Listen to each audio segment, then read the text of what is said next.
Darkness. A darkness so thick, you couldn't even see your hand in front of your face. The moment Luo Bai regained consciousness, he felt his entire body wrapped in warm liquid, surrounded by hard, smooth barriers. He couldn't move. What's going on? Was I kidnapped? But I've been working nonstop for 2,500 a month for a whole month, what would they want with me? And this feeling, something's off. Just as he was puzzled, a light screen suddenly appeared in his mind without warning. Ancestral Return System. Name, Luo Bai. Race, True Dragon. You possess endless lifespan and the power to control the forces of the world. No need for cultivation. The longer you live, the stronger you become. You can devour everything and convert it into the purest chaotic dragon essence, shortening your cultivation time. Rank, Early Ordinary, it will take 2 weeks to reach Mid-Ordinary. You can shorten the time using chaotic dragon essence. Potential, Mythical Plus. Talent. Microdust Dragon Transformation, change in size, currently can change up to 10 times its original size. Cloud Riding, ability to fly. Tearing Claw, Dragon Claws have a faint spatial attribute, easily leaving marks on any object. Ancestral Return Progress, 1%. You can accelerate the Ancestral Return Progress by consuming Chaotic Dragon Essence. When it reaches 10%, the second ability will unlock. Luo Bai was completely stunned. A true dragon? I've become a dragon? Or maybe I'm just an unborn dragon inside an egg? But at least I have the system to assist me. And, I have the bloodline of a true dragon with mythical potential. Thinking about it, I'll definitely become an awe-inspiring dragon, flying through the skies, living as long as the heavens. With excitement in his heart, he tried to extend his consciousness outward, trying to figure out where he was. Unexpectedly, his consciousness pierced through the hard eggshell. As a true dragon, even though he was just an unhatched hatchling, he still had tremendous perceptive power. A completely new world unfolded before him. He found himself on a massive platform, surrounded by countless round eggs like his own. They were all different colors and sizes. Below the platform was a vast square, filled with students in uniform. Each person's face was filled with a passionate, eager expression, all eyes fixed on the eggs on the platform. A middle-aged man was standing at the edge of the platform, holding a microphone and announcing something loudly. After a moment, Luo Bai understood. This was a world of beast taming. I'd become an egg, waiting to be contracted. Luo Bai immediately absorbed this fact, his emotions a mix of bewilderment and confusion.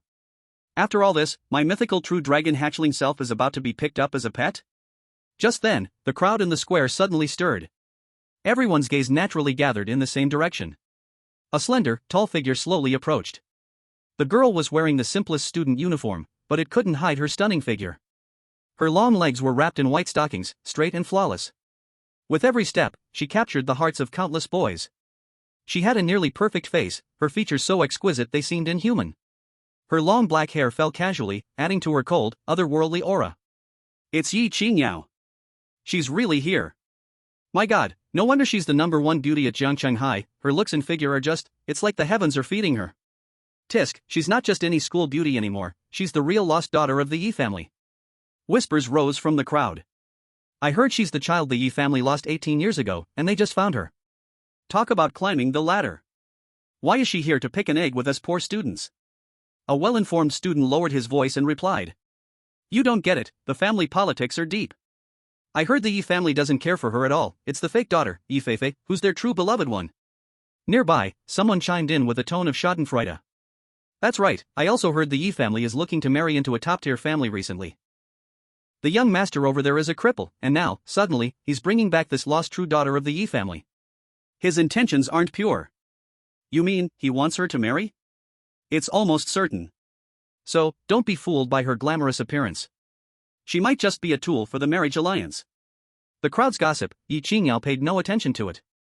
She calmly walked through the crowd, but deep in her clear eyes, there were surging waves of turmoil.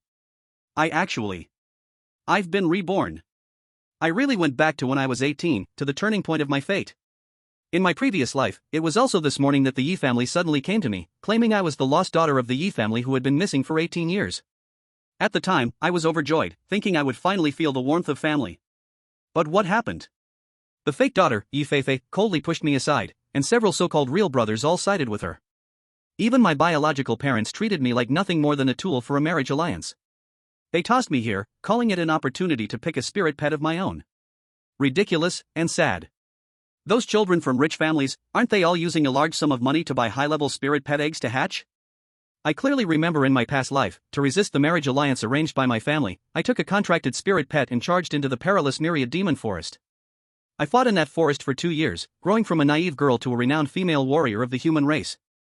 However, individual strength was ultimately like an ant against a car in the face of the survival of the species. In the end, the human world was destroyed by a terrifying existence deep in the myriad demon forest. This existence called itself the Dragon Lord. With a single gesture, the heavens and earth would shatter, and everything would turn to ash. All the powerful beings of the human race were nothing before him. As the last resistance of humanity, I was captured and brought before the Dragon Lord.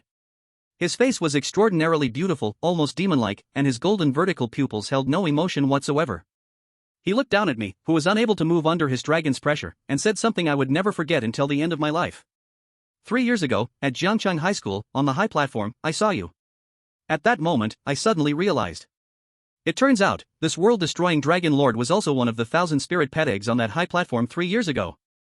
If I had chosen him back then.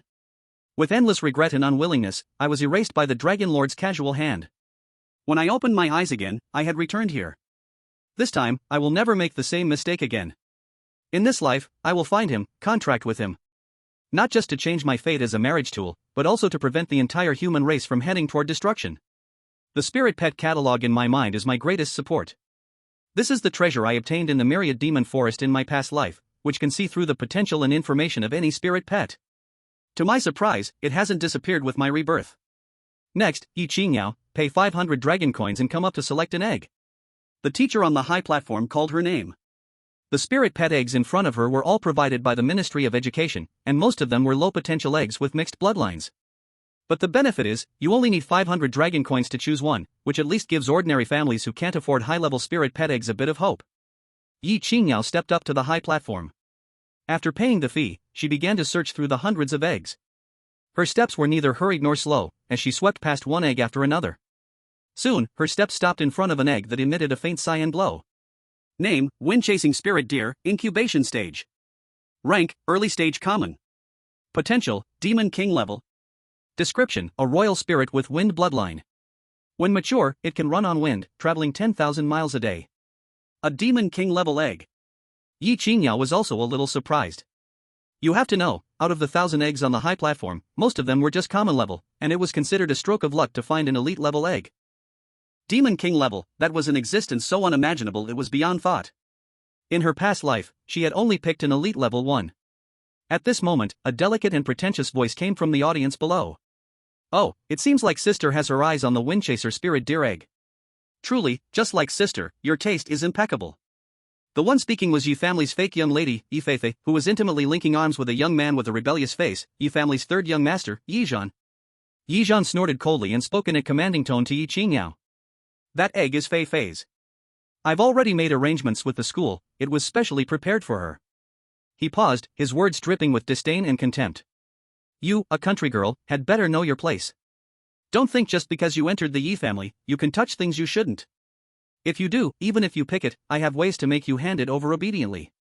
As his words fell, the students around looked at Ye Qingyao with sympathetic expressions. You, the elite of Jiangqing's top family, why don't you just stay at home?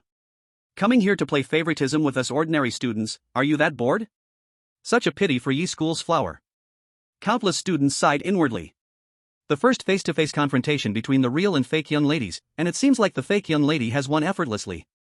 Everyone thought Ye Qingyao would argue back or become so angry she'd turn pale and retreat in defeat.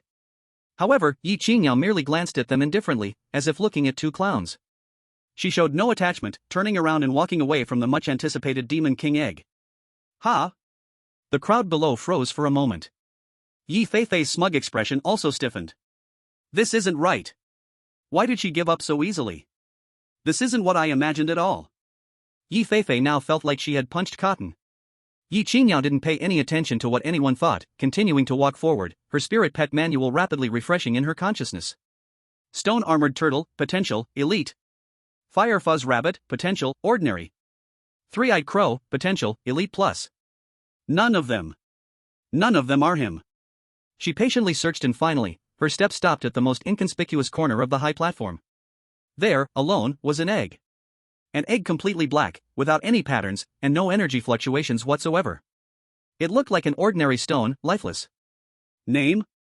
Rank? Potential? Description: an unknown egg, with bloodline too powerful to detect. On the manual, a series of question marks appeared. Just now, Ye Qingyao had almost seen all the spirit beast eggs, and she could confirm none of them were the Dragon Lord. And now, this egg, which even the spirit pet manual couldn't analyze, could only belong to one person. Who else could it be? The first time she saw the Dragon Lord, it was also filled with question marks on her screen. This is it. Under the astonished and confused gazes of the crowd, Ye Qingyao bent down. She showed no hesitation, and with unwavering determination, she picked up the pure black egg and turned to leave the high platform. Beast Realm ranks in potential: Ordinary, Elite, Leader, Monarch, Demon King, Demon Emperor, Demon Saint, Demon Emperor. Beast Masters, Level 1 to 9. Chapter 2, A Useless Egg? At this moment, all eyes were fixed on the pure black egg in Ye Qingyao's arms. I can't be seeing this right? Ye School's flower picked up a black egg? She's crazy. Absolutely crazy. She gave up the Demon King level Windchaser Spirit Deer for a useless egg? This is beyond useless. Look at that egg, it's completely black, with no energy fluctuation, not even the basic property aura. This is a dead egg, it might even just be a black stone. A student with knowledge about spirit pet eggs loudly analyzed, drawing a series of agreements. That's right. Beastmaster common sense: the color and pattern of an egg shell directly correspond to the pet's attributes and potential. Gold represents light or metal, cyan represents wind or wood, red represents fire, and this pure black. The one who represents nothing. The most useless attribute. Mocking, confusion, pity, gloating, countless complex gazes intertwined on Ye Qingyao's body. Below the high platform, Ye Feifei's smug smile froze completely, replaced by an extreme shock. She had imagined countless possibilities. Ye Qingyao would argue logically, then be ruthlessly suppressed by third brother Yizhan, and helplessly give up. Or, Ye Qingyao would swallow her pride, lose all face in front of the whole school, and choose an ordinary level egg. But she never expected that Ye Qingyao would directly give up the Demon King egg and turn to choose a stone that everyone scorned. What kind of confusing move is this? Is she giving up completely? Yizhan also froze, then let out a sneer, full of disdain. Heh, as expected of a wild girl from the countryside, can't even make it to the stage. Even when given a chance, she can't seize it. What a waste. He thought Ye Qingyao had been frightened by him, and had lost her mind. Inside the egg. Listening to the discussions around, Luo Bai was about to explode with anger. A stone? A useless egg? A dead egg? A bunch of blind, ordinary fools. Blind to the point of stupidity. This dragon is a mythical level true dragon. It is the supreme existence that stands above everything. You dare compare this dragon to those miscellaneous reptiles? And even say this dragon is a stone? Luo Bai twisted his body, slamming against the eggshell. He wanted to break the shell publicly and let these clueless people see his majestic figure. But sadly, the eggshell didn't budge, and since he hadn't hatched yet, he couldn't use any divine abilities, only perceiving the happenings outside. A shameful disgrace. It's a ridiculous shame. Once I get out, I will definitely hang you all up and beat you one by one. Just as Luo Bai was about to lose control, venting his anger with intense mental energy, he suddenly saw the face holding him. Cold, extremely beautiful, and calm without the slightest ripple. As if the outside world's overwhelming discussions and ridicule were nothing but a breeze brushing past a mountain peak to her. Luo Bai's anger mysteriously dissipated a little. This human girl, she looks pretty good. And she's pretty bold. While everyone else is despising me, only she chose me. Luo Bai's mood improved considerably. Looks like someone recognizes value. No matter what your talent is, I'll be the one to take you flying from now on. Girl, just lie down and relax. At this moment, the mentor on the high platform finally snapped out of his shock. He frowned and quickly walked up to Ye Qingyao. As the mentor in charge of this egg selection ceremony, he instinctively released a bit of spiritual power to probe the black egg. Empty. Silent. He couldn't sense any life force. The mentor's heart sank. He secretly wondered if he had made a mistake in the rush, accidentally mixing in a piece of teaching obsidian model. If a student picks it, the school's face will be ruined. Ye Qingyao. The mentor's tone carried a bit of seriousness and concern. Are you sure you've thought this through? The chance to select an egg only comes once in a lifetime, and it affects your future. He glanced at Ye Qingyao's file. First in the school, full marks in all theoretical courses. How could such a talented student make such a low-level mistake? I know you might have some conflicts with your family, the mentor lowered his voice, casting a meaningful glance at Yizhan below. He thought Ye Qingyao was deliberately choosing the worst egg out of frustration. Below, Ye Feifei immediately put on that sisterly pose again and sweetly called out. Sister, Teacher Lu is right. Don't be mad at third brother, if you like that wind-chasing spirit deer egg, Feifei will give it to you. She changed the subject and looked worriedly at the black egg. The egg you're holding might have already gone bad, it may not hatch into anything at all. You can't possibly contract a stone as a spirit pet, can you? That would be too much of a waste for you. Every word seemed to be for her good, but the underlying superiority and tea-like gossip made the surrounding students frown. However, in the face of the teacher's goodwill and Ye Feifei's persuasion, Ye Qingyao only calmly shook her head. She didn't look at anyone, just lowered her head, staring at the black egg in her arms. Thank you, teacher, but no need. I've already made my choice. She was very sure that the egg she was holding was the Dragon King who had once wiped out the entire human race. The great Dragon King, who led millions of monsters, how could it be a useless egg? After speaking, she hugged the egg and, under the astonished gazes of everyone, turned and walked down the platform without looking back. All students who have chosen their spirit pet eggs, please go to the hatching center immediately. To counter the increasingly severe threat of the 10,000 demon forest, the Ministry of Education has increased its support for beast tamers this year. The school will provide each student with a free independent hatching room and 1,000 dragon coins in initial hatching resources. Please make good use of them. The broadcast echoed at the right time, guiding the process. Ye Qingyao ignored everything around her, holding the heavy black egg, walking through the crowd towards the hatching center behind the gymnasium. It was a silver-white building filled with a sense of technology. After registering her information at the door, Ye Qingyao was assigned to a hatching room. Beep. The electronic door slid open with a sound. The room was simply furnished, with only a metal bed and a huge hatching machine in the center of the room, like a nutrient chamber. Ye Qingyao followed the rules, going through the disinfection passage at the door for a full-body ultraviolet light treatment. Then, she bent down to remove her slightly faded cloth shoes, revealing her small, delicate feet wrapped in white stockings. She gently stepped into the room, and the door closed silently behind her, cutting off the outside world completely. Only then did Ye Qingyao take a deep breath, carefully placing the black egg beside the hatching machine on the metal bed. She lowered her body, her gaze unwavering as she stared at the egg. Her emotions surged, and she could hardly contain her excitement. In her past life, that Dragon King with overwhelming power, the being who once made the entire human race tremble. The dragon egg had really fallen into her hands. It must hatch successfully, and Ye Qingyao's whole body froze. What? She had to dance herself? And even wear JK white stockings? What kind of ridiculous hatching method was this? In her second life, she had once been the human race's female war god, who had seen countless strange and rare beasts. Some needed to be struck by lightning, some had to be soaked in volcanic lava for a whole day and night, and some even needed deadly poison injected into their eggs before they could hatch. But one that needed its master to dance to hatch? She had truly never heard of such a thing. Could this spirit pet guide be broken? But that thought flashed through her mind and quickly disappeared. This guide had been her greatest reliance in her previous life, and it had never once gone wrong. Ye Qingyao's thoughts drifted back to her past life, to the moment she was captured alive and brought before that world-destroying Dragon Lord. In the golden and splendid Dragon Palace, that beautiful yet airy Dragon Lord sat high upon his throne. Below, the saintess of the nine-tailed fox clan, whose noble bloodline was said to be able to captivate all beings, was performing a dance in thin gauze. Farther away, even the proud fire phoenix and vermilion bird could only serve as musicians in the background. At that time, all she had felt was humiliation and sorrow. But now, thinking back, could it be that this Dragon Lord's peculiar taste had been decided since he was still an egg? Thinking of that, the absurd feeling in Ye Qingyao's heart faded, replaced by a kind of helpless sense of fate. Fine then. Just dancing, right? For the future contract with the world-destroying Dragon Lord, for the chance to change her own fate and that of the human race, what did a little sacrifice matter? She lowered her head and looked at herself. She happened to be wearing Jiangcheng High School's standard JK uniform, a dark blue short skirt and a white shirt. Below the skirt, her long legs were tightly wrapped in white stockings, tracing out perfect lines. Good thing she wore white stockings today. A strange hint of relief flashed through Ye Qingyao's heart. Everything was ready, only the dance was missing. But the problem was, she didn't know how to dance. In her previous life, she was either buried in books at the library or fighting monsters in the forest of 10,000 demons. Where would she have found the time to learn something like this?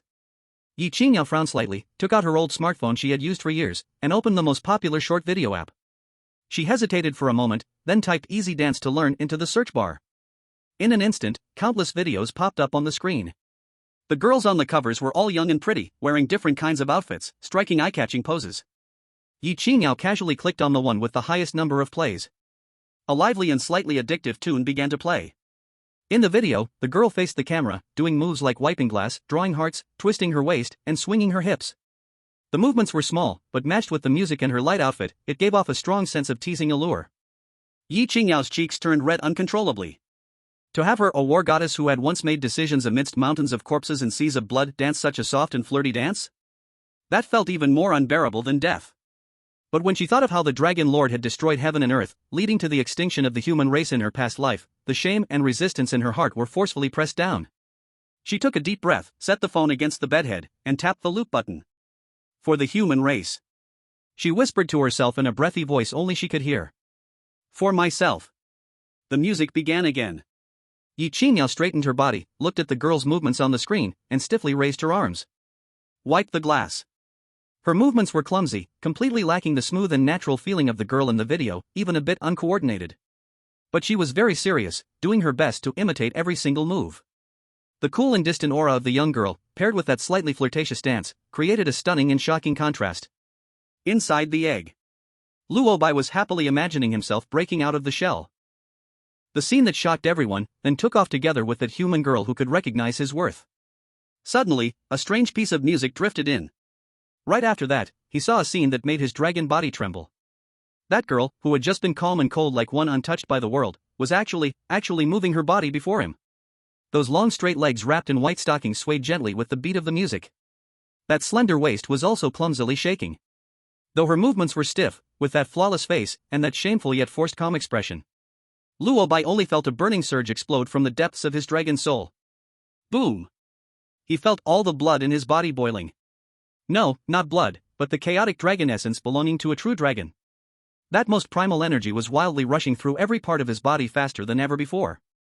If it grew stronger, it seemed he could break the shell. This human girl. She was actually using this way to please him? To help him hatch? So clever. The song ended. Ye Qingyao stopped moving, her whole body looked as if she had just been pulled out of water, fine beads of sweat covering her pale forehead, her cheeks red enough to bleed. She did not dare to look at that black egg, as if it had eyes staring at her. Forcing down the pounding of her heart, she quickly walked to the bedside, ready to follow the last step written in the spirit pet guide to hatch it with her body's warmth. She quickly took off her sweat-soaked shirt, leaving only a thin white camisole, then slipped fast into the cold quilt. Next, she took a deep breath, reached out, and hugged that pure black egg close, holding it tightly against her flat, warm belly. Hiss. The cold touch of the shell made her take in a sharp breath, her body trembling slightly. She pulled the quilt up over her shoulders, wrapping both herself and the egg completely in warmth. In the darkness, she could clearly feel her heart pounding wildly. She closed her eyes, trying hard to calm herself, focusing all her attention on the egg in her arms. Her body warmth kept passing into it without stop. Time went on and on. Inside the egg, Luo Bai was trying desperately to hit the shell. But the shell was too thick, he could hear the faint cracking sound, yet still could not break it open. Just then, a rush of extreme warmth, mixed with softness and the girl's faint fragrance, wrapped him completely. It felt like rain after a long drought. Or like cold water poured on burning iron. The shock of hot and cold made the chaotic dragon essence in his body go totally wild. Now! Luo Bai gathered all his strength and crashed hard into the shell. Crack! A clear, sharp breaking sound burst out in the quiet hatching room. Ye Qingyao opened her eyes wide in shock, looking down in disbelief. In her arms, the once completely black and lifeless egg now showed a thin crack spreading fast. Then... crack! Crack! More and more cracks spread, faster and faster. Brilliant golden light shot out from those cracks, tearing through the darkness under the quilt in an instant. Bang!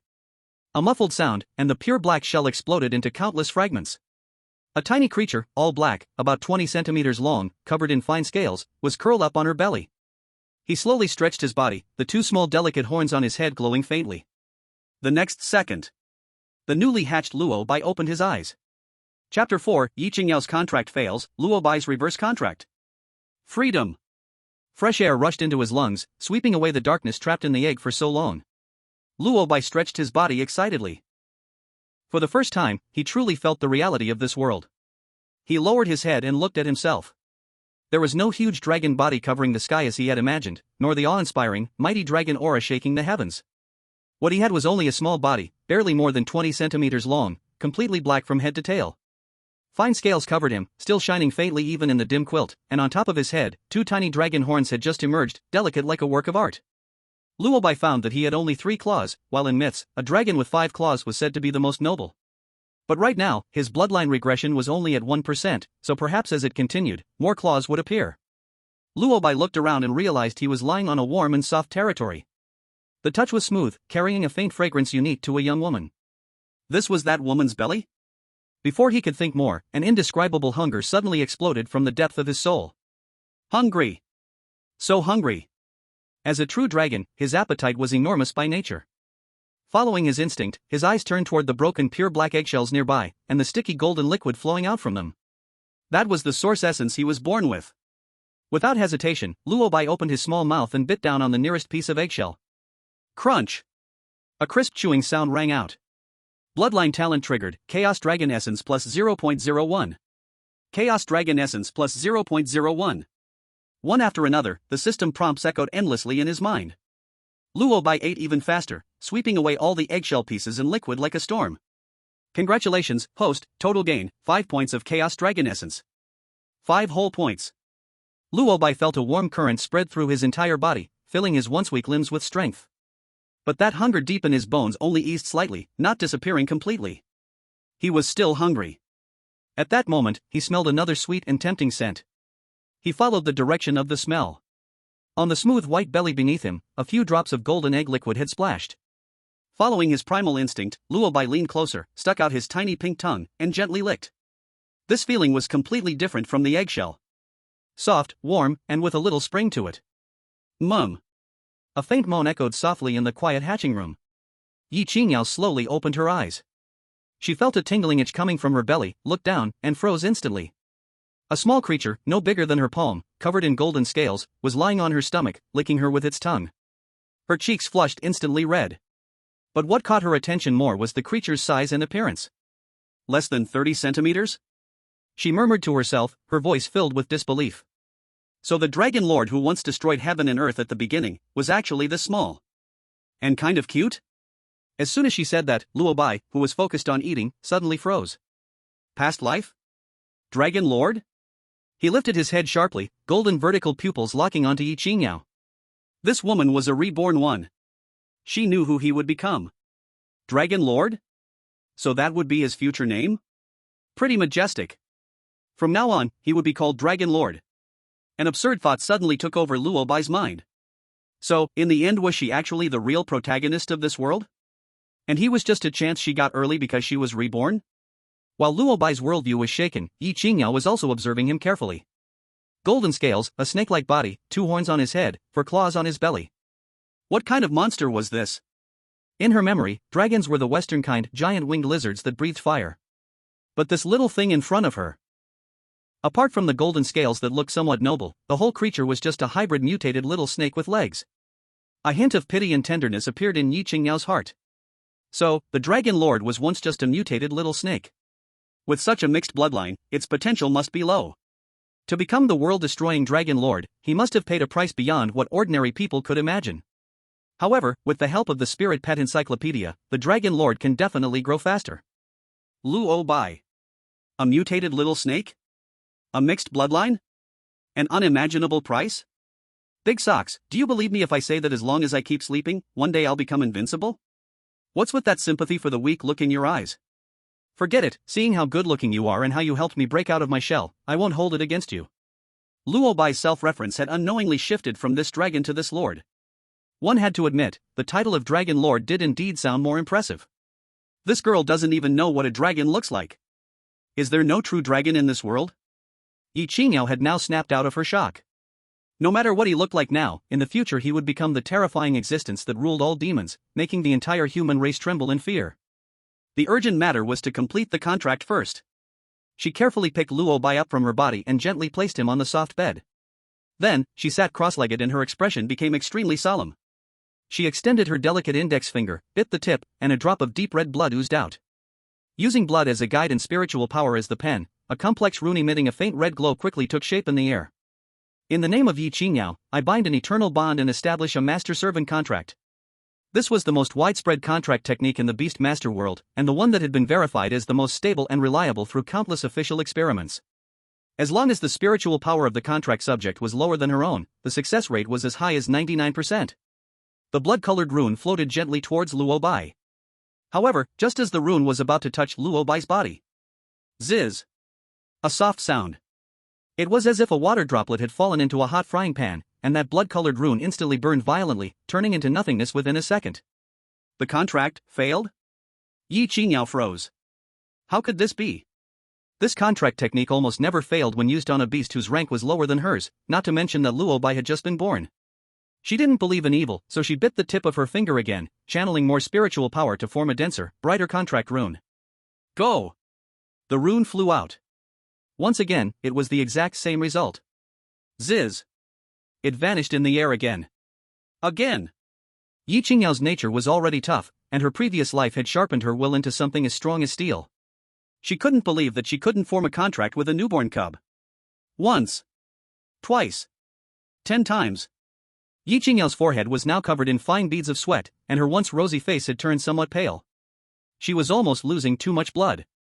Every time the contract failed, it felt like a small hammer pounding on her spiritual sea, making her dizzy. The well-fed Luo Bai stretched his body, flipping onto his back and lazily lying on the bed, watching the woman make useless attempts again and again.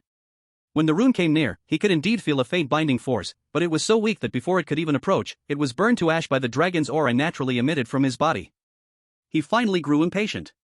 System, what exactly is this woman doing? She's acting like some kind of sorceress. She is trying to sign a master-servant contract with you, wanting to make you her spiritual pet.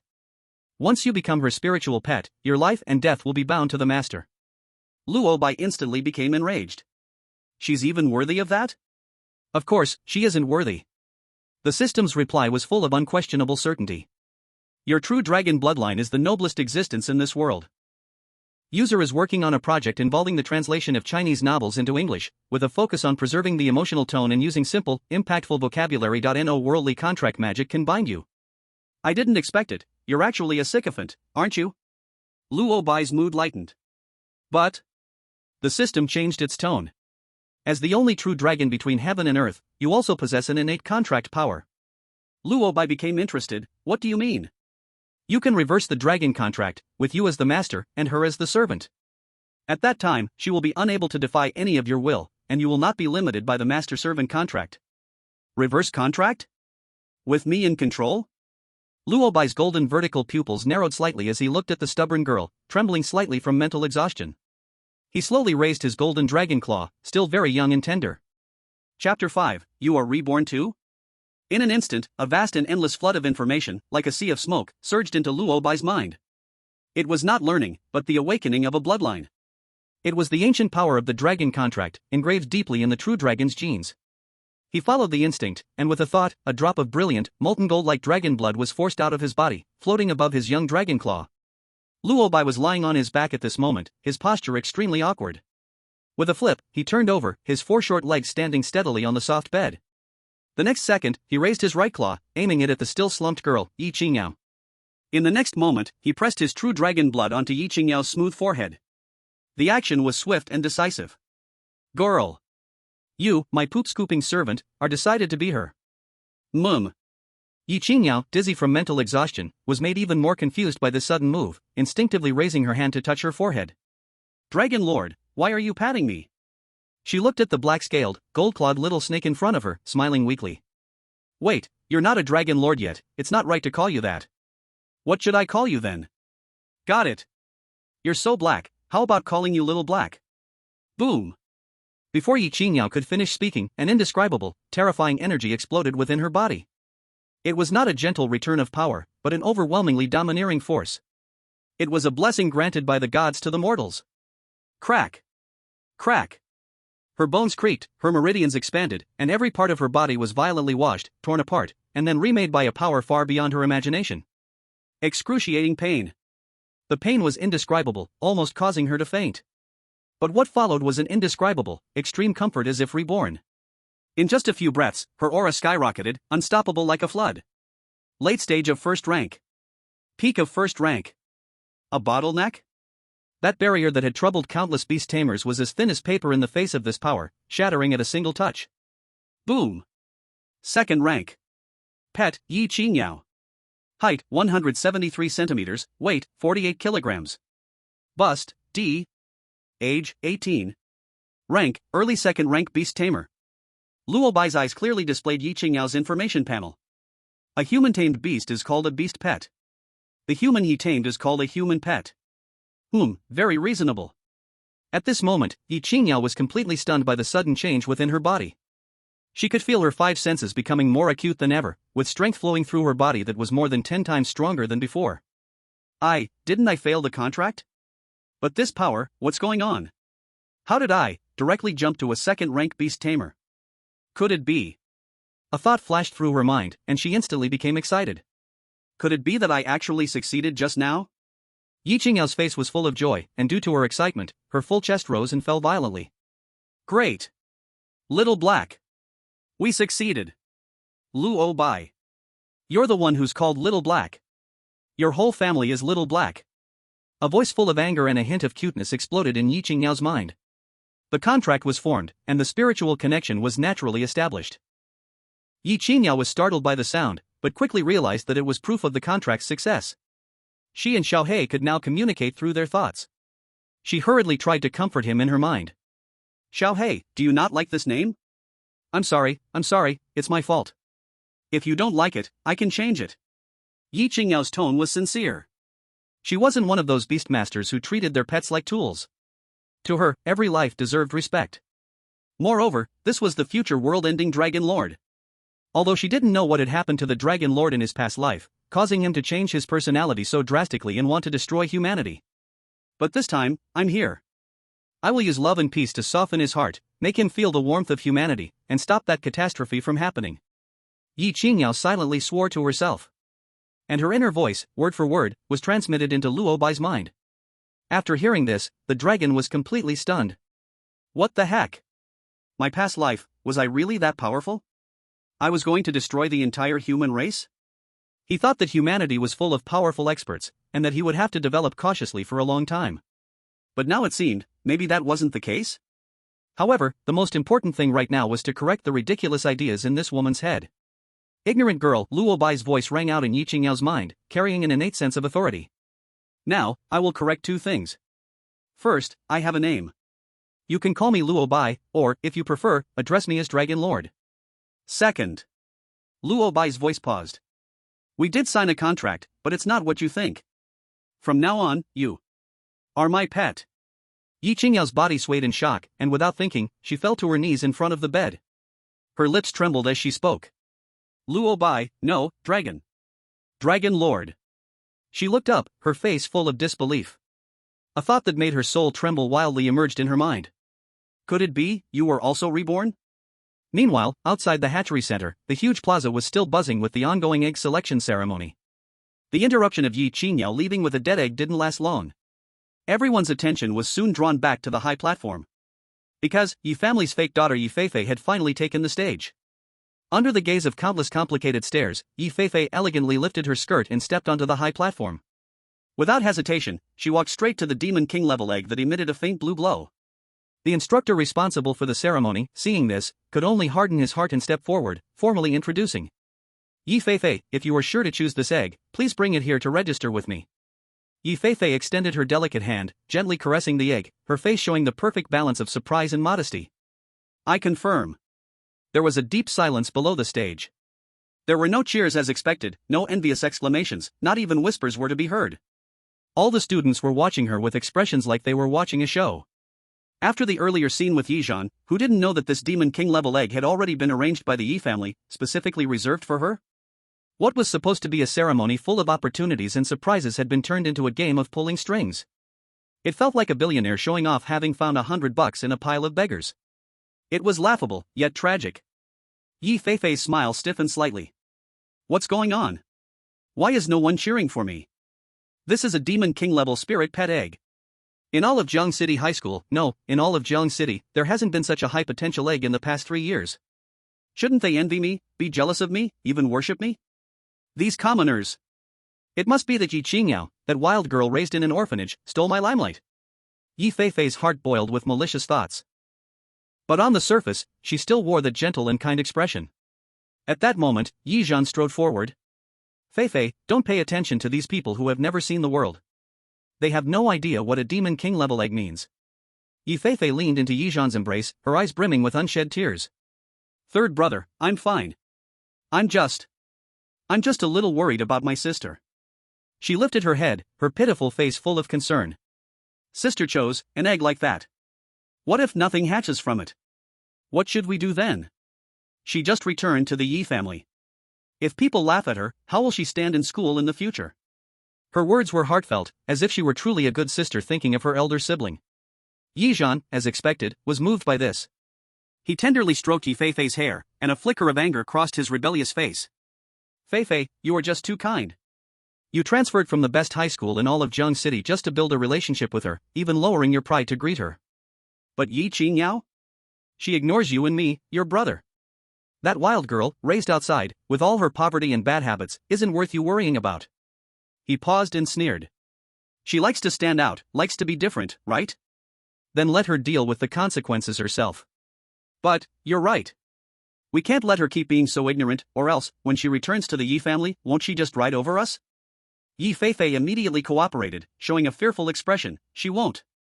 Sister isn't like that. You're still speaking for her. Ye Zhan's heart ached even more.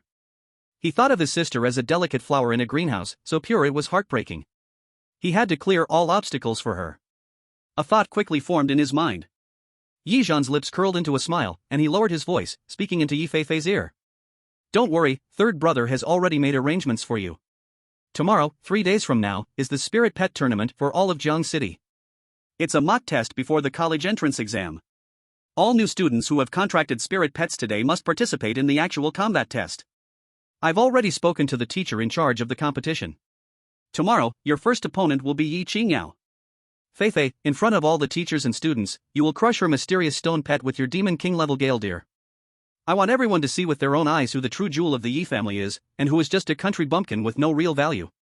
At this moment, looking at Ye Qingyao kneeling at the bedside, trembling like a sieve, Luo Bai was completely stunned. No, little sister, your reaction is wrong.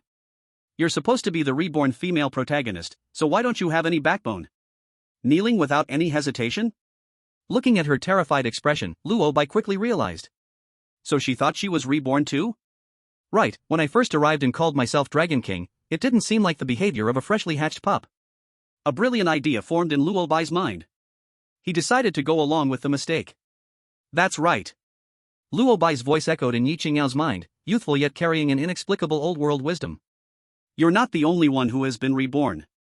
But, there was an issue during my return, and most of my memories shattered, so, can you tell me what the situation is now? Upon hearing Luo Bai's admission, the last shred of doubt in Ye Qingyao's heart disappeared. As expected. Ordinary demon beasts are only as mentally developed as a 6-year-old human child when they're born. But Luo Bai, upon hatching, had such maturity and even possessed the unique Dragon Clan's contract ability. There was no other explanation but rebirth. But right after that, when Ye Qingyao heard Luo Bai mention his memory loss, Ye Qingyao's mind instantly became alert. The reason she was so afraid was because, in her previous life, the Dragon Lord, after capturing her, the last human resistance, humiliated her, and without a single word, he directly erased her. That kind of indifferent cruelty, seeing all things as ants, became her eternal nightmare. If the Dragon Lord were to be reborn with full memories, the end of humanity would probably not last 3 years, it would directly arrive ahead of time. But now, he actually said he had lost his memory? Did that include his immense hatred for humanity? If that memory was lost, wouldn't the crisis for humanity be directly resolved? At this thought, Ye Qingyao's heart raced uncontrollably. She suppressed her excitement and carefully raised her head. Dragon Lord, then, how much do you remember? Luo Bai pretended to think deeply for a moment. Probably. I only remember that I am called the Dragon Lord. Ye Qingyao. She rolled her eyes hard in her mind. Isn't this the same as forgetting everything? But in the next second, a surge of wild joy flooded her heart. Great. That means, no matter how much deep hatred the Dragon Lord had for humanity in his past life, it has now been completely erased. As long as she stayed by his side, using love and peace to influence him, avoiding him hating humanity again, the apocalyptic destruction would never happen. Even if Ye Qingyao were really the kind of weak heroine from those female novels, no matter how beautiful she was, Luo Bai would definitely turn around and walk away. Hearing that Luo Bai actually had the thought of abandoning her, Ye Qingyao immediately went crazy. She didn't care about dignity anymore and tightly wrapped her jade-like arms around Luo Bai's chest, looking pitiful. Lord Dragon King, you've already made a contract with me, you can't just abandon me like this. Ah! Ye Qingyao suddenly raised her head, her voice completely changing. Although I don't know what you mean by male frequency and female frequency, no matter whether it's the Ye family or the Jifeifei, I will not rest until one of us is dead. My mother's death definitely has something to do with the Ye family. It might even be related to Ye Feifei's biological parents. This matter, I will make them pay for it with blood sooner or later. As she spoke, the cold, bone-chilling killing intent could no longer be concealed. It felt like the temperature in the incubation room dropped several degrees. At this moment, Luo Bai felt comfortable. Now, this is more like it. He nodded his little head in satisfaction. Since that's the case, let me, your male frequency brother, take you, your female frequency sister, on a killing spree. Who the hell dares to mess with us? Let's kill them. But... Ye Qingyao, can you let go of me first? You're so big, it's a bit suffocating.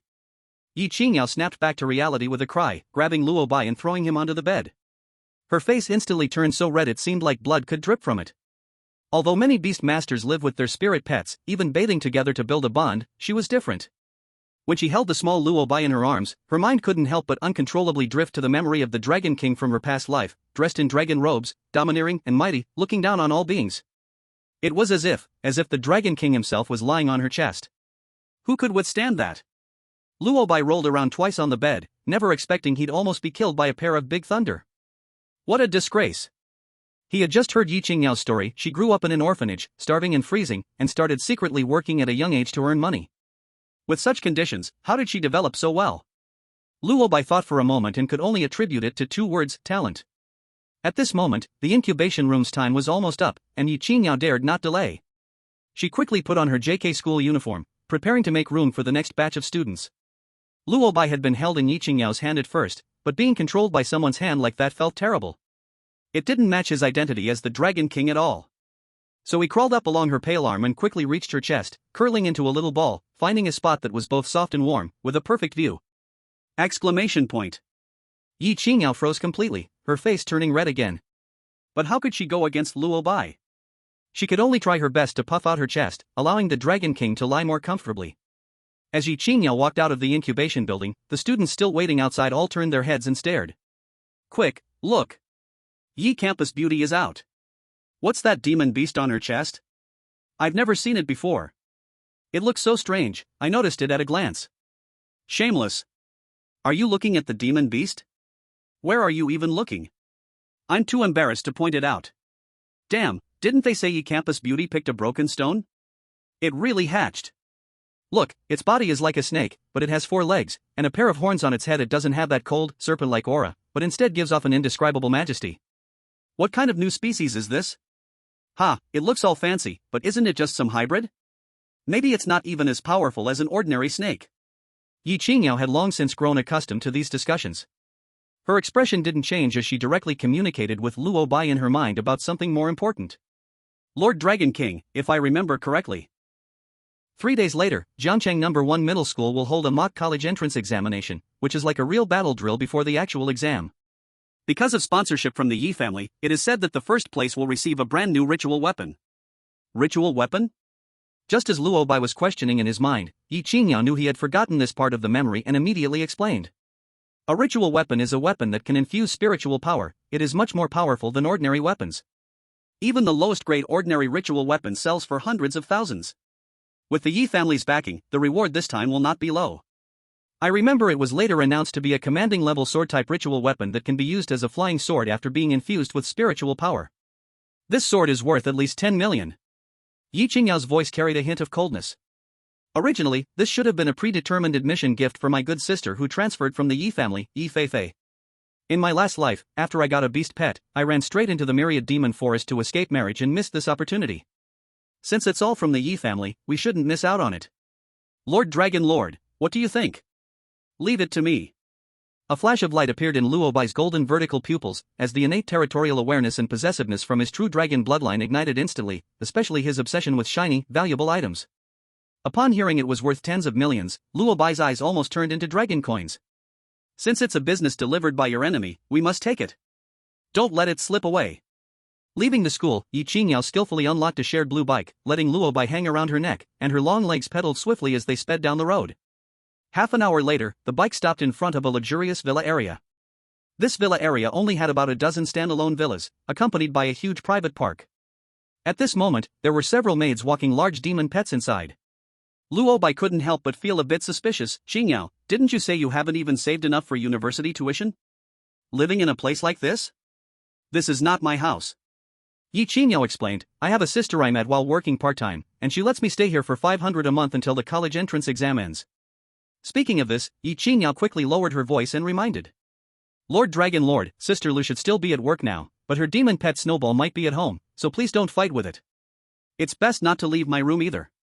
In a couple of days, I plan to move out and rent another place. At that time, feel free to do whatever in the house. Luo Bai flicked his tail disdainfully. This lord is not a husky, you can rest assured, Qingyao. Ye Qingyao's room was not large, but it was tidily arranged. A single bed, a desk piled high with books and review materials, almost filled the entire space. She carefully placed Luo Bai on the pillow. Lord Dragon Lord, you stay here and play for a bit. I'll go make you something to eat. As Ye Qingyao spoke, she took out a set of home clothes from the wardrobe. With her back to Luo Bai, she quickly took off her JK uniform. The girl's firm back line and her slim waist flashed before Luo Bai's eyes. He yawned lazily, not paying attention. After experiencing a complete transformation and riding the blue bike for half an hour, Ye Qingyao was already very hungry. She settled Luo Bai and hurriedly walked out of the room, casually closing the door behind her. Click. The soft sound of the door closing made Luo Bai instantly open his eyes. Make him stay in the room obediently? What a joke. As a dignified dragon lord, how could he be trapped in this small room? Luo Bai flipped over and jumped down from the pillow. He walked to the door and looked up at the round doorknob, which was just the right height for him to jump up to reach. This small matter cannot defeat him. Luo Bai's mind stirred, and the chaotic dragon essence within him began to operate. From his tiny body came the subtle sound of bones cracking, as black golden scales expanded inch by inch, and his body began to swell at a speed visible to the naked eye. In an instant, the small creature, originally just 20 centimeters long, transformed into a giant beast more than 2 meters long. The black golden scales gleamed under the faint light of the room, and the dragon horns atop his head became more formidable, as 4 dragon claws stood firmly on the wooden floor, exuding a majestic presence. This size is just right. His forepaw easily rested on the doorknob, with small hooks at the tips of his claws firmly gripping it, twisting his waist. Click. The door lock opened with a sound. Luo Bai lightly landed, nudging the door open a crack with his head, silently slipping out. The living room was much larger than Ye Qingyao's room, decorated in an extremely luxurious style. The air was filled with the aroma of food, and the sound of cooking could be heard from the kitchen, sizzling away. Luo Bai had little interest in human food. He was now filled with a desire to explore this unfamiliar environment. He had never stayed in a villa in his previous life, so this is what it looks like inside. He sniffed here and looked there. As he was exploring the new map like a curious baby, his nose suddenly caught a whiff of a rich and exotic fragrance. Because he needed to consume food to grow stronger, he was especially sensitive to things infused with spiritual energy. His gaze finally landed on a laundry basket at the door of a room. There are good things in those clothes. However, looking at these, Luo Bai frowned. Did they not say there was no one in the villa? How could there be seemingly freshly changed clothes here? Just then, the sound of rushing water from a tightly closed door suddenly stopped. Then the doorknob turned. A wave of heat mixed with the scent of body wash and thick steam rushed towards him. Luo Bai instinctively took a half step back and looked up. A figure emerged from the swirling mist. It was a tall woman, her striking red long hair casually wrapped in a towel, with a few damp strands sticking to her smooth, full forehead. She was completely naked, her fair skin flushed with a tempting pink from the hot water, droplets rolling down her perfect body curve, splashing little waterflowers on the floor. The woman seemed to have just finished a very relaxing hot bath, and her whole being was in an extremely relaxed state. She didn't even open her eyes, merely stretching her back, revealing her breathtaking curves. Qingyao, you're back so early today? The woman's voice had a touch of lazy relaxation after bathing, sounding incredibly pleasant. What delicious food are you making? It smells so good. I can smell it already. As she spoke, she walked towards the kitchen. Luo Bai stood directly in her path. He remained motionless, his golden vertical pupils filled with scrutiny. This human woman has developed even more exaggeratedly than little Qingyao. Judging purely from an artistic perspective, the woman had already walked right in front of him. She finally opened her sleepy eyes, lowered her head, seemingly to see what was blocking her path. Then she met a pair of curious golden vertical pupils. Their eyes locked. Time froze for a moment. The woman's brain crashed for a full 3 seconds. A pitch black snake with claws and horns on its head? Ah! A scream sharp enough to pierce eardrums suddenly erupted within the luxurious villa. There's a snake! Chapter 8, The Use of Chaotic Dragon Essence. 15 minutes later. At the dining table, a three-way meeting was in session. Luo Bai had been transformed back into his 20-centimeter mini-form, placed in the center of the table. Like a criminal awaiting trial. Lu Yanran had already changed her clothes, wearing a pitifully little white lace nightgown, the hem barely covering her hips, with a deep V neckline almost reaching her navel. She stood there, arms crossed, surveying Luo Bai without saying a word.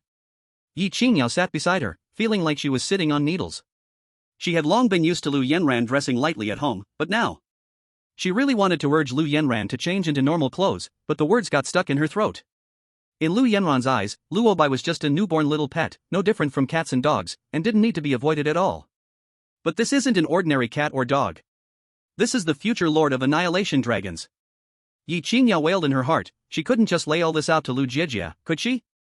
Xiao Qingyao, what does this woman want? She keeps staring at me, it's creepy. Luo Bai's voice echoed in Ye Qingyao's mind, laced with some impatience. Did I just glance at her? What's the big deal? I can just apologize, why make it feel like I'm interrogating a criminal? Shoo! Lower your voice. Ye Qingyao was so anxious she was stomping her foot in her mind, desperately signaling Luo Bai with her eyes. Dragon Lord, Lu Jie is scared of nothing except snakes. Please don't move. She's usually nice to me, I beg you, just bear with it for a little while, we'll move in 2 days. Hearing her pet owner start to plead like a spoiled child, Luo Bai snorted, deciding to give her a little face. At that moment, the long-silent Lu Yanran finally spoke, her voice tinged with amusement. Xiao Qingyao, is this the egg you brought back from school? She stretched out 2 fingers, skillfully pinching Luo Bai's neck and lifting him up to her eyes. Tisk, looks quite unique, should not be a snake, right? Knowing Luo Bai wasn't a snake, Lu Yanran completely lost her fear. Without waiting for Ye Qingyao to answer, Lu Yanran twisted her wrist and casually placed Luo Bai on the soft mountains on her chest. Luo Bai felt darkness engulf him, instantly sinking into extreme warmth and softness. Alright, so this is how we play, huh? First Xiao Qingyao, now another one. They each want to flaunt their rich assets, right? But so fragrant, so soft, so comfortable. Lu Yanran lowered her head and teased the little thing in her arms before looking back at Ye Qingyao. Now it was Ye Qingyao's turn to be at a loss for words. How should she explain? When leaving the incubation room, the teacher responsible for registration searched through the guidebook and found nothing. On her own spirit beast guide, there were only question marks. To say he was a true dragon? Lu Yanran would definitely think she was talking nonsense. After all, the world's understanding of dragons still rested on the Western image of fire-breathing lizards. As for Eastern divine dragons, they only existed in long-lost legends. In her past life, 12 top-notch human experts signed contracts with Western giant dragons, forming the dragon hall that stormed into the forest of 10,000 beasts, only to be wiped out before they even touched the dragon lord's clothing. This incident sufficiently proved the unparalleled bloodline of Luo Bai. But these were things that could never be explained to an outsider.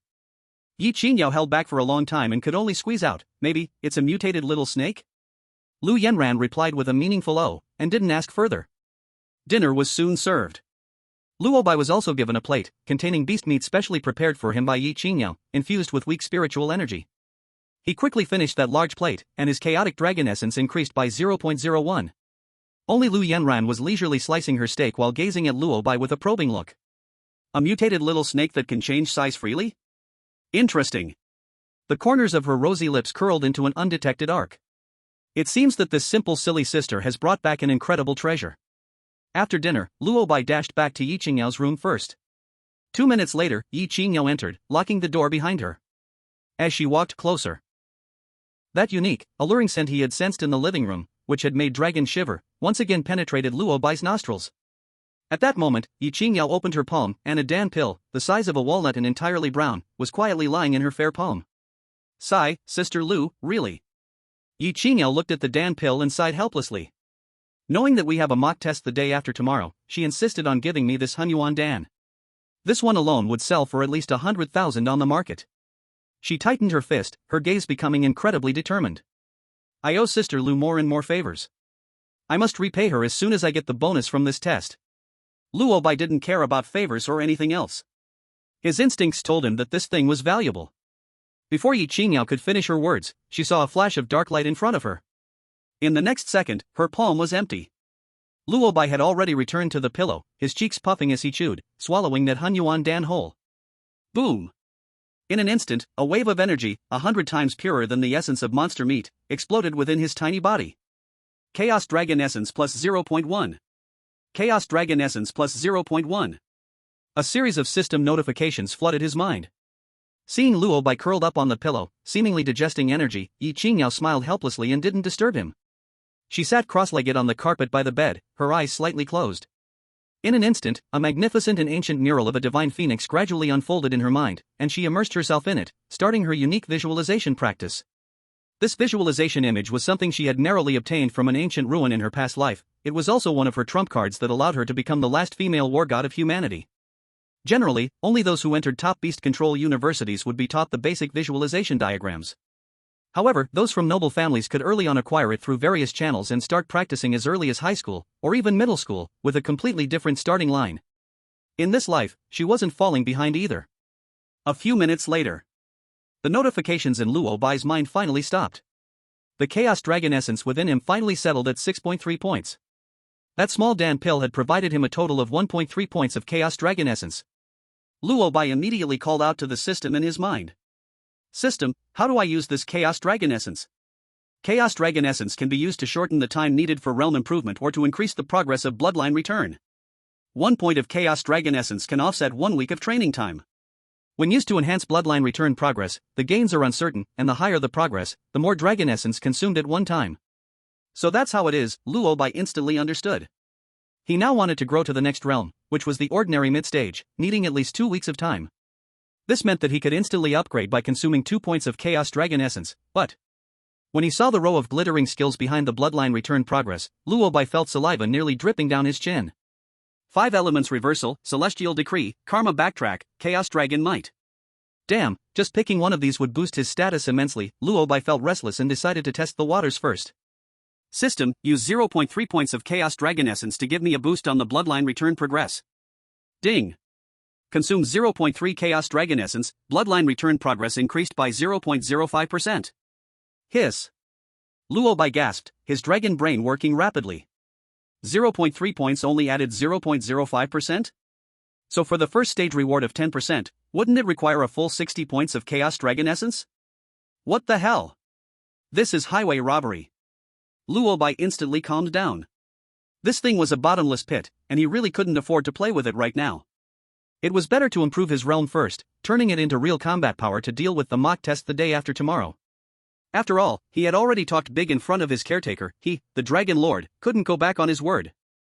Thinking of this, Luo Bai no longer hesitated, his thoughts becoming incredibly firm. System. Listen carefully, this is an order. Pour all the remaining 6 points of Chaos Dragon Essence into my cultivation. Chapter 9, Continuous Breakthrough. Consuming Chaos Dragon Essence. Boom. A vast and tremendous energy exploded within Luo Bai's body. The force was wildly raging, yet incredibly pure, washing through his limbs and bones like a mad torrent with the system's help. Every inch of bone, every scale, groaned under the baptism of this overwhelming power. Ding. Consumed 2 points of Chaos Dragon Essence, realm upgraded to ordinary mid-stage. But this was just the beginning. The remaining 4 points of Chaos Dragon Essence turned into an even more surging torrent, without a hint of pause, continuing to crash against his newly transformed dragon body. Ding. Consumed 4 points of Chaos Dragon Essence, realm upgraded to ordinary late stage. A series of system prompts came down. Luo Bai felt his whole body lighten, the ripping pain vanished in an instant. What replaced it was an unprecedented sense of strength and comfort. His previous length of over 20 centimeters suddenly shot up considerably during these 2 consecutive promotions, finally stabilizing around 35 centimeters. The dragon horns, which had seemed a bit immature, now appeared more majestic.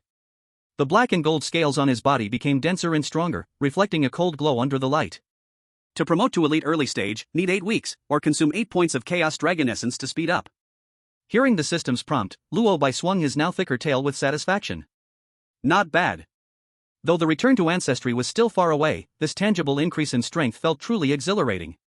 His current length was 35 centimeters, if he used his talent to expand tenfold, he would be a 3.5 meter long giant beast. This size was already as tall as a floor, quite impressive indeed. After leveling up, Luo Bai suddenly felt a wave of boredom. He lazily lay back on his pillow, bored, watching Ye Qingyao sitting cross-legged on the ground. At this moment, Ye Qingyao was fully immersed in her visualization. A faint layer of red glow surrounded her, and the ancient picture of the divine phoenix in her mind seemed to come alive, exuding a holy aura. Just then, Luo Bai suddenly sensed something unusual. A subtle, peculiar rhythm was emanating from Ye Qingyao. It was a kind of comfortable, intimate feeling he longed for. It was an instinctive craving from deep within his bloodline. Luo Bai narrowed his golden vertical pupils. Although he couldn't understand the situation, he did not dislike this sensation. A night passed without a word. The next morning, Ye Qingyao awoke from her cultivation, feeling refreshed. As soon as she opened her eyes, she saw Luo Bai lying on the pillow and was momentarily stunned. Why does it feel like? Lord Dragon King seems to have grown quite a bit? But she quickly eased her mind. After all, he was the Dragon King, so it was completely understandable for him to grow quickly. Lord Dragon King, we should head to school now. While changing into her JK uniform, Ye Qingyao thought in her mind. This morning, the teacher will explain the rules and important points of the simulation test. The official competition starts tomorrow. She paused, feeling a bit shy, and added. According to school rules, all students' spirit pets must be temporarily stored in the school's beast room during class. What? Luo Bai's voice instantly rose by 8 degrees. You want to put me in a cage? With those inferior common beasts?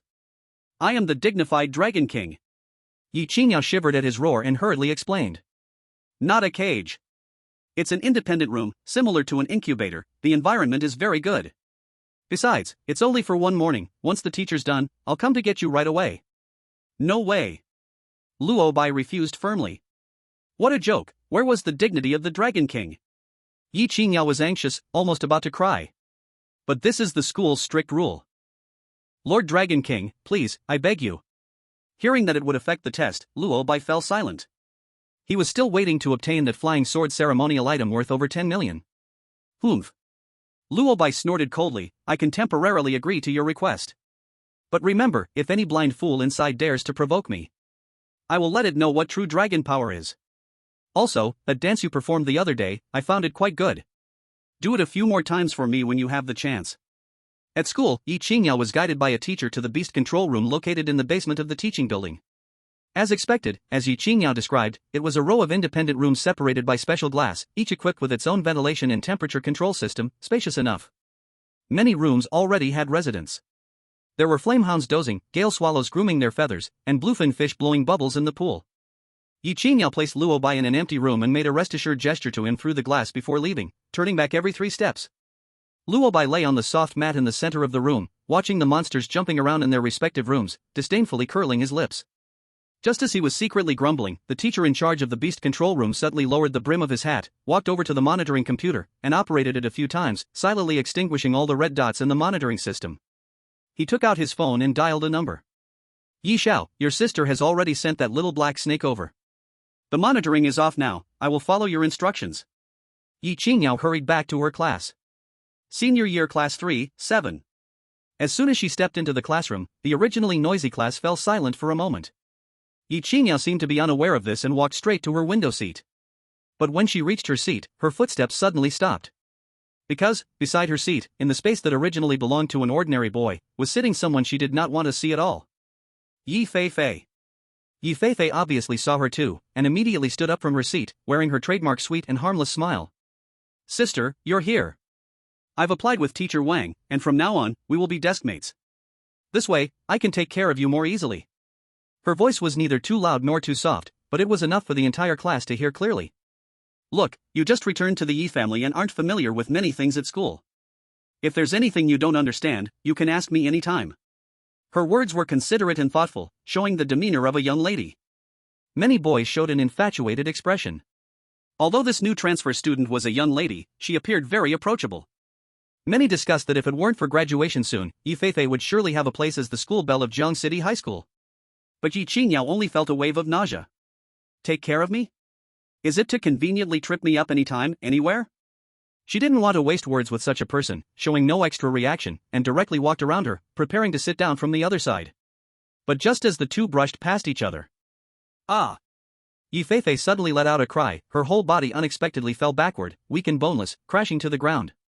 Surrounding classmates were all stunned. Ye Qingyao also stopped in her tracks, coldly turning around. She saw Ye Fei sitting on the ground, her pure white dress dusted with dirt, as she raised her tear-stained, delicate face, her eyes red and filled with tears, looking extremely aggrieved. She looked at Ye Qingyao with a quivering voice, cautious and tearful. Sister, I know you didn't do it on purpose. You definitely did not mean to push me, right? Chapter 10, A Slap. Watching Ye Feifei's clumsy performance, familiar memories flooded back into her mind. In her past life, it was just like this. Ye Feifei also fell weakly to the ground, crying wrongfully, then generously claiming not to pursue the matter. At that time, she had no guard against her at all. Even naively believing that she wanted to be friends, which is why she specially transferred to the same class. And the result? That night, the post titled "The New School Beauty Pushes Down Her Own Sister to Gain Favor" skyrocketed to the top of the school forum. Ye Feifei then bought a large number of internet trolls to stir up the fire. Overnight, she became notorious. That so-called father, Ye Qingyao, in order to save the face of the Ye family, even wanted to directly confine her, forbidding her from taking the college entrance exam. That incident was also the last straw that broke the camel's back, making her fully determined to escape into the forest of 10,000 demons. Now, the identical scene was replaying. Would she allow the tragic events of her past life to happen again?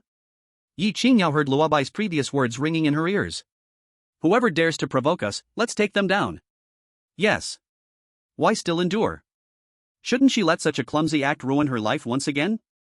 She was no longer the naive, weak Ye Qingyao, yearning for false family affection from her past life. The whispers and strange looks from the surrounding classmates could no longer stir a ripple in her heart. Sister, don't be angry, I really am fine. Ye Feifei continued her performance, as if she had suffered a great injustice, yet still thinking of Ye Qingyao. Ye Qingyao suddenly smiled. Under the astonished gazes of everyone, she slowly raised her hand. Slap! A crisp, loud slap unexpectedly exploded in the quiet classroom. The whole Class 7 of Senior 3 instantly fell into dead silence. They couldn't have seen it wrong, right? The usually aloof and proud school beauty actually hit someone? Even Ye Feifei, who was on the ground pretending, was completely stunned. After Ye Qingyao's body was enhanced by the dragon blood given to her by Luo Bai, her strength was ridiculously powerful. This slap directly turned Ye Feifei's face into a half-inflated pig's head. Ye Feifei covered her quickly swelling left cheek, looking at Ye Qingyao in disbelief, panic and shock reflected in her tear-filled eyes for the first time. How dare she? How dare she hit me? This wild girl from the orphanage shouldn't have been petrified and speechless, then spat upon by the entire class, right? Why is it like this? Ye Qingyao shook her slightly numb palm, looking down at her from above, stating word by word. First, don't call me sister. My mother only gave birth to me. I find it disgusting. Second, your method of framing and harming others is too low level. I just stood here, not moving at all. The whole class can testify to how you fell. Third. Ye Qingyao paused, glancing around the classroom, finally pointing to the upper corner at the back of the room. There are cameras in the classroom, recording 24 hours a day. Ye classmate, do you dare to go with me to find Teacher Wang now, pull up the footage, and let everyone see clearly? Boom. Her words dropped like a heavy bomb into the calm lake. The whole class erupted in an uproar. Right. How did they forget that there are cameras in the classroom? Just now, Ye Qingyao indeed seemed to be standing still, not raising her arms at all. It was Ye Feifei who fell down after a little yelp. Previously, everyone had been fooled by Ye Feifei's weak and pitiful appearance, subconsciously thinking that the new Ye Qingyao was bullying others because of her school beauty identity. But now, with Ye Qingyao's just a little push, everyone suddenly seemed to have their minds opened. Realizing the key point. Did Ye Feifei bump into it herself and then fall? Is this a scam? I heard she isn't even the biological daughter of the Ye family, she was the daughter of a former nanny, which is why she's so jealous of the real young lady of the Ye family. TSK, a rich family's grudge, a real-life palace intrigue? Whispers rose and fell, each sentence like an invisible slap, hitting Ye Feifei hard on the face.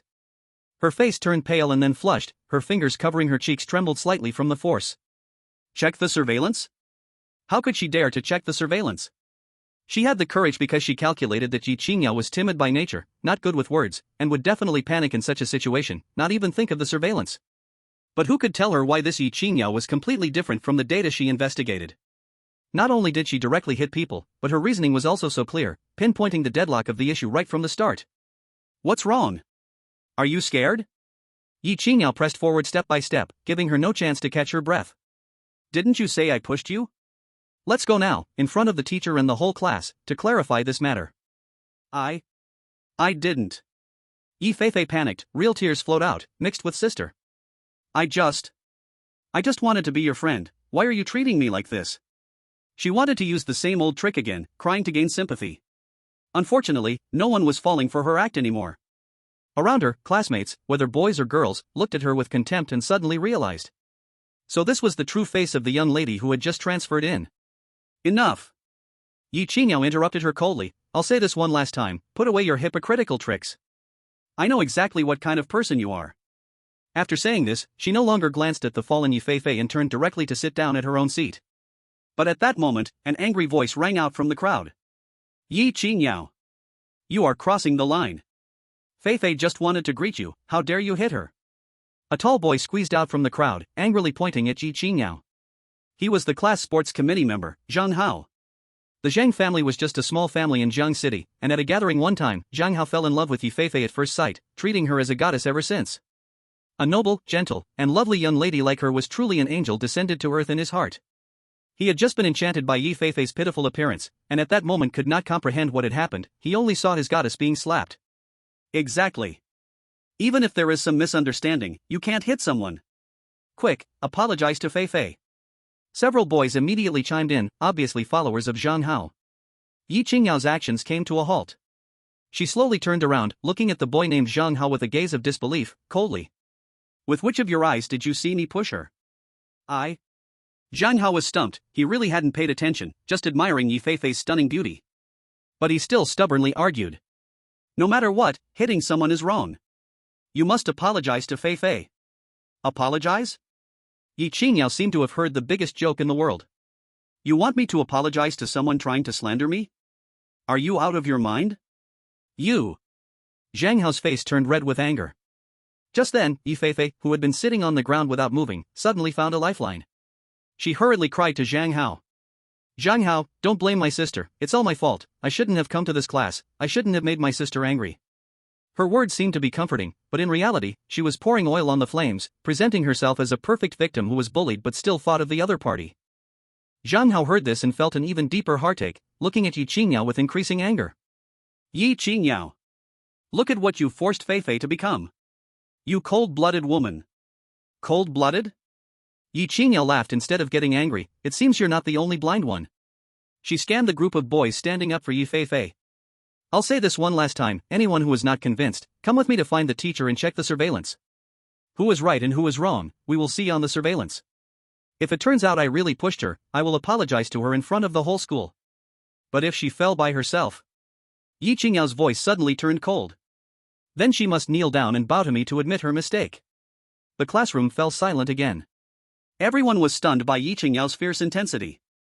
Kneeling down, bowing to admit a mistake? Many students gasped in shock. In their eyes, the school flower Ye Qingyao had always been aloof and proud, never fighting with others. What was going on today? She was too fierce. However, seeing Zhang Hao, who usually bullied others in class, being scolded and lost for words, many felt an immense sense of satisfaction inside. Ye Fei's body shook uncontrollably, her face drained of color. Zhang Hao stammered, daunted by Ye Qingyao's powerful aura, and dared not respond further. The stakes were too high, he simply could not stand up for Ye Fei. But he quickly realized, why was he arguing with a woman here? He was a second-tier beast master. With a woman like this, wouldn't it be better to just fight? Ye Qingyao, you are forcing me. Zhang Hao roared, furious and ashamed, raising his fist and swinging it fiercely at Ye Qingyao's exquisitely beautiful face. His fist, as big as a sandbag, shimmered with a faint yellow glow, a sign of a beastmaster's aura. Suddenly, gasps erupted from the crowd, and several timid girls covered their eyes, unable to bear the bloody scene to come. It's well known that every time a beastmaster contracts or upgrades their beast, they receive a powerful physical boost. Zhang Hao has contracted an elite black bear, known for its strength. I heard Zhang Hao's beast is already at the elite early stage. That means he must have been boosted at least twice, and his vitality must be quite high. If Zhang Hao throws that punch, the school flower might be disfigured. It's too cruel. The discussions and gasps rose and fell like waves. In their eyes, how could a delicate girl like Ye Qingyao possibly withstand the wrath of a male beast master who had been physically enhanced twice? Just when everyone was sweating for Ye Qingyao. Ye Qingyao, at the center of the storm, remained calm and collected, as if that whirlwind punch wasn't aimed at her. She gently clenched her delicate fist, and a mysterious vision of the divine phoenix flashed in her mind. According to the evaluation criteria of the Beastmaster Association, the threshold to advance to a second-tier Beastmaster is for both mental strength and vitality to reach 50 points. And after undergoing the transformation from the supreme dragon blood gifted by Luo Bai, Ye Qingyao's vitality skyrocketed to a terrifying 87. This number far exceeds the normal second-tier early Beastmaster standard. At this moment, together with the mysterious divine phoenix vision, her vitality began to operate in an unprecedented way. She threw her punch. Chapter 11 Trouble. Under the shocked gaze of the whole class, two fists, one large and imposing and the other small but fierce, violently collided. Boom! A dull sound of flesh colliding was heard. Next. Crack! A crisp sound of bone breaking reached everyone's ears. Ah! The heart-wrenching scream instantly shattered the tranquility. But the person screaming was not Ye Qingyao as everyone expected. It was the fierce sports committee member, Zhang Hao. At the moment his fist made contact with Ye Qingyao's delicate, fair fist, the golden light instantly shattered into thin air. And his entire right arm bent backward at an extremely strange angle. The room fell silent. Everyone's mouths gaped open, their eyes nearly popping out of their sockets. What did they see? Just one punch. A male beast master, who had undergone 2 physical transformations, was completely disabled in his arm by a seemingly delicate girl in just one blow? My god. Am I dreaming? Zhang Hao's arm is broken? Was it broken by Ye Qingyao with one punch? How is that possible? How could she have such strength? Isn't Ye Qingyao just contracted to a beast yesterday? And it said her beast is a useless one, could the rumors be false? After a brief silence, the classroom erupted in shock like a roaring wave. All the students looked at Ye Qingyao with expressions of seeing a monster. Even Ye Feifei, who was still pretending to be pitiful on the ground, completely forgot her tears, staring blankly at the wailing Zhang Hao, holding her swollen face. A chilling terror shot up her spine, reaching the top of her head. Zhang Hao was now rolling on the ground in pain, his forehead drenched in beads of cold sweat. He looked at Ye Qingyao, his eyes filled not only with agony but also with inexpressible fear and humiliation. As a big man, a beast master, he had been defeated and had his arm broken by a woman in one punch. Ye Qingyao retracted her fist, lightly shaking it as if she had merely brushed off some dust. She looked down at Zhang Hao, who was writhing on the ground, and spoke lightly. I gave you a chance. It was you who couldn't measure up. These plain words carried unparalleled humiliation. Zhang Hao was so furious that blood surged up to his throat, but the intense pain prevented him from retaliating, his face turning a deep shade of purple. You! Ye Qingyao! You! The few boys who had supported Ye Feifei earlier were now terrified into silence, shrinking back into the crowd, not daring to breathe. What a joke! Someone with the power to break Zhang Hao's arm with one punch, wouldn't they be seeking death by stepping forward? Just then. Everyone, stop! A furious shout erupted from the classroom door. Teacher Wang's face was black enough to squeeze water out of it, rushing in 3 steps at a time, shaken with rage at the disarray he saw before him. Is it lawless? Do you think this is a market? He pointed at the chaotic students, spitting as he spoke. Get back to your seats. The students trembled at his roar, awakening from their daze, quickly scattering like birds and beasts.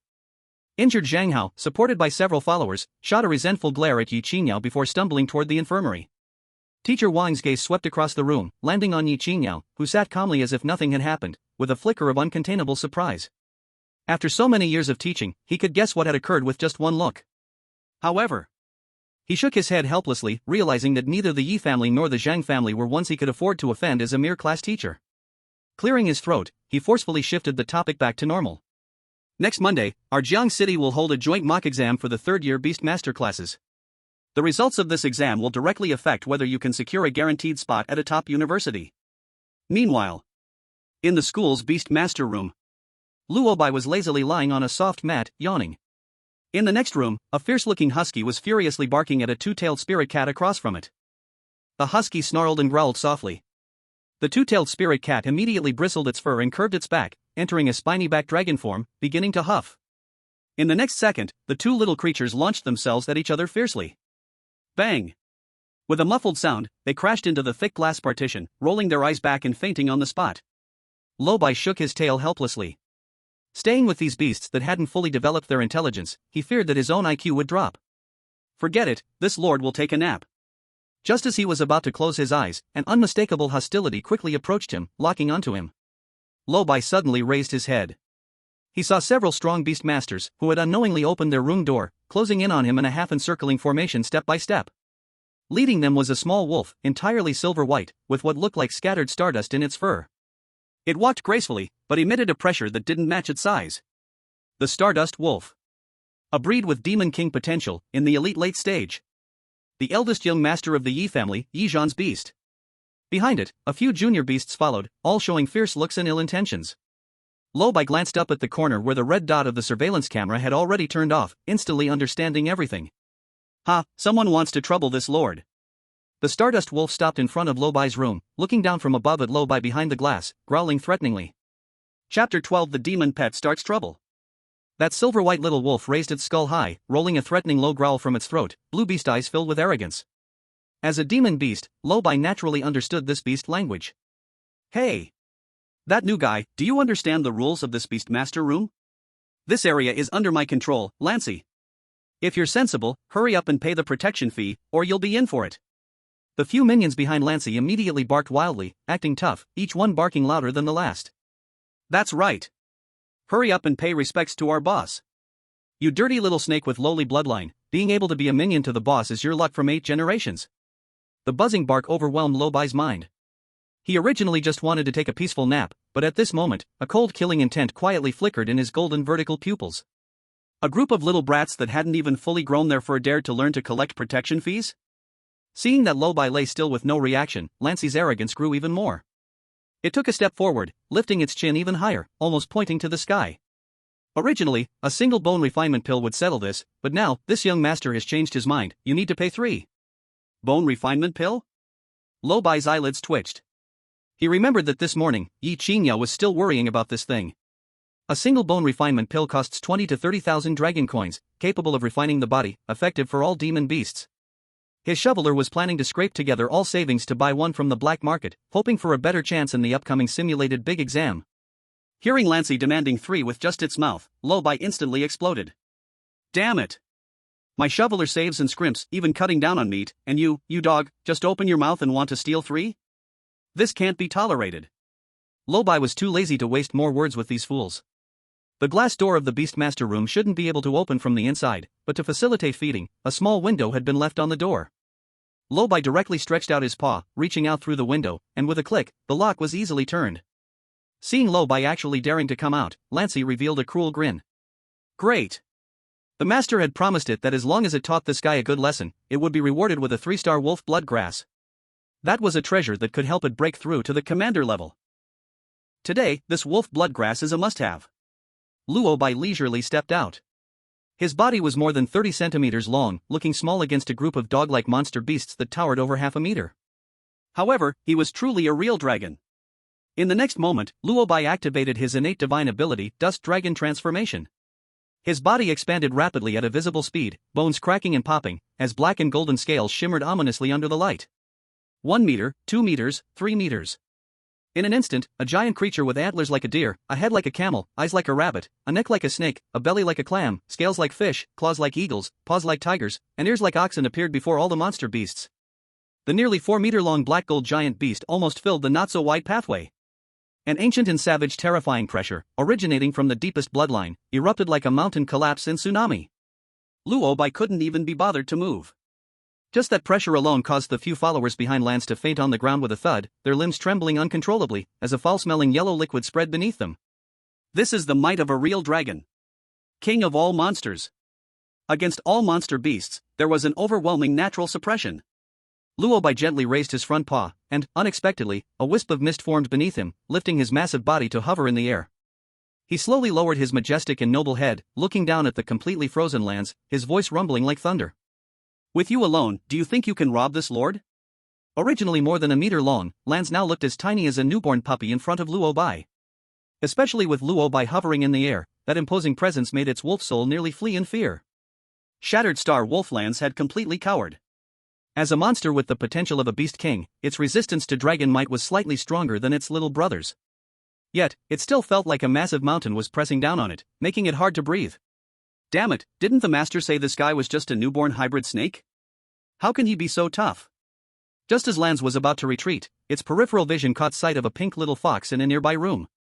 This little fox was completely pink, small in stature, curiously tilting its fluffy head and looking this way.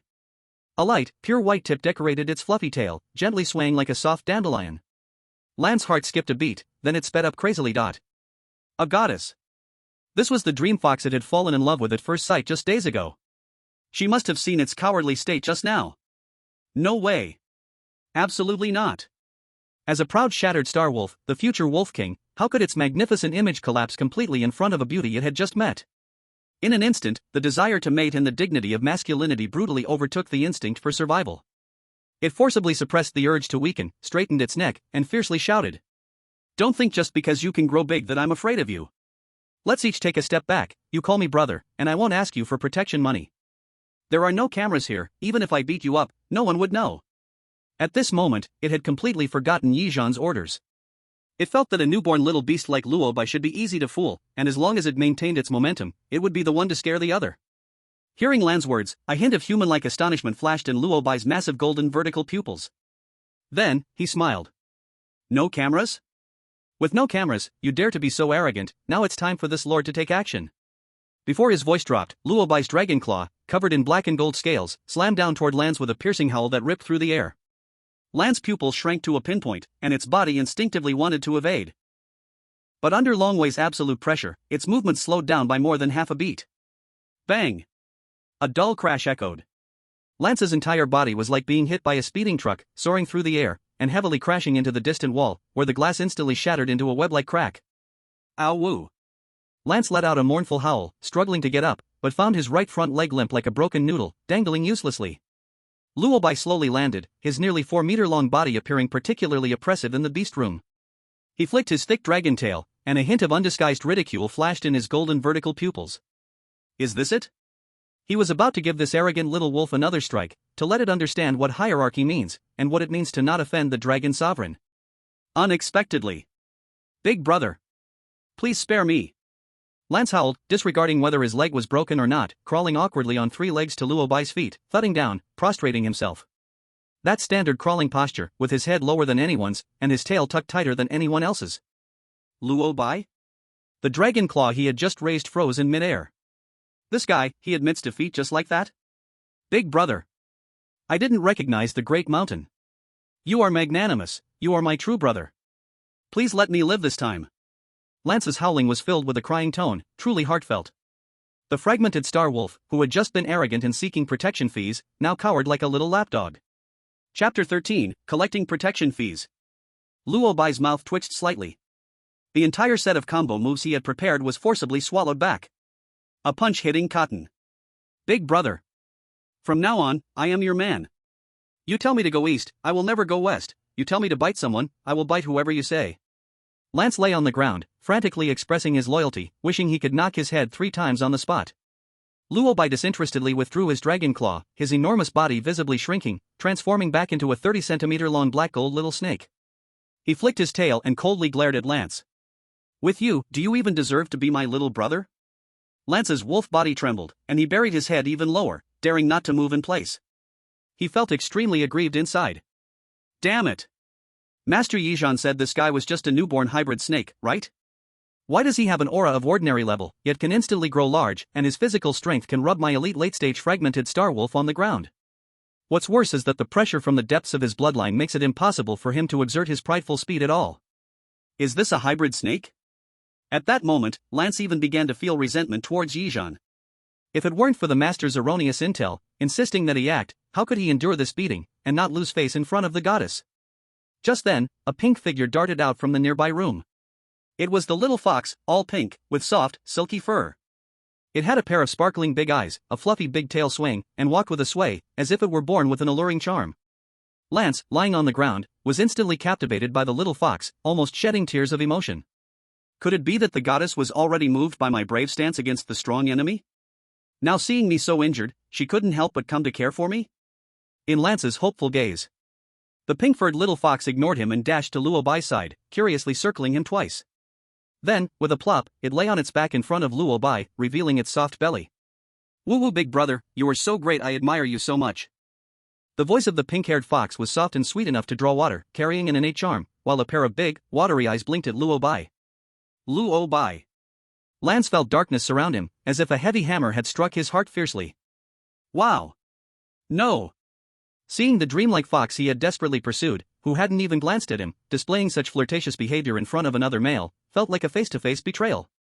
He had sent the best beast meat every day, chased away so many annoying suitors, yet he was still less significant than this Luo Bai he had just met? Oh heaven! You are unfair! Lance's heart was roaring madly, but on the surface, he lay there obediently, not daring to even breathe heavily. Luo Bai showed no interest in the little fox rolling around in front of him. He admitted that the fox was quite cute, but his taste leaned more towards girls like Ye Qingyao, who was a plump waist and slender J.K. Lowly. Or Lu Yanran, the type of stunning mature woman with long, muscular legs. In short, he had not yet lowered his standards to such furry creatures. He turned his head directly, his cold gaze sweeping over Lanz and his trembling little subordinates on the ground. Luo Bai stepped in front of Lanz, looking down at him from a height. Hand over everything you have to eat, use, or hide, all of it. What's this called? Oh right, protection fee. Lanz was instantly dumbfounded. In the past, he had relied on his master's power to collect protection fees from other beasts in the beast chamber, but today was the first time he was being robbed in return. But facing Luo Bai's emotionless golden vertical pupils, how could Lanz dare to say a word of refusal? What are you still dawdling for? Didn't you hear what Big Brother said? Quickly hand over everything. Lanz shouted at the few little subordinates still trembling on the ground, his voice filled with frustration. The little subordinates shook and climbed up, bringing the hidden treasures from their rooms. There was half a piece of dried beast meat, a fruit they couldn't bear to eat, and a beautifully packaged beast nutrient solution. These were all resources left by their master, and now one by one, they obediently placed them in front of Luo Bai like offerings. Luo Bai frowned at the scattered items on the ground. Is this all? You weren't hiding anything, were you? A giant winged chicken, frightened out of its wits, quickly spoke up. Big brother, please see clearly. Most of our resources have been given as protection fees to Lanz. In an instant, all eyes were on Lanz. Luo Bai's cold gaze pressed down like a tangible force. These little subordinates had at least handed over something, but the boss was lying there the whole time. Could it be that he hadn't been beaten into submission yet? Lanz shivered under that gaze, quickly saying, Big brother, it's not that my little brothers don't want to hand over anything, it's that I've eaten it all. At that moment, he was almost in tears, as all the things he had collected had been given to please that pink-haired fox. But if he said this, he would lose the last bit of face in front of his subordinates. Luo Bai squinted his eyes, a flash of murderous intent passing by. Nothing? Really nothing. Big brother, if you don't believe me, you can search. Search as you please. Lanz cried out, almost on the verge of tears. Luo Bai stared at him for a few seconds, just about to give this guy a paw to teach him a lesson. But I know a place with good things. Lanz shouted desperately, driven by the instinct to survive. Luo Bai paused in his movements. Oh? Lanz swallowed nervously, lowering his voice, cautiously saying, Yizhan, he is my master, he has hidden a lot of good things in the beast chamber safe. Bone-cleansing pills, wolf blood grass, and several bottles of high-grade nutrient solution. I know the password. I'm willing to take you to get them, big brother. After finishing, Lanz looked at Luo Bai nervously, not daring to breathe heavily. The wolf's life is at stake, who cares about betrayal? Besides, anyway, it was the master who tricked himself into sending me to death. If it weren't for him, how could my goddess openly desire another beast in front of me? It was the master who acted ungratefully first. Chapter 14, The Goddess Becomes a Sucker. Yizhan? Hearing this name, Luo Bai paused his actions. He remembered. Xiao Qingyao had mentioned those so-called family members in casual chat. That was a melodramatic and rotten piece of history. A rich young man with the surname Yi, who once hid his identity, sweet-talked and deceived an innocent and carefree girl, Ye Qingyao's mother. After getting what he wanted, the man disappeared without a trace due to a family marriage. Years later, he transformed into the CEO of the Yi Group, a well-known beast master in Jiang City, surrounded by a wife and children. That son is Yizhan. And the girl he abandoned was still foolishly waiting for that poor boy who swore to love her for a lifetime. Until she saw that familiar but strange face on the news, angrily seeking him out, only to receive not an explanation, but a night of warmth and a cold hush money. That money became the last straw that broke her back. She left decisively, pregnant. A year later, she gave birth to Ye Qingyao alone but died in childbirth.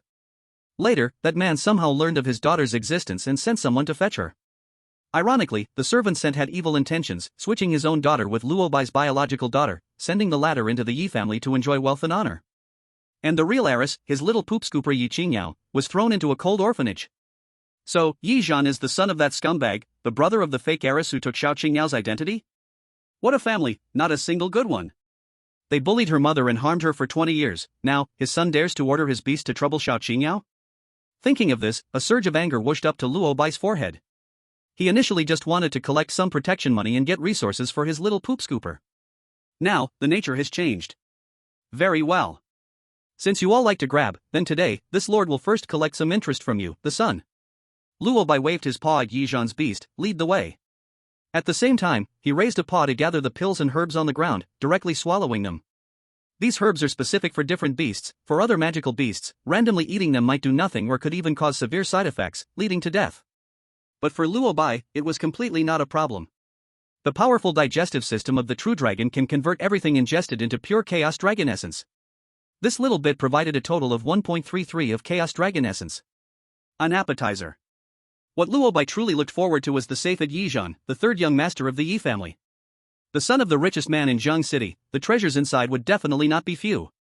Under Lance's guidance, Luo Bai passed through the corridor, arriving at a room at the end. The pink little fox followed closely behind, bouncing happily. Inside the room, a row of safes were neatly arranged. The cameras in the corners of the ceiling, without exception, were all pitch black. Lance stopped in front of one safe, one paw supporting the cabinet door, the other trembling as it pressed the buttons on the lock. Half a minute later, the safe suddenly emitted a rapid alarm of beep. Beep. Beep. Luo Bai pushed away the little fox that had been rubbing against him, his voice darkened. What's going on? Lance trembled in fright, his gaze evasive. Big brother, I was too nervous and forgot the last digit. The safe will lock for 10 minutes. Give me another chance. I can definitely remember after a few more tries. Luo Bai could tell that Lance dared not lie to him. This guy was truly scared of being beaten, wasting his wolf blood, cowardly beyond measure. No need, just step aside. Without even surveillance, is it really that complicated? Under Lance's confused gaze, Luo Bai stepped in front of the safe, extending his dragon claw covered in black gold scales. Tearing claw.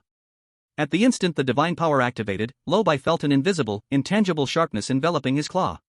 That wasn't sharpness on a physical level, but the power to cut through space. When he knocked Lance away before, he purely used his physical strength. If he had used this move then, that foolish wolf wouldn't just have ended up with a broken leg. Screech.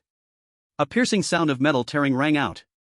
Luo Bai's 3 claws went down, and a 5 cm thick special steel plate was sliced open like it was made of paper, leaving a black, dark hole. Seeing this scene, Lance's wolf body trembled, nearly peeing on the spot. If that claw landed on its forehead, wouldn't its wolf brain instantly turn into a soup? The resentment toward Yizhan in its heart instantly surged to the peak. And that little fox had stars in its big eyes, full of excitement. Luo Bai extended his claw and pulled everything out from inside in one go. Needless to say, Yizhan's wealth was even more abundant than he had thought. First was a plant less than half a foot tall, with a deep purple stem and a surface covered in fine silver hairs, resembling wolf hair in appearance. Looking at Lance drooling, this should be the wolf blood grass it mentioned. Without thinking, Luo Bai swallowed it in one bite. A massive energy erupted in his stomach, which was then slowly digested into chaotic dragon essence. A 3-star wolf blood grass corresponds to a commanding level monster. It was full of energy, and after eating it, Luo Bai surprisingly felt a rare sense of fullness. Wait, I'm a dragon. How can a single grass fill me up? Luo Bai grumbled in his heart, then lifted his claw and stuffed a few pills and other herbs into his mouth. Finally, there remained a small dark golden sword engraved with intricate patterns, clearly not an ordinary item, along with 2 small bottles labeled Spirit Nourishing Liquid and Body Tempering Liquid. According to the words on the bottles, he learned these were for humans. So Luo Bai pushed the small sword and the 2 bottles to the little fox. These things, you keep them for now. Seeing that Luo Bai finally acknowledged him, the little fox happily wrapped its fluffy tail around the items, rubbing its nose against his face before gleefully carrying the bottles back to its room. Lance watched the goddess-like creature act like a love-struck fool, his heart aching like a knife. But seeing the little fox struggling to carry so much, he couldn't help but step forward to help share some of the burden. Luo Bai stayed in place, using the same method to violently break open the remaining safes one by one. That way, even if someone investigated later, they would only think it was a highly skilled thief, never suspecting a mixed-breed little snake. Chapter 15, The Man in Black? As soon as the lunch break bell rang, Ye Qingyao practically sprang up from her seat. She didn't want to stay even a second longer. Her mind was set on one thought, to check on Luo Bai in the Beast Master room. After the conflict this morning, her homeroom teacher, Old Wang, had called her out during the break. Old Wang was a sincere person, and he didn't criticize her much. He just earnestly advised her to prepare well for the upcoming tests and college entrance exams. His words hinted that as long as her grades were good enough, she would have the chance to completely break free from the Yi family. She shouldn't let a contract with a useless beast make her fall into depravity. Ye Qingyao's footsteps quickened, and she eventually ended up running. She wasn't worried that Lord Dragon would be bullied. But she was concerned that with his proud nature, being in a strange environment for the first time, he might not adapt well. Would he conflict with other beasts? However, before she arrived at the beast room, she saw a large crowd of people gathered at the entrance. There were layers of people, blocking the way completely, and the murmur of discussions could be heard from a distance. A strong sense of foreboding instantly tightened around her heart. Is something wrong? She squeezed her way through the crowd and grabbed a classmate with a face full of acne. "Classmate, could you please tell me what happened here?" The boy was tiptoeing, trying hard to peek inside, but when pulled, he turned back impatiently. Just as he wanted to explode in anger, upon seeing her face, his voice instantly caught in his throat. "Why Ye? Ye's school flower."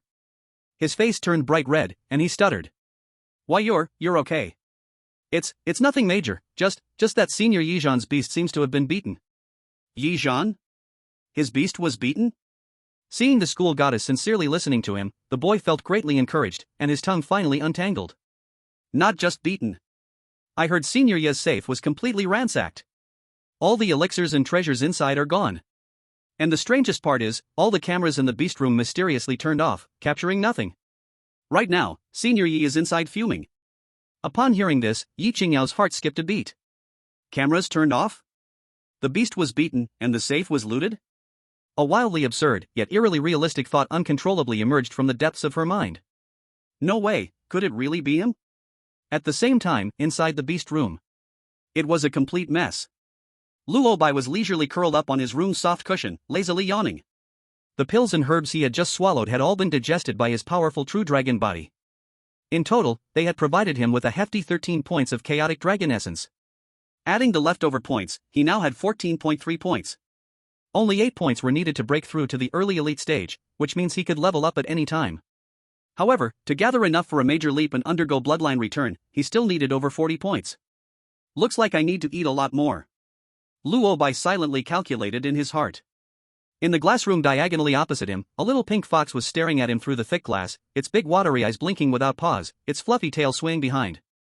And not far in front of them, in the center of the corridor, a dark-faced, rebellious boy was staring intensely at the trembling little star-shattering wolf on the ground. It was Yizhan. "Lands. I'll ask you one last time. What exactly happened? Who did it?" Yizhan's chest heaved violently, his eyes bloodshot, clearly pushed to the edge of fury. He had only gone to class that morning, and when he returned, he found his beast had a broken leg. The wolf blood grass he had hidden in his safe, prepared for a breakthrough to the leader level, had also disappeared without a trace. This was like a hard slap to the face of Yi Sanshao. The most important thing was, that sword. That small dark golden sword. That was crucial for their Yi family's future advancements. If his father found out that he lost something in his possession, he would definitely be tortured to death. The lands on the ground trembled even harder. It tried several times to reveal the truth, but every time it secretly glanced, it would meet the gaze of a small dark golden figure in the corner. Luo Bai's golden vertical pupils were casually watching it. There was no emotion in those eyes, but it carried an absolute pressure stemming from deep within the bloodline, making its wolf fur stand on end, not daring to say a word. The excruciating pain of being struck away, the broken bones still fresh in its memory. Even worse, the last time they separated, that little pink fox had softly muttered to itself. "I really hate beasts that report behind someone's back, they have no masculinity at all. It doesn't want to be a beast without masculinity. It doesn't want to be a beast that tells parents behind their back." Lance gritted his teeth and made a decision. He raised his head and cried out to Yizhan through the mental link. "Master. I was wrong. I shouldn't have acted on my own." Yizhan was taken aback. "What do you mean?" I originally wanted to follow your orders and teach the new hybrid snake a lesson, to give it a warning." Lance sobbed as he accused. "But as soon as I opened the door, a group of mysterious people in black rushed in from outside. They all had their faces covered, so I couldn't see their appearance. They rushed straight to the safe." Yizhan's pupils suddenly constricted. "People in black? They were too powerful. I rushed up to stop them, but before I could react, one of them kicked my leg and broke it. Then they rushed to your safe. I don't know what means they used, but in just a few moves, they broke it open. They stole everything inside. Master. They must have been plotting this for a long time. They came for your treasure." Lance's report was filled with anger and humiliation. His acting skills were so superb that he could win an Oscar in the beast world. While he spoke, he secretly observed Luo Bai's reaction. Seeing the little snake nodding in satisfaction, Lance's heart finally relaxed a little. As long as the big brother is satisfied, the goddess shouldn't dislike me either. I'm really a clever little thing. After hearing Lance's words, Yizhan was completely stunned. A group of powerful people who sneaked into the beast room to steal resources? A chill unexpectedly shot from the soles of his feet straight to the crown of his head. Could it be that this time was not an accident, but someone had already set their sights on the sword in his hand? Yizhan clenched his fists tightly. Damn it, if I had known, I wouldn't have wasted effort teaching that wild girl's beast. Now there's no surveillance, where can I investigate those suddenly appearing people in black? Chapter 16, Shocked Ye Qingyao. Ye Zhan walked out of the beast room with a dark face. He didn't even glance at Ye Qingyao, who was standing at the door, and walked past her with a sullen face, exuding an aura that warned others to stay away. After he walked far away, Ye Qingyao finally hurried inside with a worried heart. The beast room was a mess, and the air still carried a faint smell of blood and stench. Ye Qingyao immediately spotted the spiderweb-like crack on the distant wall. Her heart raced even faster. Her anxious gaze searched the entire beast room and finally, in that familiar glass room, she saw a small black and gold figure. Luo Bai was curled up safely on the soft cushion, seemingly taking a nap. A huge stone finally fell from Ye Qingyao's heart, and she let out a long sigh of relief. She quickly ran to the front of the room and opened the glass door. Lord Dragon Monarch, I have come to take you home. Ye Qingyao's voice carried a barely noticeable tremor. She didn't even realize that although she had only known Luo Bai for a day, he had already occupied a very important place in her heart. Ye Qingyao was truly worried just now. She reached out her hand, cautiously trying to pick up Luo Bai. However, Luo Bai opened his golden vertical pupils and raised his little head, gently pushing her hand away with his forehead. He slid down from the soft cushion, gracefully landed on the ground, and then flicked his tail at Ye Qingyao, signaling her to follow. Ye Qingyao was taken aback. Although she was full of doubts, she still obediently followed Luo Bai. Luo Bai walked with a proud stride, passing through the corridor, and finally stopped in front of a room. Inside, a completely pink little fox excitedly scratched at the glass, and upon seeing Luo Bai, its tail wagged as if it would fly away. Luo Bai lightly nudged the door lock with his paw. The door opened.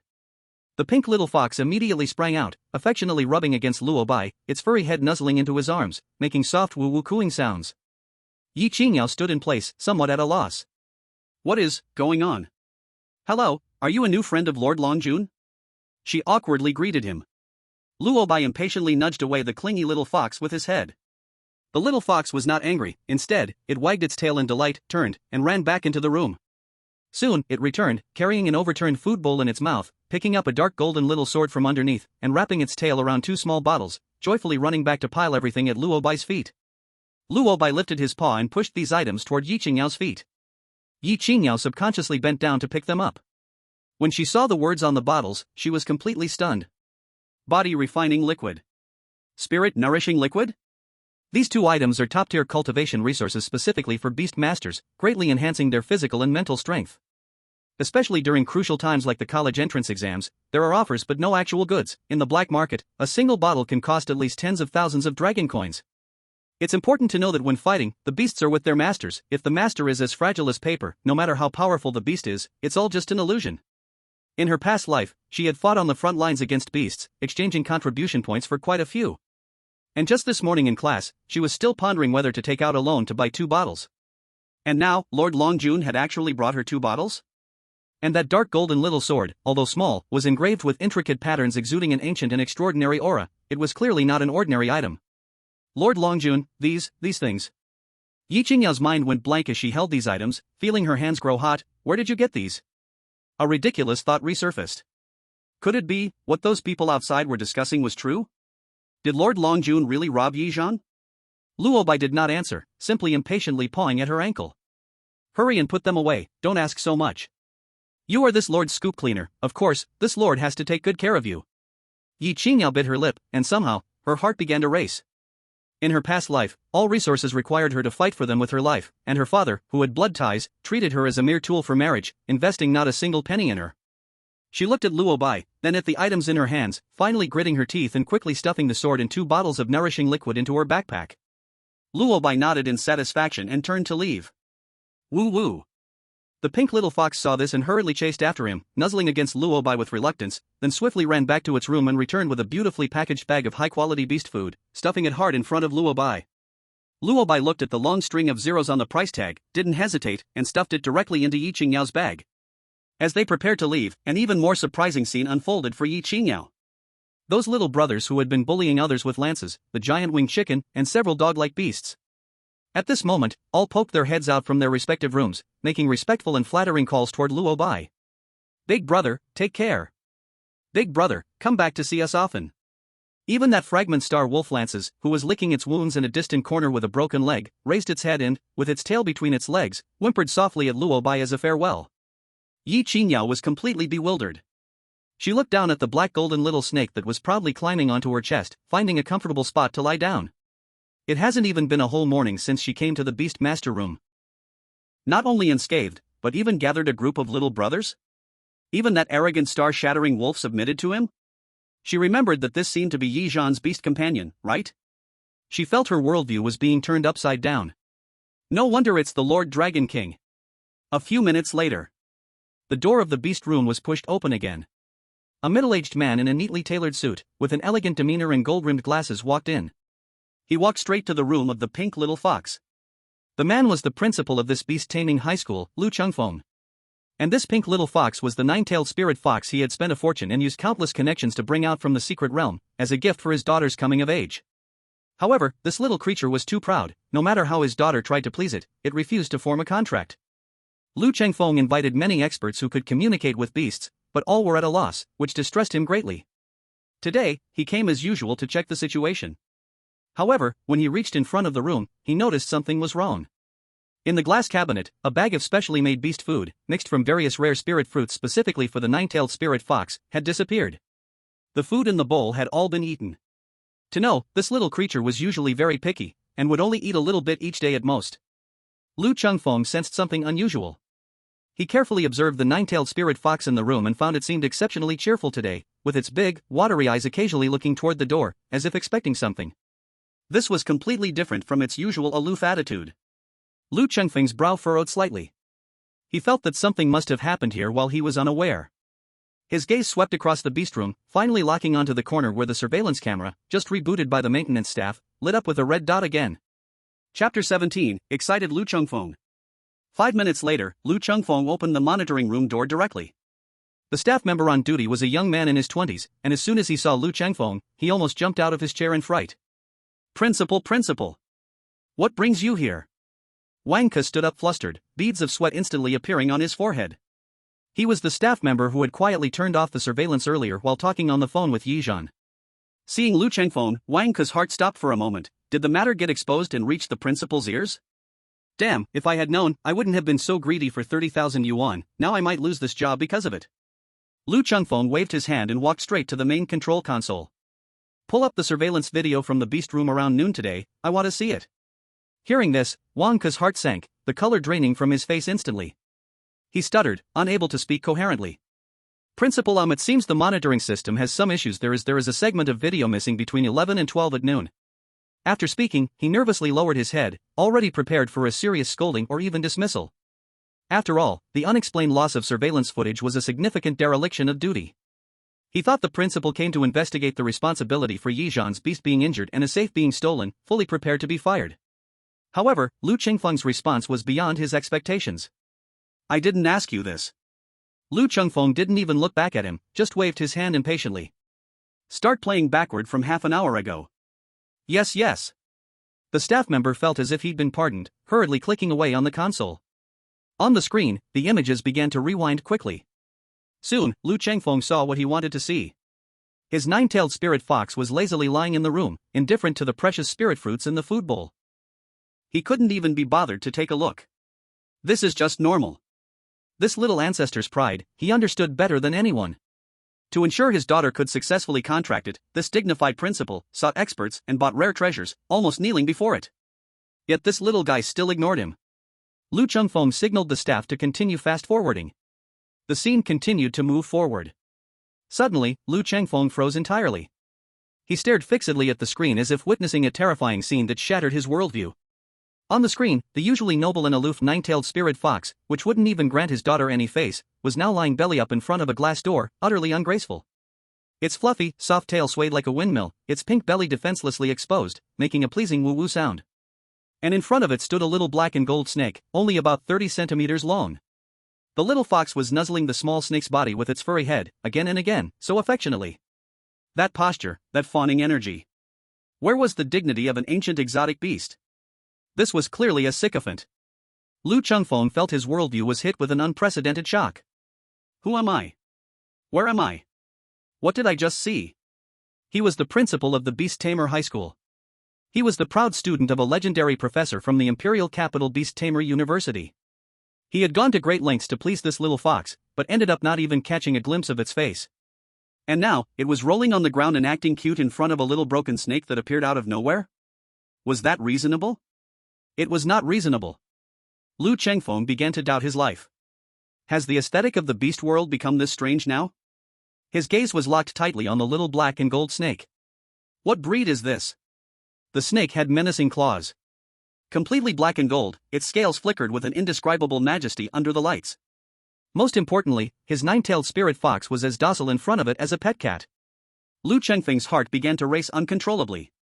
A crazy thought exploded in his mind. Contract. Yes. Since this little fox obeyed this little snake so well, then as long as he found the little snake's owner to persuade her, wouldn't his daughter be able to contract the nine-tailed spirit fox? Once this thought appeared, it could not be contained. Stop, he shouted excitedly.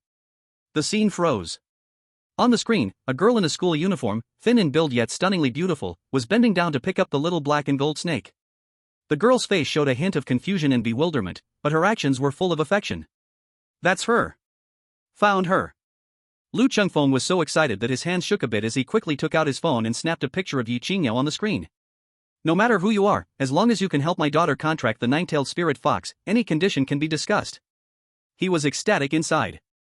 The problem that had troubled him for months finally saw the light of solution today. Lu Chengfeng, satisfied, put away his phone. He turned around and patted the staff member's shoulder, his face radiating unprecedented warmth. Which class is this girl from?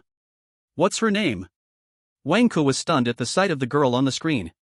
Isn't the girl on the screen Ye Qingyao, whom Ye Zhan had paid to have his spirit beast closely looked after? The same Ye Qingyao who Ye Zhan mentioned had contracted a useless spirit beast. Ye Zhan was the son of the richest man in Jiang City, someone he could not afford to offend. But the principal in front of him, rumored to be a big figure from the imperial capital, with a background too deep to measure, was someone he absolutely couldn't provoke.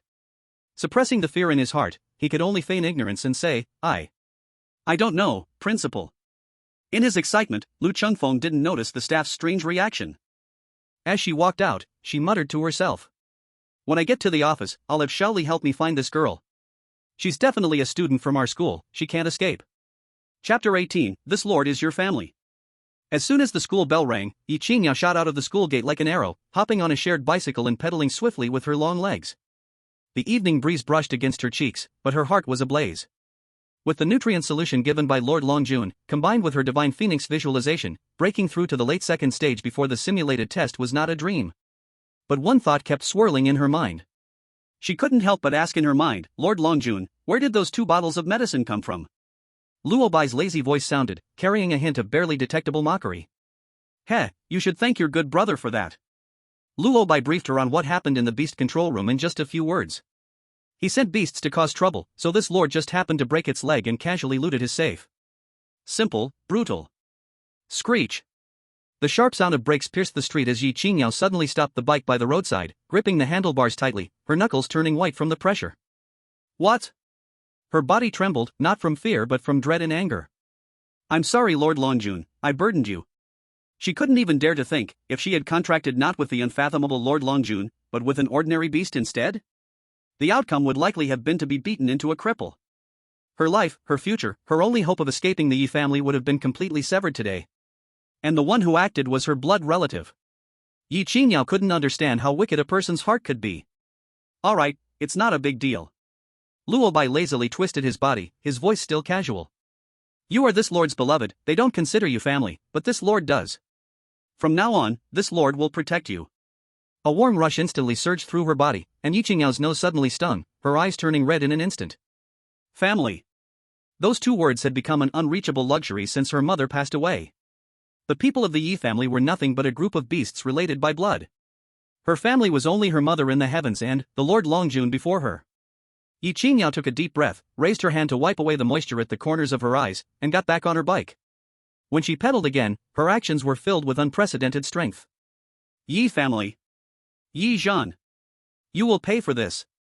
Upon returning to the villa, Ye Qingyao dashed into the bathroom. The body-cleansing liquid was mixed into the bathwater, the spiritual nurturing liquid was taken orally. Ye Zhan wanted her to embarrass herself in the simulation battle, didn't he? She was determined to wipe the faces of everyone in the Ye family. First, she was resolute. Seeing how hard the little poop shoveling officer was working, Luo Bai felt he couldn't stay idle. He slowly crawled toward Ye Qingyao's backpack, preparing to taste the high-grade beast food offered by the little fox. Tonight, he would break through casually. He remembered the terrifying number on the packaging. Was it 500,000 or 600,000 per bag? Surely, it could exchange for a lot of chaotic dragon essence. With a clink, the small dark gold sword fell out as he rummaged through the bag. Luo Bai paused for a moment and hooked the small sword with his claw. When Ye Zhan discovered the safe had been robbed, he was so furious he nearly flipped the beast control room. But other than the 2 bottles of nutrient solution worth less than 100,000 combined, there was nothing else valuable, clearly not enough to make Ye third young master so angry. The only explanation was that this unassuming little sword was the real treasure. Sacrificial tool? Luo Bai recalled Ye Qingyao mentioning that sacrificial tools would have a special reaction after being infused with spiritual energy. He had no spiritual energy, but he had something even more powerful, dragon essence. Luo Bai cautiously tried to inject a strand of dragon essence into the sword's body. However, that strand of dragon origin vanished without a trace, like a mud ox sinking into the sea, and the little sword reacted not at all. Not a sacrificial tool? Luo Bai, not believing in evil, picked up the little sword and smashed it on the ground, then clawed at it for a long time. Aside from discovering that this thing was indeed excessively sharp, there was no other extraordinary feature. Confused, he simply tossed it aside and turned his gaze to the bag of beast food. Sizzle! The packaging bag was easily torn open, and an indescribably rich and exotic fragrance exploded instantly. If Luo Bai had previously held even the slightest resistance to eating something like dog food, then now, the tiny bit of resistance had already been thrown out into the clouds. So fragrant! Luo Bai dove into the bag, entering full-on eating mode. 10 minutes later. Luo Bai, with his belly round and swollen, tore through the bottom of the bag and emerged, as a glowing screen appeared before him. Acquired 21 points of Chaos Dragon Origin, current total of Chaos Dragon Origin, 35.3 points. The Chaos Dragon Origin provided by this bag of beast food was already enough to match a safe full of Dan medicine and spirit herbs. Now it totaled 35 points. If he could gather up to 60 points, he could push the ancestral return progress by another 10% and draw a new talent ability. Luo Bai smacked his lips, never expecting that he, a true dragon, would actually have a day of living off others. Considering how considerate that little fox was, he decided to be kinder to it the next time he saw it. To save up for the ancestral return, or to upgrade directly? This thought flashed through Luo Bai's mind for just an instant before he made a decision. Save up for what? Where would he get dozens of dragon origin points in a short time? First, raise his realm, win first place in the simulated battle, grab all the reward resources, and then talk. At that time, would he still worry about not having resources for ancestral return? System. Use all Chaos Dragon Origin to enhance my realm. Ding, deducting Chaos Dragon Origin. Boom. A stream of pure energy exploded within Luo Bai's body. This power was pure to the extreme, frantically washing over every inch of his bones, every piece of dragon scale. Crack. Crack. Within his small body, the sound of fine bones cracking echoed. The black golden scales deepened at a visible speed, and the edges reflected a cold, metallic luster. His body, originally only about 30 centimeters long, began to uncontrollably expand under the energy's urging. 40 centimeters. Chaos Dragon Origin -12. Realm upgrade successful. Current realm, mid-elite. Just as the system's prompt finished, Luo Bai hadn't even had time to feel the new power before he resolutely roared in his heart for the second time. Continue. Don't stop. Received command. Deducting Chaos Dragon Origin. Chaos Dragon Origin -16. Boom. An even more terrifying wave of energy surged forward. Luo Bai's body was entirely engulfed in radiant golden light. Roar.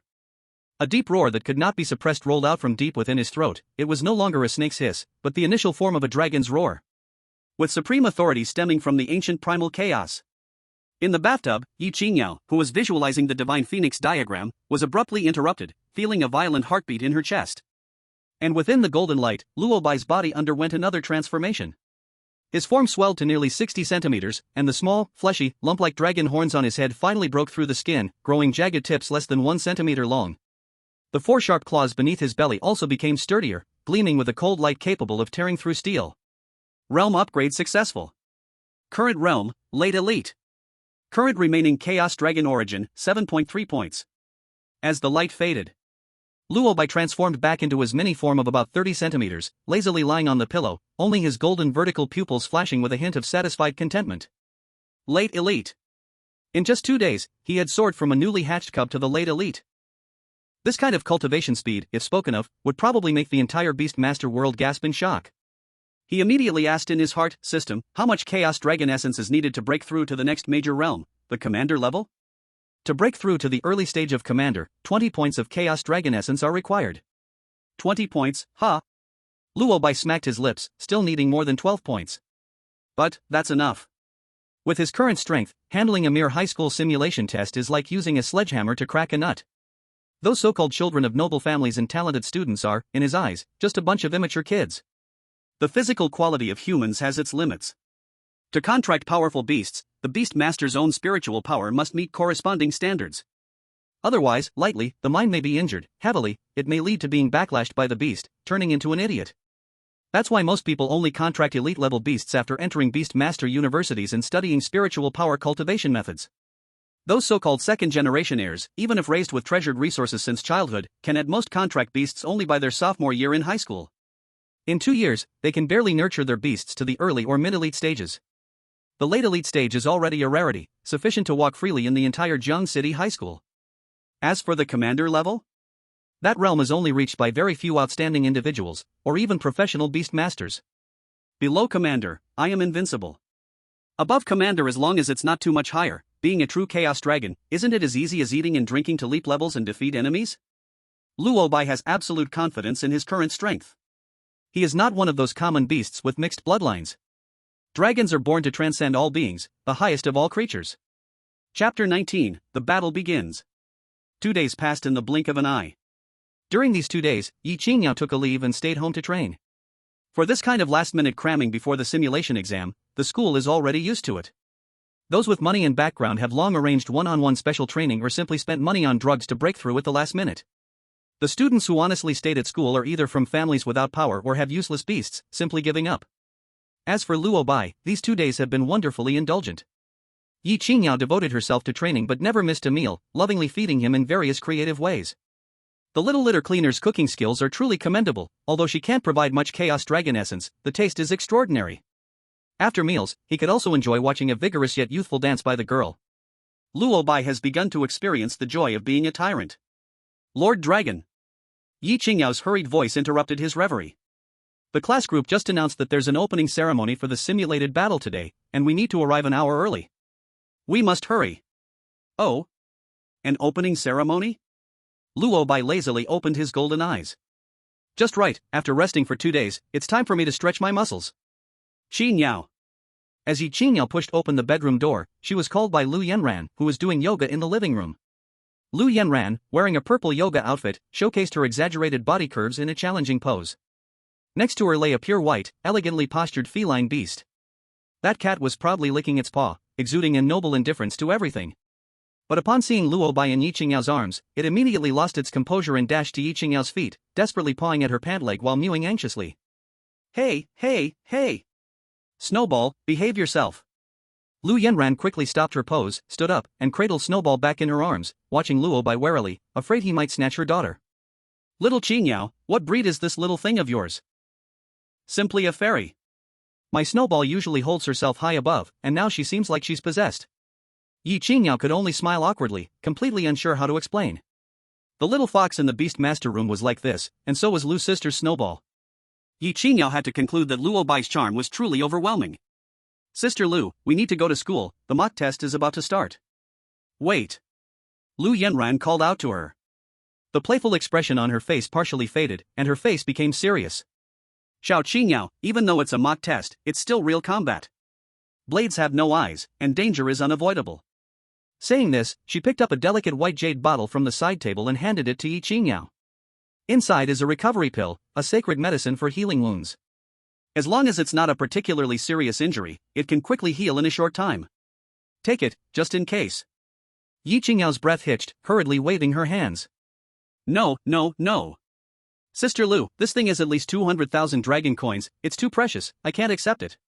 You already gave me a fusion pill last time. Why are you being so polite with me?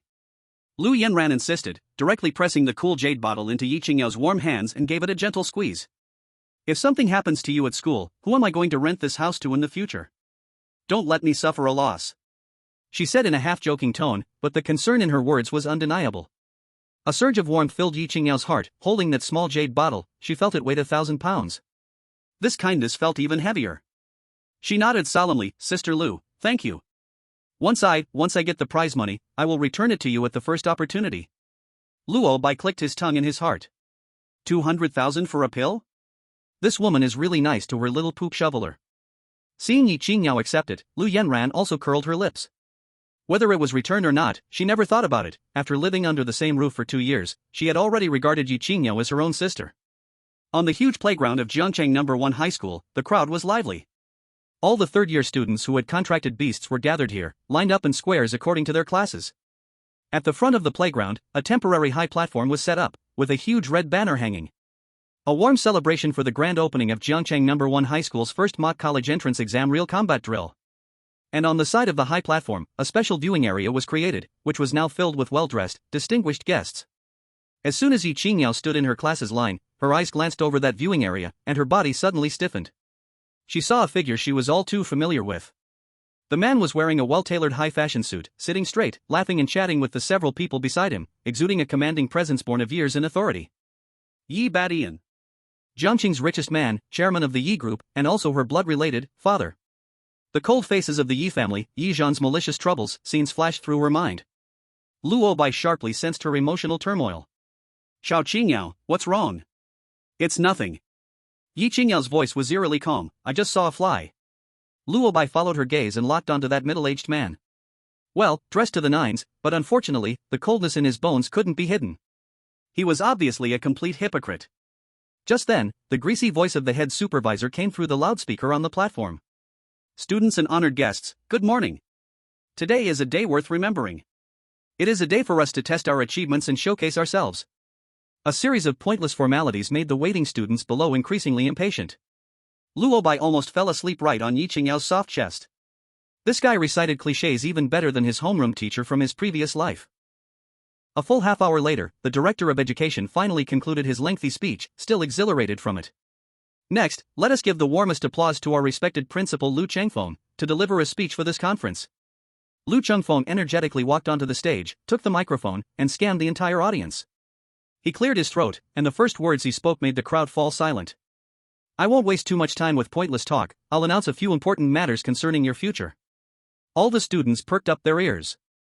First, Lu Chengfeng raised one finger. To let everyone experience the cruelty and pressure of the real college entrance examination, the school has made great efforts to bring in 3 top exchange students from Daya to 3rd Middle School.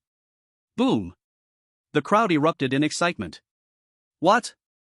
Daya to 3rd Middle School? Isn't that a true national key school? The students there are all monsters. Oh my! Are we really going to compete with them?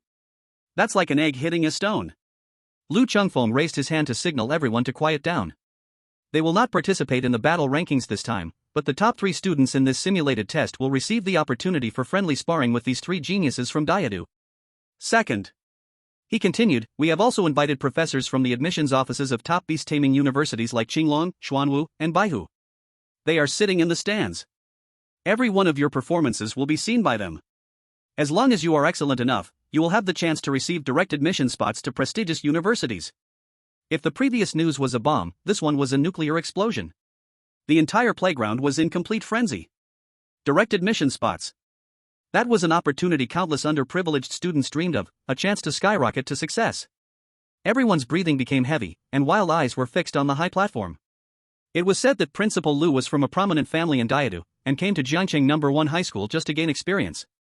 Who would have thought that in his first year, he brought resources that students in previous years couldn't even dream of? Lu Chengfeng was very pleased with the students' reactions. He paused and threw out one last bombshell. He turned slightly toward the stands and bowed his head. Finally, let us once again thank Mr. Ye Badian, the chairman of Ye's Group, and other outstanding entrepreneurs for their generous sponsorship of this event. All students in the top 10 will receive generous rewards provided by them. Chapter 20, Opponent, Ye Feifei. As Lu Chengfeng's voice fell, the whole venue completely plunged into madness. On the high platform, a stunning woman dressed in a red qipao, with an enchanting figure, stepped forward and took the microphone. She was the star host of Jiangqing TV, and the special host for the simulated test, Sumei. As soon as Sumei appeared, she sent countless teenage boys' hormones soaring, cheers rising and falling. She lightly parted her red lips, her crisp and pleasant voice resonating through the loudspeakers across the entire playground. Students, please quiet down. Now, I will announce the specific rules for this simulated battle. There are a total of 109 students participating in this battle, using a single elimination system, with one lucky participant getting a bye straight to the next round. Each match will last for 10 minutes, allowing the use of only one beast in battle. To speed things up, 4 battle platforms will compete simultaneously. Finally, through 7 rounds of ruthless elimination, we will determine the top 3 of this simulated test. The losers of the semifinals will compete for 3rd place. The rules were simple and clear, being the pure collision of strength. Now, I declare the Jiangcheng No. 1 High School's first simulated college entrance examination practical exercise officially begins.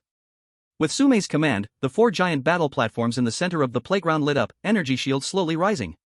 On the big screen, the list of matches for the first round began to scroll rapidly. First match, Platform 1. Class 3, Section 7, Wang Hao, facing Class 3, Section 2, Li Jun. The second match. The competition officially begins. Ye Qingyao was not in the first batch, she quietly stood in the line, while Luo Bai lazily lay on her soft chest, boredly watching the matches. After several rounds, to him, it all seemed like chickens pecking each other. What a fire for a rabbit battling against a stone armor turtle. You shoot a little fireball, I retreat into my shell, 10 minutes pass, and neither can do anything to the other, both are judged as passive players in the end. Such a waste of Lord Longjuan's precious time. Just as Luo Bai was about to fall asleep, the battle on stage 3 suddenly caused quite a stir. Roar! A fierce wolf's howl echoed through the entire arena. A muscular giant wolf with bluish-gray fur appeared on the stage. One of its hind legs seemed to move a bit unnaturally, but the fierce aura around it didn't fade at all. It was Ye Zhan's star-shattering wolf, Lance. To impress the teachers from the 4 great academies, Ye Zhan had gritted his teeth and spent money to buy a wolf blood herb, forcefully raising Lance's rank. Commander level. Its opponent was an elite mid-stage iron armor rhino. The match begins. As the referee finished speaking, the iron armor rhino hadn't even begun to charge before Lance's figure turned into a gray streak of lightning and pounced in an instant. Crack! The harsh sound of bones breaking rang out. The iron armor rhino's proud, thick shell was as fragile as paper under the sharp claws of the star-shattering wolf, and it was torn open with a huge gash. One move. Just one move, and the winner was decided. Wow! Senior Ye Zhan is so handsome. So strong. Is this what a commander-level beast master looks like? It's total domination. On the sidelines, Ye Zhan's little fans erupted in cheers. Luo Bai narrowed his golden eyes slightly. I never expected that after I gave this little wolf cub a beating, it actually broke through. Commander level corresponds to the beast master's adulthood. Lance's size had gone from being about the size of a dog to becoming a true giant wolf, looking incredibly majestic. I wonder, though, does it still recognize its big brother? At this moment, the announcer's voice rang out again. Next match, Stage 1, Class 3, Section 1, Ye Qingyao, facing Class 3, Section 9, Ye Feifei. What? Ye Qingyao's body slightly trembled. The entire arena instantly fell silent, and countless surprised gazes all turned to Class 3, Section 1's lineup. The relationship between Ye Qingyao and Ye Feifei was well known throughout the school. A battle between the true and fake daughters? This was way more exciting than the previous matches. In an instant, Stage 1 was surrounded by so many people that it was packed, more than the other 3 stages combined. Ye Qingyao instinctively looked toward Ye Zhan, standing at the front of the group. Sure enough, Ye Zhan was looking back at her, with a trace of undisguised mockery on his rebellious face. It's him again. Ye Qingyao instantly understood. Ye Zhan was seeking revenge. Revenge for the slap she gave Ye Feifei in front of the school gate a few days ago. Since he couldn't ruin her Beast Master in the Beast Master room, he arranged this match, forcing Ye Feifei to take back her pride in front of all the students and teachers. How sinister. The students around also quickly realized, and their looks toward Ye Qingyao were filled with sympathy. Damn, the 2 top school beauties are going head to head, this is going to be a good show. I think Ye Feifei will win. She's contracted a wind spirit deer with Demon King potential. I heard Ye Zhan and Ye Ji specially trained her. Doesn't that mean Ye Qingyao is doomed to lose? I heard she contracted a useless one. Not necessarily, Ye Qingyao is kind and hardworking, I believe in her. On the observation stand, Lu Chengfeng was holding a cup of hot tea, watching the match list on the big screen with great interest. When the name Ye Qingyao appeared, he felt a surge of energy and immediately put down his teacup. It's her. The girl in the surveillance footage holding the black and gold snake. In the past 2 days, he had his secretary investigate all the students in their 3rd year who had beast contracts, and that's how he found Ye Qingyao's name. However, Ye Qingyao had taken 2 days off, and there was no detailed family address on her profile. Lu Chengfeng managed to hold back his impatience, thinking that Ye Qingyao would definitely not miss this battle, and patiently waited for 2 days. He began to search the crowd, quickly locking onto the cool, independent figure slowly walking toward the battle platform. Not bad, not bad, Lu Chengfeng nodded in satisfaction, speaking to himself, unfazed by praise or insult, with a calm mind, she's a good seed. Next to him, a leader from the Education Bureau heard his words and smiled, saying to Ye Badian who was beside him. Mr. Yi, Principal Lu has a very high opinion of your daughter. Ye Badian, who was laughing and chatting with several business partners, was momentarily taken aback. Your daughter? He glanced at the large screen and saw the name Ye Feifei. So, he was praising Feifei. A proud smile instantly appeared on Ye Badian's face. He waved his hand modestly and politely said to Lu Chengfeng. Principal Lu, you flatter her.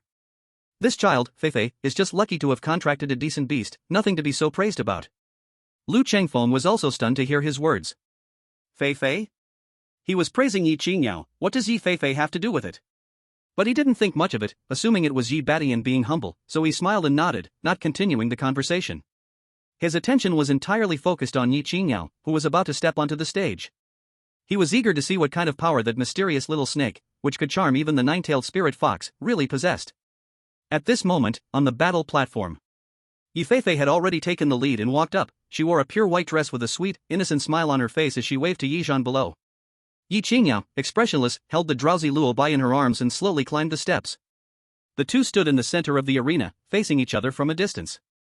Sister, we meet again, Ye Feifei said softly, looking sisterly. Don't worry, I'll go easy on you since we're family. Luo Bai nearly passed out from the sweetness of her tone. This woman should seriously consider acting as a career. Ye Qingyao ignored her, simply lowering her head to gently pat Luo Bai's head. Dragon Lord, wake up, it's our turn. Luo Bai opened his golden vertical pupils and yawned. Finally, it's my turn to go on stage? He leaped from Ye Qingyao's arms, his 50-centimeter-long black and gold body landing firmly on the hard battle platform. The referee glanced at the pitifully small Luo Bai and then looked at the elegant and imposing Windchaser spirit deer on the opposite side, feeling a twinge of reluctance. Clearing his throat, he raised his right hand. Both sides, ready. Match, begin. Chapter 21, A Double Kill. The number 1 battle platform became the focus of the entire audience. Students, originally scattered around the other 3 platforms, suddenly surged over, surrounding it in layers. On the high platform, the host Sumei, with her captivating peach blossom eyes, immediately understood the situation. She lifted the hem of her cheongsam and walked in a swaying manner to find the best spot to observe the number 1 platform. The Yi family. This was a real giant in Zhengcheng. Today, the head of the Yi family, Ye Badian, was present. As long as he could show his face and say a few good words, benefits were sure to follow. Sumei picked up the microphone, her sweet voice rising just enough. It seems everyone is very much looking forward to our number 1 platform match. Yes, next, a highly anticipated duel will unfold. On one side of the battle is our Yi family's precious jewel, classmate Ye Feifei. Her arm points to Ye Feifei, who is dressed in a white dress, smiling innocently and brightly. Classmate Feifei is not only beautiful and kind-hearted, but her talent is also exceptional. What she has contracted is a wind-chasing spirit deer with king-level potential. With this statement, many boys in the audience are captivated. King-level potential. Generally, those who contract such high-level spirit beasts are destined for first-class spirit beast universities. Then, Sumei suddenly turned her words, pointing her arm to another side, Ye Qingyao. And on the other side is our classmate Ye Qingyao. Classmate Ye Qingyao has contracted a little black gold snake that looks very cute. She deliberately paused, and the word cute was said with deep meaning, causing laughter from the audience. The implication is clear. One has limitless potential with a king-level spirit beast, while the other has a pet that even the breed cannot be named. Is there even a need to fight? In the viewing seats, Ye Badian, hearing this flattery, smiled even more broadly, contentedly adjusting his cuffs. Several business partners beside him echoed his praises. Director Yi, your daughter is truly a dragon among people. Yes, Miss Feifei is clearly a lady of distinction, her future is limitless. Ye Badian waved his hand, modest on the surface, but his pride was about to overflow inside. Only Lu Chengfeng frowned slightly. His gaze was locked on that small black gold figure lying on the stage. Cute? An existence that could make the nine-tailed spirit fox kneel in awe, you call this cute? Ignorant. As the principal of the school, how could he not see that this host is flattering Ye Badian? It seems I need to respond to Jiangqing TV station, their main host's professional quality needs improvement. On the stage, Ye Feifei enjoyed the feeling of being in the spotlight. She looked down at Ye Qingyao, her lips curved into a cruel arc. Sister, if you need to blame someone, blame yourself for slapping my face. Today, I will let you know the gap between us is like the clouds and mud. As soon as she finished speaking, she shouted sharply, little deer, show her some color. Use wind-chasing kick. A clear deer cry rang out. The wind-chasing spirit deer, with its 4 hooves shining in a green glow, seemed to transform into a shooting arrow, carrying a gust of wind, and charged towards Luo Bai fiercely. Here it comes. It's the signature skill of the wind-chasing spirit deer, wind-chasing kick. Sumei's commentary was filled with passion. With this kick, the force is immense, and the speed is incredible. Can that little snake dodge it? Will it be instantaneously defeated? Before her words even finished, everyone in the audience witnessed a scene they would never forget in their lives. That little black gold snake, only 50 centimeters long and seemingly harmless, suddenly swelled. It was not a slow enlargement, but rather, without warning, it exploded in size. 1 meter. 3 meters. 5 meters. A monstrous, terrifying beast, covered in black gold scales that shone with a chilling light, abruptly appeared on the battle stage. The terrifying pressure from deep within its bloodline swept through the entire venue like a tsunami. Students close to the stage even felt their legs weaken and their breathing become difficult. And that aggressively charging wing-chasing spirit deer, upon seeing Luo Bai reveal its true form, had extreme fear in its beautiful deer eyes. It wanted to stop, but inertia had already taken control of its body. Luo Bai didn't even bother to use its claws. He merely glanced disdainfully at this little thing charging at him, and with just a casual flick of its comparably thick snake tail, which was thicker than a barrel, it created a sound that tore through the air. Bang! A loud crash. The graceful body of the wind-chasing spirit deer flew back like a baseball that had just been hit out of the park, at an even faster speed than it had come. Boom! It slammed heavily against the edge of the energy shield in the battle arena, emitting a dull thud, then fell limply to the ground. The entire venue was silent. A pin drop could be heard. Everyone was dumbfounded, their mouths agape. On the high platform, Sumei's sweet voice suddenly stopped, her hand holding the microphone trembling slightly, and her professional fake smile froze completely. What kind of beast is this? She finally regained her voice, but it was extremely dry and filled with horror. It can grow larger? Is it some kind of hybrid between a giant python and a beast with the ability to become gigantic? She was already incoherent. Luo Bai looked disdainfully at the trembling foolish deer in the distance, not even interested enough to take another look. So weak. Not even qualified to warm up against him. No. Impossible. Ye Feifei's scream shattered the silence. Her beautiful face twisted with jealousy and anger, no longer showing an ounce of sweetness. Waste. You piece of trash. Get up for me. Go up now. She roared madly at her beast.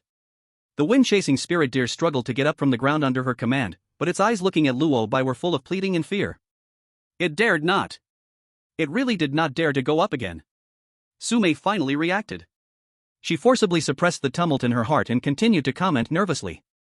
It seems that classmate Ye Qingyao's beast is a strength type. But everyone, don't be scared by its size. A large size does not necessarily mean great strength. Speed is the key. Just now, the wind-chasing spirit deer was caught off guard and got blown away. Next, as long as it brings out its speed advantage, it may not be without the power to fight. She was still trying to provide an excuse for Ye Feifei. In the spectator area, Ye Baishan's face had turned completely dark.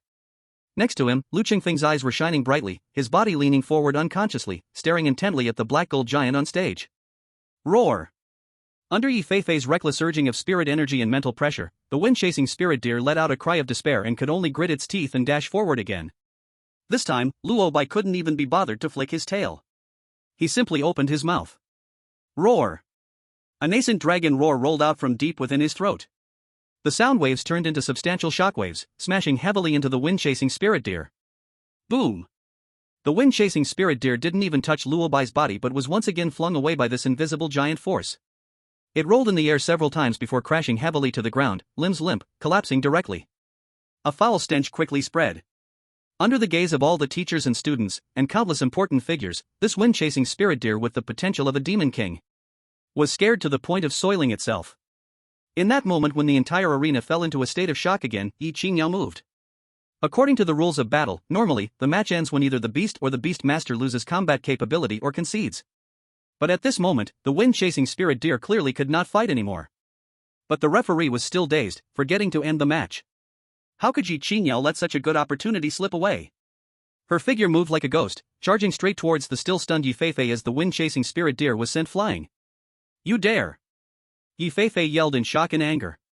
She never dreamed that Ye Qingyao's beast was so strong, and even more so, she never imagined that Ye Qingyao would dare to attack her, the beast master. In a fit of rage, she also erupted. Die! Between her hands, a ball of light compressed from spirit energy rapidly formed. Spirit Bomb. This was a high-level technique that was only taught in university. It was the killer move that Yi Zhan and her other brother Yi Feng had specifically taught her these past few days. However, facing this attack capable of heavily wounding an ordinary second-tier beast master, Ye Qingyao didn't even bother to dodge.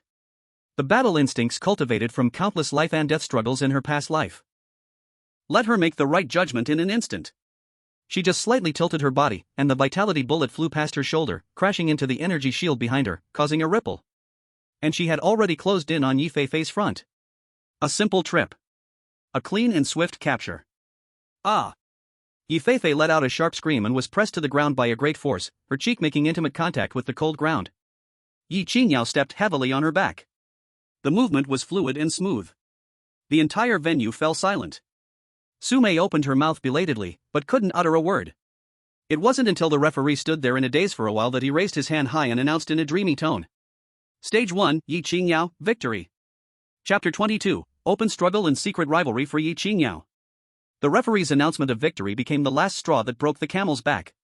Ye Feifei, who was under Ye Qingyao's foot, stiffened completely, losing all movement. Only then did she slowly lift her foot, her gaze crossing the boiling crowd, over the high contest stage, landing on the man at the very center of the viewing area. Ye Badian. Her gaze was icy, neither filled with hatred nor resentment, only a kind of declaration. I am back. I will take back everything that belongs to me. Then she bent down, picked up Luo Bai, who had reverted to his small snake form, and turned to walk down the high platform, her back resolute. On the stage, Ye Feifei remained face down, motionless, her body slightly twitching. The referee awkwardly checked for her breath. It seems she has fainted. Whether she really fainted or was just pretending, anyone with sharp eyes could tell. Feifei. Yi Zhan's furious roar arrived, as he rushed up to the stage in a few quick steps, picking up the disheveled Ye Feifei and casting a murderous glare at Ye Qingyao's back as he hurried to the infirmary. After a long silence, the entire playground erupted with noise. Wow! She won! She really won! With one move! That snake used only one move. What kind of monster is that? Yi, the school beauty, is so cool. That set of moves was just fluid as water. Cheers, discussions, and exclamations merged into a wave of sound, cheering for the victor. In the viewing area, Yi Baishan's face was dark enough to drip water. The compliments from surrounding business partners sounded incredibly harsh at this moment. He recognized it. That girl dazzling on stage, crushing Feifei with absolute strength, was his illegitimate daughter he had brought back from the countryside. A strong sense of losing control surged in his heart. The reason he brought Ye Qingyao back was to create an alliance between the Yi family and the Zhou family of the imperial capital, to become the most stable chess piece on his business chessboard. Ye Feifei, without the Yi family bloodline, was ultimately just a replacement that couldn't stand on the stage. But now, this chess piece had developed her own thoughts and even attempted to jump out of the chessboard. This absolutely cannot be tolerated. At the same time, the atmosphere among the recruitment teachers of the 4 major beast-taming academies also became subtle. At this moment, the teachers from the 4 major beast-taming academies started to discuss this battle. Teacher Zhang from the Xuanwu Academy stroked his white beard and was the first to speak, his voice steady. Everyone, what do you think of the girl who defeated the Demon King's potential wind chaser Spirit Deer in one move? The head of the Baihu Academy, Bai He, a middle-aged man with distinctly defined muscles, crossed his arms and said in a deep voice. Her battle intuition is good, and her moves are clean and sharp, exhibiting our Baihu Academy's style. Though he said so, his tone did not show much appreciation, as if he were only stating a fact. The cold-faced teacher Long Zi from Qinglong Academy snorted. Just flashy moves. No matter how skilled a beast master's battle techniques are, they are useless if the beast itself can't keep up. That snake just now showed no signs of spiritual power fluctuation, its breed unclear. In the early stages, it may rely on its enlarged size and brute strength to gain some advantage, but the road doesn't go far. His tone was plain, as if he had already sentenced Ye Qingyao and Luo Bai to death. Teacher Long is still so strict. The enchanting woman of Zhuke Academy, Zhu Yan, covered her lips and chuckled, her fiery red long hair swaying slightly with her movement. But it's true, beast taming talent is everything. This little girl's beast might just be a one-time surprise, what a pity. In just a few words, they defined this stunning victory as luck and early advantage. As if Ye Qingyao, in their eyes, was merely a fleeting episode. But in reality, As soon as Zhu Yan finished speaking, her slender fingers were already dancing quickly under the table, the light from her phone screen flashing in her eyes. A message was sent quietly. Shaolin, immediately contact the girl from Station 1 who just won, Ye Qingyao. Tell her that as long as her beast's potential assessment reaches monarch level, Zhuke Academy will directly offer her a spot. After sending the message, Zhu Yan put away her mirror, her gaze sweeping over a few old guys still pretending to be serious, a trace of barely noticeable disdain flashing in her eyes. A group of old fossils still clinging to that set of bloodline theories. When has the 4 great academies ever lacked geniuses? Those who can turn talent into combat power and survive to the end are the true strong. At this moment, by Hu Academy's by he suddenly stood up. I'm going to the restroom. He left the observation seats with a calm expression, and as soon as he turned into an empty corridor, he immediately took out his phone and dialed instantly. Old Lu. Find that girl named Ye Qingyao right away. Yes, her. The only guaranteed spot from Jiang City Middle School goes to her. No. Add another 2 million in resource startup funds. Tell her that Baihu Academy will offer her the highest specifications single dormitory and the qualification to use the Baihu training grounds. On the other end of the line, there seemed to be some hesitation, and Bai He directly roared. Don't waste time.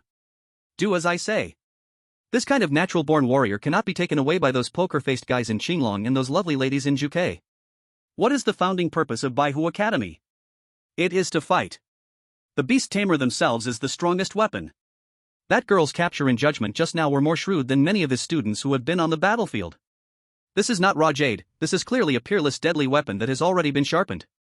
After hanging up the phone, Bai's chest was still heaving. As he turned around, he bumped into Long Si from Qinglong Academy. Teacher Long, are you also going to the bathroom? Bai's heart skipped a beat, but his face remained calm. Long Si nodded expressionlessly as he brushed past him. Bai furrowed his brow but didn't think much of it. People from Qinglong Academy have always had this deadpan face, thinking they are above everyone else. He returned to his seat but found Zhu Yan of Zhuke Academy and Zhang Old Man of Xuanwu Academy were both somewhat distracted, watching the competition on stage with a faint smile on their faces. Bai he didn't think too much, instead, he imagined in his mind. He could already picture the shock and envy on the faces of those old guys when he brought the treasure that is Ye Qingyao back to the academy. Put. Bai he couldn't help it, the arc of his grin was too wide, making a slight sound. Zhu Yan and teacher Zhang both looked over at him. His old face turned red, and he quickly reined in his smile, forcibly changing the topic, saying dryly. Ahem, the weather today is really nice, not a cloud in the sky. Chapter 23, Lu Chengfeng's Gift. Below the stage. Ye Qingyao and Luo Bai participated in several more matches one after another. The schedule was extremely tight, with only a few minutes between each match, not even giving them time to catch their breath. It must be Yi Zhan's doing. Ye Qingyao wiped the fine sweat from her forehead, her breath a bit unsteady. This high-intensity battle was clearly meant to exhaust her physical strength. Luo Bai looked down on this. In her mind, she coldly snorted. Ha, in the face of absolute strength, this little trick is useless. Just right to help us warm up. That said, in the following matches, Luo Bai didn't even bother to use the slightly dusted dragon transformation. Like a dark shadow flashing by, the opponent's beast had already been sent flying. Ye Qingyao's moves became increasingly graceful and swift, with clean side kicks and precise captures, almost effortlessly suppressing the beast master before they could react. However, the two of them held back against these ordinary classmates. After all, the college entrance examination was imminent. If a child from an ordinary family got seriously injured at this crucial time, it could ruin someone else's whole life. Even so, the battles that ended in half a minute still ignited the entire playground completely. Ye Qingyao! Ye Qingyao! Cheers rose in waves. Coming from a common background, excelling in academics, and now showing terrifying strength that crushed the competition. Each of these accomplishments alone was enough to earn admiration, but Ye Qingyao seemed to excel in all, and she was so beautiful on top of it. In a moment, she became the common idol of all the boys and girls in the school. Standing in the teacher's section, watching, Mr. Wang was grinning from ear to ear. Puffing out his beer belly, boasting to the other teachers from different classes, spitting everywhere with pride on his face. Even Luo Bai had completely shaken off the nickname of Hybrid Little Snake.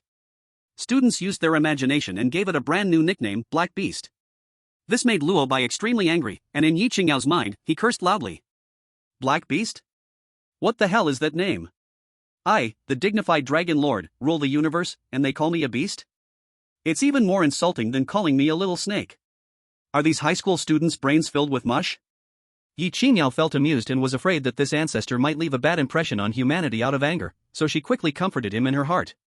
Ah, they are just a bunch of ignorant high school students. With poor eyesight, how could they see the majesty of the Dragon Lord?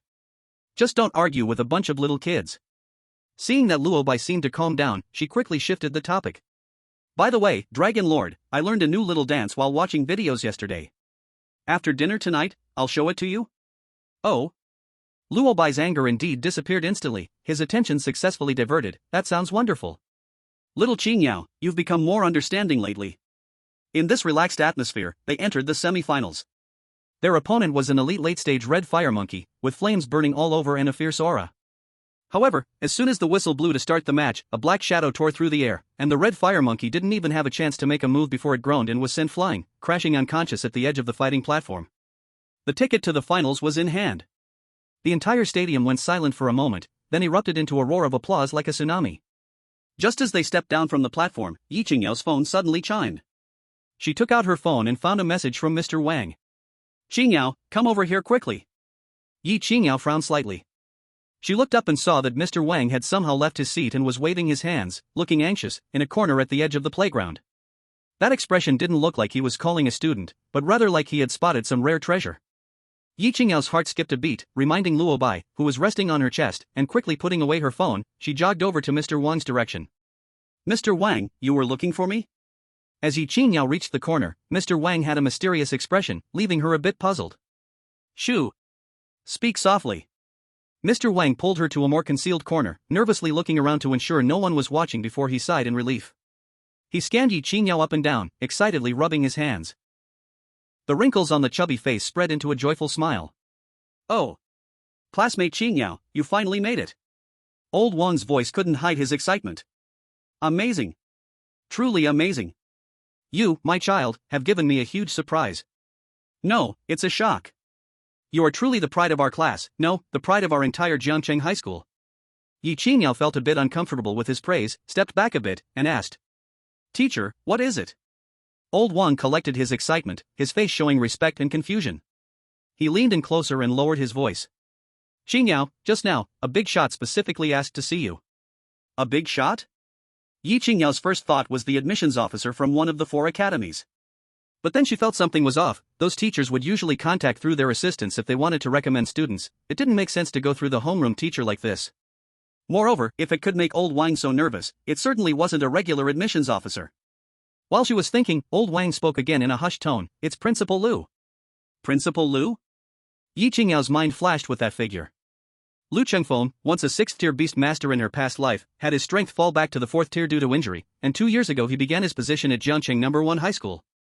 In her past life, after the war between humans and demons broke out, he sacrificed himself to protect the teachers and students of the school against a powerful demon. His heroic deed was widely publicized among the human ranks. He was a principal worthy of respect. She didn't know that at this moment, old Wang's heart was roiling with waves of shock. Lu Chengfeng. That's Lu Chengfeng. He was not just an ordinary principal of a small school but a big man who was parachuted in as the principal of Jiangcheng from the capital. Old Wang's biggest official encounter in his life was the city leader, and that one time was at Lu Chengfeng's inauguration banquet. Back then, the usually stern city leader also showed some courtesy in front of Lu Chengfeng. That kind of person is like a dragon high in the sky. He wasn't even qualified to connect with this little ant on the ground. But now, this dragon actually specifically wants to meet his student? Why? Old Wang couldn't understand, even after trying hard to figure it out. Did he notice Qingyao's talent? What kind of genius hadn't Lu Chengfeng seen at his level? Would he personally intervene for a high school student? Everything about this was suspicious. But no matter what, this was a huge opportunity for Ye Qingyao, and for him as her homeroom teacher. Old Wang pressed down the wild beating of his heart and tried hard to make his words sound more stable.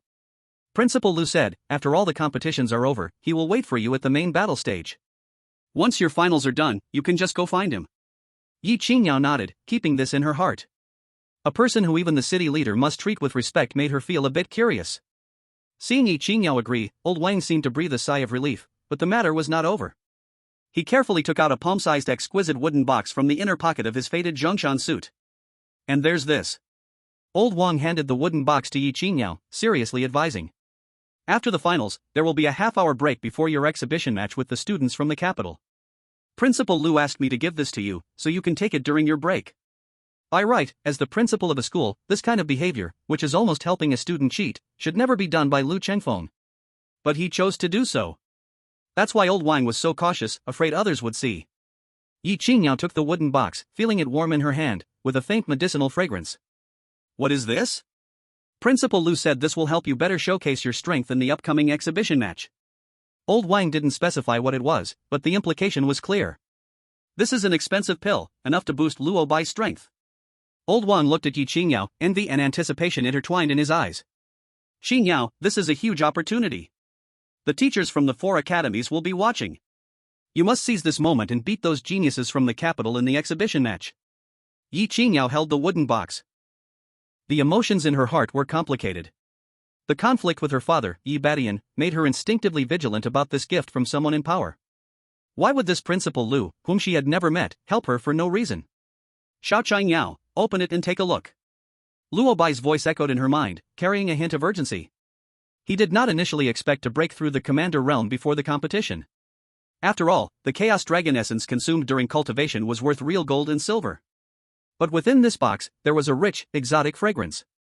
It was more intense than all the pills he had smelled before.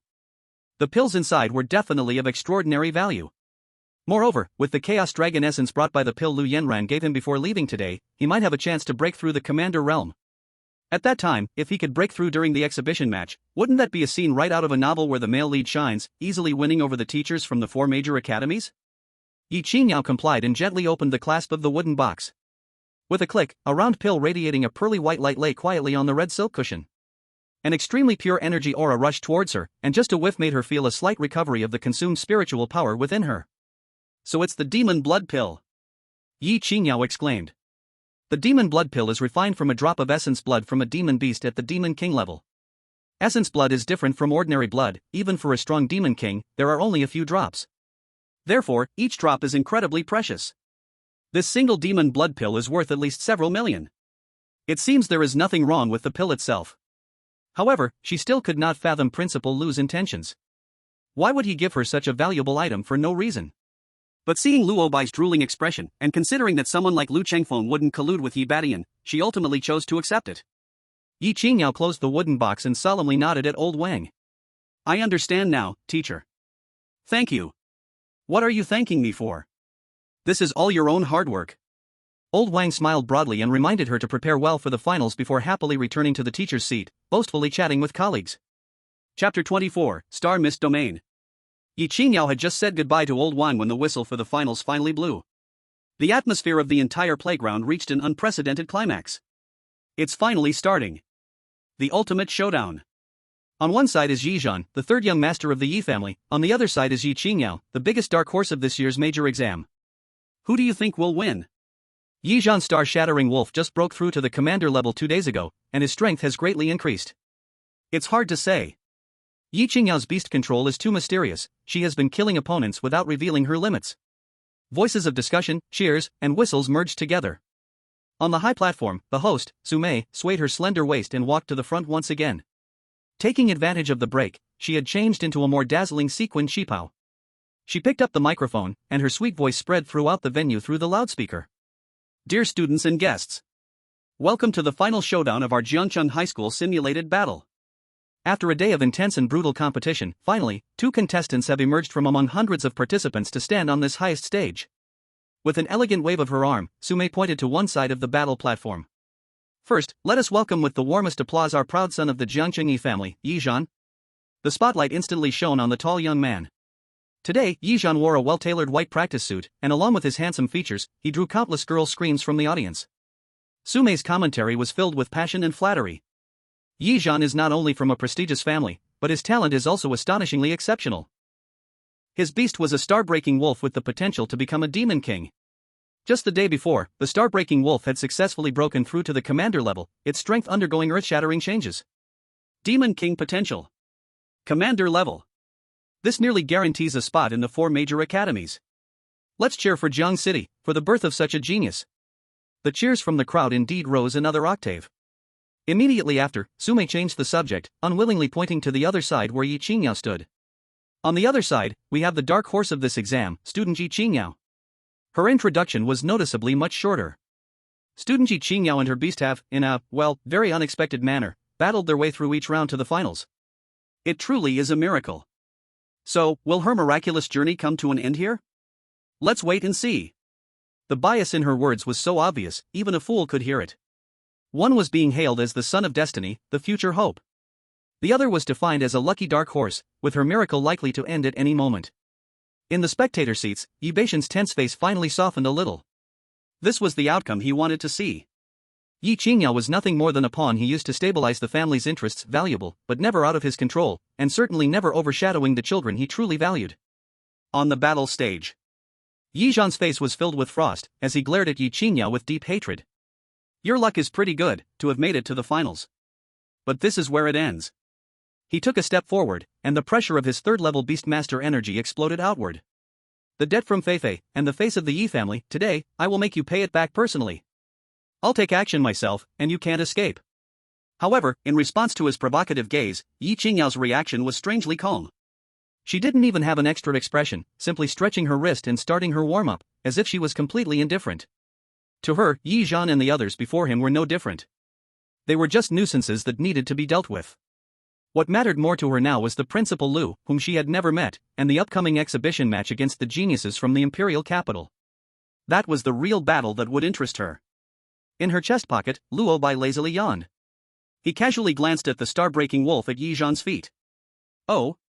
Isn't that the little wolf cub that I slapped on the leg a few days ago, crying and shouting for Big Brother? Feeling Luo Bai's gaze, the star-breaking wolf, Lance, had its fur instantly stand on end, and its body uncontrollably trembled. It was fear from deep within its bloodline, a memory etched into its bones. The despair of being dominated by that terrifying giant beast that day surged back into its heart. But in the next moment, a completely new strength surged within it. It was already a commander-level powerhouse now. The light and carefree appearance completely ignited the anger in his heart. What a contempt! Good. Very good. Ye Qingyao, you have successfully angered me. He laughed in rage, his face slightly distorted. I will let you know the consequences of underestimating me. Lance! He shouted sharply. You star-mist domain. Awu. The shattered star wolf, Lance, let out a loud howl, its inner spiritual power surging wildly, its silver-white fur moving without wind. In the next moment, strands of silver mist, dotted with starlight, began to spread out from its body. The mist spread at an incredible speed, carrying a strange energy fluctuation, as if it could block all senses. 1 second. In just 1 second. The entire battle stage was instantly enveloped in a thick silver star mist. Oh my god. What is this skill? I can't see. Completely can't see.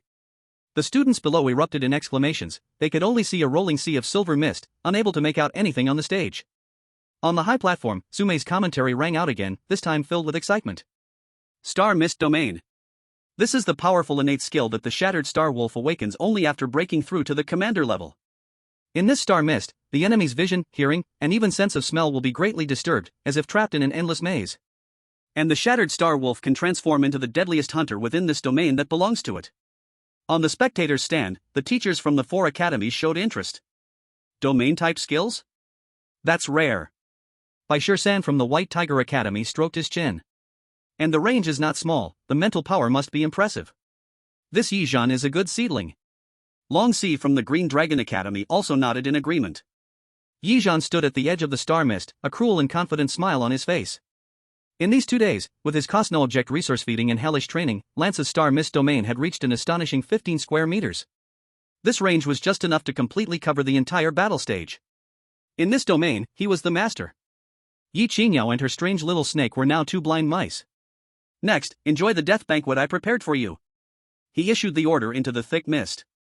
Lance, use Starlight Claws.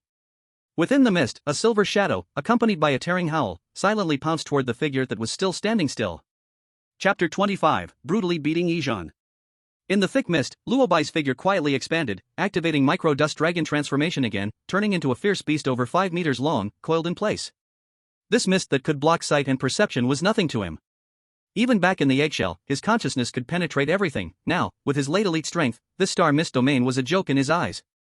With a sweep of his consciousness, Lance's location was completely exposed. The stupid wolf was just 5 meters away, circling around, constantly testing, but had not dared to pounce up yet. Clearly, the shadow of having its leg broken by a claw was still deeply imprinted in its soul. Little Qingyao, does this mist affect you much? Luo Bai's voice echoed in Ye Qingyao's mind. Ye Qingyao frowned slightly, staying vigilant around her, and quickly responded. The visual range is less than 1 meter, and the mental strength isn't much better. But as long as I can touch Yizhan's side, dealing with him is not a problem. Got it. Luo Bai felt reassured. Then let's follow the old way, you handle the human, I handle the wolf. As soon as the words fell, he had accurately locked onto Yizhan's position. He's in the northwest corner of the ring, waiting for you to take a beating. Go ahead, little Qingyao, it's up to you. Ye Qingyao's heart suddenly shook. The Dragon Lord's mental power actually can completely ignore the isolation of the mist and cover the entire stage? This star mist can suppress even her spirit power that is 3 meters away by half, but Luo Bai can penetrate it easily. In terms of perception, he has probably surpassed the human level of a 4th-tier beast master. Lord Dragon King's talent is simply absurdly strong. At this moment, Luo Bai's presence had already disappeared. Ye Qingyao no longer hesitated, her figure flashed, concealing all her aura, like a ghost, silently sneaking toward Yizhan's direction. In the corner of the ring, Yizhan was proudly calculating the time. Lance's star mist domain can last for 5 minutes, enough for him to tear that black snake apart and then easily disable Ye Qingyao. This is not just for Feifei's revenge, but also a task given personally by his father, Ye Badian. As long as Ye Qingyao is seriously injured, in her current situation she will definitely be unable to fully heal, and by then she will have no chance of participating in the college entrance examination. She will have to obediently substitute for the Yi family in an arranged marriage. Although seriously injuring a classmate in a simulated battle is against the rules, but now with the star mist filling the area, the referee cannot see what is happening inside. Afterwards, he would firmly claim it was an accident. Who could do anything to the 3rd young master of the Yi family? Yizhan's lips curled into a sinister smile, quietly waiting for news of Lance's success. But just then, the star mist beside him trembled without warning. Yizhan's heart skipped a beat, and he became alert. Lance had just broken through not long ago. This was also the first time the star mist domain was applied in actual combat, and he was unsure of what was happening, but a sense of foreboding arose in him. He immediately called out in his mind, Lance, Lance! Have you taken care of that wild girl and her little snake? There was no response.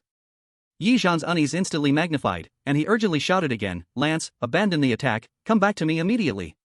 This time, it was still dead silence. What's going on? Just as he was filled with doubts, the thick mist beside him suddenly parted to the sides. A long, beautiful leg wrapped in white stockings unexpectedly stretched out from the mist, carrying a sharp gust of wind, brutally kicking out. Bang! Yizhan's body heavily crashed against the energy shield at the edge of the ring, and he tumbled to the ground in a sorry state. Severe pain radiated from his abdomen, he felt as if his organs had been displaced. How is this possible? In the star mist domain, how could she find her position? This is unscientific. What he couldn't accept even more was the fiery pain on his handsome face. A great humiliation. You're looking for death. Yizhan roared, leaping up from the ground, his inner energy frantically circulating, preparing to mobilize all his strength to counterattack. However, just as he stood firm, Ye Qingyao's figure once again tore through the thick fog, arriving in an instant. It was that leg again. Ye Qingyao's figure was incredibly fast, a fierce whip kick struck his face once more. Smack! The crisp sound even drowned out the muffled noises coming from the mist. Yizhan was spun around like a top, spitting out blood mixed with 2 teeth. This kick is for Lord Dragon King. Ye Qingyao's emotionless voice drilled into his ears. You dare to hit me. Yizhan's head buzzed, filled with fear and anger. Responding to him was an even more violent storm of attacks. Ye Qingyao delivered a smooth, crisp elbow strike right into his chest. Crack! The clear sound of his ribs breaking was unmistakable. This strike is for the face of your Yi family, for the punch you delivered to me. Yizhan was nearly passed out from the pain, his body arching like a shrimp. He wanted to fight back, but Ye Qingyao's attacks were relentless, giving him no chance to breathe. Another knee strike landed squarely on his jaw. This collision is for your pathetic arrogance. You madman. Stop. My dad is Ye Badian. How dare you? Yizhan's threat wasn't finished before a heavy punch landed on his mouth, turning his words into muffled whimpers. This punch is to teach you to shut up. Ye Qingyao's face was expressionless. The combat skills she honed on the edge of life and death in her past life were simply a dimensional strike against Yizhan, a sheltered flower. Fist, elbow, knee, leg. Each had landed precisely on Yizhan's vital points, yet cleverly avoided the fatal spots. Intense pain, but he would not die.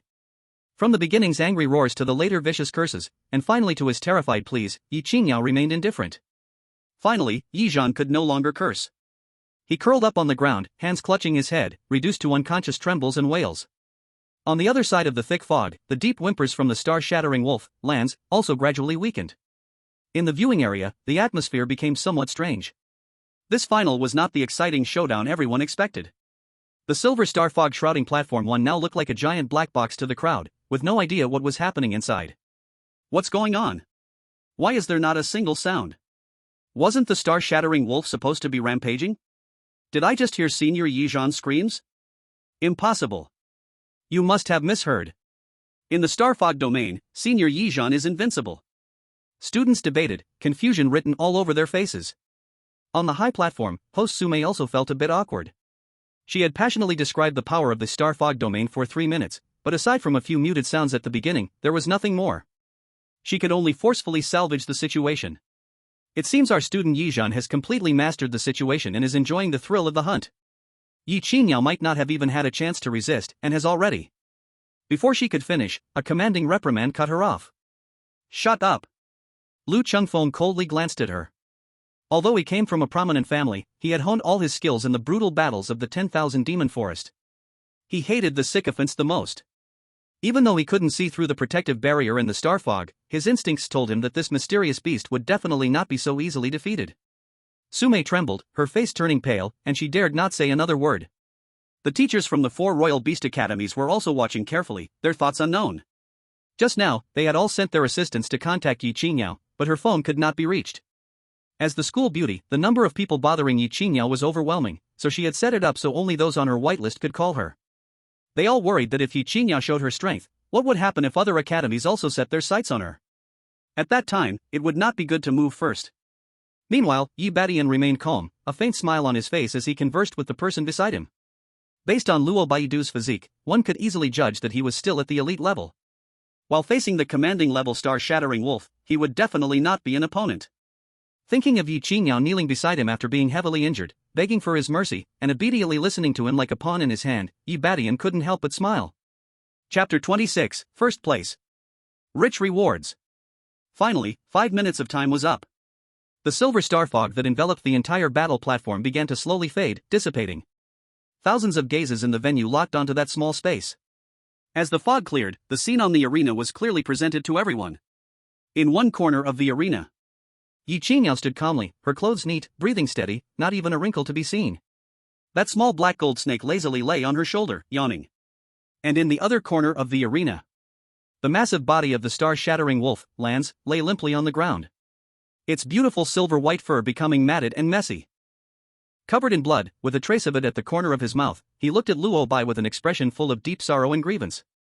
As for Ye Qinyao, he was worse off than his beast. His whole body was swollen like a pig's head, his once handsome features completely unrecognizable, and his pure white training uniform was stained with footprints and dirt. The most striking was the symmetrical, dark shoe print on his face. When the thick fog cleared and he felt countless eyes from the crowd fixating on him, Ye Qinyang's body froze suddenly. It was over for him. He had never felt this humiliated in his life. An overwhelming sense of shame drowned all his reason, and he didn't even have time to think before he reacted exactly like Ye Fei. He suddenly rolled over and buried his already unrecognizable face deep into the soft belly fur of the fragmented star wolf, Lancey. Motionless, he chose to follow in Ye Fei's footsteps and pretended to faint. The entire venue fell silent. After a brief moment of silence, a wave of uproar swept through like a landslide and tsunami. What did I just see? Senior Ye Qinyao has a shoe print on his face? That pig's head is really Senior Ye Qinyao? I can't believe it. So, what exactly happened in the star mist? Did Senior Ye Qinyao fight with his fragmented star wolf? The students buzzed, shocked by the outcome of the match before them. Soon, medical staff rushed in with a stretcher, skillfully lifting the unconscious Ye Qinyao and the fragmented star wolf away. Throughout the process, Ye Qinyao maintained a face-down position, determined not to let anyone see his current appearance. The referee stood on the stage, completely baffled. He had no idea what had happened in the fog, everything was dark to him. All he knew was that 5 minutes ago, Ye Qinyao had been full of energy, ready to claim victory. 5 minutes later, he was prepared to declare Ye Qinyao the winner, but instead, Ye Qinyao had been beaten into a pig's head and was being carried away. He froze for a moment, glanced at the audience, and then at the composed Ye Qingyao, ultimately raising his hand with difficulty based on the current situation. On Platform 1, in the final match, Ye Qingyao wins. This announcement completely ignited the crowd. Ye Qingyao. Ye Qingyao. Champion. Dark horse? Nonsense, this is an absolute champion. So strong. A complete domination from start to finish. Ye Schoolflower is the #1 in Jiangcheng Middle School. The cheers were deafening, almost overturning the entire playground. After a brief uproar, the award ceremony officially began. Prizes for 4th to 10th places would be distributed by the class teachers in their classes. But the top 3, under everyone's watchful eyes, needed to go up to the highest stage to receive the school's attention. Next, let's invite our 3rd place winner from Class 3, Li Hao, to come up to the stage to receive the award. Sumei's voice rang out again, though her sweet voice carried an undeniable stiffness. A boy wearing glasses excitedly walked onto the stage, receiving a check for 100,000 yuan and a year card for a high-end training center under the Yi family from Sumei, bowing deeply to the crowd. Next, let's invite our runner-up, Yi Zhan from Class 1, to come up to the stage to receive the award. When Sumei announced this name, the scene turned quite awkward. The stage was empty. Below, the students erupted into suppressible laughter. Sumei's face changed colors, blue then white, and she could only force herself to move on. Ahem. Yi Zhan is receiving treatment for his injuries, and his prize will be kept by the school. She squeezed out a smile that looked worse than crying. Finally. Let's give the warmest applause to welcome our champion of this mock battle, Ye Qingyao. Amidst the crowd's cheers, Ye Qingyao slowly walked up to the high platform. Sumei looked at that coldly beautiful face, at those eyes as calm as still water, and her hand holding the prize trembled slightly. She handed over an envelope and a long sword in its scabbard.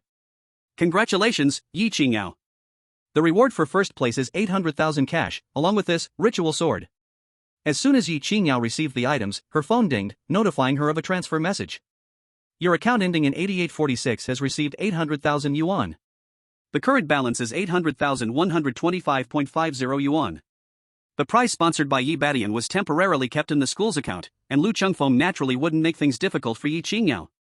He arranged for the money to be transferred right after the competition ended. It's here. Seeing the long string of zeros in the text message, Ye Qingyao's heart skipped a beat, and a wave of immense joy surged within her.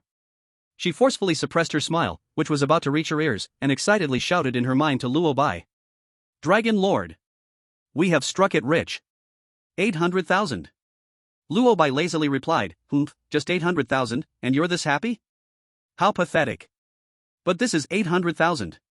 Ye Qingyao quickly calculated in her mind. If we count the value of this ritual sword, we are already millionaires. With this money, I can pay back Sister Lu. The first person she thought of was Lu Yanran, who took her in during her toughest times. With the rest of the money, we can rent a small house with a yard. It doesn't have to be big, just enough for the two of us. Before Ye Qingyao, a beautiful picture seemed to appear. She could cook delicious food for Dragon Lord in the kitchen, while Luo Bai could lazily sunbathe in the yard, freely transforming into his huge true form. That was a real home that belonged to them. Xiao Qingyao, you sure know how to plan, Luo Bai's voice carried a hint of a barely noticeable smile. Once they finished their thoughts, their attention fell on the ritual sword. It felt slightly heavy in hand, the scabbard was a bluish silver metal, intricately carved with elaborate patterns. This sword. Ye Qingyao grasped the hilt, slowly channeling her spirit energy into it, and the sword seemed to come alive, emitting a light humming sound, instantly becoming an extension of her arm. As long as her mental strength was sufficient, she could even slay her enemies with the sword. Holding the long sword close, her joy grew even greater. At this moment, the host Sumei's voice rang out again, interrupting her thoughts. The award ceremony is concluded. Please take a short break, and in half an hour, we will have the performance match between Jiangcheng Middle School and the capital's Genius Exchange Group. As the awards ended, Ye Qingyao wasted no time, clutching the sword and money, and headed off the stage with Luo Bai. Half an hour. Time was tight. They had to use this time to let Luo Bai take the demon blood pill and try to break through. As long as they shone brightly in the performance match, they could secure a spot in one of the 4 major academies, skip the college entrance exams, and break free from the restraints of the Yi family. Chapter 27, Performance Match with the Capital's Geniuses. In the seats of the 4 major academies, the atmosphere was somewhat awkward. The recruitment staff sat uncomfortably as if they had nails under them, unable to stay still. They had previously tried to contact Ye Qingyao in secret, but without exception, each call was rejected. So even though Ye Qingyao had just won, no one dared to praise her in front of the competitors. Now that Ye Qingyao had entered the lounge, they had no chance for private conversation. They could only pretend to be confused and awkwardly steer the topic toward the upcoming performance match. Hey, everyone, how do you feel about the performance match coming up? I heard that the few kids from the capital are pretty ranked in their place too. Isn't this just one-sided domination? It seems Principal Lu wants Jiangcheng students to experience a taste of the harsh reality of society and see what it means that there are people beyond others. Xu Yenshan, a recruitment teacher from Zhuke Academy, a woman with great charm, wore a mocking smile at that moment. Indeed, it could be. In a small place like Jiangcheng, even a leader level is considered top-notch. In the imperial capital, even if someone has the talent of a pig, with enough resources, they can still be pushed to the leader level, let alone the faculty support. It's completely different in nature. Just back from the restroom, Bai Shisan sat down and heard this, quickly trying to lighten the mood. Hey, Teacher Zhu, you can't say that. Being reborn is also a skill, right? We can only admire it. On the other side, in the luxurious lounge dedicated to the exchange group of geniuses from the imperial capital.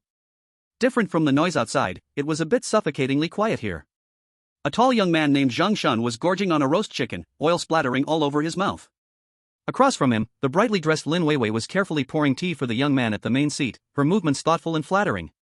In the main seat sat the handsome and aloof young man, Wang Yan, who was the leader of this exchange group. He kept his eyes closed, indifferent to everything around him. Lin Weiwei put down the teapot, huffed disdainfully, her tone filled with contempt. That girl named Ye Qingyao, I don't know what kind of luck she had, actually beating the leader-level fragment Star Wolf. She must have used some underhanded trick. She pouted a little regretfully. What a pity for Yizhan, that waste, he was knocked out directly, ruining my performance match. People just wanted to stretch their muscles. After saying that, she looked at Wang Yan with admiration. But no matter what schemes and tricks, in front of Brother Yin, aren't they just lowly chickens and dogs? Crush them with a finger. By then, Brother Yin must teach her a good lesson. Wang Yan couldn't even be bothered to lift his eyelids. Yet, in his mind, the image of that cold and solitary figure on the award stage flashed by, with a face that remained stunning even from a distance. Half an hour of rest time passed in the blink of an eye. The performance match officially began. Host Sume walked back onto the high stage. She had already composed herself and wore a professional sweet smile. Fellow students, distinguished guests, the exciting moment has arrived again. Next up will be the performance match between Jiangcheng Middle School and the geniuses from the imperial capital. First, let us invite our third-place winner from this big exam, Li Hao and Zhang Shun from the imperial capital to the stage. Amidst the cheers from the audience, the bespectacled boy Li Hao, who had just won third place, took a deep breath and walked up to the combat stage. Opposite him, the large Zhang Shun, still munching on his roast chicken, strolled up leisurely, even burping lazily. The whistle signaling the start of the fight blew. Li Hao dared not be the slightest bit careless and immediately summoned his beast, an elite mid-level Gale Mantis. Zhang Shun, please give me your guidance. Zhang Shun smiled foolishly, scratching his head, sure. He clapped his hands and the ground trembled slightly. A giant bear with claws made of rock, over 3 meters tall, appeared beside him. Late leader level, rock-armored giant bear. The terrifying pressure made the dual blades of the Gale Mantis start to quiver slightly. Go, little bear, be gentle. Zhang Shun commanded. The rock-armored giant bear let out a roar, and its massive body burst forth with unexpected speed, crashing right in front of the Gale Mantis. Li Hao was alarmed and quickly commanded, quick, use Sidestorm. The Gale Mantis danced its dual blades wildly, creating sharp winds. However, these attacks, powerful enough to cut through steel, struck the rock-armored giant bear, releasing a series of sparks without leaving a mark. Bang! The rock-armored giant bear slapped out a paw, and just as its enormous paw was about to strike the Gale Mantis, it skillfully retracted the force and gently pushed with the back of its paw. The Gale Mantis instantly flew out like a kite with a broken string, crashing down and fainting under the stage. One move. The entire venue fell silent. The students from Jiangcheng Middle School revealed expressions of shock and a hint of disappointment on their faces. Is this the power of a genius from the imperial capital? So strong, it feels like hopelessness. Li Hao's face turned pale as he withdrew his beast and bowed deeply to Zhang Shun on the stage. Thank you for showing mercy. Zhang Shun still wore his simple, honest expression, waved his hand, and walked off the stage. The first match ended in a completely predictable manner. Sume stepped onto the stage, her voice trembling slightly. Classmate Zhang Shun's strength is formidable, allowing us to witness the brilliance of a genius from the imperial capital. Next, the second match. Due to classmate Yizhan's injury, this match is cancelled. She paused for a moment, raising the tension in the atmosphere to its peak. Next up, the final showdown of this exhibition match. Please welcome our champion from Jiangcheng High School, classmate Ye Qingyao. And from the imperial capital's Qinglong Academy, the appointed special recruit, and the leader of this exchange group, classmate Wang Yan. When Wang Yan's name was announced, the audience erupted in an even more enthusiastic scream than before, especially from the girls. Sume's introduction was also full of flattery. Classmate Wang Yan is a direct descendant of the Wang family from the imperial capital. His beast is the bright Saint Dragon, with the potential to become a demon emperor. At just 18 years old, he is already a 4th-tier beast master, with his beast having reached the peak of the commander realm. I heard that if classmate Wang Yan didn't suppress his beast's growth, the bright Saint Dragon would likely break through to the monarch realm at any moment. He once represented the imperial capital and won 3rd place in the national young beast master competition. A true son of heaven. Demon Emperor potential. How are they supposed to fight this? The class teacher, Mr. Wang, was jumping anxiously on the sidelines. He no longer cared if Ye Qingyao could win, he just hoped she wouldn't get hurt. Amid the complex murmurs of the crowd, Ye Qingyao, holding her long sword, walked calmly onto the arena. In her arms, Luo Bai also opened his eyes. The energy from the demon blood pill had already been fully absorbed by him. Now, if he wished, he could break through to the commander realm at any time. Facing a peak commander Bright Saint Dragon? Luo Bai could only laugh. Within the dragon race, bloodline suppression is absolute. He is the Chaos Dragon King. What Bright Saint Dragon? It's just a big lizard with dragon blood. Ye Qingyao stood firm. Across from her, Wang Yan, dressed in white, also stepped onto the stage. The referee walked to the center of the arena, ready to announce the start of the match. However, Wang Yan suddenly raised his hand, stopping him. Under the confused gaze of thousands of people, Wang Yan slowly walked straight toward Ye Qingyao.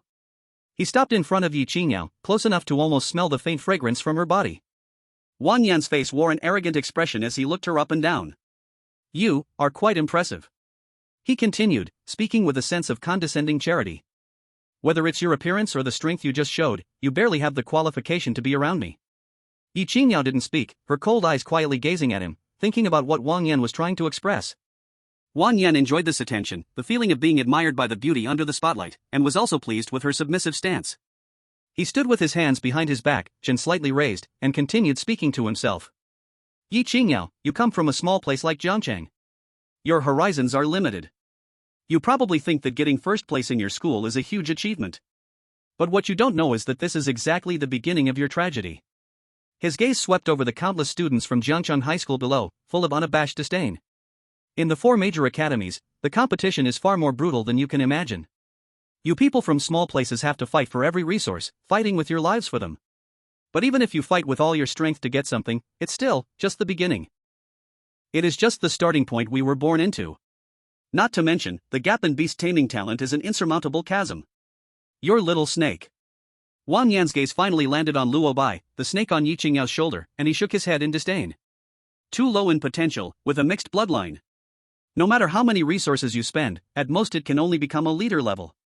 It will only weigh you down, making it difficult for you in the academy. Xiao Qingyao, you make me furious. This fool says my bloodline is mixed. Luo Bai's voice echoed in Ye Qingyao's mind, if my bloodline is mixed, then what about this yellow lizard behind him? Don't waste your breath with him, Xiao Qingyao. Quickly teach them a lesson. Wang Yan saw that Ye Qingyao remained silent and assumed she was frightened by the cruel future he painted, his smile widening. However, you are very lucky to have encountered me today. He straightened his chest. Become my pet, Ye Qingyao. There are many who follow me, but I, Wang Yan, do not accept just anyone. As long as you agree, I can allow you to enter the Azure Dragon Academy as my attendant. By then, you will not lack top-notch teaching, nor an abundance of cultivation resources. I can even take charge and help you replace this useless little snake, finding you a truly powerful beast with great potential. All you need to do is, be obedient enough. As he finished speaking, a confident smile hung on his face, waiting for Ye Qingyao to kneel down gratefully. In front of thousands of students, to tame the school beauty they all dreamed of, this was a great achievement for Wang Yan. To take me as a pet? Ye Qingyao's expression instantly turned cold. The hint of mockery in Luo Bai's eyes vanished without a trace, replaced by a raging fury and a chilling killing intent. What thing is this? Xiao Qingyao is already his caretaker, daring to snatch away his own pet? Luo Bai angrily said. Xiao Qingyao, we must make sure he comes in standing and leaves horizontal today. Luo Bai did not know the meaning of a human pet, but the idea of one human taking another as a pet could not be good. Ye Qingyao had heard in her past life that many descendants from wealthy families would recruit some lacking resource geniuses as their pets. Saying they were pets, it's actually like making them work like dogs. If the pet was an attractive woman, they even had to satisfy their beastly desires at all times. She had even heard that some second-generation rich would share these pets on the battlefield. Thinking of this, the killing intent in Ye Qingyao's eyes was almost uncontrollable. The crowd below could not hear what they were saying, only seeing Wang Yan speak for a long time while Ye Qingyao remained silent. What's going on? What is Senior Wang Yan saying? He reached out to the school beauty Yi, could it be he has taken a liking to her? No way? Is this a fairy tale of a prince falling in love with Cinderella? If Senior Wang Yan liked me, I'd wake up laughing from my dreams. Just as the students had started daydreaming about a romantic storyline and prepared to ship them, Ye Qingyao finally moved. She raised her eyes, those beautiful orbs filled with coldness. It was not excitement, nor gratitude, but a pitying look as if she were looking at an idiot. Ye Qingyao opened her red lips slightly. Are you done? Wang Yan was taken aback, feeling Ye Qingyao's reaction was different from what he had expected. Are you saying I should abandon my beast and follow you like a dog, begging for scraps? Ye Qingyao spoke calmly. Wang Yan's face froze instantly. Outrageous. I'm giving you an opportunity. Oh? Ye Qingyao tilted her head, a hint of pure curiosity showing on her stunning face. Should I thank you then? Seeing Ye Qingyao's reaction, Wang Yan also realized she was not buying this. His expression turned completely gloomy, a flash of anger in his eyes. No one had ever dared to refuse him like this since he was young. Unappreciative. He sneered coldly and stepped back a few paces. Since you don't know how to cherish this opportunity, don't blame me for being rude.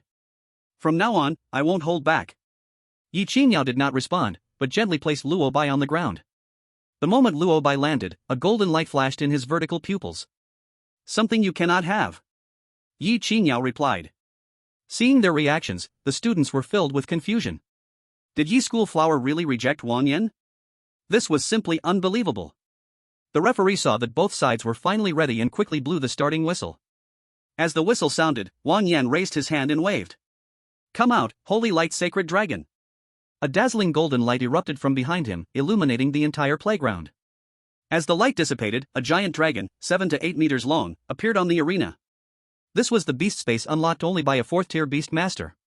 With the beast space, beast masters could summon their beasts at any time and release them when needed. Wang Yan's holy light sacred dragon shone with a pure golden white color, its dragon scales sparkling with a sacred glow in the sunlight. Each scale seemed to be embedded with jewels. The long dragon neck was held high, and a pair of golden dragon eyes gazed down at the arena, filled with nobility and majesty. A peak commander, the holy light sacred dragon. The dragon's might instantly swept across the arena. The students below felt their breath catch, as if a great mountain pressed against their chests. Is this the beast of a demon emperor's potential? So strong, just the presence makes it hard to breathe. Ye School Flower is in danger. How could that small snake be a match? At the seats of the 4 major academies, several enrollment teachers straightened their backs. Holy light sacred dragon, no wonder it's from the Wang family's direct line. I heard that only 3 of this generation were born, and 1 ended up with Wang Yan, Bai Shisan exclaimed in wonder. As expected of a top family from the imperial capital. This kind of bloodline young dragon cannot be bought anywhere, Zhu Yan squinted, but I wonder how long Ye Qingyao can withstand. The professors from several major academies did not have high hopes for Ye Qingyao. After all, the gap in strength was simply too great. But that did not affect their expectations for Ye Qingyao. Even if she could last 10 seconds, they would still insist on giving her a recommendation. On the arena. The holy light sacred dragon lowered its head, looking at Luo Bai on the ground with a gaze that examined an ant. In its eyes, this black golden little snake, barely half a meter long, did not even qualify to be taken seriously. Roar. It let out a low roar, the dragon's might pressing down again. This was the natural suppression of the dragon clan over lower creatures. However, Luo Bai remained motionless. He lifted his head, calmly meeting the gaze of the holy light sacred dragon. Big lizard, are you showing off your power in front of me? The next second. A terrifying pressure erupted from Luo Bai. This was the true might of a dragon. The power of the Chaos Dragon Lord. The holy light sacred dragon's body froze suddenly, its proud head lowered in an instant, a trace of panic flashing in its golden dragon pupils. Bloodline suppression. Absolute bloodline suppression. Its body began to tremble uncontrollably, its limbs slightly bending, as if it would kneel down at any moment. Wang Yan's face changed dramatically. What's happening? He could clearly feel his beast was afraid. The next moment, Luo Bai's body began to swell. The black golden scales gleamed brilliantly, and the long body grew thicker and longer at a visible speed. 1 meter, 2 meters, 3 meters. In the blink of an eye, Luo Bai transformed into a giant dragon over 5 meters long. But this was not the end. Roar! Luo Bai howled to the sky, a true dragon roar resounding through the clouds. The majesty contained in that sound made everyone feel their souls trembling. Chapter 29, Breakthrough at the critical moment. Wang Yan's pupils constricted violently. At this moment, he also realized that Ye Qingyao's beast was definitely not as simple as it appeared on the surface. The inexplicable influence of a mind-bending ability, along with a talent that could grow at any moment. Perhaps this little snake carries some powerful beast bloodline. Is this your trump card? Wang Yan sneered, and then roared in his heart at his beast, White Dragon, you are a peak leader. Get yourself together and tear it apart. The holy bright dragon was awakened by its master's roar, forcibly suppressing the fear that came from the depths of its soul. Yes. The master is right. I am a whole major realm higher than it. Just now, it was only affected by a strange attack, but in the face of an absolute power gap, that is enough to make up for everything. Roar! The holy bright dragon let out a roar mixed with anger, its massive body lunging forward suddenly, a giant claw covered in golden dragon scales striking fiercely towards Luo Bai. This claw, tremendous and heavy, contained pure light power. Facing this thunderous blow, Luo Bai did not dodge or evade. His body, transformed into more than 5 meters long, suddenly twisted, and his long dragon tail, like a black gold steel whip, struck out fiercely against that giant claw. Bang! The claw and tail collided, producing an ear-splitting dull sound. The violent shockwave of energy spread wildly around the two, making the energy shield at the edge of the arena ripple violently. Luo Bai's body slid back several meters under the immense force, leaving 2 deep scratches on the hard arena. And the holy bright dragon was also shaken back a step, a numbness spreading over its giant claw. It looked at its slightly trembling claw in disbelief. It actually blocked it? A guy in the early leader stage could actually take a hit from its peak leader stage? I am from the Dragon Clan, known for my physical strength. This guy's physical strength is actually not inferior to my own. Interesting. Luo Bai flicked his tail, the black gold vertical pupils filled with battle intent. This pure physical battle made Luo Bai's blood boil. In the next moment, he moved. His enormous body glided close to the ground, moving at breakneck speed, leaving behind a series of black shadows on the arena. The holy bright dragon was huge, with terrifying power, each attack was grand and awe-inspiring. But Luo Bai was the exact opposite. He circled around the holy bright dragon, moving at high speed, constantly searching for its flaws. Roar! The holy bright dragon unleashed a scorching dragon breath, turning half the arena into a sea of fire with golden flames. Yet Luo Bai's figure had already vanished from the spot, appearing at the side of the holy bright dragon, his paw, with spatial power, slashing across its thick dragon scales, instantly tearing open a patch of flesh. Clang, clang, clang. The sound of metal clashing continued endlessly. The battle had instantly reached a boiling point. The students below were completely dumbfounded. The crushing defeat they had imagined did not appear, instead, they witnessed a heart-pounding dragon fight. God! The beast of Flower Ye actually can trade blows with the holy bright dragon? How is this possible? That's a peak leader. That's 2 small realms of difference. So fast. I can't even see their movements. At the seats of the 4 major academies, several teachers had already stood up, their faces filled with disbelief. This physical strength, this battle skill, is it really early leader stage? Zhu Yan murmured. Bai Shisan stroked his chin, his eyes gleaming, a monster. This is definitely a monster, the bloodline on him must be extraordinary. Only the Dragon Master of the Azure Dragon Academy had the calmest expression, as if he had already anticipated this. On the arena, the fierce battle continued. Minutes of high-intensity combat had caused immense exhaustion for both sides. Although the Holy Bright Dragon had a higher realm, the quality of Luo Bai's chaotic dragon power was extremely high, with long endurance, and for a time, it couldn't do anything to him. Bang! Another fierce collision occurred, and the 2 giant dragons were each forced back, creating distance. The Holy Dragon of Light was panting heavily, its golden dragon eyes filled with anger and humiliation. Luo Bai's situation wasn't too good either, after all, he was slightly smaller in size, and after the brutal collision, several of his scales had cracked, oozing tiny drops of blood. But the fighting spirit in his eyes burned even more fiercely. So refreshing. It was so exhilarating. This kind of hand-to-hand combat made his blood boil within him. Below the arena, the crowd erupted into chaos. It's a tie. It's actually a tie. Is this a dream? An elite at the peak stage is actually fighting against the pinnacle Holy Dragon of Light for 5 minutes and only got slightly injured? This is no longer an underdog, this is a miracle. Wang Yan's face was as dark as could be. Shock, anger, and a hint of fear that he himself was reluctant to admit. His proud Holy Dragon of Light, his greatest trump card, was being held back by a girl from a small place with a pathetic little snake he looked down upon. This was a great humiliation. Ye Qingyao. Wang Yan's voice was cold as ice, he stared fixedly at the girl opposite him. You have indeed given me many surprises. You've successfully angered me. But this all ends here. He held nothing back anymore and directly activated the Holy Dragon visualization in his mind. This is the legacy of a great family. The Holy Dragon visualization depicts the form of the first-generation Holy Dragon of Light, and Wang Yan could use this image to enhance his Holy Dragon of Light. Holy Dragon of Light. Use your talent. Holy Light Judgment. Roar. The Holy Dragon of Light let out a loud roar, and a terrifying aura exploded from its body that was far more dreadful than any previous moment. The light on the entire playground seemed to be consumed by it at that instant. Endless golden light gathered in its mouth, forming a rapidly spinning energy ball filled with the aura of destruction. That was a terrifying power capable of instantly evaporating everything. Everyone in the audience held their breath. Old Wang's heart was in his throat. At this critical moment, Luo Bai chose to break through without hesitation. Ding! Consumed 20 Chaos Dragon Essence, realm upgraded to the initial stage of Commander. Remaining Chaos Dragon Essence, 39 points. The pill gifted by Lu Chengfeng and the one from Lu Yanran, after Luo Bai swallowed them, directly provided him with nearly 50 points of Chaos Dragon Essence. A surge of immense energy flowed through his limbs and bones. On the stage, under the dazzling golden light, an even more profound, ancient, and terrifying aura erupted violently, far surpassing the Holy Light Judgment. Chapter 30, Otherwise, I'll kill you.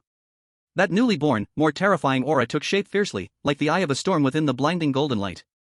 On the high platform, Lu Chengfeng, who had been sitting firmly, suddenly stood up, his face filled with shock and disbelief. A breakthrough in battle? His exclamation instantly drowned out all discussions in the arena. What? A breakthrough in battle? Everyone's gaze was fixed on the center of the arena, where the storm's eye was located.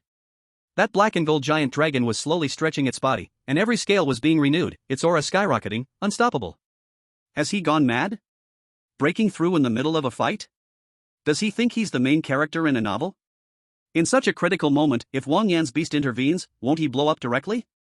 Ye Qingyao's beast is risking its life.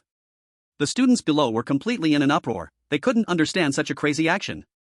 The teachers from the 4 major academies exchanged glances, their faces filled with shock. Lu Chengfeng's face grew dark. He regretted enormously, he shouldn't have given that blood demon pill to Ye Qingyao. He did want to help her, so she could showcase her skills in front of the teachers of the 4 major academies. But now, it was simply pushing her into the pit of fire. Who is Wang Yan? The pride of the Wang family in the imperial capital, proud to the extreme. Before he broke through, Luo Bai was able to fight fiercely against his brilliant sacred dragon, which had already made him lose face.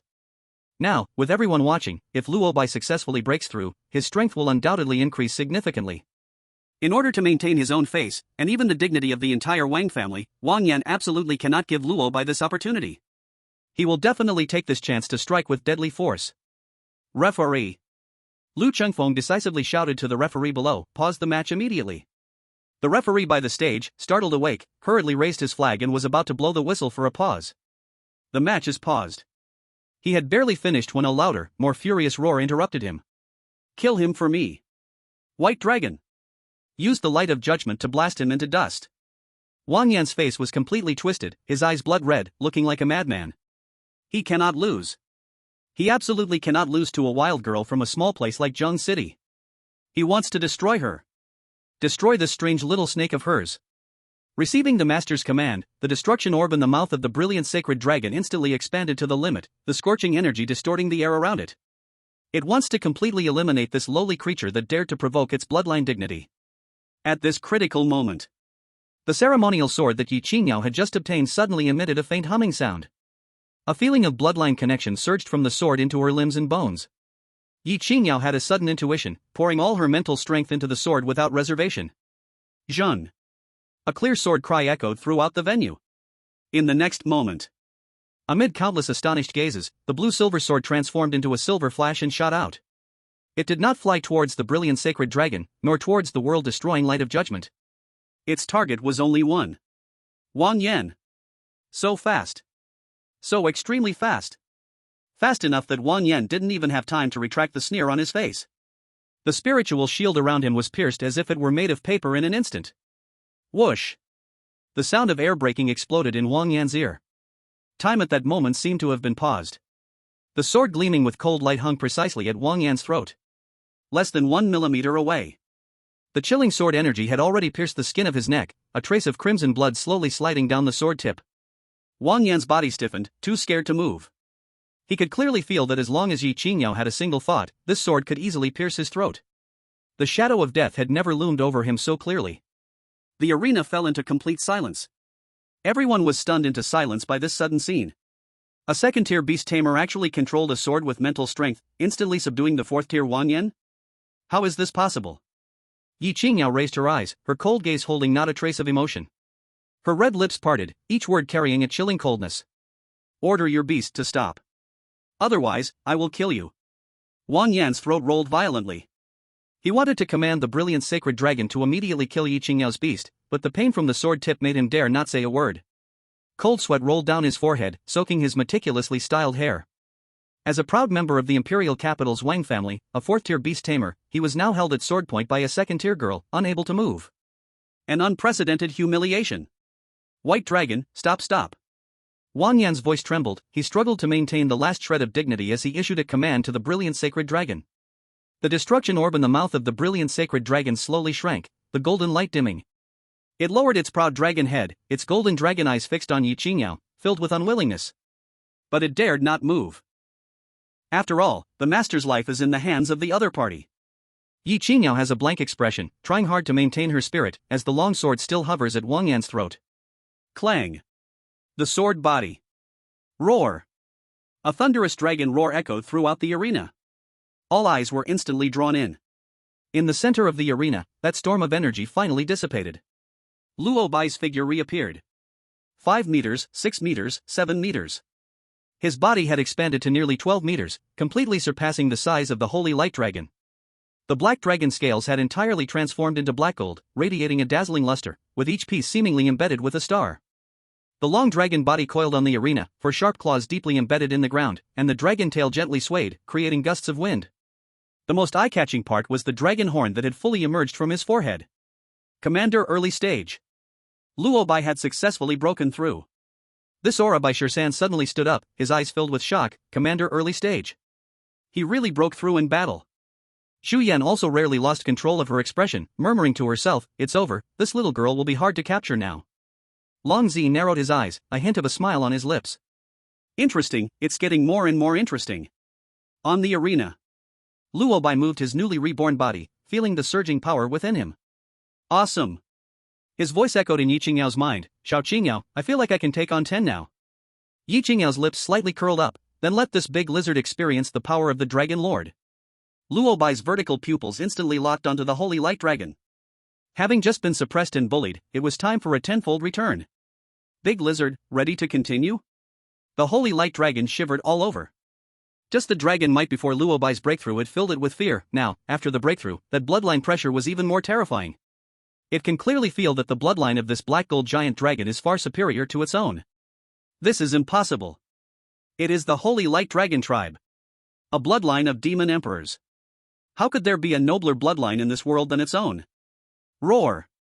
The holy light dragon let out a reluctant roar, its massive body charging at Luo Bai once again. But this time, the outcome is completely different. Luo Bai's figure flashed, his speed more than doubled. Bang! His dragon claw accurately struck the holy light dragon's head, and the terrifying power directly smashed it toward the ground. Boom! The arena shook violently, creating a large pit. The holy light dragon struggled to get up, but Luo Bai's dragon tail had already whipped at its waist like a shadow. Snap! The crisp sound of shattering dragon scales rang out. The holy light dragon let out a tragic cry, its massive body flying sideways, heavily crashing against the energy shield at the edge of the arena. The shield rippled violently, nearly collapsing. The entire place fell into silence. Everyone was struck dumb by this overwhelming scene. What had just been an evenly matched battle had instantly turned into a one-sided domination after Luo Bai's breakthrough. Is this still the strength of one who has just broken through to the commander realm? The holy light dragon is at the commander pinnacle. How could it be beaten without a chance to fight back? What level of bloodline does that snake possess? Chapter 31, The Lost Talent of the Imperial Capital. Crushing. This is a complete, without suspense, crushing. The holy light dragon, which had been evenly matched just moments ago, even slightly gaining the upper hand, found itself without any power to fight back after Luo Bai's breakthrough. Roar. The holy light dragon struggled to get up from the pit, its proud dragon eyes filled with humiliation. It once again gathered golden light in its mouth, attempting to shape the holy energy and counterattack. However, before it could complete, a black gold shadow flashed by. Bang! Luo Bai's massive dragon claw, carrying the glimmer of space ripping, fiercely struck the holy light dragon's jaw. The light ball that had just gathered instantly shattered. The holy light dragon let out a painful whimper, its gigantic head smashed down to the ground again. Battered to the point of confusion, it refused to accept defeat. It was the noble holy light sacred dragon. A bloodline of the highest rank. A being of a higher realm. With a mighty flap of its wings, it unleashed a powerful force, stirring up a fierce wind, attempting to soar away and create distance. But Luo Bai's enormous dragon tail had long since been waiting, like a black golden pillar of the sky, sweeping in with immense force. You think you're so tough? Weren't you just shouting loudly? Always looking down at me, showing your large nostrils. As Luo Bai's words fell, the holy light sacred dragon let out another chilling scream. However, Luo Bai showed no mercy and continued to strike. Smack! A sound even crisper than any previous collision erupted, like a bone fracturing. One side of the sacred dragon's wings twisted at a strange angle, and its massive body was violently yanked down from the air again. Boom! Its colossal body rolled several times on the hard arena before finally coming to a stop, its once pure golden white scales now covered in cracks and blood, looking utterly miserable. Every time it tried to gather its strength to cast powerful dragon magic, Luo Bai's ghostly figure would always appear first, brutally interrupting its every action. Speed, strength, physical toughness. A comprehensive suppression. On the stage, Wang Yan stared in a daze at this scene. His sacred dragon. His proud companion. His greatest trump card. Actually lost to a commoner from a small city. Defeated so completely, so humiliatingly. His mind went blank, unable to accept the reality before him. But at that moment, a fist stretched in his view, enlarging rapidly. Ye Qingyao's figure drew nearer and nearer. She still remembered the line, "Be my pet." Wang Yan treated her like merchandise, likening her to those sycophantic women, and naturally, she wouldn't let this opportunity slip away. After all, Wang Yan was the young master of the Wang family from the imperial capital. This chance to hit him would not come again. Bang! A heavy punch, devoid of any spiritual energy, yet overwhelmingly powerful, struck Wang Yan's still handsome face. Wang Yan was left dazed, his nose tinged with pain as warm liquid flowed out. He staggered back 2 steps, looking at Ye Qingyao in disbelief. You dare hit me? Ye Qingyao remembered not long ago, Ye Zhan seemed to have said the same thing. She despised the demeanor of these people. Did they really think they could treat ordinary people like livestock just because of their noble status? The mere idea of her resisting was so inconceivable to them, as if she was only supposed to obediently accept all their graces. Ye Qingyao did not answer. She stepped forward, grasping his fine collar, lifting him up. Another punch. Bang! Bang! Bang! Ye Qingyao's fists rained down on Wang Yan's face like raindrops. She didn't use spiritual power, for if she injured Wang Yan too severely, even if Lu Changfeng held a favorable view, he couldn't protect her. She absolutely didn't want to flee to the forest of 10,000 beasts again like in her past life. But Ye Qingyao's restraint allowed Wang Yan to feel this pure pain and humiliation born from the flesh. The students in the audience, the exchange group from the imperial capital, the teachers from the 4 academies, even Lu Changfeng on the high platform, were all dumbstruck. They were shocked, unable to regain their senses after witnessing this surreal scene. At that moment, a somewhat mechanical prompt echoed throughout the entire arena. The time limit for the exhibition match has reached 10 minutes, the battle is over. The energy shield enveloping the arena emitted a slight hum and slowly dissipated. At this point, the thousands in attendance finally came to terms with the dreamlike moment that had just unfolded. Even after the announcement, they realized that the school's recognized school beauty, the cold and stunning girl Ye Qingyao, was still atop the imperial capital's young hero Wang Yan. With every punch, he hammered down. At this moment, the once invincible Wang Yan was so swollen he was unrecognizable, with a bruised face and blood everywhere. Only able to emit weak groans, lacking any strength to resist. On the other side of the arena, the scene was even more horrifying. The majestic black and gold giant beast was using its massive body to pin the golden and white holy dragon firmly underneath. Before everyone's gaze, it lowered its head, aimed for the holy dragon's plump neck, and bit down mercilessly. Rip! A large chunk of bloody flesh, covered in golden scales, was violently torn away. Blood gushed out. Luo Bai raised his head, his throat moved, and he swallowed that piece of flesh whole. A chilling message instantly appeared in Luo Bai's mind. Chaos Dragon Essence +3. A pure energy spread within him, instantly replenishing the energy consumed from beating the holy light giant dragon. Delicious. And so nourishing. A flash of joy crossed Luo Bai's slit pupils. This big lizard might be a bit weak, but it contained a trace of dragon bloodline, and the energy in its flesh was far superior to that of those monster beasts. Lu Qingfeng's mind buzzed. It's over. Completely over. The direct descendant of the Wang family from the imperial capital was beaten into a pig's head in my Jiang City school. Their treasured holy light giant dragon, possessing the potential of a monster emperor, was treated as food and chewed on. If this gets back to the imperial capital, Lu Chengfeng didn't dare think further. At this moment, Luo Bai on the stage felt that one piece of meat was simply not enough, and he lowered his head again, aiming for another untouched spot on the holy light dragon. Lu Chengfeng was scared out of his wits. He could no longer care about the authority and demeanor of the principal. His figure instantly vanished from the high platform. The next second, he appeared on the stage. Stop! A gentle yet irresistible force instantly enveloped the entire venue. As Ye Qingyao was about to throw her next punch, she felt an invisible force hold her fist, stopping it mid-air. On the other side, Luo Bai's giant mouth, about to descend, also froze there, mere inches away from the holy dragon's flesh. Lu Chengfeng's face turned ashen. With a wave of his hand, an invisible wall appeared out of nowhere, completely separating Ye Qingyao and Wang Yan from Luo Bai and the holy light dragon. Chapter 32: The Four Great Academies. Luo Bai felt the barrier in front of his claws, and shock flashed in his eyes. This principle is definitely not simple. Lu Chengfeng looked at the pig-headed figure on the ground, barely able to recognize him, and then glanced at the holy light dragon, injured and gasping. He felt a throbbing pain in his temples. Helplessly shaking his head, he waved to the hurried medical staff. Quick! Get Wang Yan and his beast down. Use the best medicine. Right now. Immediately. The medical staff hurriedly lifted Wang Yan onto a stretcher and rushed away. As for Wang Yan's beast, the holy light giant dragon, due to its size, could not be moved by humans, so they urgently called in 2 forklifts and a small truck to transport it. The entire playground remained eerily silent. The students were not shocked anymore. They had now a shock that left them speechless. Originally thinking it was a romantic story of a young master falling for a common school beauty, they found reality was a story of a useless school beauty taking revenge, thrashing a genius from the imperial capital. At this moment, Lu Chengfeng on the stage turned around, looking at the calm Ye Qingyao, his old face etched with weariness and helplessness. Qingyao, you shouldn't have hurt him so badly. There was a hint of reproach in his voice. After all, he's from the Wang family of the imperial capital. What you did today is equivalent to rubbing the Wang family's face in the dirt. They will definitely not let this go. Lu Chengfeng could already foresee that.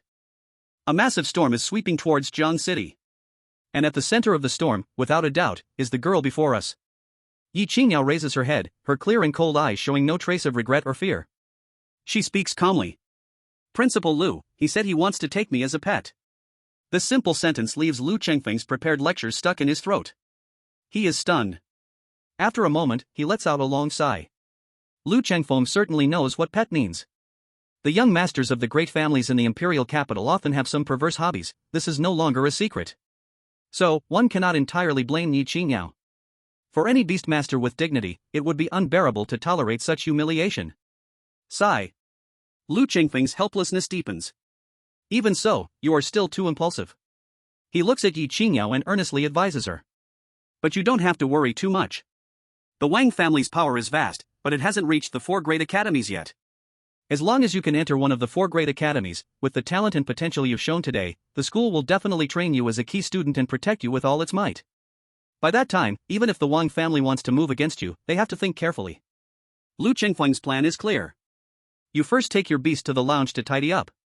I'll give you half an hour. After half an hour, I will arrange for you to have a detailed talk with the admissions teachers from the 4 great academies. They saw your performance today and will definitely offer you the best conditions. You remember to pick the one that is most willing to invest. Once you get in, your safety will be guaranteed. In the exclusive luxury lounge, warm water pours down from the showerhead. Ye Qingyao stands under the water curtain, washing away her fatigue and bloodstains. Water droplets glide down her fair skin, outlining the beautiful curves of a girl filled with grace and strength. And just behind a thin curtain, Luo Bai is comfortably soaking in a hot bath. After breaking through, even in the smallest form, his length exceeds 1 meter, and his black and gold scales shimmer in the mist. Xiao Qingyao, have you thought about which academy to go to? Luo Bai's voice echoes in Ye Qingyao's mind. Ye Qingyao turns off the water and dries her body with a towel, responding in her mind. Not completely decided yet. As she puts on clean clothes, she analyzes. Sparrow Academy is the first to be ruled out. Sparrow Academy mainly focuses on female students, and the girls there can receive greater privileges. But the women from that academy seem to have an inexplicable hostility toward male creatures. The Dragon Lord is male. If we go, we will definitely have a tough time. The White Tiger Academy stresses on combat and real battles. It is the academy that sends the most talents to the front lines. Their graduates hold numerous high-ranking positions in the military. If we can join the White Tiger Academy, relying on the power of the military, the Wang family would truly have to think twice before acting against us. This is currently my first choice. As for the Black Tortoise Academy, Ye Qingyao pauses. It is just rich, especially rich. They control several important spiritual mine veins in the country, providing a massive amount of training resources for students. This is also nice. Luo Bai listens to Ye Qingyao's analysis, nodding his dragon head in the bathtub. Black Tortoise Academy? Resources? Isn't this exactly what he needs? Whether for breaking through or returning to ancestry, he needs a massive amount of resources and energy. If he can enter Black Tortoise Academy, wouldn't it mean he can eat freely and to his heart's content? But this thought only lasts a moment before he dismisses it himself. No matter how many resources the Black Tortoise Academy has, they cannot offer unlimited free gifts to a new student who is just enrolled. There are no free meals falling from the sky.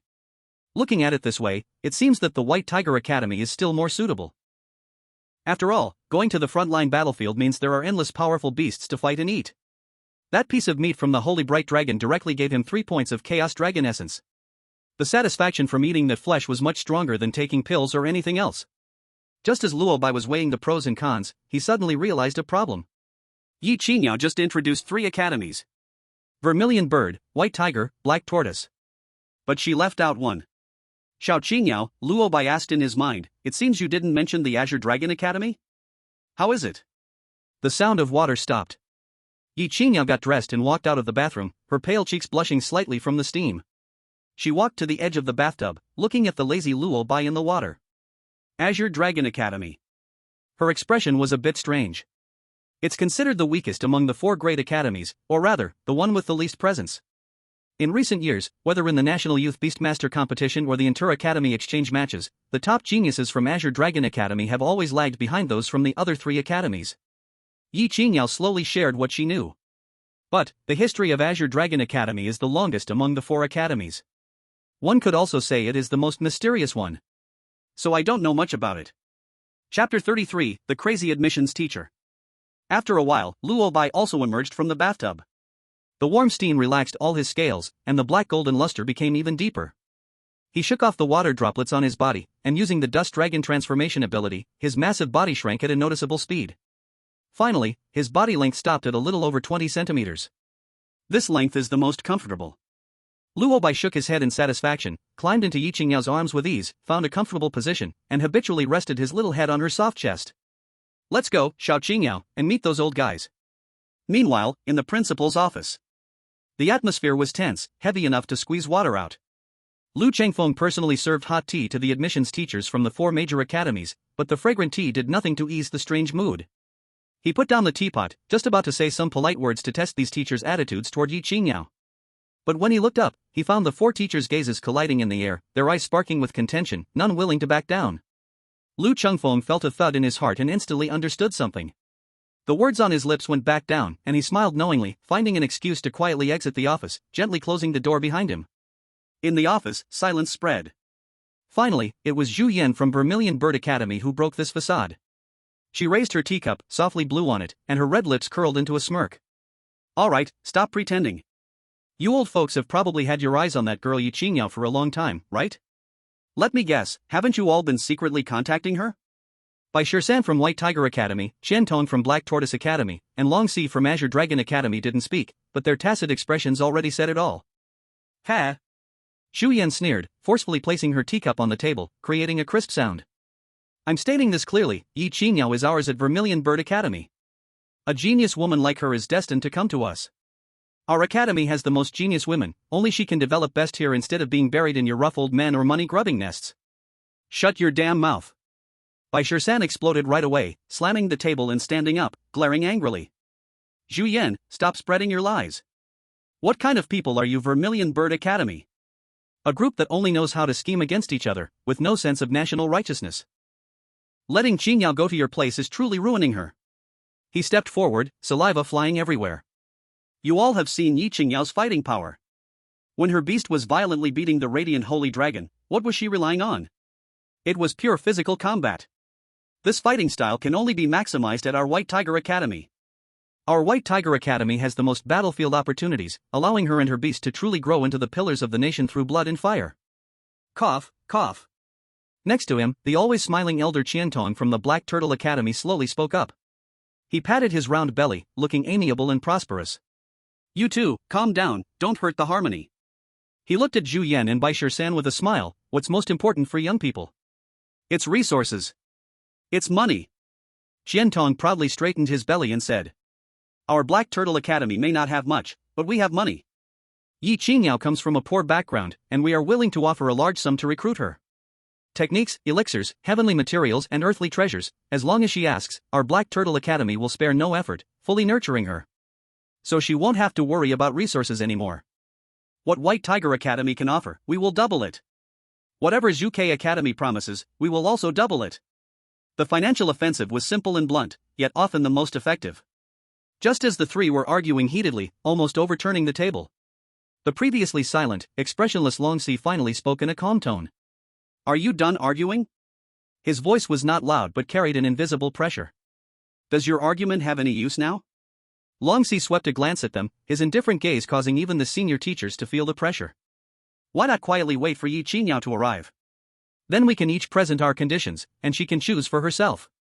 Zhu Yan, Bai Shisan, and Qiantong exchanged glances, all agreeing that this made sense. After arguing until they were red in the face, the final decision was still in the hands of that young girl. The office instantly fell silent. However, this silence did not last long. The three teachers almost simultaneously took out their phones, walked to the corners, and began whispering to their respective schools. Hello? Principal. Yes, it's me. There's a once-in-a-lifetime prodigy in Jiang City. Yes, it's the Ye Qingyao I mentioned before. You wouldn't believe what she just did. What? The student A-level standard in small places is already the highest specification? Oldly, this time it's really different. You have no idea, she completely thrashed Wang Yan from the Wang family. I don't care. You need to immediately apply to the school board for at least an S-level authority. Otherwise, I can't bring her back. Money. We need more money. That guy surnamed Bai has gone crazy, threatening to bring out the military's specially supplied white tiger body fluid.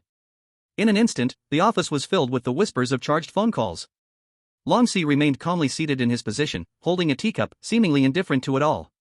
At this moment of tension, the office door was gently knocked on. Knock, knock, knock. All phone conversations stopped instantly.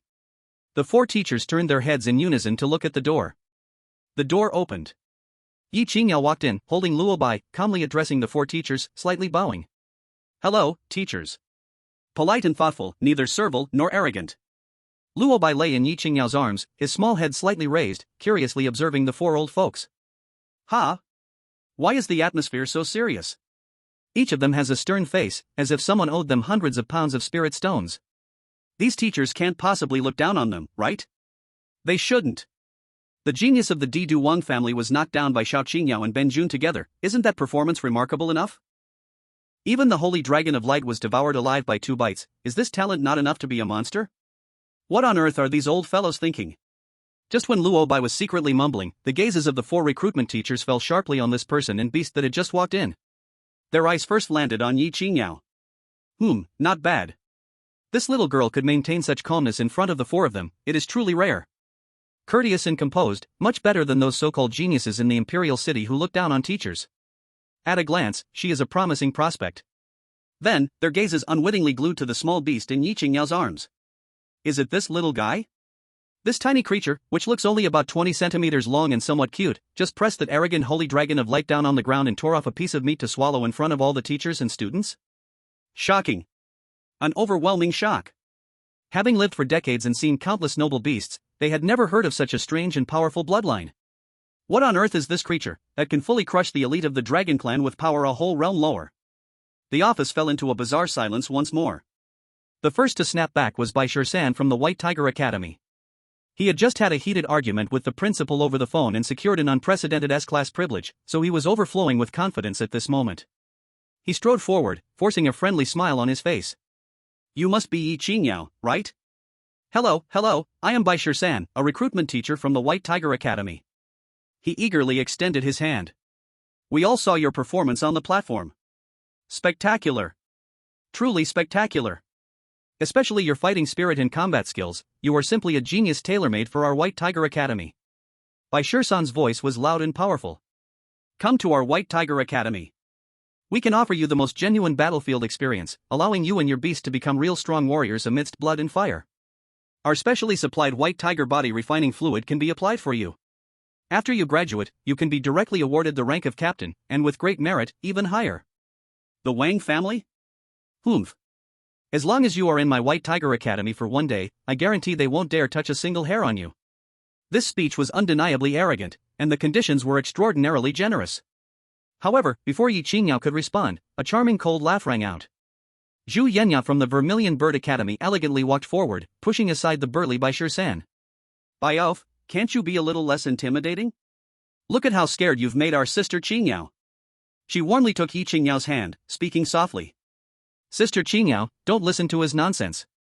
The White Tiger Academy is just a brutish training camp, always fighting and killing, how dangerous. Girls should come to our Vermilion Bird Academy. Zhu Yan threw a flirtatious glance. Our Vermilion Bird Academy's resources are just as good as theirs. Most importantly, we can provide you with the best growth environment and help you make the broadest connections. You don't have to worry about the Wang family, our Zhu family's influence is no smaller in the imperial city. Ahem. Before Zhu Yan could finish, Qiantong from the Xuanwu Academy happily walked over. His round belly made him look like a Maitreya Buddha. Ladies, let's not be so absolute in our words. He smiled amiably at Ye Qingyao. Little girl, I am Qiantong from the Xuanwu Academy. Our academy isn't as good at fighting or complicated as those two. Qiantong stretched out 3 fingers and said leisurely. We only discuss the most practical matters. First, upon enrollment, you'll receive 30 million as starting funds, spend it as you please. Second, all your training resources during school, including food for your beasts, will be fully reimbursed by the Academy's resource library. Third, each academic year, we can give you a spot for rare treasures, whatever rare treasure your beasts need for training, as long as it's in stock, we can get it for you. If the promises from the first 2 teachers seemed to be just big dreams, then the conditions offered by Qiantong were simply extravagant. This was no longer recruitment, they were treating Ye Qingyao like an ancestral figure. Bai Shisan and Zhu Yan's faces turned green. Competing for a genius with these rich people was truly the worst luck ever. It wasn't that they didn't think highly of Ye Qingyao, nor were they short on resources. It was just that, according to the rules, if the school gave away resources that other students had to struggle to obtain, how would the other students feel?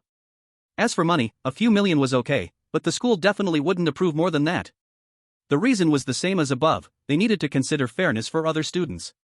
But the Xuanwu Academy seemed to have lost their minds, completely ignoring this point. Moreover, they clearly didn't lack money. Zhu Yan and Bai Shisan gritted their teeth. It looks like Xuanwu Academy is hellbent on shedding the title of the perennial 3rd place in the next 4 academy competition. The 3 teachers' gazes were all focused on Ye Qingyao, waiting for her response. However, Ye Qingyao did not make a choice immediately. She held her white rabbit, Luo Bai, turned around, and walked toward the only person in the office who had been silent from the start. That young man in black tight-fitting clothes, with an expressionless face, was Long Zi. Teacher. Ye Qingyao stood in front of him, calmly speaking, may I ask, what can Qinglong Academy offer me? Chapter 35, Determined Long Zi.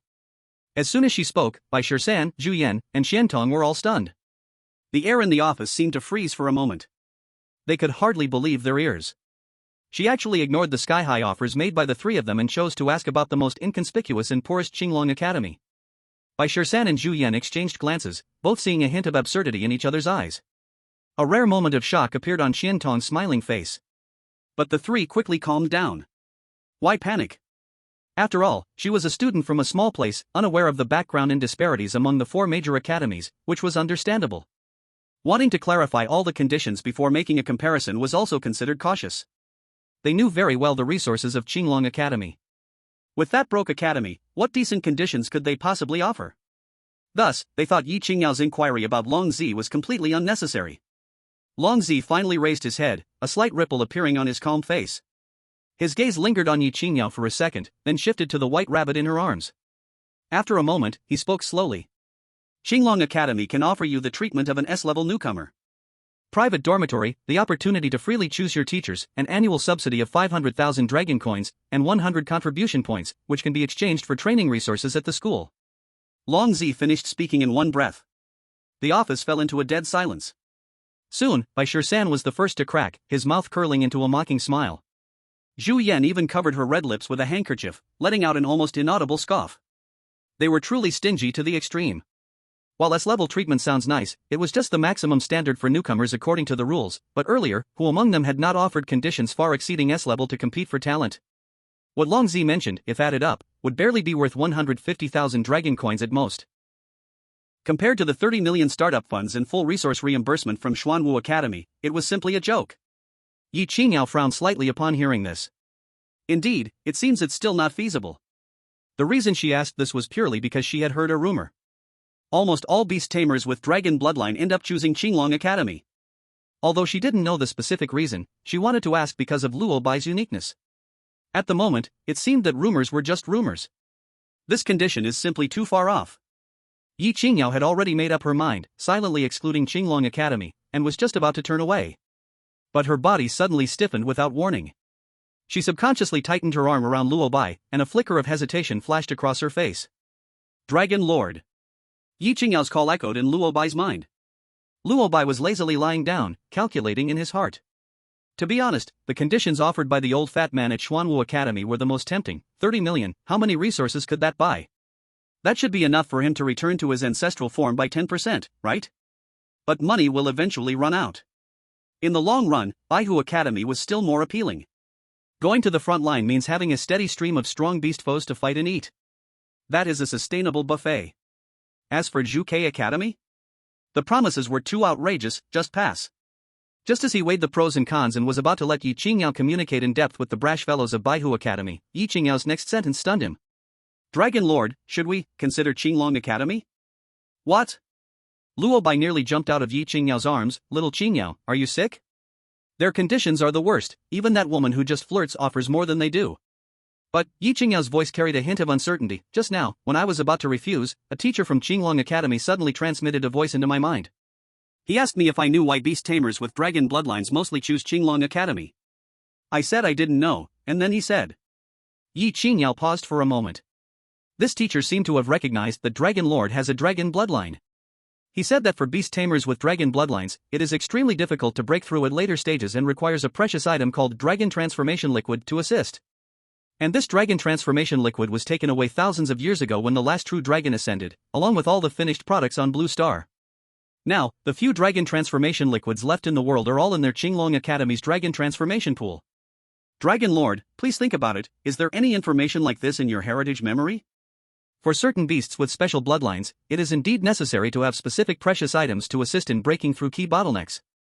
For mixed blood beasts, one can even purify a certain bloodline by using different precious items, raising the potential limit. Ye Qingyao knew this. That's why she felt compelled to hesitate. What? Upon hearing this, Luo Bai's mind suddenly buzzed. Right, the Qinglong of Qinglong Academy is a legendary beast of one of the four symbols, and also belongs to the dragon lineage. If others can't recognize him as a dragon, how could Qinglong Academy not? Perhaps precisely because of this, Longxi remained so calm, convinced that they could only join Qinglong Academy. If what Longxi said was true, they really had to consider them. But as a time traveler, where would he have that heritage memory? Fortunately, he still had the system. He immediately thought in his heart, system, do I need to use the Dragon Transformation Liquid to break through my realm in the future? Ding! The host is a pure blood chaos true dragon, and the bloodline is supreme, no external aid is needed to break through. Upon hearing this, Luo Bai immediately breathed a sigh of relief. After all that, it turned out to be a false alarm. The cold voice of the system quickly added another sentence. However, the Dragon Transformation Liquid is the essence of the highest bloodline of the dragon race, and it has an extraordinary purifying effect on the subspecies with impure bloodlines. For the host, while it is not a necessity, it is indeed a great supplement. A single drop of Dragon Transformation Liquid contains pure energy far beyond what the host can gain from consuming a large amount of heavenly materials and earthly treasures. It can significantly enhance the ancestral progress and strengthen the dragon body. If there is a chance, it is highly recommended that the host acquire it as much as possible. Chapter 36, Dragon Transformation Liquid. The system's evaluation of the Dragon Transformation Liquid made Luo Bai's heart race. If even the system is trying to get its hands on it, how precious must it be? Anyway, it would definitely be worth it to take it. Luo Bai's mind was calculating loudly. However, agreeing so easily would make it seem like they were at a disadvantage. No, he must fight for some extra benefits. Qingyao, Luo Bai spoke in Ye Qingyao's mind, ask him if, since the Dragon Transformation Liquid is so great, could we have a few drops first so this lord can taste it? If the taste is good, this lord will happily go with him. Ye Qingyao. My lord, this is a matter concerning the future, not just shopping at a market. Tasting the flavor? Ye Qingyao was at a loss whether to cry or laugh. But she still complied and conveyed Luo Bai's meaning to the Dragon Lord across the way through her spiritual energy. Almost instantly, the reply from the Dragon Lord's spiritual energy came back. Impossible. The dragon transformation liquid is incredibly precious, even the entire quantity in the Qinglong Academy is limited. Each drop has a clear record and purpose, and it's impossible to give you a few drops just like that. The Dragon Lord rejected firmly and decisively. Upon hearing Ye Qingyao's report, Luo Bai immediately exploded with fury. What does this mean? They think they have us at their mercy, don't they? They think this lord can't break through without that filthy bathwater from their broken pond, right? He is not one of those impure bloodline dragons who needs purification to break through. Trying to use this to control this lord and my little Qingyao? Dream on. Luo Bai's anger surged. As a true chaos dragon, how could he endure such triviality? He let out a cold huff in Ye Qingyao's mind. Qingyao, tell him that in addition to the originally promised S-level treatment and dragon coin subsidies, we must add one more condition. Before enrollment, you must give this lord a drop of dragon transformation liquid. Otherwise, it's off.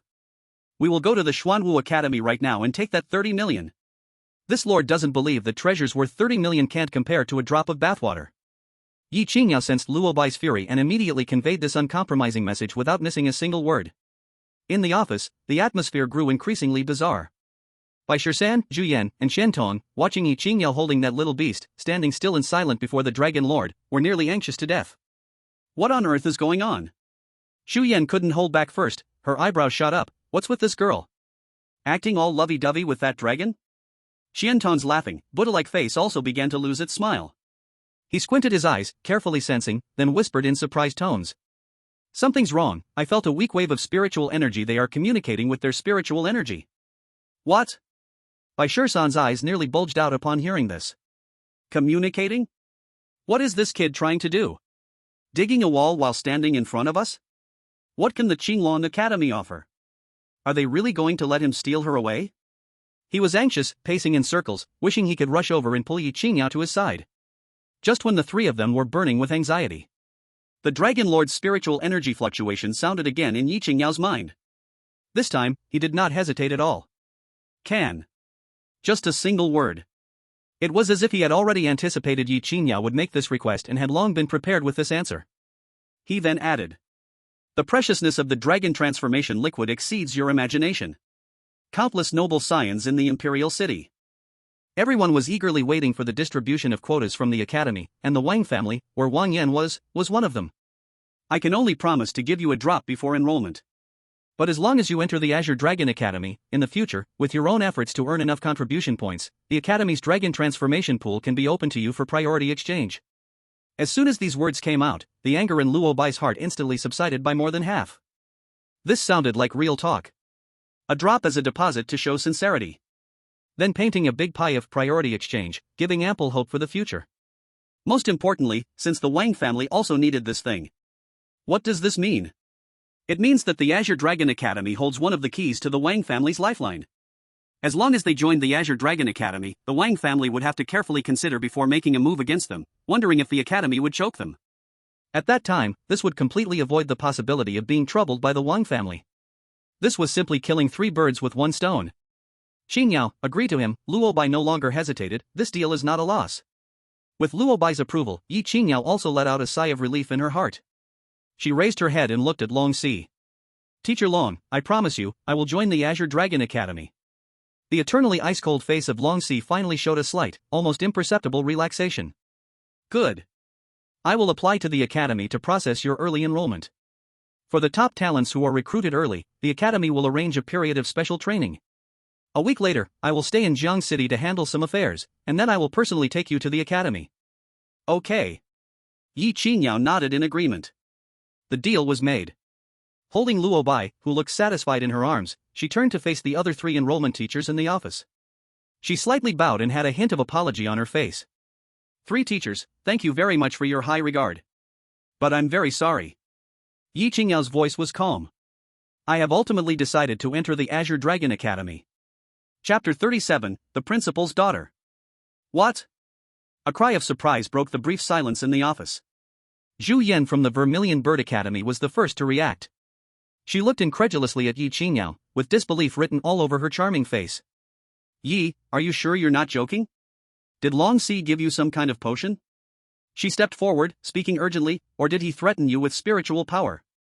Don't be afraid, with us here, he wouldn't dare to do anything to you.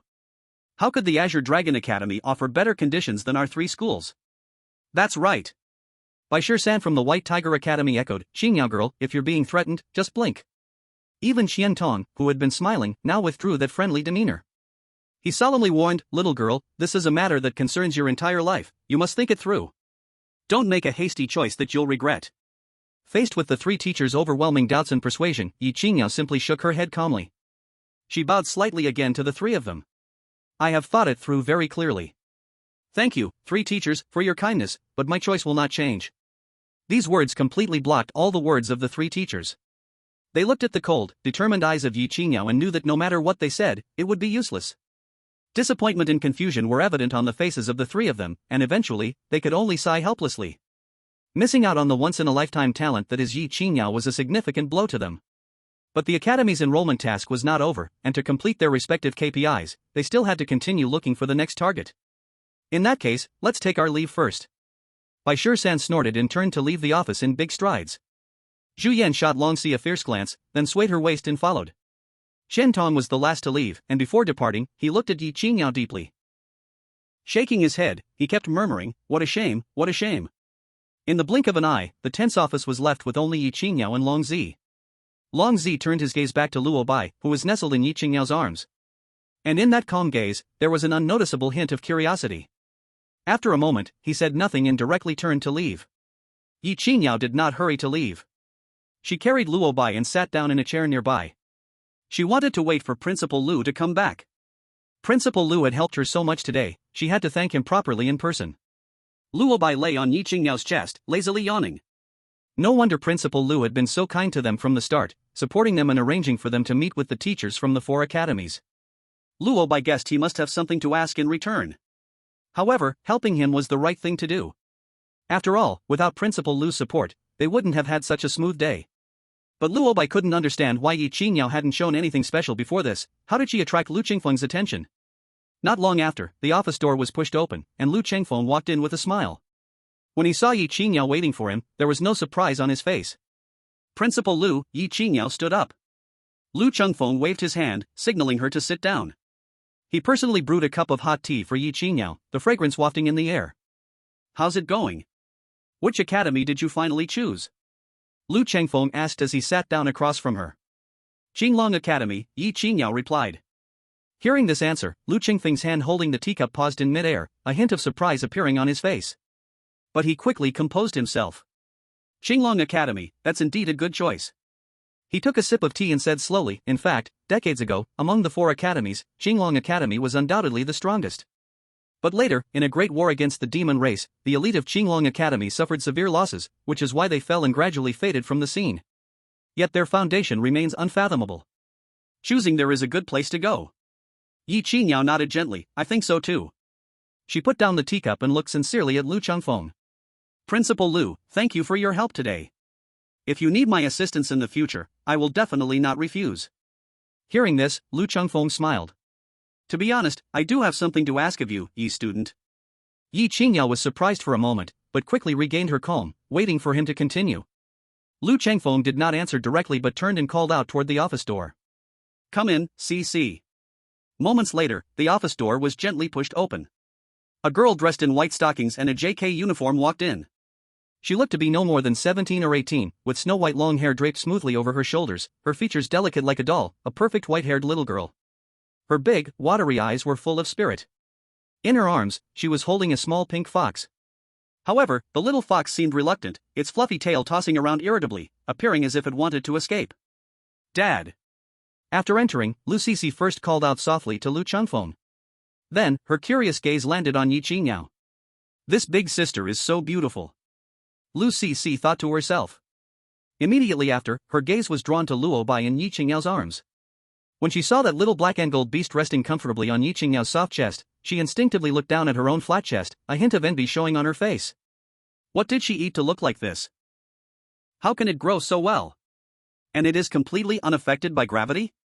After feeling envy, Lu Sisi felt a hint of curiosity.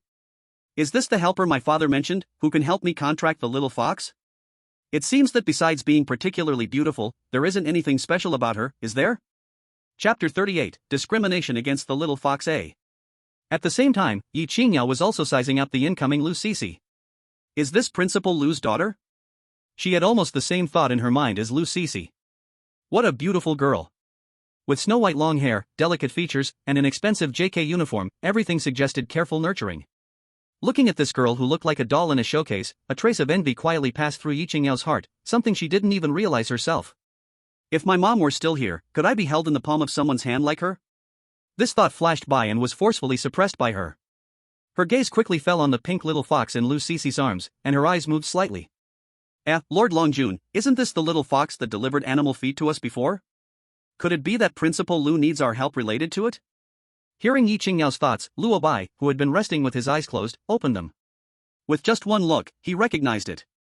It really was that pink little follow-up. No wonder it eats expensive animal feed worth several numbers each meal. After all, it is the daughter of Principal Lu. With such a wealthy family, ordinary people can't afford such extravagance.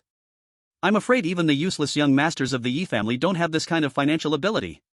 At this moment, Lu Chengfeng smiled and brought the two girls together, introducing them to each other.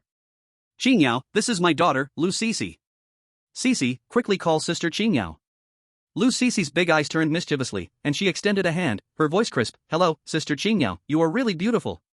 Ye Qingyao was a bit embarrassed by the compliment and smiled. Hello, Sisi, you are the pretty one, like a doll. Luo Bai lay on Ye Qingyao's chest, listening to the two girls exchanging commercial flattery and almost yawned. It wasn't until Lu Chengfeng spoke again that he perked up a bit. Lu Chengfeng shook his head and helplessly pointed to the little fox struggling desperately in Lu Sisi's arms. This little fox is the birthday gift I gave Sisi a while ago. It is a bewitching fox with the ancient beast's nine-tailed fox bloodline. But as you know, the more noble the bloodline of a beast, the harder it is to tame.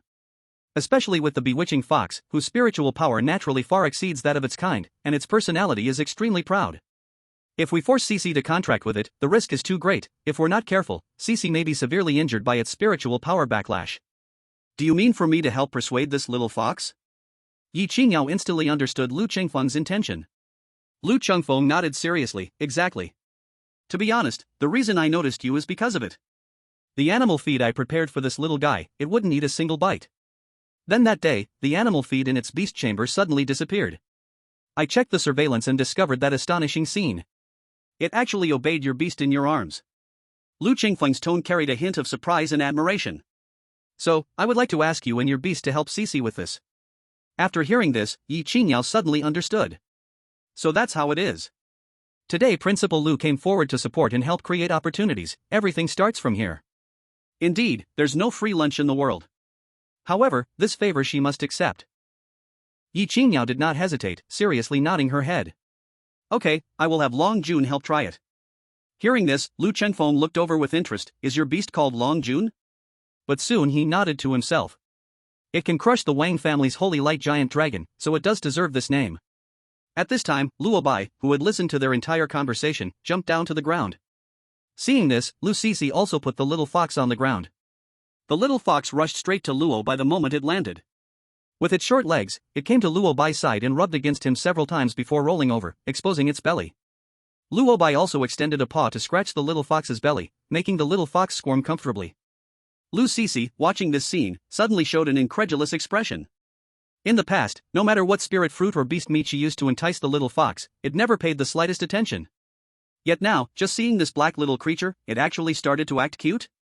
After scratching for a while, seeing that the little fox had no resistance to him, Luo Bai decided to ask it directly. Little guy, can you tell me why you don't want a contract with this girl? Luo Bai's question was effortlessly conveyed to the little fox through the universal language of the beast clan. The next moment, Luo Bai heard a soft, sticky, and slightly wronged voice. I don't want a contract with her.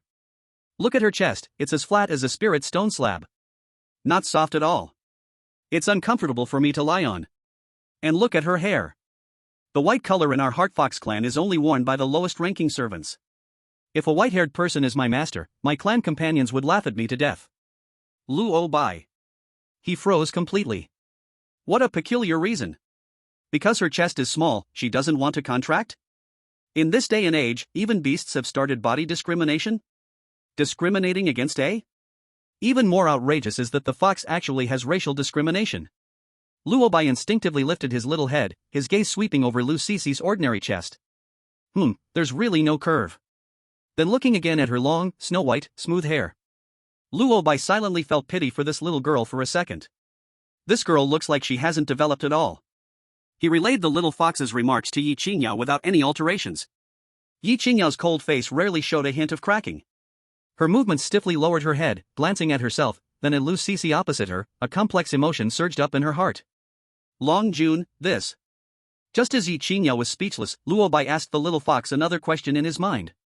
Since you dislike her so much, why are you clinging to me? The little fox's voice immediately became cheerful. Because you are different. You are the noblest bloodline and the most handsome being I have ever seen. The aura on you has a deadly attraction for me, making it impossible for me to resist wanting to get close to you. This flattery made Luo Bai feel completely at ease. Oof. Looks like this little creature has a good eye. My charm is not something an ordinary fox can resist. After indulging in self-love, Luo Bai cleared his throat and began to deal with the business at hand. He decided to try to persuade this judging by appearance, judging by chest little fox.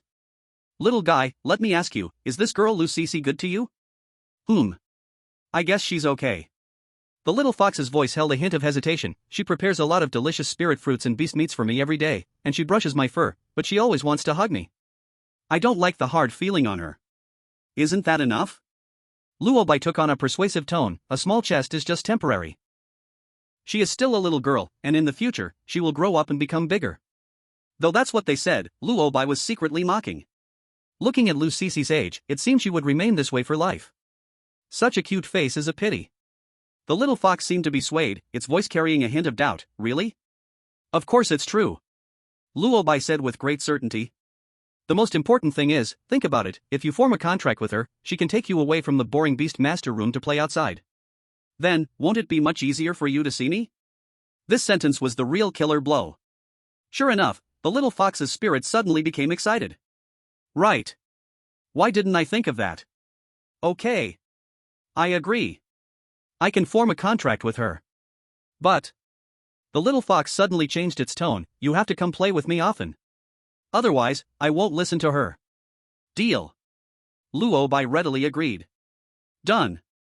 He proudly announced in Ye Qingyao's mind, Little Qingyao, it's done, tell them they can start the contract. Ye Qingyao. Is this already finished? From the beginning until now, it seems to have been less than 2 minutes? Although her heart was filled with doubts, she turned around out of absolute trust in Luo Bai, looking at the expectant faces of Lu Chengfeng and Lu Cici. Principal Lu, Cici, it's ready. Lord Dragon King said, the little fox has agreed to form a contract with Cici. As soon as this was said, Lu Chengfeng and Lu Cici both froze in place. What? Lu Cici's big, watery eyes widened in disbelief. Sister Qingyao, are you sure? It's only been a few minutes? Lu Chengfeng also had a face full of disbelief. To get this little fox to accept Cici, he had invited countless beast tamers and used a plethora of treasures, all to no avail. Now, Ye Qingyao and her beast had communicated with the little fox for less than 5 minutes and resolved it? This is just too unbelievable. Looking at their doubtful expressions, Ye Qingyao calmly repeated. When Lord Dragon King says it's possible, it definitely won't be a problem. Her certainty made Lu Cici doubtfully cast her gaze to the pink little fox on the ground. Taking a deep breath, she carefully crouched down and tentatively extended her hands. In the past, whenever she made this move, the little fox would immediately jump away like it was avoiding a plague. But this time, the little fox not only didn't dodge, but instead took a step forward, brushing against her palm, and then jumped into her embrace. Ah! Lu Cici exclaimed in surprise, her cheeks flushed with excitement. Daddy! It didn't struggle. It took the initiative to let me hold it. Seeing this scene, Lu Chengfeng finally relaxed the tension in his heart, revealing an expression of ecstasy. Quick! Cici, quickly take this opportunity and form a contract with it. Lu Cici nodded vigorously. She held the docile little fox in her arms, bit her fingertip, and a drop of bright red blood oozed out. The blood fell on the little fox's forehead. A soft white light enveloped both the girl and the fox. The little fox lay quietly in Lu Cici's embrace, showing no resistance. Moments later, the light dissipated. A complex contract magic formation appeared on the back of Lu Cici's right hand and the forehead of the bewitching heart fox, then just as quickly vanished. The contract is established.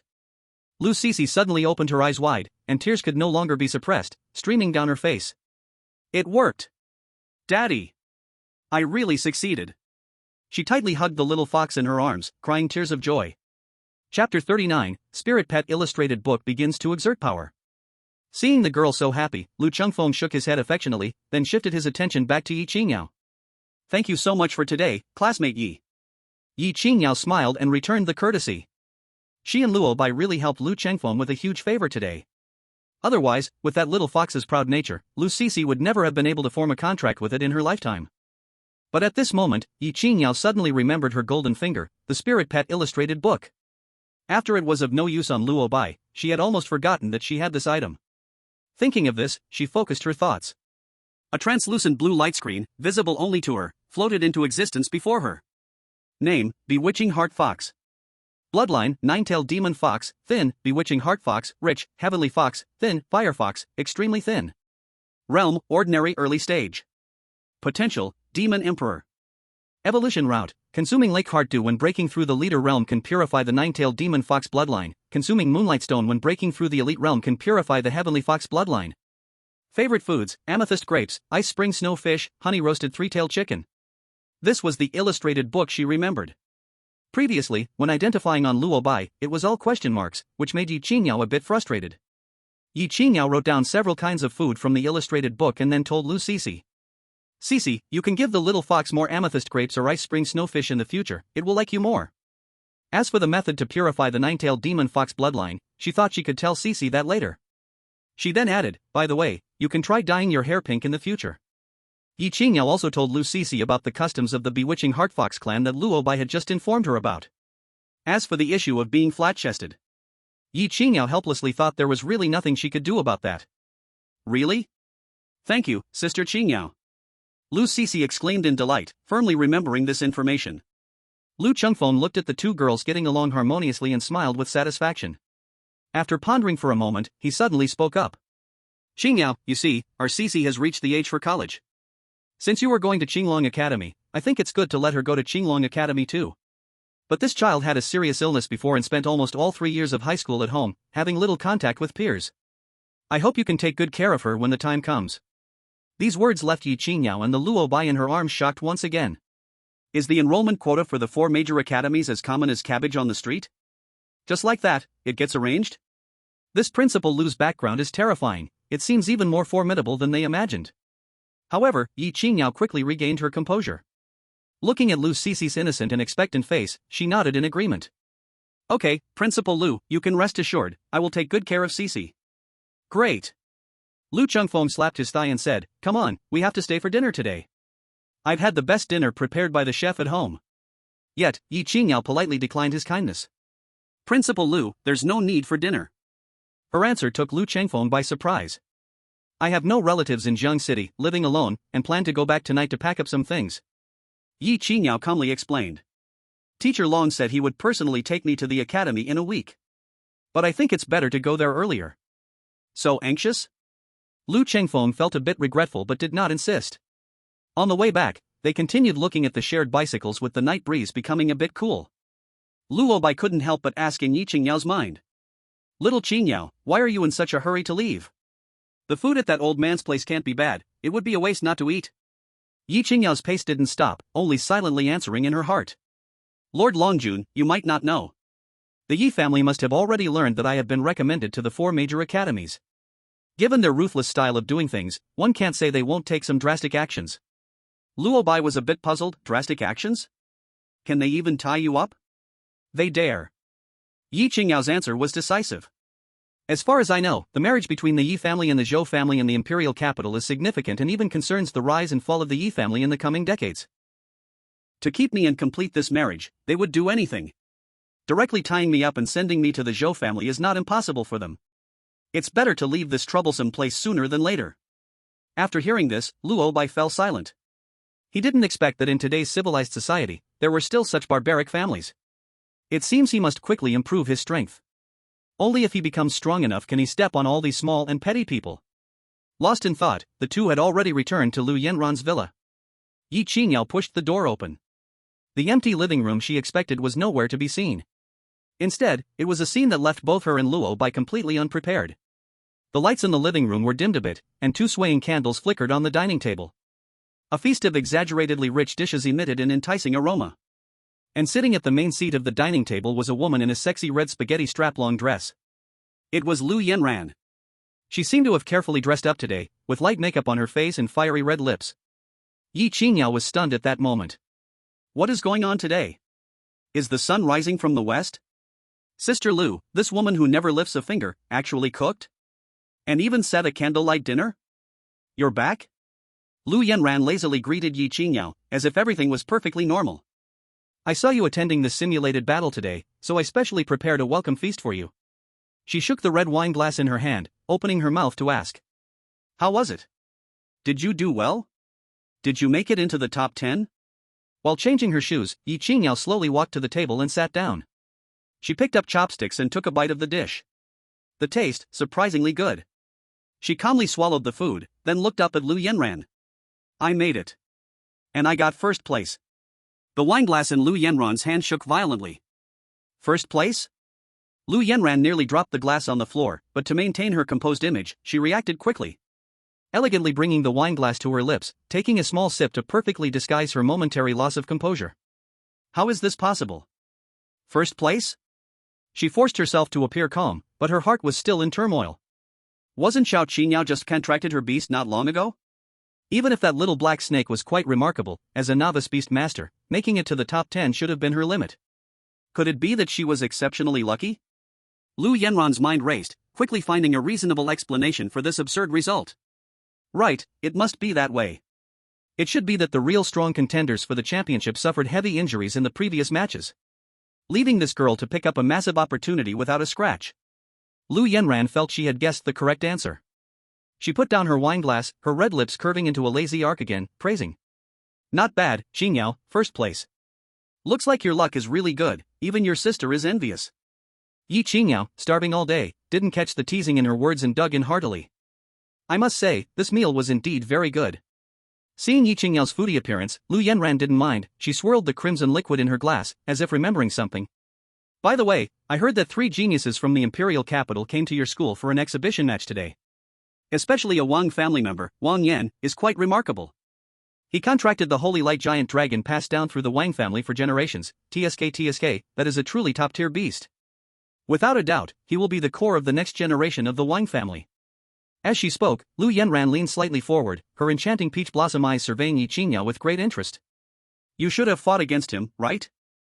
How do you feel? Is the pressure so high that you can't breathe? Facing a monster born with a golden spoon, surviving for even 3 minutes would be impressive. Upon hearing the name Wang Yan, Ye Qingyao's hand, which was picking up food, paused. A clear thread of undisguised disgust flashed across her cold face. She swallowed a large slice of steak in her mouth, took a napkin to wipe the corner of her mouth, and then spoke lightly. Wang Yan and his big lizard were beaten down by me in Dragon Lord. As soon as the words fell, the entire living room was in dead silence. Put. Lu Yunran, who had just taken a big sip of red wine, instantly sprayed it all out in a most ungraceful manner. Cough, cough, cough, cough. She was choked severely, and her exquisitely made-up pretty face turned a visibly pig liver color. Ye Qingyao, you're not joking with your sister, are you? Lu Yunran's face was full of shock. This news was even more outrageous than someone telling her there was suddenly 10 billion more in her bank account. That was the holy light dragon of the Wang family. Ye Qingyao looked at Lu Yunran's comical appearance, which had completely lost its ladylike image, and couldn't help but smile, revealing a breathtaking smile. Of course it's true. She paused and threw out another heavy bomb. And I also got the recommendation slot to Qinglong Academy. Tomorrow I'm going to the capital with the teachers from the academy. Sister Lu, thank you for taking care of me all these years. After tonight, I may have to move away. At the end, Ye Qingyao's eyes could no longer hold back their redness. For these years, Lu Yunran treated her like a real sister, this kindness she would never forget. Now, suddenly having to leave felt like parting with family, her heart was filled with reluctance. Lu Yunran stared blankly at the tear glimmering at the corner of Ye Qingyao's eyes, her mind a blank. Recommended to Qinglong Academy? Leaving tomorrow? One piece of news after another made her dizzy. Ye Qingyao. Lu Yunran opened her mouth, her voice a little hoarse. You mean, all of this is true? Ye Qingyao nodded and briefly recounted what had happened today from start to finish. With each sentence she spoke, the expression on Lu Yunran's face became more complex. Shock, disbelief, ecstasy, comfort, in the end, all turned into deep reluctance. Once Ye Qingyao finished speaking, Lu Yunren fell silent for a long time. She picked up her wineglass, it was no longer small sips, but in one gulp, she downed the rest of the red wine. Good. Good. Lu Yunren's eyes also turned red, and she heavily set down the wineglass. Xiao Qingyao, you've grown up and succeeded. Sister is happy for you.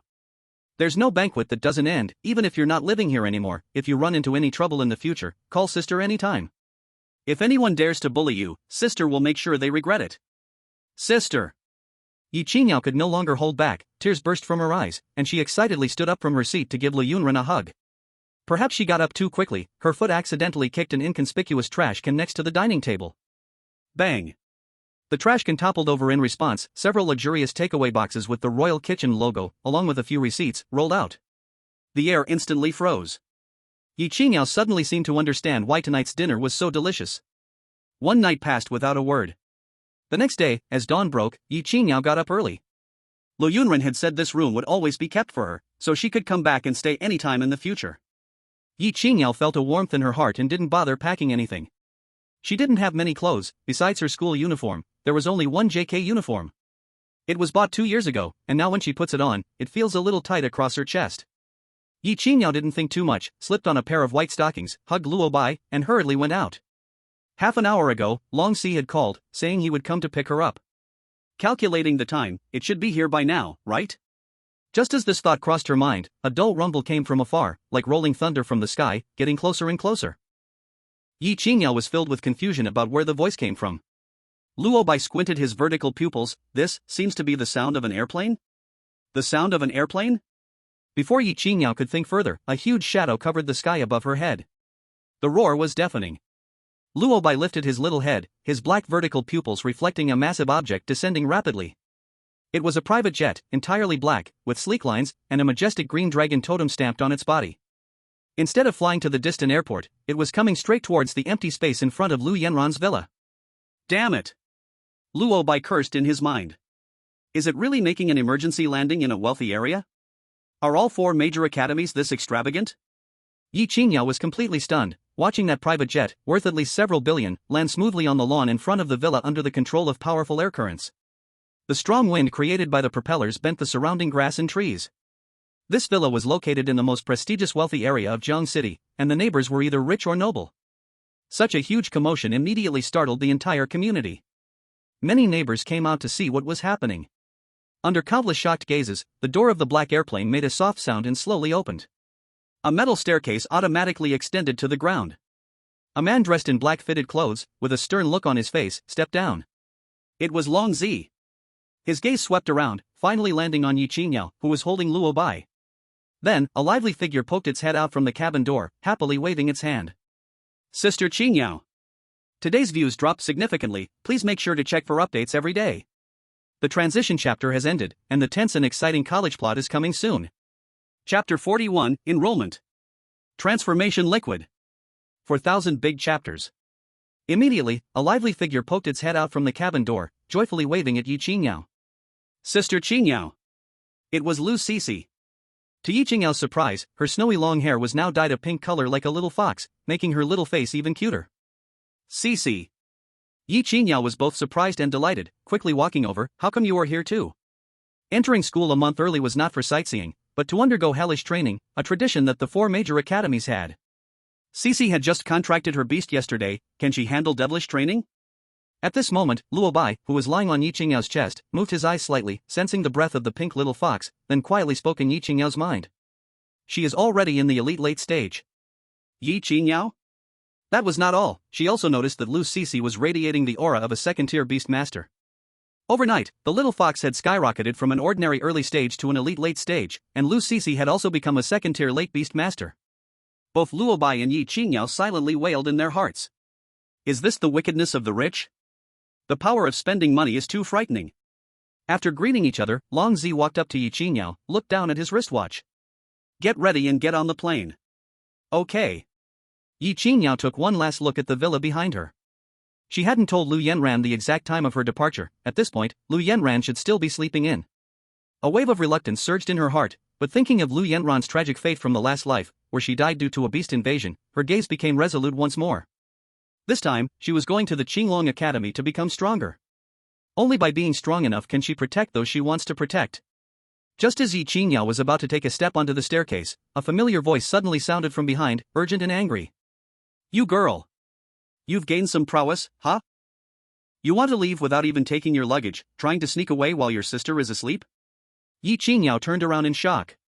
Lu Yanran stood at the villa's entrance, wearing a silk coat hastily thrown on, with fluffy slippers on her feet, clearly jolted awake in a hurry. She was struggling to carry a brand new white suitcase in her hand. Lu Yanran pretended to look pitiful, gazing at her with a lingering sadness. Fortunately, the airplane is loud enough. Otherwise, when sister wakes up, the house would be empty. You truly are ungrateful. A blush instantly crept onto Ye Qingyao's face, and she gave a shy smile. Who would have thought that the way to pick someone up from the Qinglong Academy would be so simple and rough, directly landing a private plane in the villa area? Lu Yanran stepped forward and hugged Ye Qingyao tightly, the familiar fragrance enveloping her instantly. When you get there, work hard, don't let yourself suffer. If you run out of money, just tell sister. Lu Yanran stuffed the suitcase into her hands. Inside are clothes I bought for you when we went shopping. I was always worried you wouldn't accept them. Now, take them all at once. If you go to a place like the capital looking shabby, it will embarrass sister. Sister Lu. Ye Qingyao felt her eyes warm, her nose tingling, and could only nod vigorously. The two embraced for several minutes.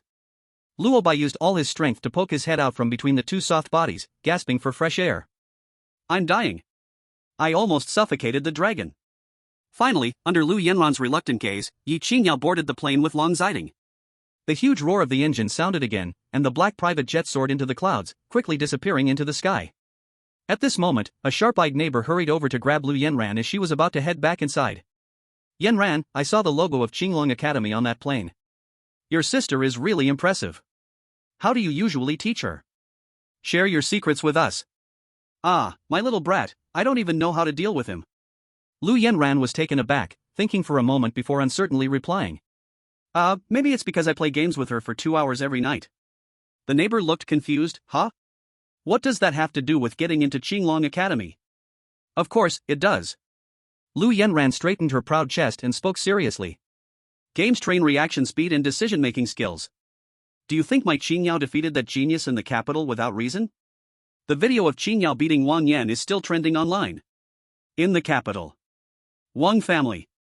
A vast estate, located in the most valuable area of the capital, with flying eaves and towering ancient trees.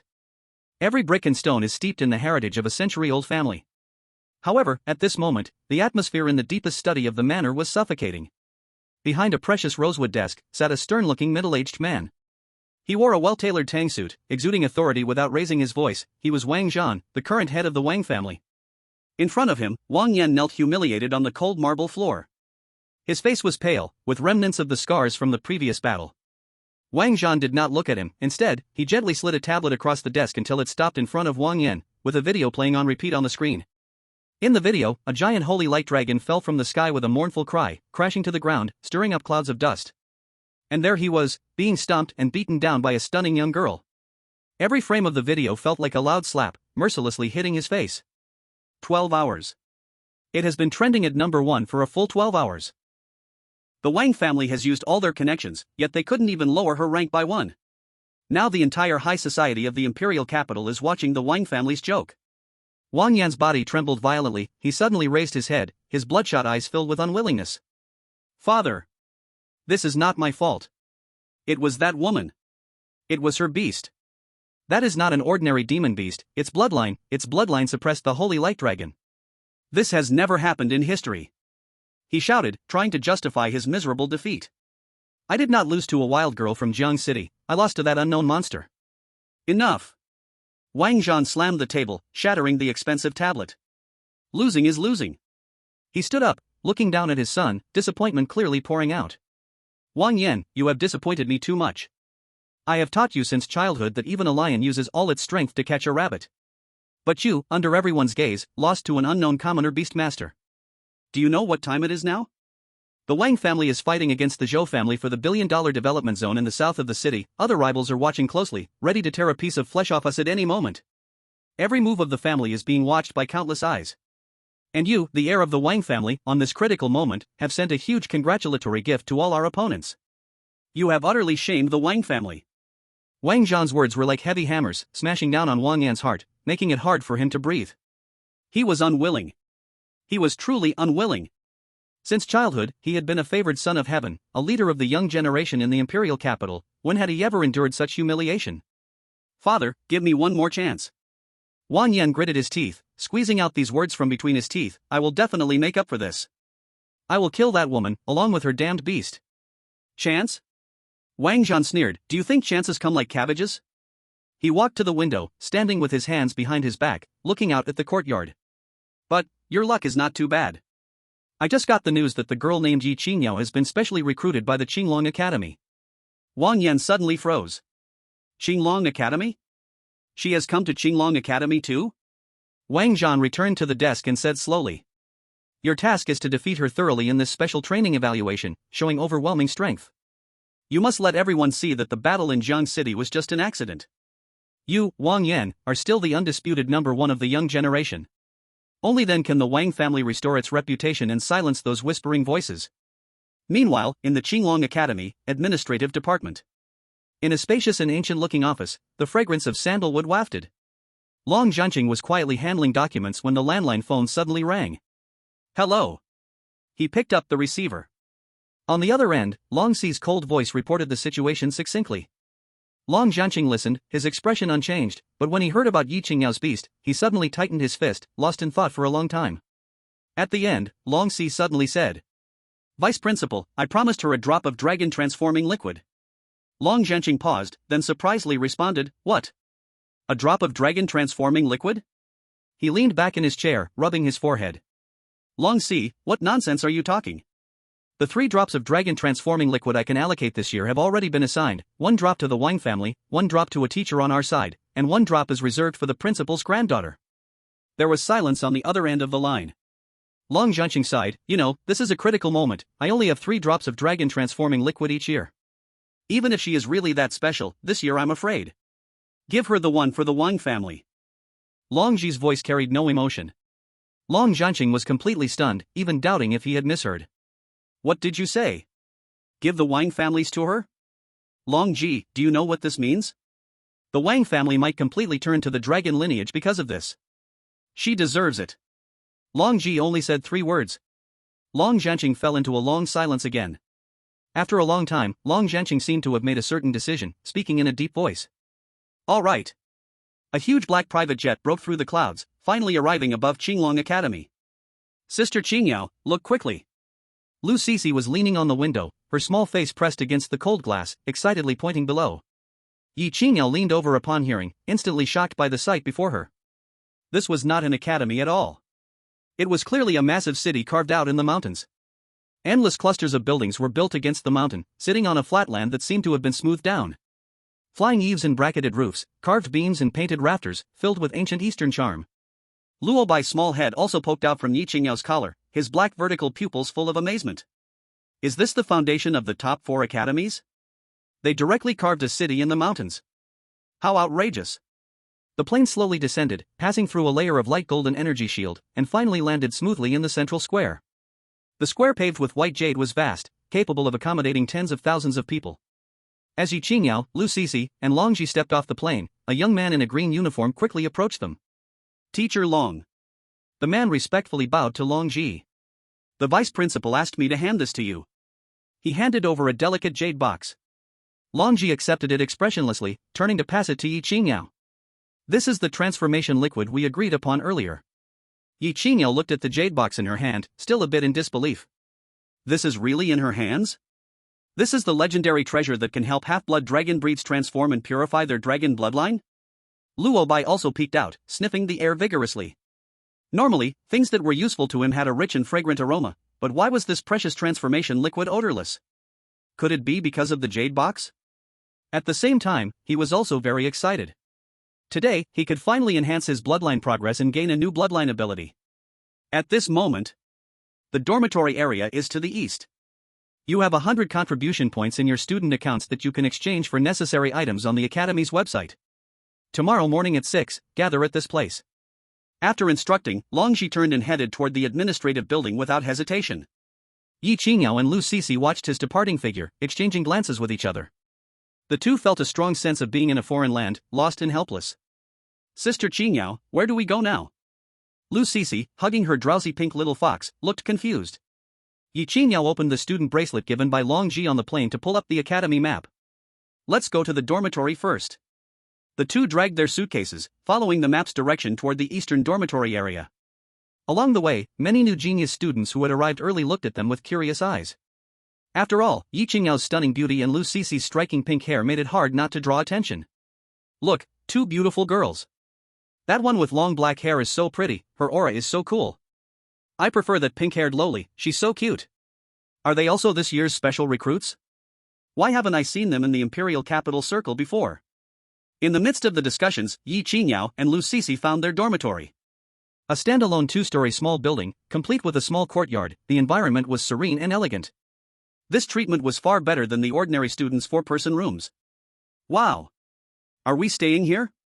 So great! Lu Sisi cheered joyfully. Ye Qingyao pushed open the door. The furnishings inside were complete, clean, and tidy. As the two were getting ready to pack their luggage, the half-open dormitory door was suddenly kicked open from the outside.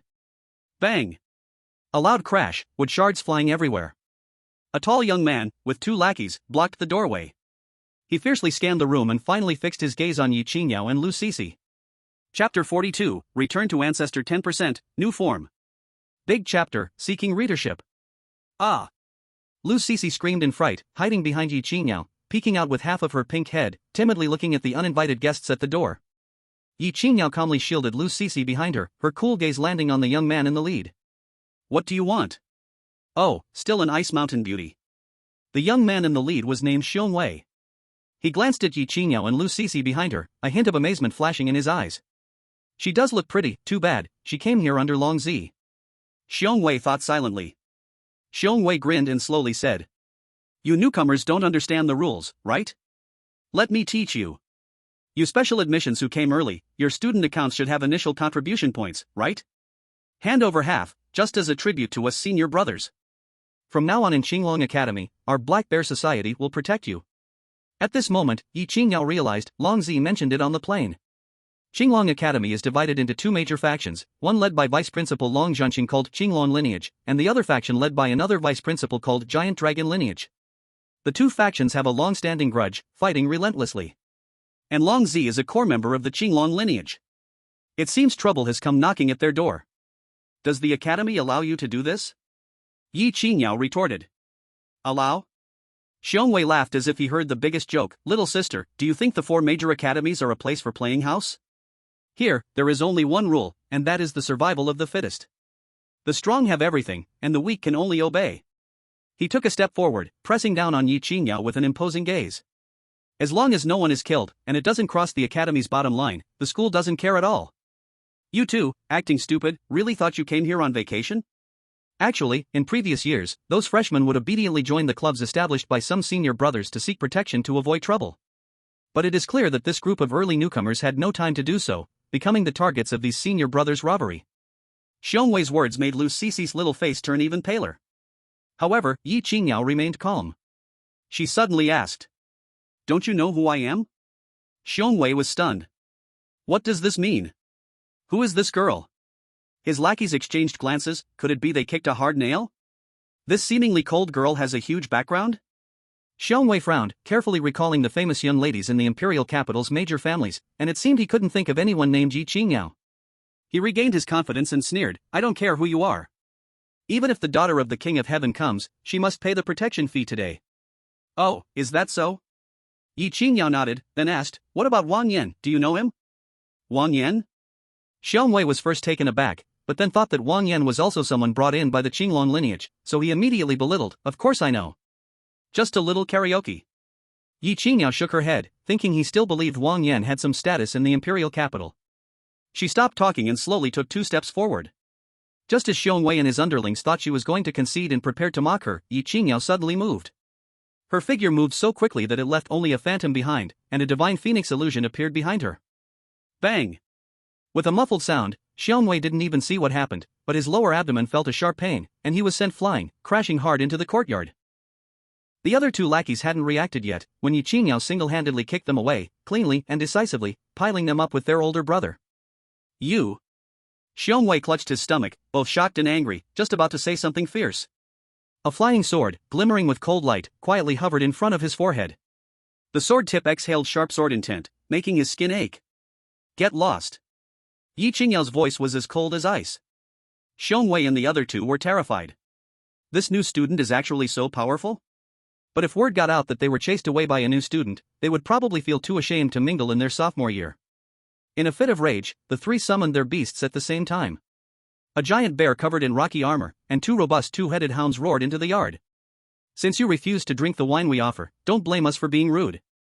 Xiongwei got up from the ground, his face twisted with fury. Today, you will know the consequence of offending our Black Bear Association. Luo Bai yawned in Ye Qingyao's arms. Finally, is it my turn to act? A bunch of worthless thugs. He was ready to jump down and show these bullies of his keeper what true dragon power was. At that moment, Lu Sisi suddenly moved behind him. The little girl seemed to be scared by those ferocious beasts. She was holding a palm-sized golden ball, intricately carved with complex patterns. This was one of the offerings left behind by Lu Chengfeng when he bullied him. She had quite a few of these. She seemed to want to scare them with this thing, but due to her nervousness, her hand slipped. The golden small ball slipped from her grip and landed right at the feet of Xiongwei and his companions. Rolling. The small ball rolled 2 circles on the ground and stopped. Xiongwei and the others were left dumbfounded. What is this? The inscriptions on it seem like some kind of offering? Luo Bai was also stunned. He sensed an extremely terrifying energy fluctuation coming from the small ball. This thing seems a bit dangerous. Before he could warn Ye Qingyao, the exquisite little golden ball suddenly burst forth with light as dazzling as the sun. Boom! A deafening roar, accompanied by a terrifying energy shockwave, instantly swept across the entire courtyard. Xiongwei, his two-headed hounds, and the rocky wild boar didn't even have time to scream before they were directly tossed away by the violent surge of energy, smashing against the distant wall and passing out. The whole world fell silent. As the dust settled, the yard was in shambles, leaving only 3 large pits and a few unconscious figures. Ye Qingyao stared blankly at this scene, her mind completely blank. She turned stiffly to look at Lu Sisi, who was equally dumbfounded. The little girl still maintained her throwing posture, tears welling up in her beautiful big eyes. Sister Qingyao. I didn't blow them up, did I? I just slipped my hand. Ye Qingyao, they should still be alive? Ultimately, Ye Qingyao still dialed the school infirmary using her hand ring, sending those unlucky guys over. The good news is, they were still alive. The 2 of them didn't break school rules on the first day of school. The bad news is, the dormitory door was blown to pieces, and the yard was in disarray, requiring 5 contribution points for repairs. Fortunately, the staff worked with high efficiency, restoring everything to its former state in half an hour. At this time, Lu Sisi had also calmed down. She knew she had caused trouble, and took the initiative to suggest taking Ye Qingyao to the school cafeteria for a feast to make amends. But before that, Ye Qingyao looked at the dust covering both of them and shook her head. Let's take a shower first. Unexpectedly, upon hearing this, Lu Sisi's eyes suddenly lit up. Okay, Sister Qingyao. I just saw a huge hot spring pool on the first floor. The 4 of us can soak together. Ye Qingyao's whole body suddenly stiffened for a moment. Soaking in the hot spring with Sisi is fine. But, soaking in the hot spring with Lord Longjun?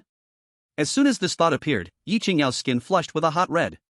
She nervously looked down at the jade clasp on her chest, her voice trembling slightly. Lord Longjun, do you want to soak with us? Luo Bai raised his head and happened to meet Ye Qingyao's beautiful blushing face. Hiss. Soaking in the bath with little Qingyao? That sounds highly tempting. But right now, Luo Bai wants to quickly swallow the drop of dragon transformation liquid and see how amazing this treasure really is. He could only shake his head and refuse with difficulty. Next time, little Qingyao. You give me the drop of dragon transformation liquid, I need to swallow it first. Hearing this, Ye Qingyao wasn't sure if she felt relieved or disappointed, and she quietly breathed a sigh of relief. She took out the jade box that Long Si had given her earlier, and then with Lu Sisi hand in hand, they took their clothes to soak in the hot spring. The bathroom door gently closed. The room fell completely silent.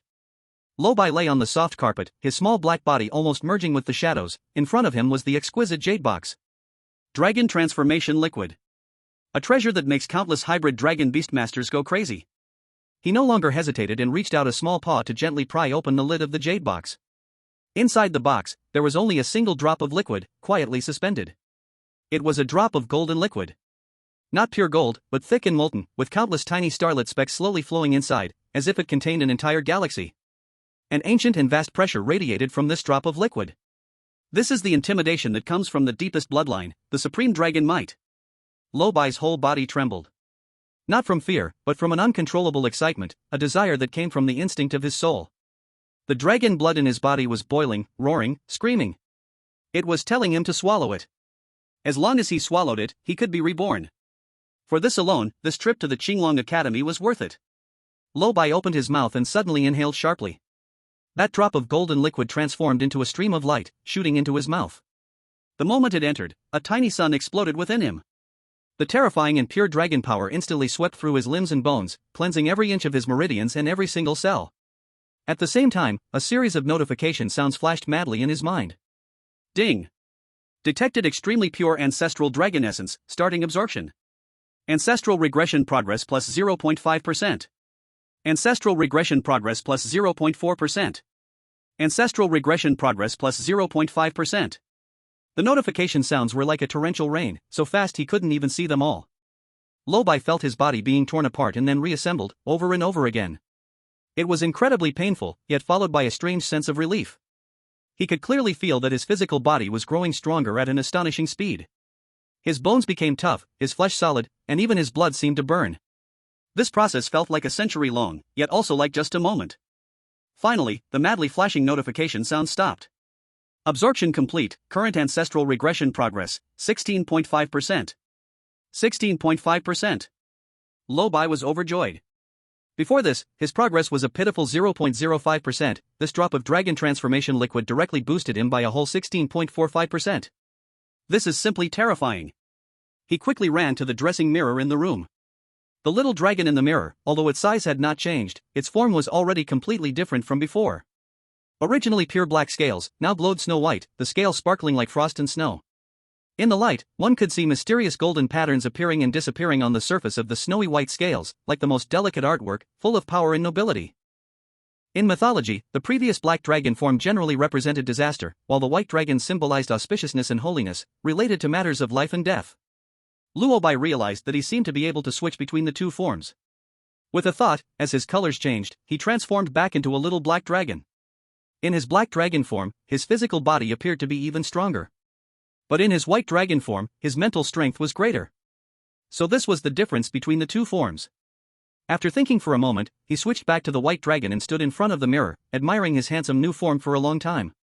With this appearance, across the entire universe, he could consider himself one of the most handsome dragon pups. After a bit of narcissism, he remembered the important task at hand, testing his progress consumption. He concentrated his mind. Consume a little Chaos Dragon Essence to boost the ancestral return progress. Ding! Consumed 1 point of Chaos Dragon Essence, ancestral return progress plus 0.05%. Luo Bai was stunned. What is this? He remembered clearly that below 10% progress, a point of Chaos Dragon Essence could increase the progress by 0.15%. Now it had directly shrunk by 2/3? This meant that from 10% to 20%, the amount of Chaos Dragon Essence needed to raise the progress by 1% had more than tripled. Scam artist. Luo Bai couldn't help but complain in his heart.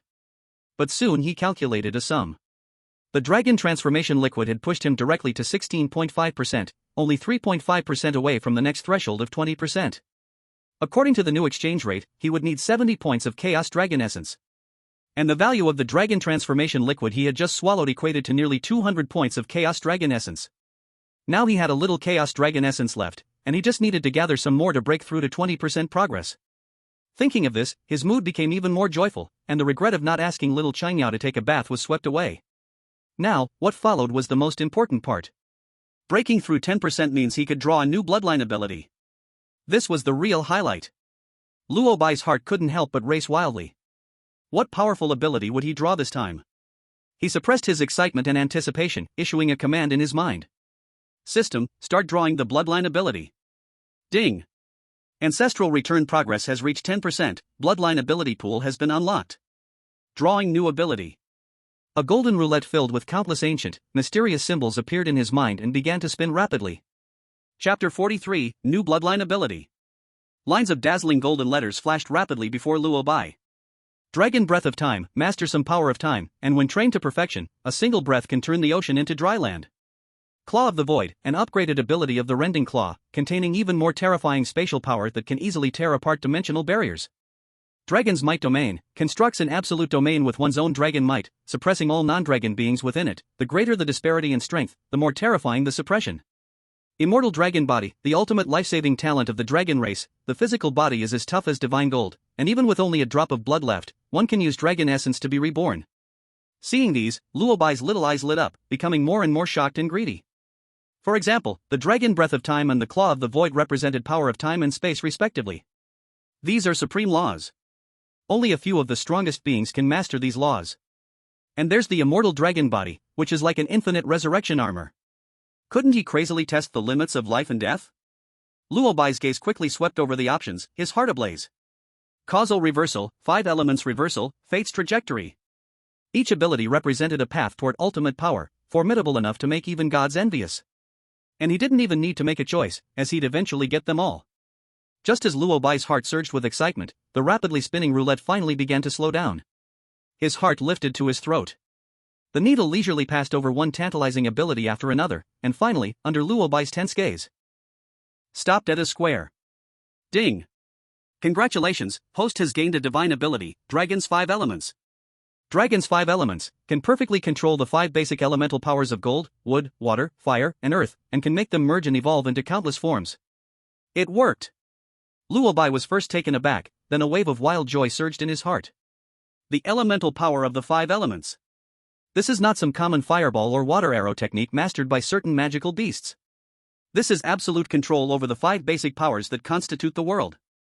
Ordinary beast tamers or humans, to master one element in their lifetime is already a genius, and to master 2 is extremely rare. And he, right from the start, has the simultaneous practice of all 5 elements, perfectly controlled. What does this mean? Even more terrifying is that he can make these elements merge with each other. Water and fire merging creates the annihilation energy that destroys everything. Earth and wood combining means towering giant cities springing up from the ground. The potential of this divine ability is simply endless. Although it is not as high as the supreme laws of time and space. But the sheer quantity is overwhelming, 5 at a time, which is easier for Luo Bai to control at his current stage. He is only at the early stages now. If he randomly drew a law of space or something, if he didn't control it properly, he might end up getting himself killed. At that moment, Luo Bai suddenly felt the whole world had become different in his eyes. He could clearly see the fire elemental particles drifting in the air, hear the steady breathing of the earth element beneath the floor, and smell the sharp aura emanating from the metal bed frame. The whole world seemed to have become an extension of his body. He couldn't wait to try out his newly acquired ability. His gaze scanned the room, and finally landed on a cup of cool water on the table. He focused his mind and cautiously summoned the power within himself.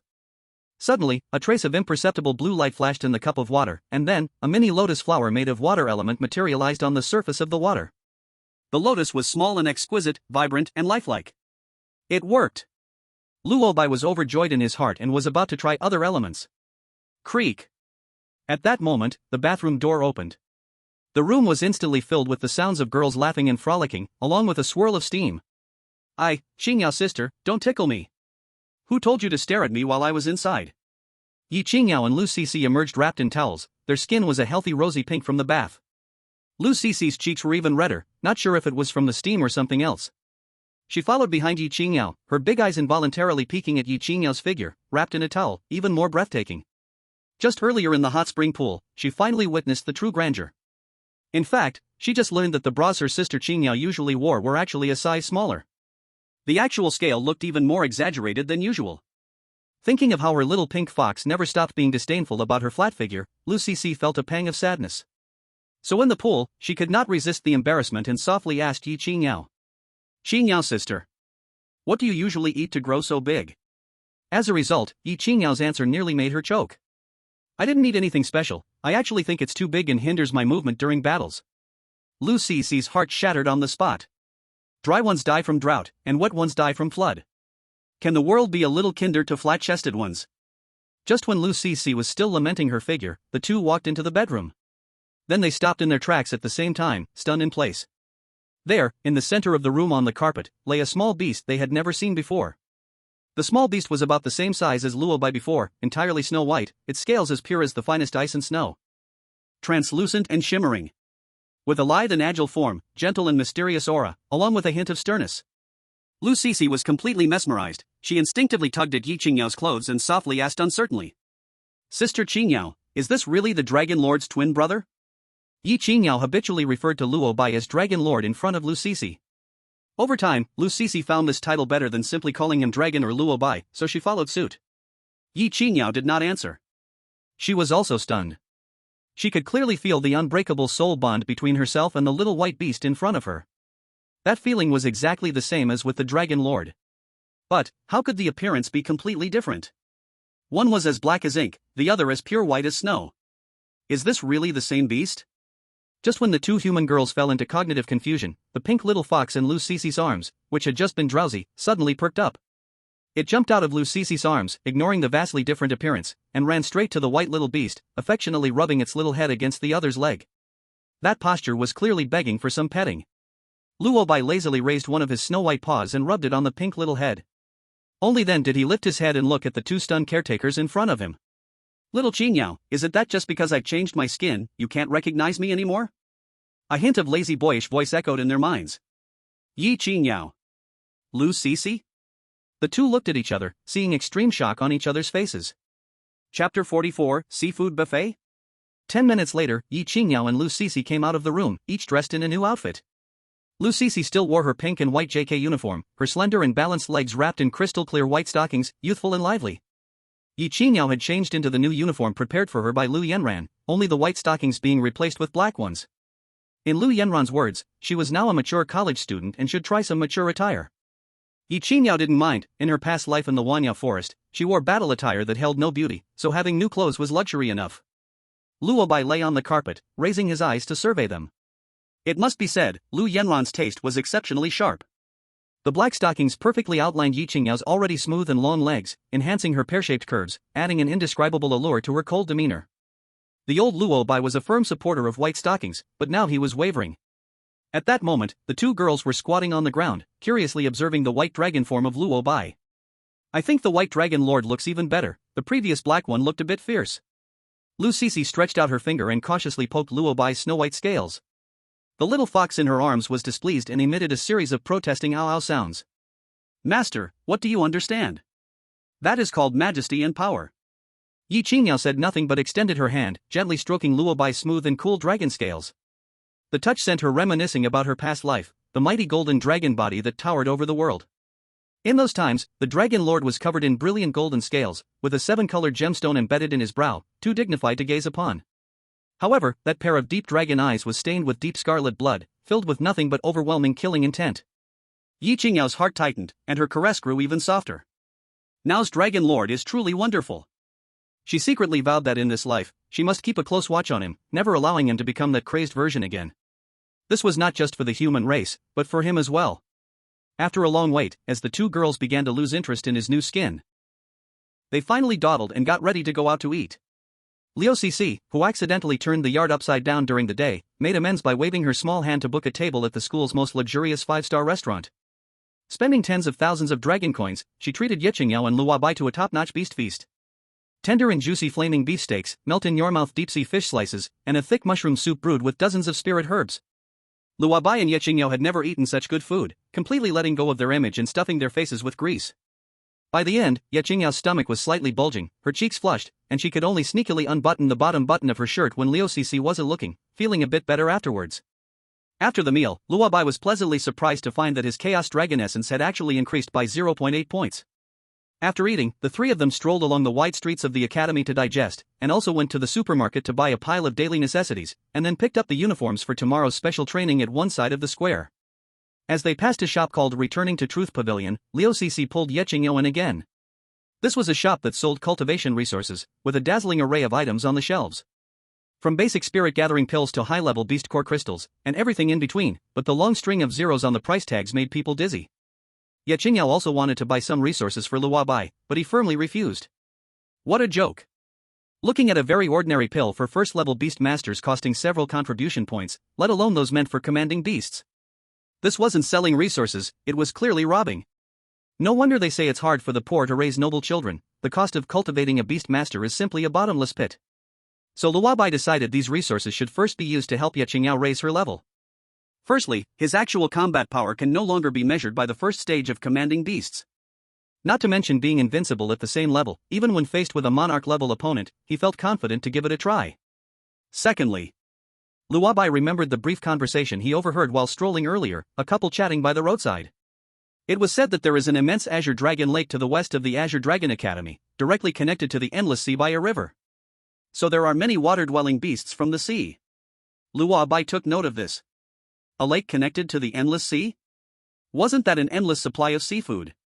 He had been regretting not going to the White Tiger Academy to enjoy the buffet in the 10,000 Beasts Forest. Now, it was as if takeout was delivered right to his doorstep. Moreover, the true dragon and the ocean are already inseparable. Dragon scales evolved from fish scales, and in ancient myths, dragons were considered the rulers of water habitats. Once in the water, wouldn't it feel just like returning home? Once he figured out the layout of the school, he could sneak in quietly at night. Thinking of the endless delicious seafood and the rapidly rising chaos dragon essence, Luo Bai could almost feel his mouth watering. Buying resources? Not a chance. He would only work hard himself to ensure a bountiful life. By the time he returned to the dormitory, Luo Bai was already exhausted, not wanting to move a single claw. In fact, it proved that accompanying girls shopping is exhausting not for the body, but for the soul. Otherwise, how could a mighty true dragon feel as tired as a dog? Putting down the big and small shopping bags, Ye Qingyao looked at Luo Bai, who had turned into a dragon cake on the carpet, and the corners of her lips couldn't help but rise slightly. Then she took her change of clothes and walked into the bathroom. Soon, the bathroom door was pushed open again, and the warm steam carried the sweet scent of shower gel wafting out. Ye Qingyao changed into a new pure cotton white nightdress and was drying her still dripping dark hair with a towel. Water droplets slid down from the tips of her hair, vanishing into the slightly open neckline of her nightdress. Her gaze fell on Luo Bai. "Dragon Lord, would you like to take a bath too?" Luo Bai lazily lifted his eyelids at her words. Then he wobbled over to the bathtub that Ye Qingyao had just used and plunged right in. Luo Bai swam leisurely a few circles in the water, feeling as if all the tiredness from shopping was washed away. When he came out, his snow-white dragon scales were also infused with the same fragrance as Ye Qingyao's. In fact, his white dragon form inherently possessed the ability to ward off dust, so bathing was optional for him, but he didn't mind enjoying it a little more. When he returned to the bed, Ye Qingyao was already lying down, with only a dim yellow bedside lamp left on. Luo Bai leapt lightly, diving into the blankets he was familiar with. He adjusted his position and finally curled up in the softest spot. Ding ding. The wall clock rang slowly twice. It was already midnight. Ye Qingyao turned off the lamp, and the room fell into silence. With the moonlight streaming in from the window, she could clearly see Luo Bai's pair of transparent dragon horns glowing softly in the darkness. She watched quietly for a while, feeling the warm sensation in her chest, almost overflowing with peace even though she was in a foreign land. "Good night, Dragon Lord." She closed her eyes. "Good night, little Qingyao." Bang! Bang! Bang! Bang! Bang! A series of urgent knocks woke Ye Qingyao from her sleep. She suddenly sat up in bed. "What's wrong, Cici?" Outside the door, Lu Cici's voice was filled with tears and desperation. "Qingyao sister. We overslept. It's already 5:50, and we have to gather for special training at 6. Ah." Ye Qingyao's mind went buzz, instantly going blank. She had perfect attendance in high school, never late or leaving early, a true model student. Was she going to break that record on her first day of college? In an instant, the room was in chaos. Ye Qingyao and Lu Cici changed into their uniforms at breakneck speed, shoving things into their bags in a hurry. Lu Cici was so anxious that tears were welling up in her eyes, muttering, "It's over, it's over." Luo Bai was awakened by the commotion, lazily opening his eyes. He yawned, watching his flustered master running around like a headless chicken, and shook his head helplessly. He lightly floated into the air, his lazy voice resonating in their minds. "What's the noise? So what if you're about to be late? At a critical moment, you still need to rely on me." Luo Bai hovered in front of the two girls, his snow-white body giving off a faint glow. "In a moment, I will get bigger, and you can just sit on me. I promise you will definitely not be late." Chapter 45, Archery Training. New students these days are really getting bolder. On the first day of school, they dare to publicly violate school rules and ride flying beasts in public. Do you think the academy's rules are just decoration? At the edge of the playground, a senior with a student council armband was pointing his finger at Lu Cici, scolding her. Lu Cici kept bowing and apologizing. "Sorry, senior. We really didn't mean to, we didn't know we couldn't ride the beasts. I promise we won't dare to do it again." Ye Qingyao tightly held onto Luo Bai's giant dragon head, desperately trying to prevent him from swatting away the incessantly chattering senior. Just now, Luo Bai was experiencing his first passenger flight. After getting familiar with flying, he soared through the dormitory area with the two girls a few times in the sky. Then he dove spiritedly toward the gathering point. What initially took more than 10 minutes, he completed in just a few seconds. But as soon as he landed in the bushes, this student council member suddenly appeared out of nowhere, directly blocking Luo Bai's path. To avoid crashing into him, Luo Bai hit the brakes hard, almost sending the two girls on his back flying off. Cut the crap! A fine of 1,000 dragon coins, plus a warning notice. Hurry up and pay! The senior impatiently waved his hand. Lu Cixi didn't dare to hesitate and quickly transferred 1,000 dragon coins from her student bracelet. After paying the fine, she was about to drag Ye Qingyao away, but the senior called out to her again. Wait a moment. The senior's attitude suddenly did a complete 180, a shy grin appearing on his face, as if he thought he looked charming. Junior, I think you're quite cute. How about getting to know each other? Lu Cixi froze for a moment, then the apology on her face disappeared in an instant, replaced by a cold, icy expression. Sorry, senior. I don't want to get to know you. The smile on the senior's face froze, and he suddenly looked a little awkward. His gaze shifted past Lu Cixi and landed on Ye Qingyao, who stood behind her, exuding a cold, elegant aura. He cleared his throat and switched to a formal tone. This junior, I am the assistant president of the student council. If you're interested in joining the student council, you can. Before he could finish, he was interrupted by a colder sentence. Go away. Ye Qingyao's words were short and to the point. The senior's face instantly turned the color of a pig's liver. On the sports field, two girls were running wildly. In the air, a snow-white figure followed lazily, the shrunken Luo Bai flying while muttering in Ye Qingyao's mind. I should have just beaten that guy up earlier. How dare he hit on you too? Anyway, we were specially recruited by Long Si, he can't expel us, right? Ye Qingyao didn't have time to respond and could only smile bitterly in her heart. Originally, she had some good filters for top students in college, thinking that they were all future pillars of humanity. But who would have thought she'd only run into two students, Xiongwei yesterday, and the student council senior today, each more unbelievable than the last. And Luo Bai wasn't entirely wrong. After talking to Long Si on the plane and learning about Qinglong Academy, she and Luo Bai finally realized how precious the dragon transformation liquid was. It turned out that this thing could only be released in a few drops per year, and each drop had to be strictly discussed and allocated through an internal meeting. Anyone who dared to embezzle a drop would face the most severe punishment. It wasn't something that money could buy, each drop's allocation was tied to the interests and struggles of several factions within the academy. The fact that Long Si and Vice Principal Long Zhenqing were willing to give her such a precious resource meant that their investment in her went far beyond their expectations. So, as long as things didn't turn upside down, Long Si shouldn't make things difficult for them over some minor issues. At that moment, Lu Cixi and Ye Qingyao finally reached the gathering area, panting as they ran to the end of the special training team. Nearly 100 people were already standing here, each exuding a powerful aura, full of energy. Clearly, they were all top talents specially recruited from across the country. They had been directly admitted, bypassing the brutal college entrance exam. The arrival of the two girls immediately attracted everyone's attention. A burly, fierce-looking instructor strode over, his face, full of muscle, dark enough to drip water. I've been running this special training camp for 10 years, and you're the first pair to dare show up late. Ye Qingyao looked helpless, not expecting that despite giving their all, they still ended up being a step too late. The instructor didn't dwell on it but seized the opportunity to turn and face all the new students, speaking in a voice like thunder. He had a thought, deciding to take this chance to establish his authority. He turned and looked at all the students. You are the chosen ones from all over the country. The future pillars of the nation. But here, your past glories are worth nothing. As top talents, you not only have to learn how to command beast battles but also strengthen your own power. Don't hold back the Beastmaster, and be able to fight alongside the beast. Swordsmanship, knife techniques, spear skills, archery, magic, you must master 3 of them and excel in one. And I am the teacher responsible for teaching you archery. As he spoke, his eagle-like eyes suddenly locked onto Ye Qingyao. You, the one who is late. As long as you can hit the bullseye from 100 meters away, I will forgive your mistake this time. Otherwise, you will run 100 laps around the playground with your companion. The companion the instructor mentioned naturally referred to Lu Cixi. 100 laps? When Lu Cixi heard this, her small face instantly turned pale. She was a standard introvert, never stepping out of her door during high school.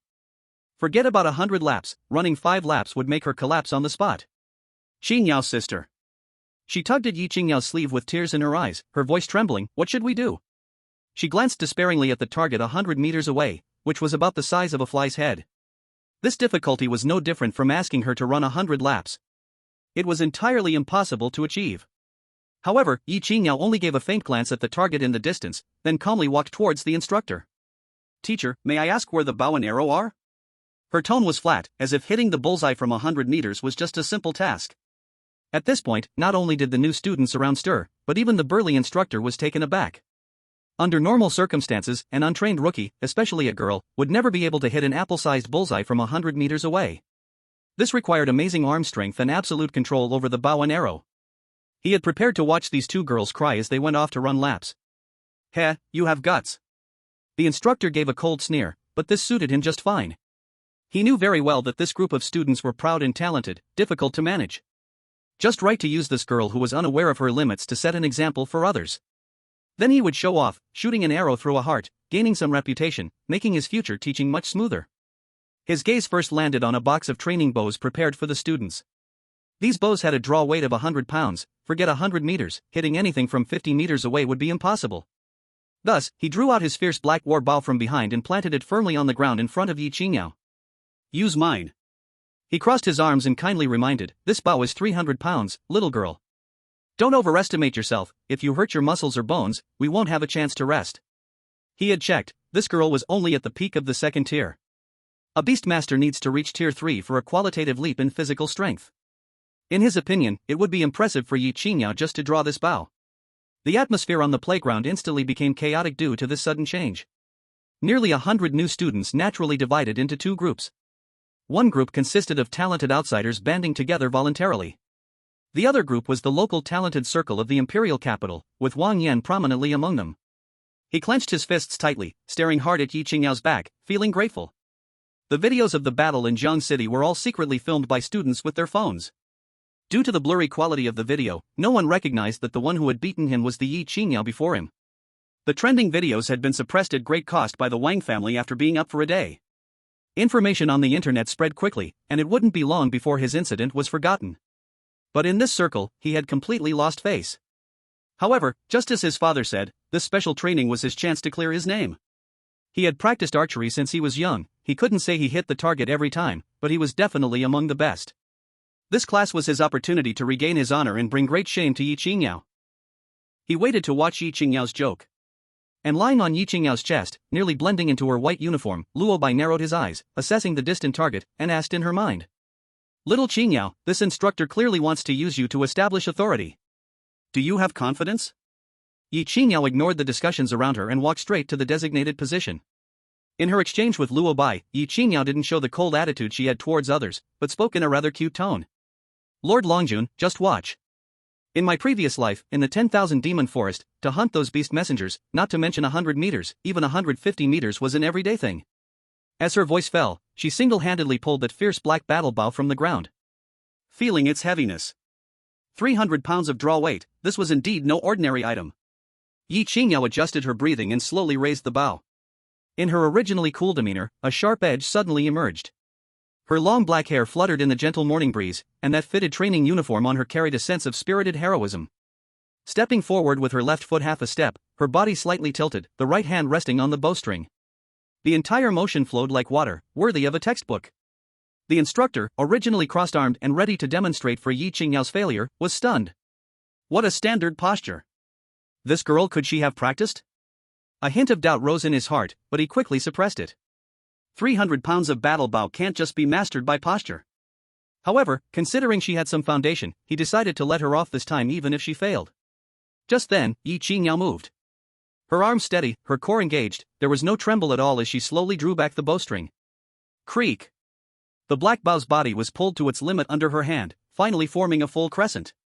That bow, which required at least a third-tier beastmaster to wield easily, was steady as a rock in the hands of this second-tier peak girl. Seeing this scene, the instructor was completely dumbfounded. How could a second-tier peak have such terrifying arm strength?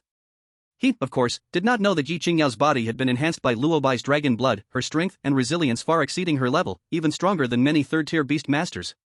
Without the slightest hesitation, Ye Qingyao released her fingers. Buzz! The bowstring trembled, emitting a dull buzz. The black arrow vanished into a shadow, tearing through the air, whistling, instantly crossing 100 meters. In the next second. Duck! A crisp dull sound came from afar. The arrow struck the bullseye. The tremendous force even tilted the entire target backward. The arrow pierced through, its tail feather still buzzing. The entire playground fell silent in an instant. Everyone's eyes widened, fixating on the target that had been penetrated. One shot through the heart. Clean and neat. Lu Cici's little mouth formed an O, and then erupted into loud cheers. Hit! Sister Qingyao, you are amazing! The surrounding freshmen also snapped back from their shock, immediately bursting into excitement. Wow! Is this real? Directly pierced through. My father specially invited a master to teach me archery. This accuracy it absolutely couldn't be achieved without 3 to 5 years of practice. What a cool big sister. I think I'm in love. That arrow shook the entire scene. Under everyone's gaze, Ye Qingyao slowly lowered the battle bow and walked to the stunned instructor, returning the black bow. Teacher, can we regroup now? She was as calm as if she had just accomplished a trivial matter. The instructor instinctively took back his bow, nodding blankly.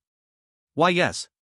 Until Ye Qingyao took Lu Cici back to the team, he suddenly jolted, completely coming back to his senses. A genius. This is a once-in-a-century archery genius. The fierce look on his face instantly vanished. Instead, it was a kind of almost fanatical excitement. He rushed to Ye Qingyao in 3 steps, eagerly asking, "Classmate, what's your name?" Ye Qingyao was startled by his sudden enthusiasm but politely replied, "Teacher, my name is Ye Qingyao." Ye Qingyao. Good. Good name. The instructor rubbed his hands in excitement, and the way he looked at Ye Qingyao was no longer that of a teacher to a student, it was as if he was gazing at a piece of extraordinary jade. "Qingyao," he changed her address, "with your level, you no longer need me to teach you. I declare, from now on, you don't have to attend my archery class, take a free rest. When the time comes, I will give you the highest score for this class." At this announcement, the whole place was in an uproar. What? Hit the target and you can rest? Instructor, that's not fair. Why should she be the only one to try? Hearing the students' rising protests, the instructor smiled on his face. All right. He waved his hand sharply, and his voice echoed across the entire playground. Those who want to try, stand up. Everyone gets 3 chances. But... He paused, and his smile grew more meaningful. If you miss, you have to run 100 laps for me. Ye Qingyao didn't want to stand out too much, politely declining the instructor's good intentions, and insisted on training with everyone. This move made the instructor see her in a new light. He praised her publicly for her remarkable talent and humility, saying everyone should learn from her. The training on the playground was in full swing, while a dozen naive geniuses were now running circles on the track due to their 3 failed attempts. On the other side, under a tree's shade, Luo Bai and the little fox appeared somewhat bored. The training for the demon beasts was scheduled for the afternoon, so at this moment, only the 2 clueless little creatures were present. The little fox tilted its head, its furry pink little head resting on Luo Bai's snowy dragon scales, sleeping soundly, with a droplet of crystal-clear drool at the corner of its mouth. Luo Bai lazily flicked his tail, scanning the playground back and forth. Watching Ye Qingyao hit the bullseye with ease again and again, drawing gasps from the crowd, he felt quite pleased. As expected of my poop scooper, so outstanding. Just then, a breeze swept by, bringing a rich scent of moisture. Having unlocked the 5 elements, Luo Bai's sensitivity to the elements was far beyond normal. He immediately sensed something unusual in the concentration of water elements in the air. He suddenly raised his head, sniffing the air. This scent, fresh and vast, mixed with a hint of saltiness. It was the taste of seawater. A flash of insight struck Luo Bai. He remembered that the little couple mentioned yesterday that Qinglong Lake was just west of the academy. And this playground seemed to be in the west zone too. Does that mean the Qinglong Lake, connected to the Endless Sea, is nearby? With this thought, Luo Bai could no longer sit still. Since he had some free time, why not take the chance to explore a new dungeon? He immediately focused his thoughts and looked down at the little fox drooling against him. Tuan Tuan. A what? Tuan Tuan, the name given by Lu Cici, was suddenly awakened by Luo Bai. It blinked sleepily at him in confusion. Wait for them here, I have something to do, I'll go ahead. Luo Bai gently patted its head and said in a low voice, if the training ends and I still haven't returned, remember to tell little Qingyao not to worry, just say I went out for something, and wait for me in the dormitory. Chapter 47, The Terrifying Creatures in Qinglong Lake. After instructing Tuan Tuan, Luo Bai did not dawdle. He glanced around, ensuring there were no students with armbands roaming around nearby. Then, his dragon body quivered, and his snowy white figure turned into a streak of light. Silently rushing into the sky, it instantly submerged into the clouds. Traveling through the sea of clouds, feeling the thrill of the fierce wind sweeping over the dragon scales, Luo Bai's mood became increasingly joyful. That feeling of unrestrained exhilaration seems to be an innate longing deep within humanity. The world beneath him transformed into a flowing picture. After transforming into a dragon, he truly experienced it. He continued flying west. After just over 2 minutes of flying, an enormous expanse of water abruptly entered his view. It was a lake so vast it was almost unimaginable. From high above, the lake's surface was as calm as a giant sapphire, embedded in the green ground below. A mist rose above the lake, shrouding the distant scenery in a hazy veil, making this lake appear more like an inland sea. Is this the Azure Dragon Lake? Luo Bai hovered in midair, feeling a bit shocked. This scale is likely several times larger than the area of the school. He continued to rise higher, his view widened accordingly. When the entire lake's appearance reflected in his golden dragon eyes, he suddenly noticed something peculiar. The shape of this lake was not a regular circle or oval. Instead, it was naturally divided into an extremely irregular shape by the numerous small islands and winding waterways within the lake. And this shape. The more Luo Bai looked, the more familiar it felt. The winding shoreline was the dragon's body, the protruding peninsula was the dragon's claw, and the largest island at the lake's end was the prominent dragon head. This entire Azure Dragon Lake remarkably resembled a dragon coiled and sleeping upon the earth. Coincidence? Or man-made? A trace of doubt arose in Luo Bai's heart. At that moment, a faint attraction emanated from the center of the lake. The sensation was strange, it was not a physical pulling, but a resonance and calling from deep within his blood, as if something there was vital for him. Was it an illusion? Luo Bai shook his head. Whatever it is, I'll know when I check it out. Maybe it's some rare treasure, then this trip will be worth it. Determined, he stopped hesitating, adjusted his direction, and flew straight toward the center of the lake. The closer he got to the heart of the lake, the stronger the attraction from deep in his blood became, the dragon blood within him even began to stir, conveying an intense longing. There must be something good. Absolutely, there must be something good. Luo Bai felt overjoyed, and his flying speed increased a few notches. However, just as he was about to reach the area directly above the center of the lake, an inexplicable tremor suddenly shot up from his heart. It was a warning from his biological instincts telling him that something extremely dangerous was lurking below, watching him. Luo Bai's flying motion abruptly stalled. He paused in midair, warily looking down. The lake's surface was calm and still, the clear water shimmering in the sunlight, and he could even see colorful fish leisurely swimming below. Everything seemed perfectly normal. Could it be that he was being too sensitive? Luo Bai felt uncertain. Just as he hesitated about whether to proceed or retreat, a massive shadow suddenly appeared from the lake bottom below without warning. At first, the shadow was only the size of a basketball, but it grew at an astonishing speed. In the blink of an eye, that shadow obscured a large area of the lakebed and continued to rise, its color shifted from light black to an unfathomable deep black. An indescribable immense sense of pressure surged upward from below. Luo Bai's blood felt almost frozen in that moment. Run! That was the only word left in his mind. Without any hesitation, the dragon essence within Luo Bai instantly erupted. The snow-white dragon body erupted with an unprecedented brilliant light. He didn't even have time to turn around, and with all his might, he surged upward at the fastest speed, crazily rushing towards the heavenly vault above. Almost at the same moment he shot up. A rich, nauseating smell of blood and the stench of rot suddenly came from below, instantly enveloping his entire body. Following closely was an icy, brutal feeling, filled with endless hunger and a desire for destruction. That murderous intent, almost tangible, wildly pierced through his soul, leaving his mind blank and his scalp tingling. This was definitely the closest he had ever been to death.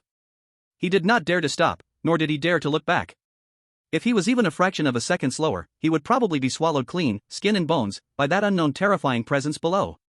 Luo Bai desperately flew upwards. As his height rapidly increased, the terrifying murderous intent that almost froze his soul finally began to slowly weaken. The sense of crisis in his heart also gradually faded. Safe? Luo Bai's heart continued to pound wildly in his chest, but he ultimately couldn't suppress his curiosity. He did not dare to stop completely, but while maintaining his ascent, he cautiously turned his head and glanced down. Just a glance. He saw an enormous eye. An eye that was several times larger than his entire body, murky and gigantic, filled with brutality, slowly rising from the unfathomable lake water, locking onto him fiercely. Surrounding that eye was a gigantic mouth gaping open like an abyss, filled with countless layers of horrific, jagged teeth resembling craggy mountains. Rotting, enormous tentacles, covered in unknown slime, wildly danced around the giant mouth, stirring the entire lake into towering waves. What kind of monstrous thing is this? Luo Bai was utterly dumbfounded. This had completely exceeded his understanding of living beings. What filled him with despair was that, judging by the aura radiating from this monster, its power undoubtedly far surpassed his understanding of the monarch realm. This damn thing must be at least a demon king.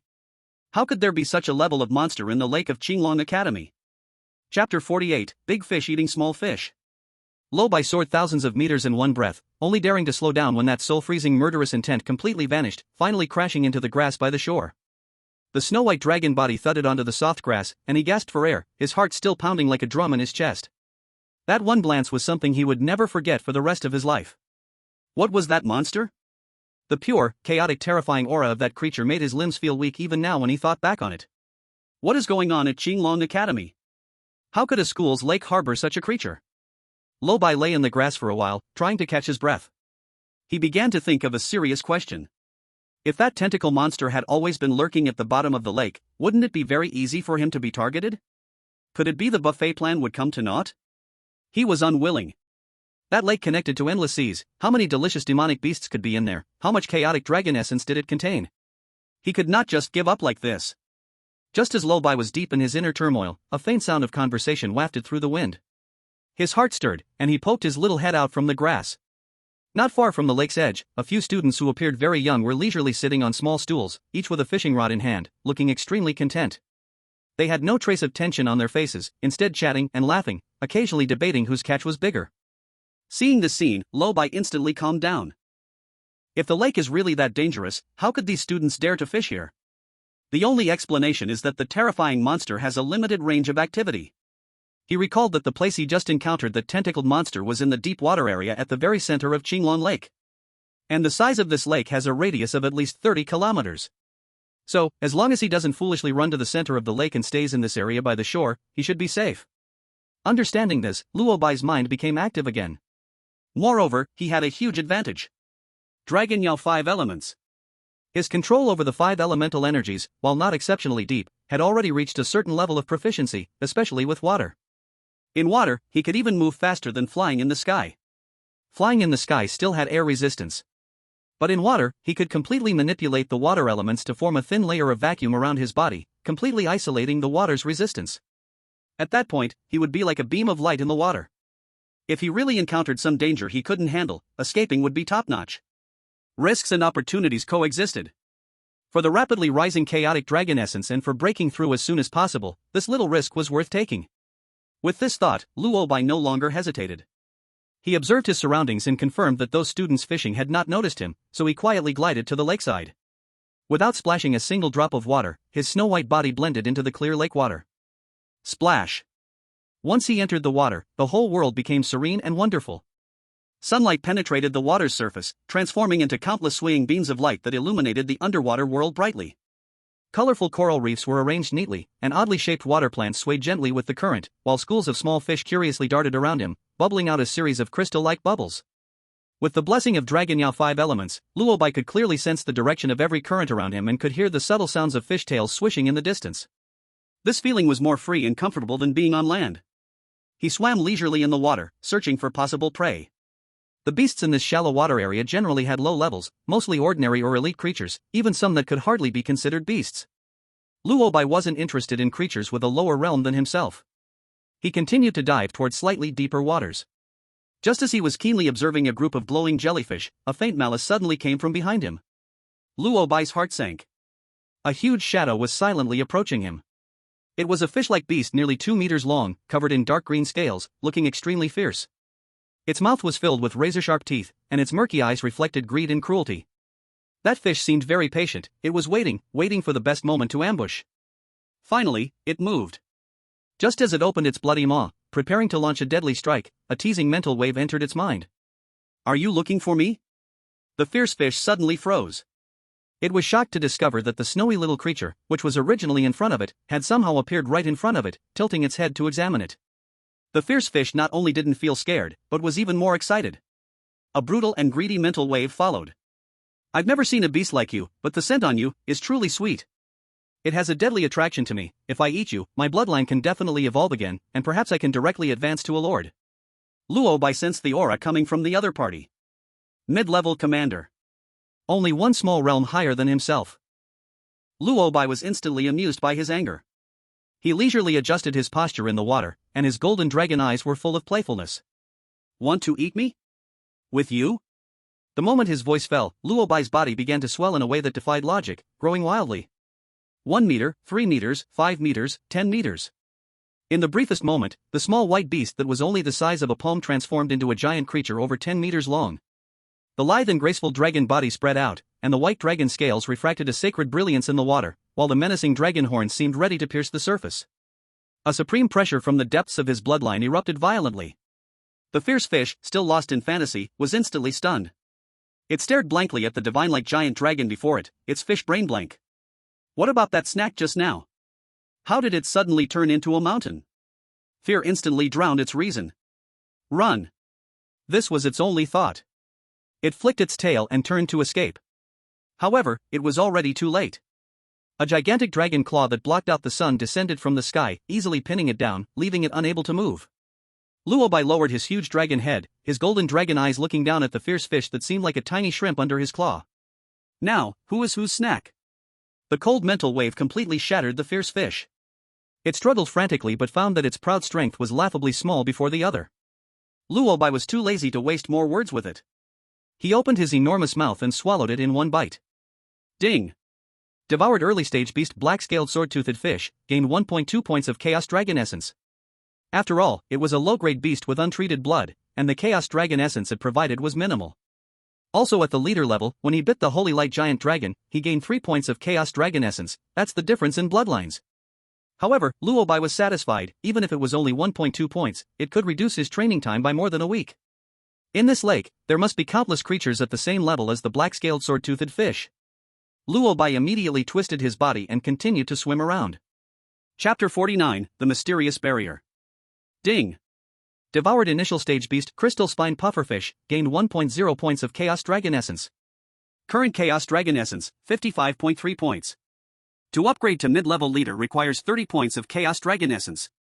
Another notification sound rang out, and Luo Bai let out a satisfied burp. In just a morning, he had hunted over a dozen leader-level beasts, and his Chaos Dragon Essence skyrocketed by over 10 points. A morning's time could equal over 10 weeks of training. Luo Bai felt more and more that choosing to come to the Azure Dragon Academy was the best decision ever. According to what Ye Qingyao said, if he had really gone to the front lines, most of the time would have been tedious training. Unless encountering a massive beast tide, how could there be so many wild beasts to be his snacks? Let alone deep in the 10,000 monsters forest. There were powerful monster empires and rulers, with strict discipline, and it was impossible for battle-capable beasts to run around freely. They were always preparing to strike against the human alliance. On the contrary, this Azure Dragon Lake, without conflict with the world, had beasts that mostly kept to themselves. Other than the occasional bold student sneaking to the lake to fish, this place was almost an untouched treasure. The beasts he could find here were even more numerous than in the forest. Moreover, what he was exploring now was just the outermost area of Azure Dragon Lake. This place was simply a buffet made just for him. Luo Bai silently calculated the time in his heart. It was almost time for Ye Qingyao and the others to finish their special training in the morning. He planned to wander around a few more circles before heading back to the dormitory, to avoid worrying that girl. Also, he scouted the terrain in advance, planning the route for the next meal. Maybe he could go a little deeper. With a firm decision, his enormous dragon body gently swayed in the water, silently diving hundreds of meters deeper into the lake. The surrounding light gradually dimmed, and the water pressure increased accordingly. However, at that moment, Luo Bai's forward momentum suddenly came to a halt. He felt as if he had crashed into an invisible wall. What was that? Luo Bai, puzzled, extended his dragon claw and reached forward to explore. Where he touched was a void, yet it was unbelievably tough. No matter how hard he tried, he could not move an inch further. An unseen barrier completely isolated the water in front of him. Luo Bai's curiosity was piqued. He retreated several dozen meters, and his snow-white scales turned into a dark, muted black, transforming into a more powerful black dragon form. Then, he suddenly accelerated and slammed his massive body against that invisible barrier. Boom! A dull roar echoed through the water, stirring up a great deal of murk. Luo Bai felt as if he had crashed into an ancient godly mountain. The enormous recoil made his head spin, but the barrier remained undisturbed, not even rippling. Now, Luo Bai was truly surprised. He no longer held back, and dark cracks appeared on his fierce dragon claws, with wisps of grey spatial power swirling at the tips. Tearing claw. He exerted all his strength and swiped out with one claw. However, that claw, which could tear through space, landed on the barrier and only caused a trivial ripple in the water, then fell silent. How could this be? Even the tearing claw, which contained a hint of spatial law, could not break through? What on earth is this thing? Just as Luo Bai was shocked and puzzled, a commanding and ancient voice suddenly resonated beside him. Who dares to disrupt the Dragon Palace Great Array? Luo Bai's heart sank, and he quickly turned his enormous dragon head. Not far away, a gigantic ancient turtle, with a shell covered in the marks of time, floated in the water, its murky eyes staring fixedly at him. Seeing Luo Bai looking over, the old turtle emitted a wave of spiritual pressure. This is the forbidden land of the Dragon Palace. No creature is allowed to intrude. Considering it's your first offense, leave quickly. If you dare to act recklessly again, don't blame this old one for capturing you into the water prison, where you will be suppressed for 100 years. At this moment, Luo Bai's size was more than twice that of the old turtle. But this old turtle clearly showed no signs of fear, its words were filled with threats, as if something extraordinary stood behind it.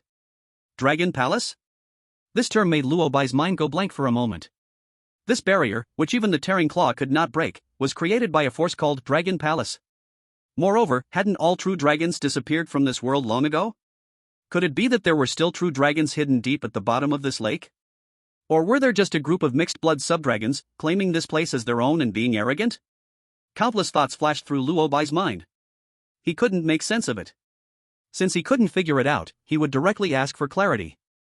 Luo Bai was too lazy to pretend anymore. A supreme dragon power, originating from the depths of his bloodline, erupted suddenly.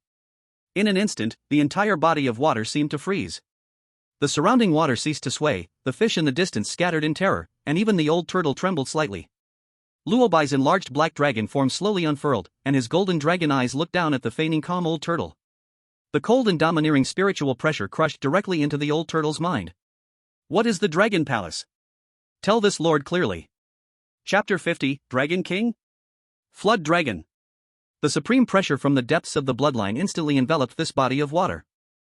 The old turtle's massive body trembled violently. The patterns on its shell, symbols of ancient times, seemed to shake fiercely at this moment. In its murky eyes, a feeling called horror appeared for the first time. How is this possible? Clearly, it was a being of a lower realm. How could this be?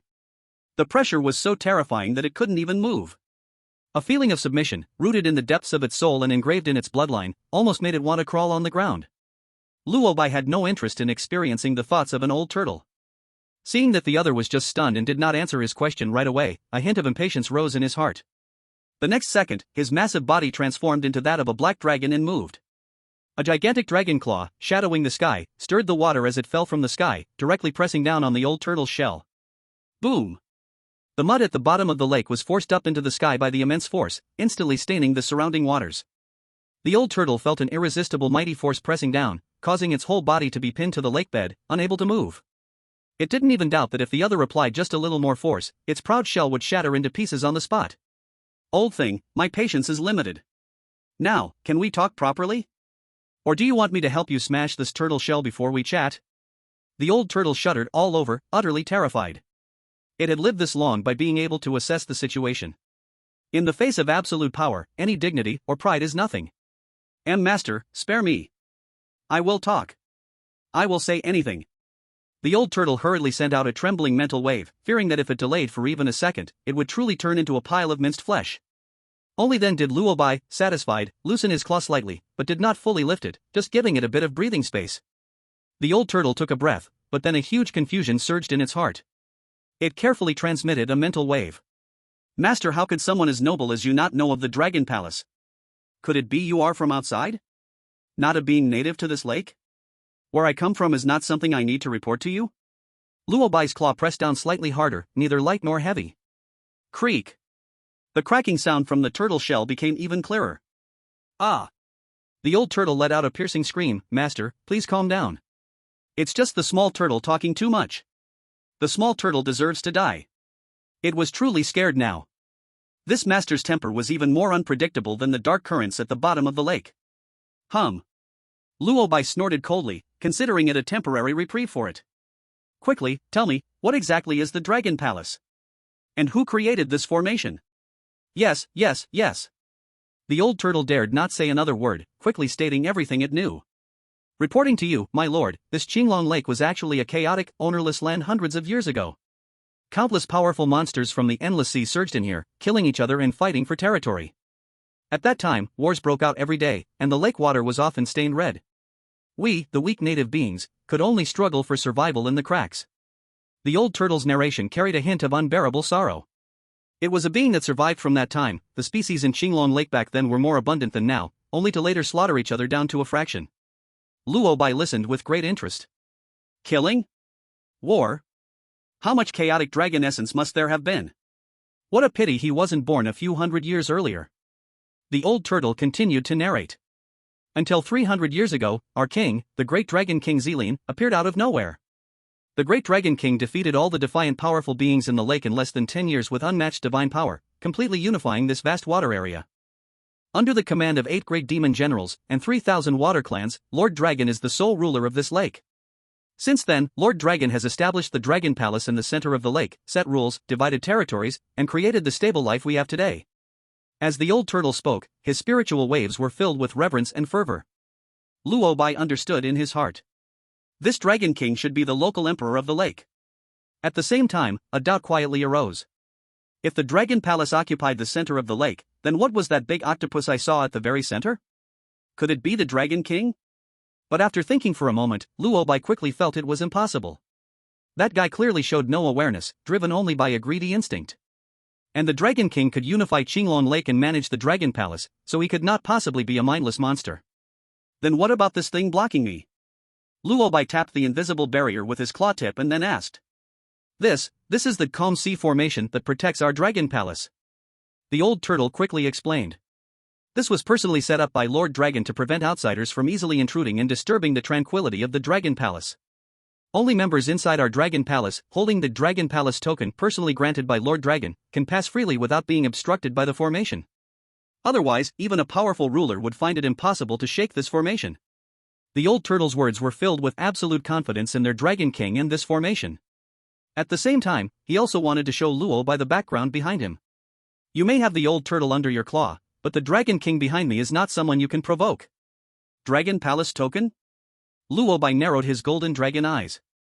It sounded like there was indeed something special about this Dragon Palace. However, this only made him even more curious. Isn't there no true dragons in the world anymore? Then what exactly is this so-called Dragon King? Is it a hybrid dragon? Or a type of evolving flood dragon that became a false dragon? Luo Bai felt he must uncover this information. One mountain cannot accommodate 2 tigers, and one lake cannot contain 2 dragons. He lowered his enormous dragon head, golden dragon eyes gazing down at the old turtle beneath his claw, a more overwhelming pressure slowly spreading. The Dragon King you speak of. What kind of dragon is it? The old turtle felt the pressure that was nearly overwhelming his soul, and he was almost fainting. His heart was filled with confusion. The Dragon King is the Dragon King, what kind of dragon can there be? This old turtle seemed even less clear about dragons, so Luo Bai had to continue asking. Then tell me, what does your Dragon King look like? The old turtle understood Luo Bai's temperament and dared not delay, immediately saying. Our Dragon King, His Majesty, is over 100 zhang long, covered in green scales, and is unbreakable. He has a towering single horn on his head, symbolizing supreme authority. Over 100 zhang? Hearing this number, Luo Bai slightly tilted his enormous dragon head. 1 zhang is about 3.33 meters. Calculating, this flood dragon would be at least over 300 meters long. This is incredibly terrifying. This flood dragon is several times more fearsome than the big octopus that almost swallowed him earlier. It seems that his earlier assumption that the octopus was the Dragon King was completely wrong. Moreover, a single horn? An absurd yet extremely rational guess emerged in his mind. In the so-called myth, one of the most significant differences between dragons and flood dragons is that dragons have 2 horns, while flood dragons have 1 horn. Flood dragons are powerful creatures with diluted dragon blood, inherently violent, able to create storms and floods. Their lifelong pursuit is to survive a heavenly disaster, shed their single horn, grow a new one, and thus transform into a true dragon. But this path is incredibly difficult. Throughout history, a dragon that can successfully transform from a water serpent is a rare find. Moreover, all the dragon transformation liquid is currently in the hands of the Qingyao Academy. This serpent fears it will never achieve its dragon form in this lifetime. Therefore, after a long time, this so-called Dragon Palace turns out to be a terrifying water serpent that has claimed this territory as its kingdom. Chapter 51, The Strange Little Fish, Picking Up the Dragon King's Order. At this moment, the old turtle pressed down on the lake bed by the black dragon's giant claw. A glimmer of doubt flashed in its murky eyes. It secretly observed the massive and towering black dragon body of Luo Bai, feeling more and more heavy-hearted. This aura, this form, except for the double horns on its head and a bit smaller in size, it is simply carved from the same mold as their Dragon King. No, wait. It can even be said that the creature before it is even more perfect and handsome in form than their Dragon King. In all the thousands of years the old turtle has lived, it has only seen such an existence once. A ridiculous thought crazily sprouted in its turtle heart. Could it be, this is the illegitimate child of their Dragon King? Yes. It must be this way. Otherwise, how to explain this equally noble bloodline? Just as the old turtle was getting excited about its wild imagination, it keenly sensed that the dragon claw pressing down on its shell seemed to have relaxed slightly. Opportunity. Its small, twinkling eyes quickly glanced at the invisible barrier nearby. Just now, a little demon came to report, saying that a fierce star had come outside, brutally slaughtering the Water Clan. That's why it had come out to investigate, but did not expect to fall into this trap. With this illegitimate child, Prince's unpredictable and cruel nature, even if it confesses everything, it might not save its life. Fight for it. The old turtle's heart burned with determination, confirming that Luo Bai was lost in thought and didn't notice it. Now is the time. Puff. A muffled sound echoed, like a ripe fruit splitting open. The heavy ancient turtle shell suddenly split open without warning, forming a crack in the middle. A slim, flesh-colored figure, smaller than before, shot out of the turtle shell like an arrow, diving into the invisible barrier. The golden cicada sheds its shell. The whole process was incredibly fast, happening in the blink of an eye. When Luo Bai came to his senses, the turtle, now shell-less and running naked, had already stood safely on the other side of the barrier. On its old face, there was no longer the previous respect and fear, replaced instead by relief of having survived and an extremely resentful curse. Bah! You wild child that popped out from who knows where. How dare you lay hands on your turtle grandpa? While cursing, the old turtle flew back quickly, afraid that Luo Bai had some means to attack it through the formation. I had to give up on this precious 1,000-year-old Xian water turtle shell. I will remember this debt. You wait for me. I am going to report to the Dragon King, let him come personally to deal with you. I will make sure you are skinned and flayed, thrown into a water prison, never to rise again. A series of vicious curses clearly transmitted through mental waves into Luo Bai's mind. After cursing, the old turtle turned and disappeared like a wisp of smoke, instantly vanishing in the dark waters behind the barrier, leaving not even a shadow. All that was left was the huge empty turtle shell slowly sinking in the water. And Luo Bai, whose dragon blood was nearly boiling from anger. Roar! A silent roar echoed in his chest, shaking the entire water area into a buzzing sound. He was played by an old turtle. And it was right in front of him, cursing him to his face. Luo Bai's massive dragon claw slammed fiercely on the barrier, but the violent power only stirred up a minor ripple, then disappeared without a trace. This damned formation. He now wished he could rush in immediately and chew up that old turtle, shell and all. Just as he was burning with rage. Swish! From behind a dense clump of underwater grass not far away, a tiny sound suddenly emerged.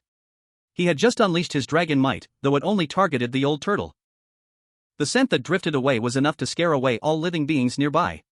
How could there be something that dares to stay here? Luo Bai's movement suddenly halted, his attention drawn in an instant. Who is it? His massive body silently approached, his golden giant eyes fixated on that patch of water plants. Suddenly, a small figure with orange and white stripes flashed through the gaps in the water plants and quickly merged into a group of passing small fish, becoming indistinguishable. At the moment Luo Bai glanced over, it seemed that little fish quickly turned its head and met his gaze. But the speed of that little fish was astonishingly quick. Before Luo Bai could see clearly, it vanished in an instant. Did it seem to deliberately make a sound to attract his attention? A hint of doubt rose in Luo Bai's heart. He stretched out his massive dragon claw and gently parted the disturbed water plants. Under the water plants, there was nothing but emptiness. No, that's not right. At the root of the water plants, something seemed to be buried, revealing a barely noticeable dark golden corner. Luo Bai carefully clawed away the mud and sand.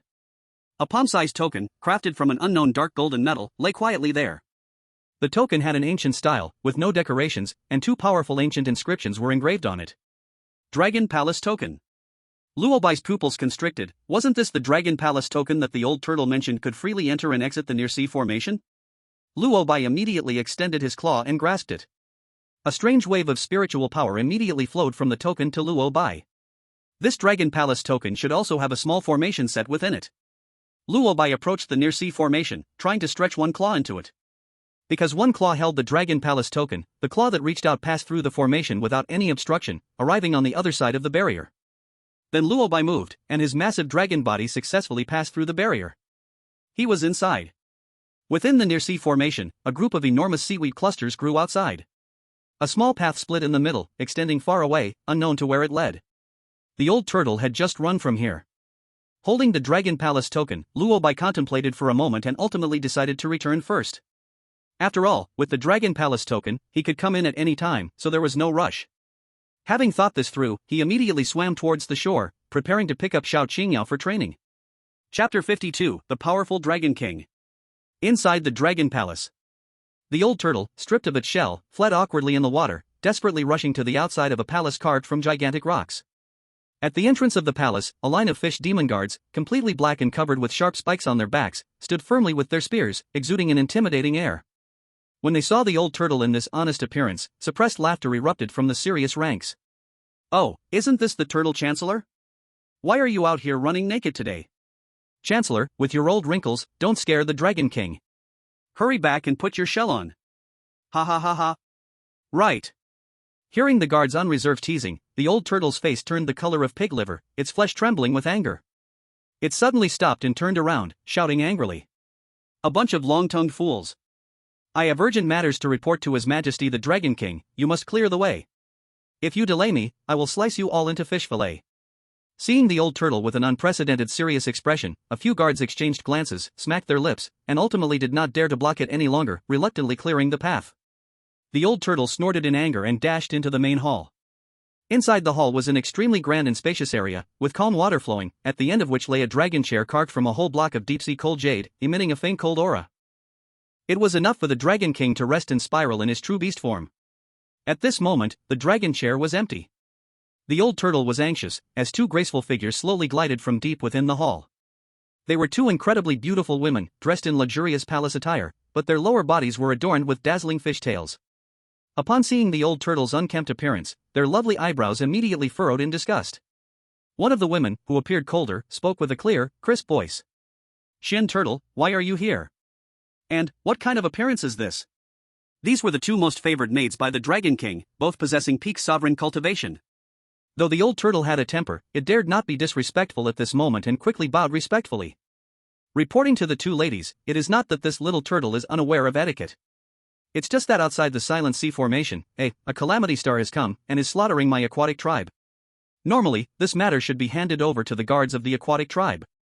But I suspect, he is very likely to have some blood relation with the Dragon King. As the old turtle spoke, it cautiously observed the reactions of the two women. It did not dare to directly say that this was His Majesty's illegitimate son, and could only imply it in this roundabout way. Blood relation? The slightly livelier maid stifled a laugh, though there was no amusement in her eyes. "Shin Turtle, do you have old eyes that are dim? In this world, besides the Dragon King, what other noble bloodlines are there?" As soon as she finished speaking, it seemed she remembered something and continued. "By the way, the monster that was suppressed in the center of the lake today is causing quite the ruckus. The Dragon King just went to reinforce the seal. Even if you have the biggest issue, you should wait until the Dragon King returns from suppressing it." The cold maid's eyes shifted slightly at her words, then she waved her hand at the old turtle, her tone leaving no room for argument. "All right, we know about this matter.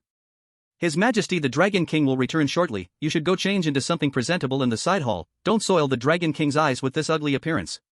"Yes, yes." The old turtle felt as if it had received a great pardon and hurriedly retreated into the side hall. As soon as it left, the water in the entire palace suddenly surged violently, an unspeakably terrifying pressure descended from above, causing all aquatic beings in the hall to feel a shiver from the depths of their souls. Accompanied by a dull, resounding boom, a massive black shadow descended onto the hall, devouring all light.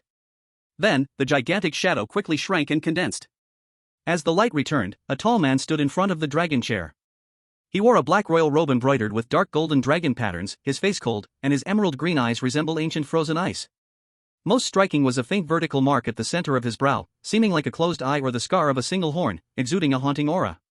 He had just returned from a fierce battle, with a hint of barely noticeable irritation between his brows. The man's icy gaze swept over the two maids and he spoke lightly. "What does this king need to address?" Just then, the old turtle finally emerged from the side hall. The old turtle had lived so long purely due to its long lifespan. But it was extremely talentless, unable to cultivate a human form, making it look disheveled even dressed up. Upon seeing the Dragon King, the old turtle quickly knelt down and bowed, then explained everything that had happened today in detail. At first, the Dragon King didn't take it seriously, thinking it was just some snake relatives trying to cling to him, as similar things had happened many times over the years. So he casually asked the old turtle to describe the appearance of that guy. "That guy looks very similar to His Majesty the Dragon King, but his scales aren't like fish scales, they are thicker. His head looks like a creature that the old turtle has never seen before, but he has one more horn than the Dragon King." The old turtle racked its brains to recall, fearing it would miss any detail. At first, the Dragon King sat indifferently on the cold jade dragon chair, listening half-heartedly. A fruit spirit was pinched between his fingertips and sent into his mouth. But as the old turtle's description became clearer, his chewing slowly began to slow down. When he heard the words "one more horn," the Dragon King's tall figure suddenly shuddered, and his emerald eyes abruptly shrank. Crack! The deep-sea cold jade plate in his hand shattered into powder, and the cold dust slipped through his fingers.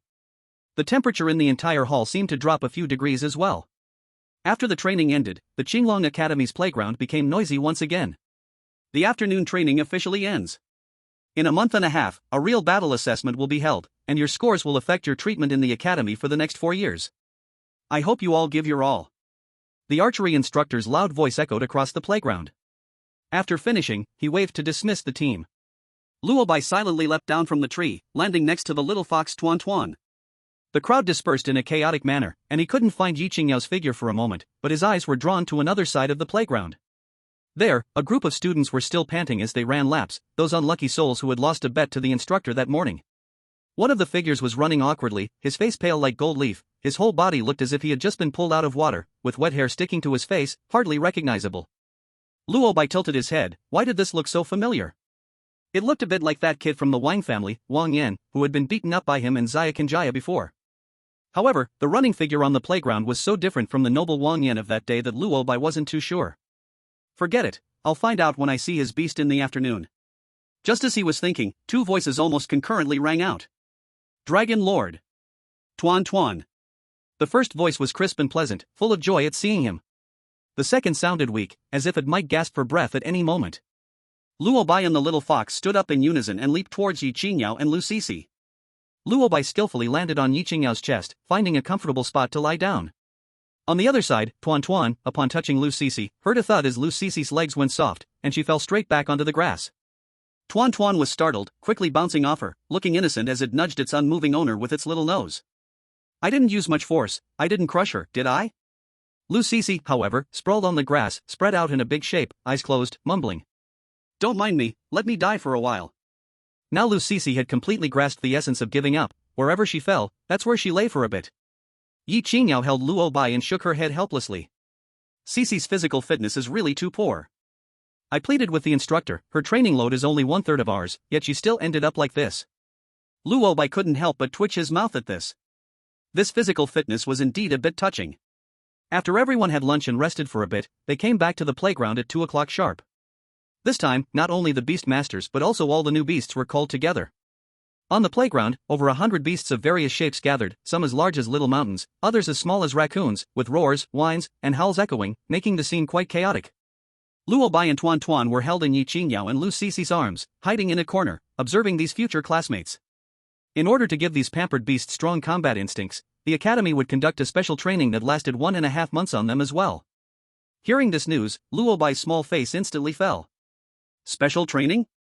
Doesn't that mean he will have no time to sneak out to Qinglong Lake and enjoy his buffet? No way, no way, Luo Bai shook his head madly in his heart. This lord must think of a way. Chapter 53, Unfair Training. As Luo Bai fell into deep thought, a tall figure leaped onto the high platform. It was a man with a pronounced, chiseled western face, dressed in the same uniform as the previous archery instructor, but with a stronger aura. He was not alone. At his feet lay a massive dragon, like a small mountain in dark green. This dragon was the western dragon that Luo Bai recognized, more like a gigantic, winged lizard covered in thick scales, exuding a fierce and violent aura. The man stood on the dragon's head, looking down at all the freshmen and their contracted beasts on the playground. Hello, sheltered flowers in the greenhouse. I am your senior from the 4th year, William. When he spoke, his words were clear, even infused with a hint of the local dialect of the dragon language. Today, I want to tell you a truth. Don't think just because you have contracted a somewhat talented beast that you are the chosen ones. In my eyes, you are nothing.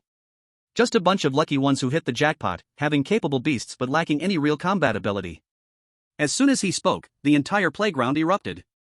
This guy is also a student? Why is he speaking so harshly? How arrogant! Just because he is 2 years older than us, what gives him the right to say that? Exactly. We got into the Azure Dragon Academy, who isn't 1 in 100 talents. The students were all fired up. Though what William said had some truth to it, they were all elite in school and pride of their parents at home, having never faced such humiliation directly. At this moment, Luo Bai was observing a group of contracted beasts next to him. He indeed saw Wang Yan's holy light dragon, lifting its head alongside several other dragon beasts. Luo Bai noticed that Wang Yan and a few nearby students did not share the anger of the other students upon hearing these words. It seemed like they already knew this William. A sense of foreboding arose within Luo Bai. This William clearly belonged to the dragon faction opposite to the Azure Dragon faction. They wouldn't use this opportunity to target the Azure Dragon faction, would they? At that moment, facing the chattering crowd, the dark green dragon let out a low roar from its throat. A monarch-level pressure suddenly burst forth, causing many commanding-level beasts to tremble and prostrate on the ground. The noise on the playground fell silent. William was very satisfied with this effect, pointing behind him. Do you see that? Only then did everyone notice that, taking advantage of the noon break, a large portion of the playground had been filled with numerous gigantic, various devices. It was a complex maze made of steel and runes. High-speed rotating arrays of gears. Irregularly spewing flame pipes. Narrow passageways filled with electric arcs. And spike traps that could spring from the ground at any moment. The entire training ground looked less like a place for training and more like a giant meat grinder. These are appetizers prepared for your precious contracted beasts. William's mouth twisted into a cruel arc. Their purpose is simple, to train your beast's reaction abilities, agility, and instinctive sense of danger. Don't tell me your beasts can't do it. Most of your beasts are at the commanding level, a level where wild beasts ought to be lone predators, not waste kept like pets by you. His words grew harsher, so, I have set a basic standard for all of you. He extended 3 fingers. 3 days. Then he brought together 2 fingers. 2 minutes. No matter what species your beasts are. What attributes, within 3 days, must pass through this obstacle area in 2 minutes, without a scratch? Impossible. The man's voice halted, and his gray-blue eyes lost all warmth. You will lose all special admission benefits and your training qualification will be annulled. That's right, Qinglong Academy is this ruthless. We need not the lucky ones, but true strong warriors. As William's words fell, the entire playground erupted in chaos. What a joke. Pass in 2 minutes within 3 days? And still without a scratch? This is unfair. My beast is a phantom butterfly, good at mental disturbance and illusions. Sending it through this iron maze is like signing a death warrant. Mine too. My water arrow turtle is already slow, how could it possibly complete this? A clamor and protest like a tidal wave arose from the crowd. Most students' faces were filled with anger and disbelief. Luo Bai frowned, moving slightly in Ye Qingyao's embrace. Luo Bai conveyed a thought to Ye Qingyao in his mind. This guy is deliberately causing trouble. Every beast has different strengths, some excel in power, some in elemental attacks, and some in mental control. This field clearly tests physical strength more. The race known for its strongest physical power without a doubt is the dragon. Moreover, dragons usually have strong immunity to single attributes. The flames and lightning in these mechanisms will inflict minimal damage on them. Suddenly, a wailing cry filled with despair broke out nearby. It's over, it's over. Lu Sisi nearly collapsed, holding her little fox Tuan Tuan, tears welling in her eyes. Tuan Tuan has eaten a lot of heavenly treasures these days, just broke through to the early leader level at noon, but its realm hasn't stabilized yet. It isn't good at this. The Hua Xian fox tribe is a typical spirit-type monster, with physical weakness being its natural flaw. Even if it advances to the leader level, its size won't change, only its spiritual power will significantly increase. With Tuan Tuan's little short legs, not to mention passing through safely in 2 minutes, it probably wouldn't even get past the first rotating gear. Lu Sisi, with a trembling voice, desperately clutched Ye Qingyao's sleeve. Qingyao, what do I do? Am I going to have my special admission qualification forcibly cancelled? Her words echoed the sentiments of most students present. They all had top-notch beast talents to become special recruits, but the directions of their talents are different. This William is using a single standard to sweep away all of them. It's clearly deliberate. Ye Qingyao comfortingly patted Lu Sisi's little head. It won't happen, Sisi. I believe the school will treat everyone fairly, if they can't. In a shadowy corner of the playground, Long Zi stood with a short-haired female teacher in the same instructor uniform, exuding a capable aura. The female teacher trembled with anger, lowering her voice, furiously speaking to Long Zi. Has William gone mad? How dare he change our designated training goals without permission? Also, who gave him the authority to cancel these specially admitted talents qualifications? The students he recruits are all dragons, sub-dragons, and earth dragons, who excel in physical strength. This training ground is a playground for his students, but a nightmare for ours. He's clearly using this special training opportunity to target our Qinglong faction. Long Zi's expression darkened, silent and heavy. The animosity between the Dragon faction and the Qinglong faction has long been rooted within the academy. The Dragon faction advocates absolute strength and physical power, believing that is the true way of beast taming. while the Qinglong faction places more emphasis on skills. Element control. And because both sides' beasts possess a large amount of dragon blood, as the dragon transformation liquid became scarcer, their disputes increased year by year. Both sides have been openly and secretly fighting for many years, but today under the leadership of a senior, openly tripping each other during the freshman training is unprecedented. This is not a provocation, this is humiliation. I go to stop him. Long Zi's voice was cold enough to make ice drop. The giant dragon lineage is really getting more and more outrageous. Before his words faded, he suddenly raised his hand. In an instant, the space in front of him was torn apart by an invisible force, and a beast control space portal shimmering with runes appeared out of nowhere. On! From the portal, a high-pitched scream that sounded like both a horse and a dragon suddenly erupted, shaking the surrounding air into a buzzing sound. Then, an enormous hoof, engulfed in raging flames, was the first to step out from the light door. The moment the hoof landed, the grass beneath turned to charcoal with a sizzle, and a scorching, domineering aura swept out. Just as Long Zi's beast was about to emerge, the short-haired female teacher beside him suddenly cried out. Long Zi, look quickly. She pointed towards the high platform, her face full of disbelief. There's a female student walking out. Long Zi's action of releasing the beast control space suddenly paused. He followed the direction the female teacher was pointing. In the midst of the noisy, protesting crowd, a cold and slender figure was walking alone towards William on the high platform. That figure was someone Long Zi was very familiar with.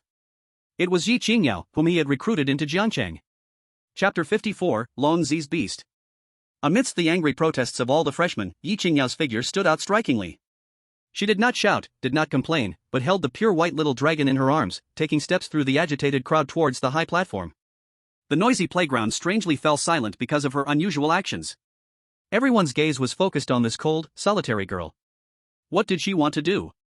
Luo Bai adjusted his position in Ye Qingyao's arms. Neither he nor Ye Qingyao had any intention of compromising. One was a transmigrator with true dragon blood, the other a reborn warrior with countless battles under her belt. Moreover, they had Long Zi as their backing. How could they easily endure such humiliation? On the high platform, William stood with his arms crossed, looking down at the approaching Ye Qingyao. It's training time, what do you want by coming up? William asked coldly. Ye Qingyao stopped at the foot of the stage, tilted her head up, and looked directly at William with clear eyes. Senior William, I just want to tell you, this isn't training, this is targeted elimination. William laughed as if hearing a huge joke. Elimination? I'm just eliminating the weak. On the battlefield, would the enemy give you time to slowly cast illusions because your beast isn't good at speed? True strong ones have no weaknesses. Everything you're saying now is just a grandiloquent excuse for your own fear and incompetence. His words were extremely harsh, causing the students below who had just settled down to stir again. Ye Qingyao, however, was not provoked, she remained calm. Fear? No. She gently shook her head. I'm just here to propose a solution.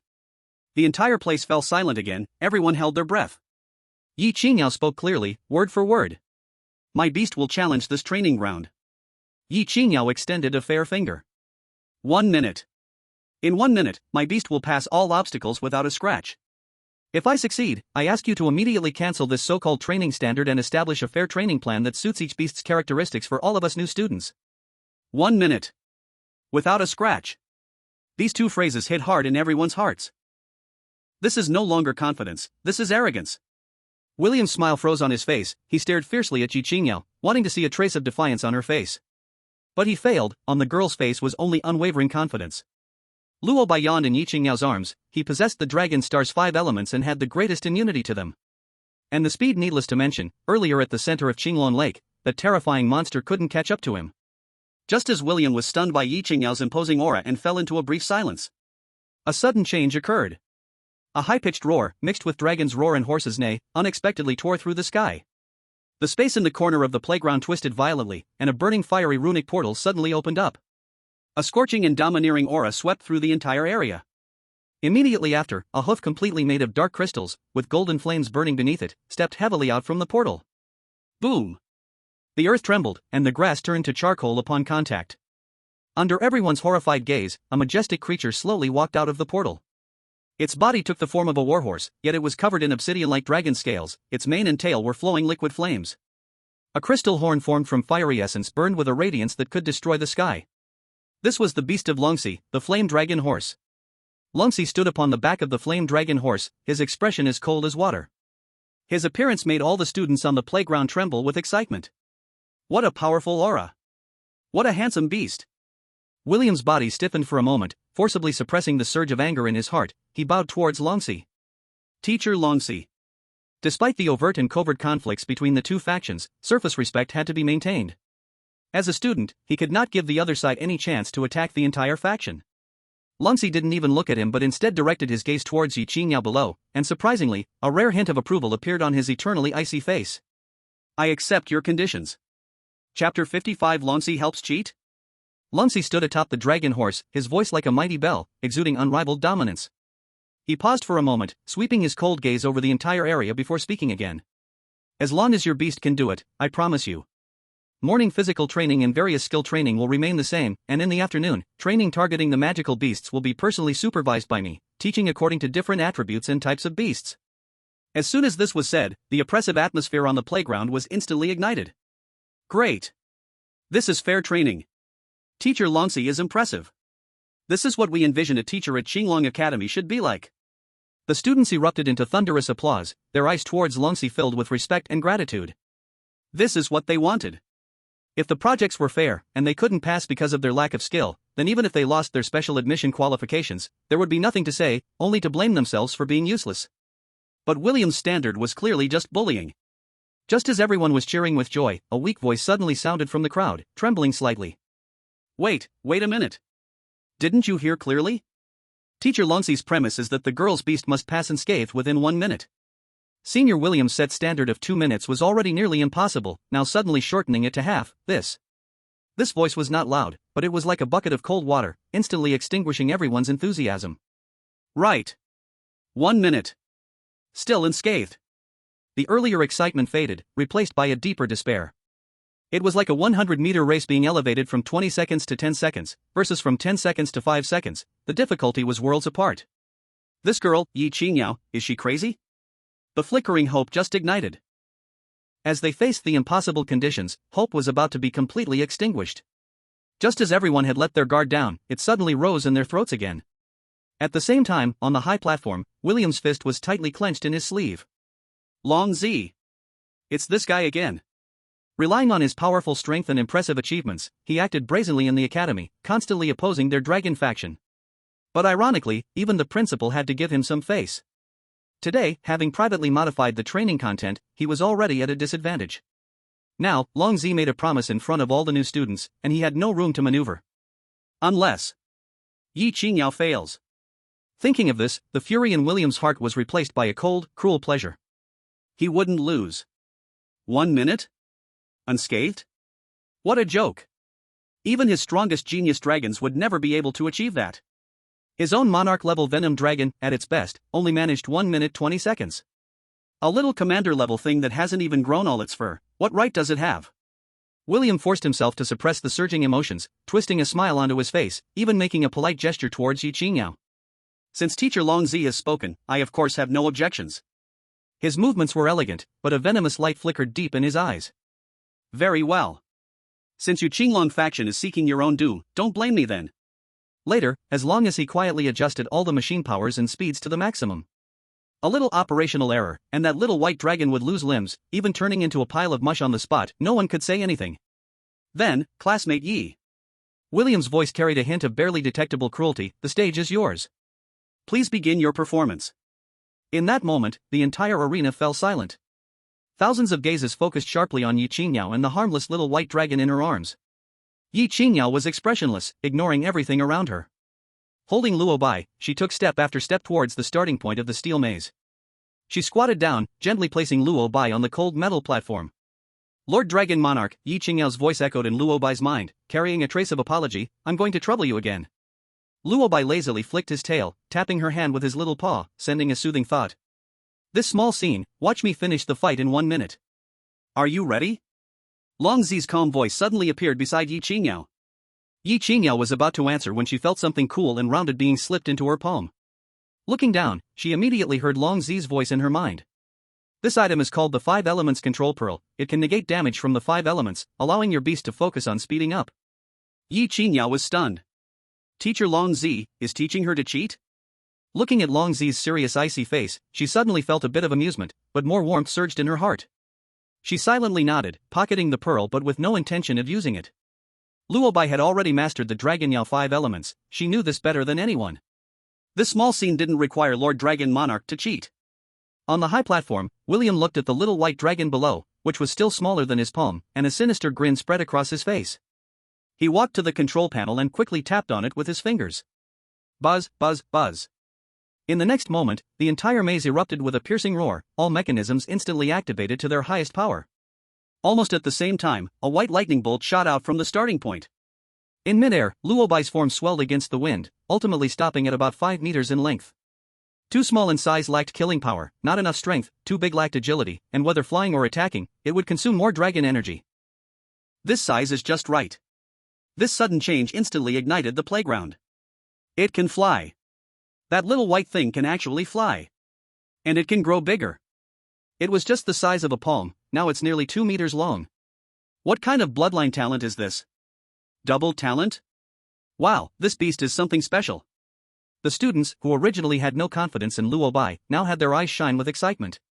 Go, Lord Dragon King! On the sidelines, Lu Cece jumped up and down, waving her little fists. The little fox on her head also howled, stamping its feet anxiously. As they spoke, Luo Bai had already reached the first challenge, the Realm of Gold. 36 massive pillars forged from dark iron rose from the ground, topped with tiger head statues that shone with terrifying golden light. The gemstones set into the tiger head statue were called gold crystal, and once infused with spiritual energy, they could shoot out golden sharpness, firing a blast every 2 seconds under normal conditions. But under William's special guidance, at this moment, a golden beam shot out in less than a second, weaving into an impenetrable net of death. This level tests the beast's reaction and the beastmaster's insight. The beastmaster must act as the beast's third eye. Ye Qingyao's pupils contracted, she concentrated her mind, staring intently at those tiger head statues. Left front 3, right rear 2, at the same time. From behind, 4 beams. Her reminders echoed in Luo Bai's mind, almost synchronized with the moment the tiger eyes lit up. And with the dragon's 5 elements, Luo Bai's perception of these golden sharpness was even faster than hers. That white figure weaved through the dense golden beams like a ghost. Sometimes sliding close to the ground, sometimes shooting upwards quickly, sometimes making an unfathomable turn in the air. Several beams brushed past his scales without even sparking a single ember. The entire process flowed like water, full of beauty. Ding! The timer sounded. The student responsible for timing rubbed his eyes, looked at the stopwatch in his hand, and his voice changed pitch. 10 seconds. The first challenge took only 10 seconds. Oh my! My eyes can barely keep up. How did he get through? At least 7 or 8 beams simultaneously blocked his path, and he just accelerated, and passed through like that? Ignoring the uproar behind him, Luo Bai didn't stop and charged towards the second challenge. Ye Qingyao followed him, sprinting along the inner track of the playground. The first challenge tested agility, while the second challenge, the withered and flourishing woods, purely tested attack power. Rows of thick, twisted vines blocked the way, writhing and growing, exuding a dangerous aura. These vines could regenerate infinitely as long as they received spiritual energy, making them extremely difficult to handle. One could either use overwhelming fire attacks to drive back these weak-witted plants. Or one could use absolute power to tear open a path. Luo Bai's choice was both. Without any slowing down, his right claw swung forward with great force. The power of space concentrated into an invisible blade, it was the razor claw. But this time, attached to that invisible claw was a layer of blazing golden flame. Chapter 56, Unbelievable. The combination of golden flames and the spatial blade erupted with destructive power under Luo Bai's claws. Sizzle. The intertwined vines with limitless regeneration characteristics had no chance to struggle under this double attack and were instantly torn into countless fragments. The flames spread along the vines, lighting up the entire withered and flourishing woods area. Those vines sensed the threat like a natural enemy, frantically retreating to the sides, actively creating a wide pathway. 5 seconds. It only took 5 seconds for the withered and flourishing woods. The timer student struggled with his voice, staring at the stopwatch in his hand, afraid to misread it. The playground erupted in chaos. Is this really the early stage of a commander? If my family's flame lion came, it would take at least 5 seconds just to charge. Its body is white, and this color's demon beast is mostly made of ice water, but unexpectedly, it is a fire-type demon beast, which is quite rare. On the high platform, William's face had completely darkened. Impossible. How could a small creature at the commander level have such destructive power? He grit his teeth, his fingers frantically tapping on the control panel. Since the first 2 stages couldn't stop it, let's completely destroy this little beast in the later stages. Third stage, waves of water. Dozens of thick water pipes simultaneously sprayed high-pressure water streams. These streams were enhanced by runes, and William adjusted them to the highest level, each blow comparable to that of a monarch-level water-type demon beast. Under normal circumstances, the beast master would need to struggle through the gaps in the water flow. But under William's control, the spraying frequency of all the water pipes was pushed to the limit, leaving almost no gaps. Luo Bai looked at the wall of water in front of him, a hint of disdain flashing in his golden pupils. In the next second, a faint blue halo began to glow on his scales. Dragon Spirit of 5 Elements, Water Mastery. As the fierce water streams touched his body, it was as if they had met a king, obediently splitting around him. Luo Bai didn't even slow down, directly charging through the water flow. 4 seconds. The timer's voice trembled. He doubted whether the stopwatch in his hand was broken. 4th stage, the Purgatory of Fire. A huge bronze platform was filled with countless magma, with only a few bronze blocks floating on the magma, the air twisted and deformed from the heat. And in midair, 9 burning metal rings were tied up. To clear this stage, one must not only pass through the magma pool but also go through each metal ring. In this stage, even fire-type beasts had to be extremely careful because the temperature of the magma was outrageous. This stage took Luo Bai some time. Normally, the metal rings were fixed, but under William's control, these rings moved at an extremely fast speed. After 11 seconds, Luo Bai successfully passed through each metal ring.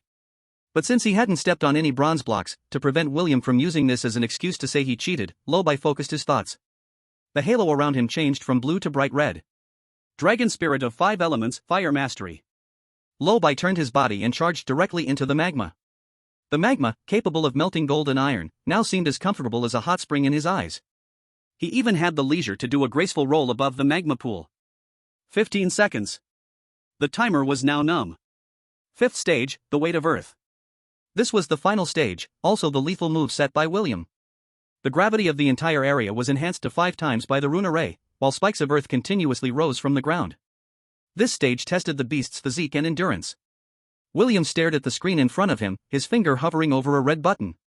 As soon as that little white dragon entered this area, he would activate the hidden mechanism, instantly raising the gravity to 20 times. Even if it didn't kill you, it would leave you severely injured. The moment Luo Bai's figure dashed into the weight of Earth area, William pressed the button without hesitation. Boom! The runes in the entire area lit up simultaneously, and terrifying gravity suddenly descended. Ha ha! No matter how strong you are, under 30 times gravity. William's laughter abruptly stopped. Because he saw that white figure, at the moment gravity descended, Luo Bai's body suddenly shrank. Even small enough that at this distance, it couldn't be seen with the naked eye. The dust dragon transformation can enlarge 10 times, but it can naturally shrink 10 times as well. Although the smaller Luo Bai's speed was slightly reduced, the effect from gravity was almost negligible. Everyone knows that the bigger the body, the heavier it is, and the greater the pressure it experiences. As the gravity multiplied, the pressure almost increased exponentially. Once the strength of the limbs was insufficient and could not withstand it, the bones would probably break instantly. Some tiny creatures, with lightweight structures and distributed stress, were hardly affected. 8 seconds. The timer's voice had turned into a scream. When Luo Bai burst through the last barrier, his size reverted back to its original, landing steadily on the finished platform. The entire playground fell into a dead silence. Everyone stared blankly at the snow-white little dragon, their minds completely empty. Total time. The timer looked at the stopwatch in his hand, his voice trembling uncontrollably. 42 seconds. Chapter 57, Defeated William. With the timer's announcement, after a brief silence, the whole playground erupted with deafening cheers. God! This is unbelievable. 42 seconds. That's a whole half faster than the best time William himself claimed. Ye Qingyao. Ye Qingyao. It was unclear who shouted the name first, but soon, a tidal wave of voices swept across the entire playground. Under everyone's gaze, Ye Qingyao quickly ran to Luo Bai's side. She crouched down, her face full of excitement as she hugged the little dragon, still in its restored juvenile form, close to her chest. Lord Dragon King, you are amazing. Ye Qingyao's face was beaming with a radiant smile, treating Luo Bai to a wave of affection. Luo Bai nestled comfortably in her arms, letting out a satisfied low growl. At the same time, he smugly thought to himself. Playing with the 5 elements in front of him? Wasn't that just walking into a trap? Then, Luo Bai urged Ye Qingyao with a thought. Go, take me to see that William, and see what expression he has now. Ye Qingyao understood immediately. She stood up, cradling Luo Bai, and walked step by step toward the high platform. The roaring crowd automatically opened a wide path in front of her. On the high platform, William still stood by the control console, his body stiff, like a weathered stone statue. His face was dark and frightening, no longer anger but the lifeless gray of a shattered belief. Senior William. Ye Qingyao's cold voice rang out, devoid of any warmth. William's body trembled violently. You lost. Ye Qingyao continued. William's body shook again, finally reacting. In a daze, he mumbled, his voice so small that only he could hear. Yes, I lost. He tried to turn and escape from this place that had shattered his pride. Wait. Ye Qingyao called out to him once more. William stopped in his tracks, his back to her, his whole body taut like a drawn bow. Ye Qingyao, holding Luo Bai, stood below the stage, looking up at his stiff figure. Senior William, the reason I challenged you was simply to tell you a principle. That is, as a senior, you should not look down on us newcomers just because of your status. Her voice suddenly rose. You should never unilaterally change the training content. Trying to eliminate us in such a mean way. Some people down here may not lack this minimal resource for special admissions, but for others, once their resources are cut off, they might ruin their whole path as a beastmaster. Ye Qingyao's gaze swept over the faces below, some excited, some angry, some resonating with her. You should not, and do not have the right, to make such decisions for the school. Ye Qingyao's words struck hard in the hearts of every newcomer, making everyone feel deeply. In the silent playground, people began to realize a deeper problem. It turned out that the training content was never like this. It was unilaterally changed by William. The freshmen below listened, their repressed anger mixed with fear and relief. Completely reignited again. That's right. Senior William owes us an apology. Apologize. As a foreign exchange student, not only does he receive a high contribution point subsidy, but he even uses this method against us. He should not only apologize, but he must be punished. At first, only a few people shouted. Soon, the anger spread like wildfire, infecting everyone. Hundreds of new students shouted in unison, shaking the surroundings. William's body shook violently. He slowly turned around, looking at the faces below, red with anger, nails digging deep into flesh. He was a genius specially recruited from abroad. The proud disciple of Zhou Mo, the leader of the Dragon Clan, and these people dared to judge him? But under Long Si's icy gaze, amid the roar that could topple platforms, he couldn't utter a word. In the end, all his arrogance, all his superiority, were shattered in the overwhelming wave of voices. Under Long Si's powerful pressure, William could only humiliate himself, lowering his once proud head. I'm sorry. These two words seemed to drain him of all his strength, the voice dry. I should not have unilaterally changed the training content. After saying these few words, he seemed to be drained of spirit, leaping onto the back of the dark green dragon. The dragon let out an extremely unwilling roar, flapping its wings, taking its master up into the sky in a rush, disappearing into the horizon without looking back. Long Si silently retracted his pressure. This William was the precious disciple of the vice principal of the Dragon Clan, making it too embarrassing could easily cause bigger troubles. As William left in embarrassment, the short-haired female teacher who had been following Long Si stepped onto the platform. She picked up a microphone, taking over William's place. Students, please be quiet. The female teacher's voice was very capable and pleasant, as if it could soothe hearts. Due to unexpected changes in today's special training content, I will guide the afternoon training from now on. We will create more reasonable and efficient training plans based on each of your beast's attributes and characteristics. And William's actions will definitely be punished. I believe the results of his handling will be posted on the school's official website soon. The students erupted into cheers even more enthusiastic than before. This was the Qinglong Academy they had been looking forward to. Ye Qingyao, holding the now palm-sized Luo Bai in her arms, walked through the crowd cheering for her and came to Long Si's side. Chapter 58, Hope. Teacher Long Si. Ye Qingyao said softly. She took out the cool, round elemental beast orb from her pocket and handed it back to Long Si with both hands. This is what you gave me before, thank you. Long Si took the orb, and a flash of shock passed through his heart for an instant. This orb actually showed no signs of being used at all? But after the moment of shock, he quickly returned to normal. His eternally expressionless iceberg face still showed no emotional fluctuations. You did well. Long Si's praise was always so flat, even hard to detect any meaning of praise. Yet, these words from his mouth carried more weight than any compliment. Long Si paused, his deep gaze falling on Ye Qingyao. I plan to apply for a special quota for you. Ye Qingyao was a bit puzzled. She quietly looked at Long Si, waiting for him to continue. For the next half-month of special training, you can choose to participate, or you can cultivate or take on missions to earn money. The school's higher-ups have now discussed and decided that the final assessment in half a month will adopt a mode where new students battle old students. The specific content has not been determined yet, but the difficulty will definitely be greater than in previous years.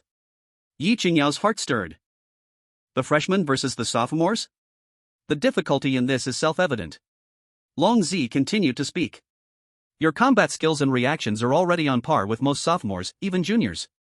What you lack is only the realm and resources. So? Long Zi analyzed for a moment, then dropped a heavy piece of news. I've added 200 contribution points to your student card. During this time, you don't need to worry about anything else, just focus on your cultivation, and strive to break through to the 3rd-tier beast tamer as soon as possible. The first place in this assessment must come from our Azure Dragon faction. And you not only have to perform the best among freshmen, but you also need to crush those sophomores and juniors. Ye Qingyao was shocked to hear this, her eyes widened. Teacher Long Zi actually believed that she could take first place? And she also had to crush the seniors? Among the sophomores and juniors, many were peak 3rd tier or even quasi-4th tier powerhouses. To get into Azure Dragon Academy, their beast-taming bloodline and talent were definitely not lacking. Moreover, many of them were seasoned warriors who had been on the battlefield, tempered through life and death. There were quite a few such people in the team she fought with in her past life, and some of them had battle experience that was even comparable to hers. In the moment Ye Qingyao was lost in thought, Long Zi seemed to see through her mind and continued speaking. In fact, the drop of dragon transformation liquid I gave you earlier originally belonged to the Wang family. This matter was personally approved by Vice Principal Long. You should have realized the value of that drop of dragon transformation liquid by now. Now, the Azure Dragon faction has pinned all its hopes on you alone. In my eyes, your value far exceeds that of the Wang family. So, from now on, you can boldly do whatever you want. The Wang family has completely turned against the Azure Dragon faction because of that drop of dragon transformation liquid. We must gain more say in upcoming matters, striving to ensure that after the current principal steps down, we will have the chance for Principal Long Zhanqing to take over as the new principal. Ah! Hearing such important news, Ye Qingyao's body instantly froze. What? She was now actually this important to the Azure Dragon faction? And the Wang family had actually turned against the Azure Dragon faction because of the dragon transformation liquid? This shocking secret left her mind blank, and she could only instinctively communicate with Luo Bai in her mind. Lord Long Jun, that drop of dragon transformation liquid, actually belonged to the Wang family? I thought so. Luo Bai's voice rang in Ye Qingyao's mind, carrying a hint of realization. The dragon transformation liquid has a fixed quota each year, how could there be an extra drop out of nowhere? It turns out it was stolen from someone else. But it was stolen well. That fool named Wang Yan still wanted you to be his pet, he deserves it. But Teacher Long just said the Wang family is not part of the Azure Dragon faction, right? Because of us, they've turned against the Azure Dragon faction. Are we not causing great trouble for Principal Long Zhanqing? A strong sense of guilt surged in Ye Qingyao's heart. Just as she was lost in her thoughts, Long Zi's cold voice rang out again, interrupting her thoughts. The trouble is not brought on by you. The Wang family's ancestral beast is the giant dragon. They are fundamentally the same kind as William and his crowd, having long been involved with the giant dragon faction, ambiguously. Their stay in the Azure Dragon faction was nothing but a bargaining chip. Breaking away was only a matter of time.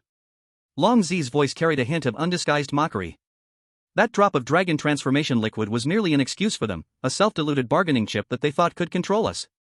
His gaze became sharp. Now, the entire academy is watching to see if our Azure Dragon faction really is without successors. So, in this battle, you must win. And win beautifully. You must show everyone that our Azure Dragon faction's choice was not wrong. After Long Zi finished speaking, he said no more. He turned and stepped onto the back of the flame dragon horse. The fully red dragon horse emitted a deep, rumbling neigh, its forehooves thrashing. Finally, the blazing dragon horse disappeared with a low roar, leaving only the lingering hot air and a hint of a burnt smell. Ye Qingyao stood still, unable to regain her senses for a long time. The great expectations from Long Zi and the Principal Long Zhanqing behind her made her feel an unprecedented weight. She held in her arms the now palm-sized Luo Bai, her fingertips unconsciously tightening. Sister Qingyao! Sister Qingyao! At that moment, a joyful voice approached from afar. Lu Sisi was running over with Tuan Tuan in her arms, her youthful, charming face still flushed with excitement. She reached Ye Qingyao, her eyes sparkling with admiration. Sister Qingyao, you were so cool with Lord Longjun just now. Tuan Tuan also followed with a few woofs, its little tail wagging like a rattle, as if echoing Lu Sisi. Lu Sisi caught her breath, then mysteriously leaned closer to Ye Qingyao. I just heard some well-informed girls say that William is the president of the student council, and he has a lot of power. He has been controlling the school's task hall, and many contribution points have been pocketed by him, but no one could handle him because Principal Zhou is biased towards him. So, Sister Qingyao, by teaching William a lesson this time, you've avenged all the students in the school. Hearing this, Ye Qingyao frowned slightly. She recalled how William had recklessly changed the training content and even tried to harm someone. It turned out there was such a hidden agenda behind it. No wonder teacher Longzi had such a cold attitude towards him. Lu Sisi continued excitedly, someone has already uploaded the video of William apologizing to the forum. It won't be long before Sister Qingyao, you will become a celebrity in the whole school. Lu Sisi's little face turned rosy, as if sharing in the glory, feeling immensely proud for Ye Qingyao. Ye Qingyao shook her head helplessly. She had never liked being in the spotlight, too much attention often came with endless trouble. But with her and Luo Bai making a name for themselves, fame was now unavoidable. Taking a deep breath, Ye Qingyao turned to Lu Sisi and spoke about a serious matter. Sisi, I plan to go into seclusion for a few days and won't be training anymore. Do you want me to ask Teacher Longzi to help you take a leave too? Upon hearing this, Lu Sisi's eyes brightened instantly, imagining herself holding Tuan Tuan, sleeping in the dormitory until late morning, no longer having to endure those torturous trainings. She was about to blurt out her agreement when Ye Qingyao's next words completely stopped her. For the assessment in half a month, I must take first place. Ye Qingyao clenched her fist, her eyes shining with determination. Lu Sisi's hand, which was just about to be raised, suddenly froze in midair. She stared blankly at Ye Qingyao. What? So it turns out Sister Qingyao isn't trying to slack off but has already set her sights on first place? And she herself had been thinking about taking leave to sleep in every day in the dormitory, completely ignoring the upcoming assessment. With this comparison, Lu Sisi felt that she had been too lax, and a wave of shame surged in her heart. She forcefully lowered her hand that was about to be raised again, suppressing her desire for lazy sleep, and said with great difficulty, No, Sister Qingyao, I didn't know anything before, and my body is weak, it's just right to use this opportunity to train. I will work hard too. The scores have come out, so Lo, can we get a 5-star review? Chapter 59, Back to Dragon Palace. In the following days, Lu Sisi truly woke up early every day, appearing on the training ground on time under the rising sun. She worked up a sweat on the playground, grit her teeth to persist, and when she returned in the evening, he was exhausted like a dog, collapsing into sleep. The weight loss gave Lu Sisi immense motivation and comfort. But Luo Bai felt that the more she practiced, the more inconspicuous her chest became. And Ye Qingyao spent most of her time in her room cultivating. She spent contribution points to buy many cultivation resources and some combat skills. From time to time, subtle sounds of spiritual power fluctuations came from the room, proof that she was deeply immersed in her training. Before long, 3 days passed in the blink of an eye.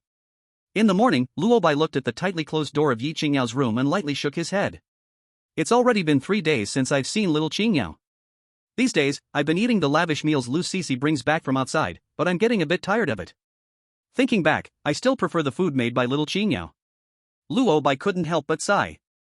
Goodbye, Dragon Lord. Bye-bye, Tuan Tuan. I'm going for training. At that moment, Lu Sisi, having quickly finished her breakfast with half a bun still in her mouth, hurriedly rushed out.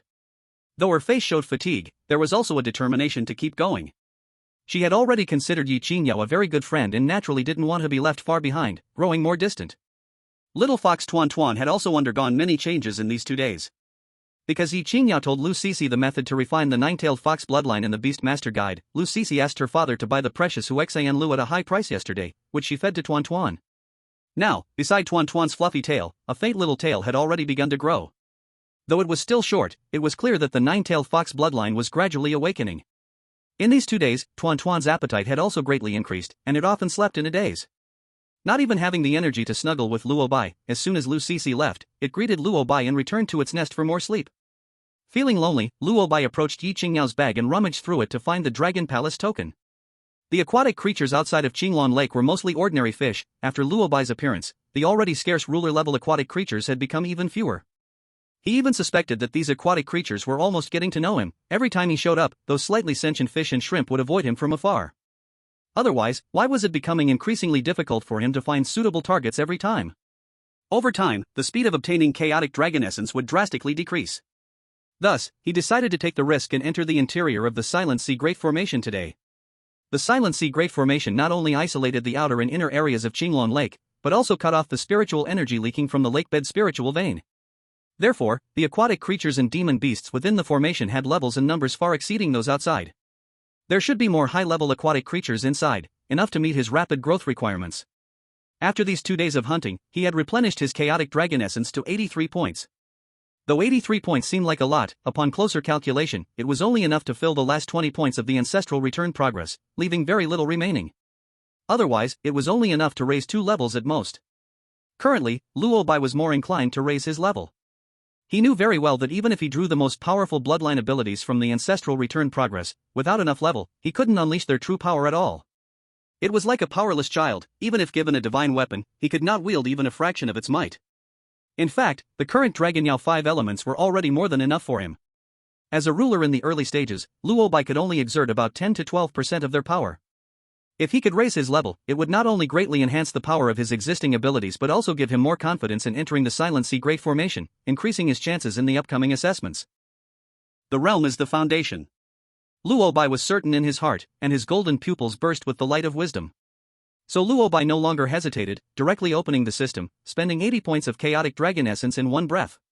System, let me break through to the mid-level commander, and then break through to the late-level commander in one go. Luo Bai shouted in his mind. Ding! Consumed 30 points of chaotic dragon essence, successfully breaking through to mid-level commander. Ding! Consumed 50 points of chaotic dragon essence, successfully breaking through to late-level commander. A surge of overwhelming energy instantly flooded through Luo Bai's entire body. He felt his dragon body becoming more solid, with dragon essence surging within him. The late-level commander realm had allowed his basic stature to grow a bit more. Moreover, his physical strength and the total amount of dragon essence in his body were significantly enhanced.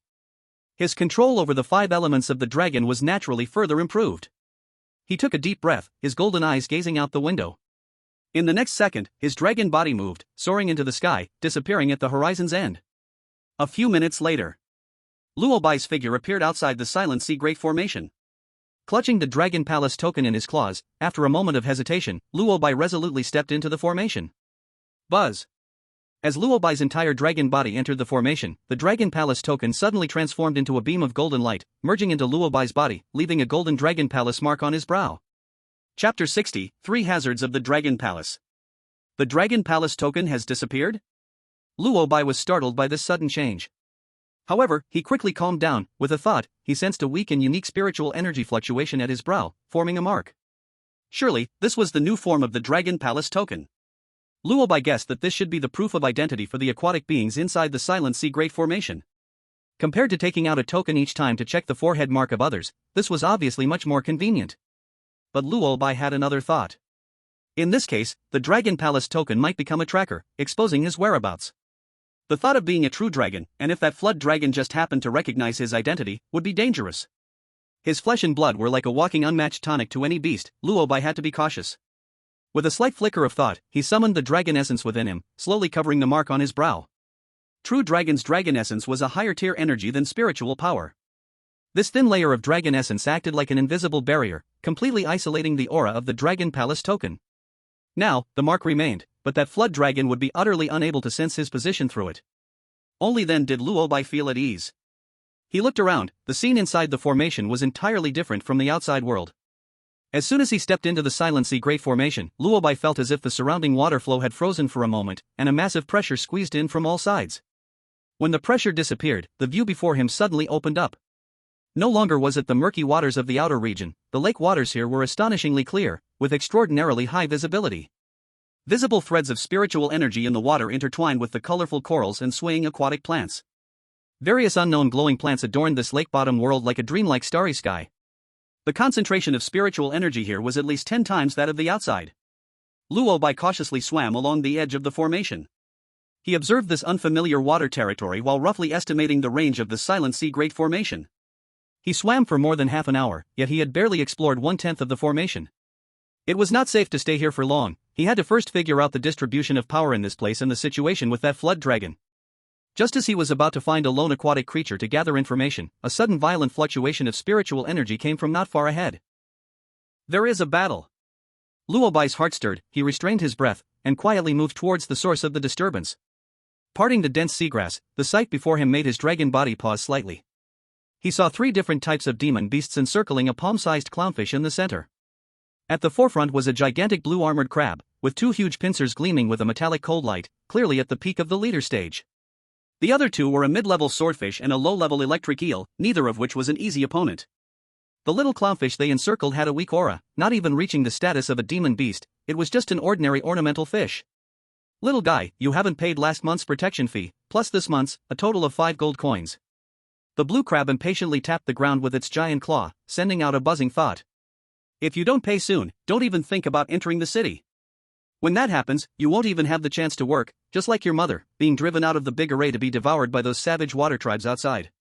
The clownfish's eyes were stubborn. Despite its low level, it refused to submit, repeatedly trying to break through the encirclement. The result was predictable. The three higher-level water creatures toyed with it like a cat with a mouse, continuously slamming it back, and in no time, its body was covered in wounds. Leaders bullying ordinary fish? A hint of coldness flashed in Luo Bai's golden pupils, and he didn't know why, but he felt this little fish seemed somewhat familiar. It seemed that the Chaos Dragon element was determined to accept this one. At this moment, the blue crab noticed the uninvited Luo Bai. Oh, another one who isn't afraid of death? The blue crab waved its giant pincers, its thoughts arrogant. What? Looking at your delicate and tender appearance, do you want to be a hero for this little fish? The electric eel beside it also twisted its body, emitting a crackling sound of electricity, full of provocation. Let me tell you, within this quiet sea formation, there are ranks and orders. We are patrol guards of the Dragon Palace. Be smart, obediently hand over 5 gold coins for protection, and I'll spare your little life. Gold coins? Protection fee? 3 question marks popped up on Luo Bai's forehead. Does currency trading still exist in this lake-bottom world? While he was in a daze, the sharp-nosed swordfish suddenly pointed at him, emitting a sharp thought. Brother! Look at him. Doesn't he look a bit familiar? The swordfish leaned close to the blue crab, whispering sneakily, isn't this the intruder that Lord Dragon King personally ordered to be captured? Once these words came out, the blue crab's huge eyes brightened suddenly. A few days ago, when it went to the inner city to exchange defenses, it indeed saw a crooked wanted poster on the bulletin board. The creature drawn on it was none other than this unfamiliar water creature in front of it? The wanted poster clearly stated that anyone who could provide useful information would receive a reward of 50 gold coins. If it could capture him alive and present him to the Dragon King, it would even directly reward 300 gold coins. 300 gold coins. Enough to exchange for a water essence crystal and break through to the monarch realm. An uncontrollable greed instantly clouded the blue crab's mind. It examined Luo Bai. Although he was at the late leader stage, it itself was at the peak, accompanied by 2 younger brothers, easily able to take him down. Ha ha ha ha. Truly, it's like finding something without searching. The blue crab emitted a wave of ecstatic thoughts, excitedly waving its 2 giant pincers in the water. Little ones, come at me. Surround him. The swordfish and electric eel instantly understood, quickly cutting off Luo Bai's escape route from left and right. The blue crab blocked the front, its 8 legs carving deep grooves in the sand and rocks at the lake's bottom, looking as if it had already secured Luo Bai's fate. Kid, there is a way to heaven, yet you don't take it. Hell has no door, yet you barged in. Today, meeting you, crayfish, counts as your bad luck. Behave and surrender, and you can suffer a little less. Seeing Luo Bai surrounded and still dazed, the clownfish urgently sent out a thought. Big brother, please run. These 3 are known as the 3 harms of Dragon Palace, and when they work together, even early monarch-level aquatic creatures can struggle for a long time. You need to swim forward. 1 or 2 kilometers away is the entrance to Dragon Palace. Go find a seahorse guard. The seahorse is a good fish and is willing to stand up for us common folk. However, Luo Bai seemed to not hear at all and instead looked with great interest at the 3 harms of Dragon Palace in front of him. Run? I came here to hunt. Just right, I'll use you 3 to whet my appetite. Facing the encirclement of the swordfish and electric eel, Luo Bai moved forward instead of retreating, welcoming the sharp long spikes with a swipe of his claw. Crack! With a crisp sound, his tearing claw directly shattered the swordfish's proud long spike. The swordfish, in pain, rolled violently in the water, blood spraying and instantly dyeing the area red, sending out a panic-filled thought. Big brother, second brother, this kid's claws are strange. Seeing the third brother hurt in one move, the second brother electric eel was furious. The electricity across its body lit up instantly, no longer holding back. Ziz! A thick electric net spread with astonishing speed in the water, instantly enveloping Luo Bai completely. Luo Bai only felt a numbness throughout his body, his dragon form uncontrollably convulsing wildly. Ha ha ha! The elder brother, the blue crab, watched this and excitedly waved his 2 huge pincers, sending out ecstatic thoughts. Second, well done. Increase the electricity and knock him out. 300 gold coins as a reward. We 3 brothers are about to get rich. Let's see how this kid can be arrogant now. The electric eel was also extremely pleased, pushing its demonic power to the limits, the electric light becoming more and more dazzling. However, at that moment, the blue crab's wild laughter came to an abrupt halt. Its huge eyeballs fixed on the center of the electric net, watching Luo Bai, who was wrapped in currents, his body's convulsions, had actually stopped. Not only that, but the violent currents, upon touching his body, strangely split to flow aside as if encountering an invisible barrier. What's going on? The electric eel sensed something was wrong. It felt its demonic power was being consumed rapidly, yet the opponent floated in the center of the electric net as if nothing was wrong. At this moment, Luo Bai had already activated the Dragon Sun's 5 elements. He manipulated the surrounding water flow, creating a vacuum layer as thin as a cicada's wing outside his scales, completely isolating his body from the conductive water. Now without a conductor, let's see how else you can electrocute me. The last trace of mockery vanished from Luo Bai's golden vertical pupils, replaced by a chilling killing intent. Chapter 61, The Flood Dragon Exploiting the Aquatic Races. The next second, under the astonished gaze of the blue crab and swordfish, Luo Bai moved in the center of the electric net. His figure transformed into a snowy white afterimage, ignoring the violent currents, appearing before the electric eel in an instant. The giant body of the electric eel abruptly froze. It couldn't even react, only feeling an irresistible power attacking from above. Crack! Luo Bai opened his dragon mouth, sharp dragon teeth effortlessly biting through the electric eel's tough skin and flesh, tearing its massive body in two. Blood mixed with organs exploded, dyeing a wide area of the clear lake a horrifying crimson. The electric eel didn't even have time to utter a mournful cry. The breath of life dissipated instantly. One strike, dead. The nearby swordfish was completely stunned. It saw its one attack completely wasted, and second brother was killed in one blow. This seemingly delicate fellow's combat power was far from just a late leader. This was a monster. In its mind, only one thought remained: run. However, as soon as its body turned, a claw shadow attached with golden sharpness broke through the water flow and heavily slapped its back. Puff! The tearing claw, with the power of space and the dual might of gold, the strongest killing force among the 5 elements of the dragon's light, erupted, and the swordfish's proud hard body became as fragile as paper beneath this claw. With no chance to struggle, it died instantly and slowly sank to the bottom of the lake. From when Luo Bai acted until only one of the 3 evils of the Dragon Palace remained, the entire process took only the blink of an eye. The last remaining green armored crab had its huge eyeballs almost bulging out of its sockets. It scrambled madly with its 8 legs on the lake bottom, trying to escape from this calamity. But its heavy body and sideways crawling habit made its movement speed pitifully slow.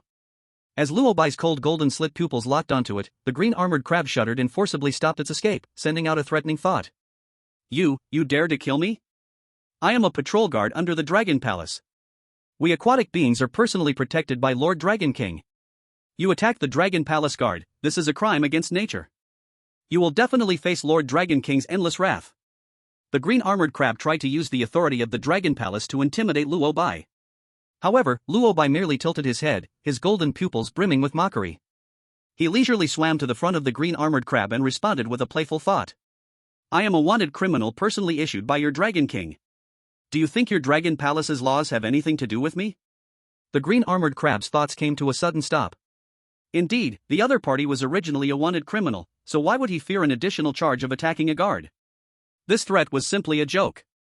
In despair, the remaining will to survive drove the green armored crab to make its last struggle. It swung its right giant claw, drawing up all its demonic power, and fiercely slammed it towards Luo Bai. Luo Bai did not dodge, he also struck out a claw.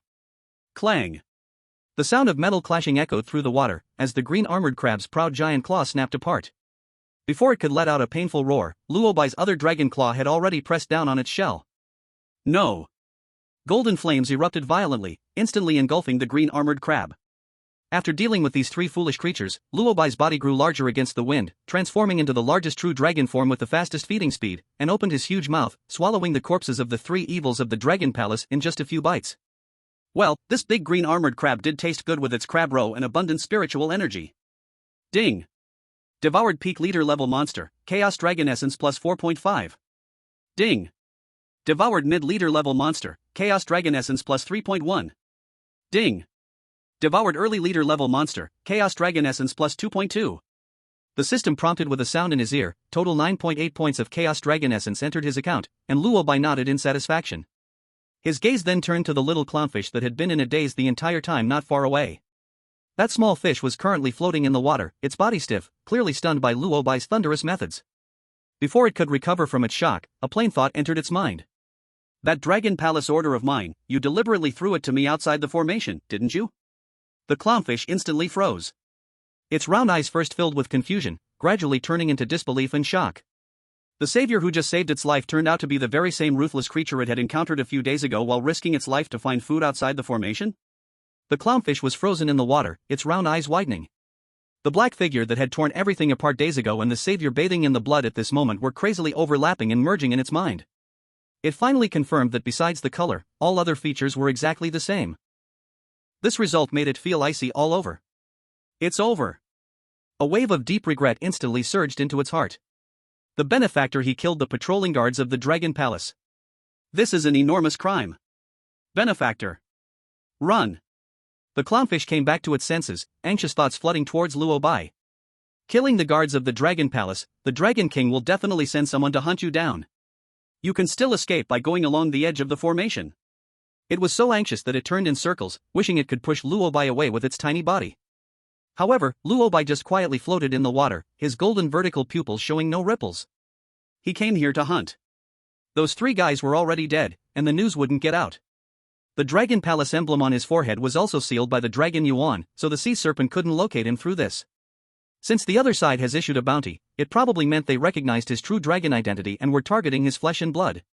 Opportunities to eat buffet style like this would probably be fewer and fewer in the future. So this time, shouldn't he eat to his heart's content? Run? What for? Luo Bai replied very calmly. I'm not full yet. The clownfish looked at Luo Bai's calm demeanor, its mind buzzing, completely stunned. Earlier, outside the formation, it randomly encountered Luo Bai hunting, and even saw him pinning that old turtle to the bottom of the lake, so it knew he was fierce. It sneaked out of the formation intending to take its mother's bones, who was forced to work to death by those guards, out for burial, but accidentally witnessed that scene. It suddenly thought of tossing the Dragon Palace emblem left by its mother to Luo Bai, wanting to draw this disaster bringer in to stir up the stagnant Dragon Palace. Who would have thought that Luo Bai really avenged its mother, but in the blink of an eye, it had turned into a saving benefactor. This left the clownfish in a hurry. It wanted to persuade again, but Luo Bai remained indifferent. The benefactor's heart is too big, even at this moment, how can he still think about eating? Watching the clownfish spinning around in front of him, making himself dizzy, Luo Bai couldn't help but smile, directly interrupting it. This little thing has lived in this formation for a long time, probably able to provide him with a lot of useful information. Forget about that Dragon King.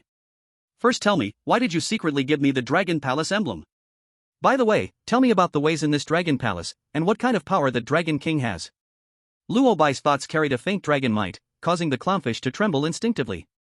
It looked at Luo Bai's indifferent golden vertical pupils, then glanced at the 3 incomplete corpses on the ground, finally realizing that it may have seriously misjudged its benefactor's strength. It stopped trying to persuade and spoke slowly with a trembling tone. I'm Nemo. Because dealing with my mother's corpse in the formation costs a lot of gold coins, I had to take her body outside the formation, and by chance saw you hunting. I thought you were very strong, stronger than any guard in the Dragon Palace. So I dared to leave my mother's Dragon Palace emblem to you. Nemo's thoughts carried a hint of shame. I hope you can enter the formation and stir up everything here. Because inside this calm sea formation, it is not a paradise at all, but a huge prison. Prison? Luo Bai became interested. Yes. Nemo's voice became excited. The entire calm sea formation is divided by the Dragon King into an inner city and an outer city. The outer city is where we ordinary-blooded, low-strength water tribes live. We have to work hard every day to collect spirit corals and cultivate watery grass, then give over more than 90% of our harvests to the inner city, just to exchange for a pathetic right to live. And the inner city is where the Dragon King and his high-blooded loyal minions reside. They don't have to do anything, they can enjoy everything we've worked so hard to earn. Just like those 3 bullies earlier, as patrolling guards, they should maintain order, but they abuse their positions and recklessly demand so-called protection fees from us, the water tribe from outside the city. If we don't pay, they will do everything possible to revoke our right to live in the outer city and drive us out of the Great Formation. Nemo's body trembled slightly with anger. Once we are driven out of the Great Formation, without spiritual energy, we weak water tribes can't survive for long, we would be torn apart by those hungry beasts outside. Luo Bai understood. To put it simply, it was a powerful dragon that had claimed a territory, imposing class oppression and monopolizing everything. But more than that, he was worried about the strength of that dragon. What realm is that Dragon King? Luo Bai asked directly. Nemo's body visibly stiffened. The words Dragon King seemed to carry a magical power, filling him with genuine fear. The Lord Dragon King, it is said to be a top-level beast king. Just one step away from breaking through to the Beast Emperor. Actually, the Dragon King was very loving to the people at first, but in recent years, it seems to have been stuck at that realm, unable to break through, so it has handed over its power to a few maidens while retreating for long periods. It is exactly because of this that its oppression on us has become more severe, in order to gather enough resources to help itself break through to the Beast Emperor realm. Top-level Beast King, just one step away from breaking through to the Beast Emperor? Luo Bai's heart stirred. The dragon's realm was indeed not low, roughly as he expected. However, judging by Nemo's tone, this dragon seemed to have been stuck at the peak realm for many years. since it had not broken through after such a long time. A glimmer of understanding flashed in Luo Bai's golden pupils. Since joining the Azure Dragon Academy, he understood better than anyone else what was most critical for these impure-blooded dragon tribes to transform into true dragons and take that next step. Naturally, it was the Dragon Transformation Liquid. Without the Dragon Transformation Liquid, it would forever only be a flood dragon, unable to take that final step. Yet even so, this flood dragon was still an entity he could not currently confront. So Luo Bai began to think about whether there was any risk-free way to find more hunting targets without drawing the attention of that dragon. After thinking for a moment, Luo Bai's gaze fell upon the clownfish, Nemo.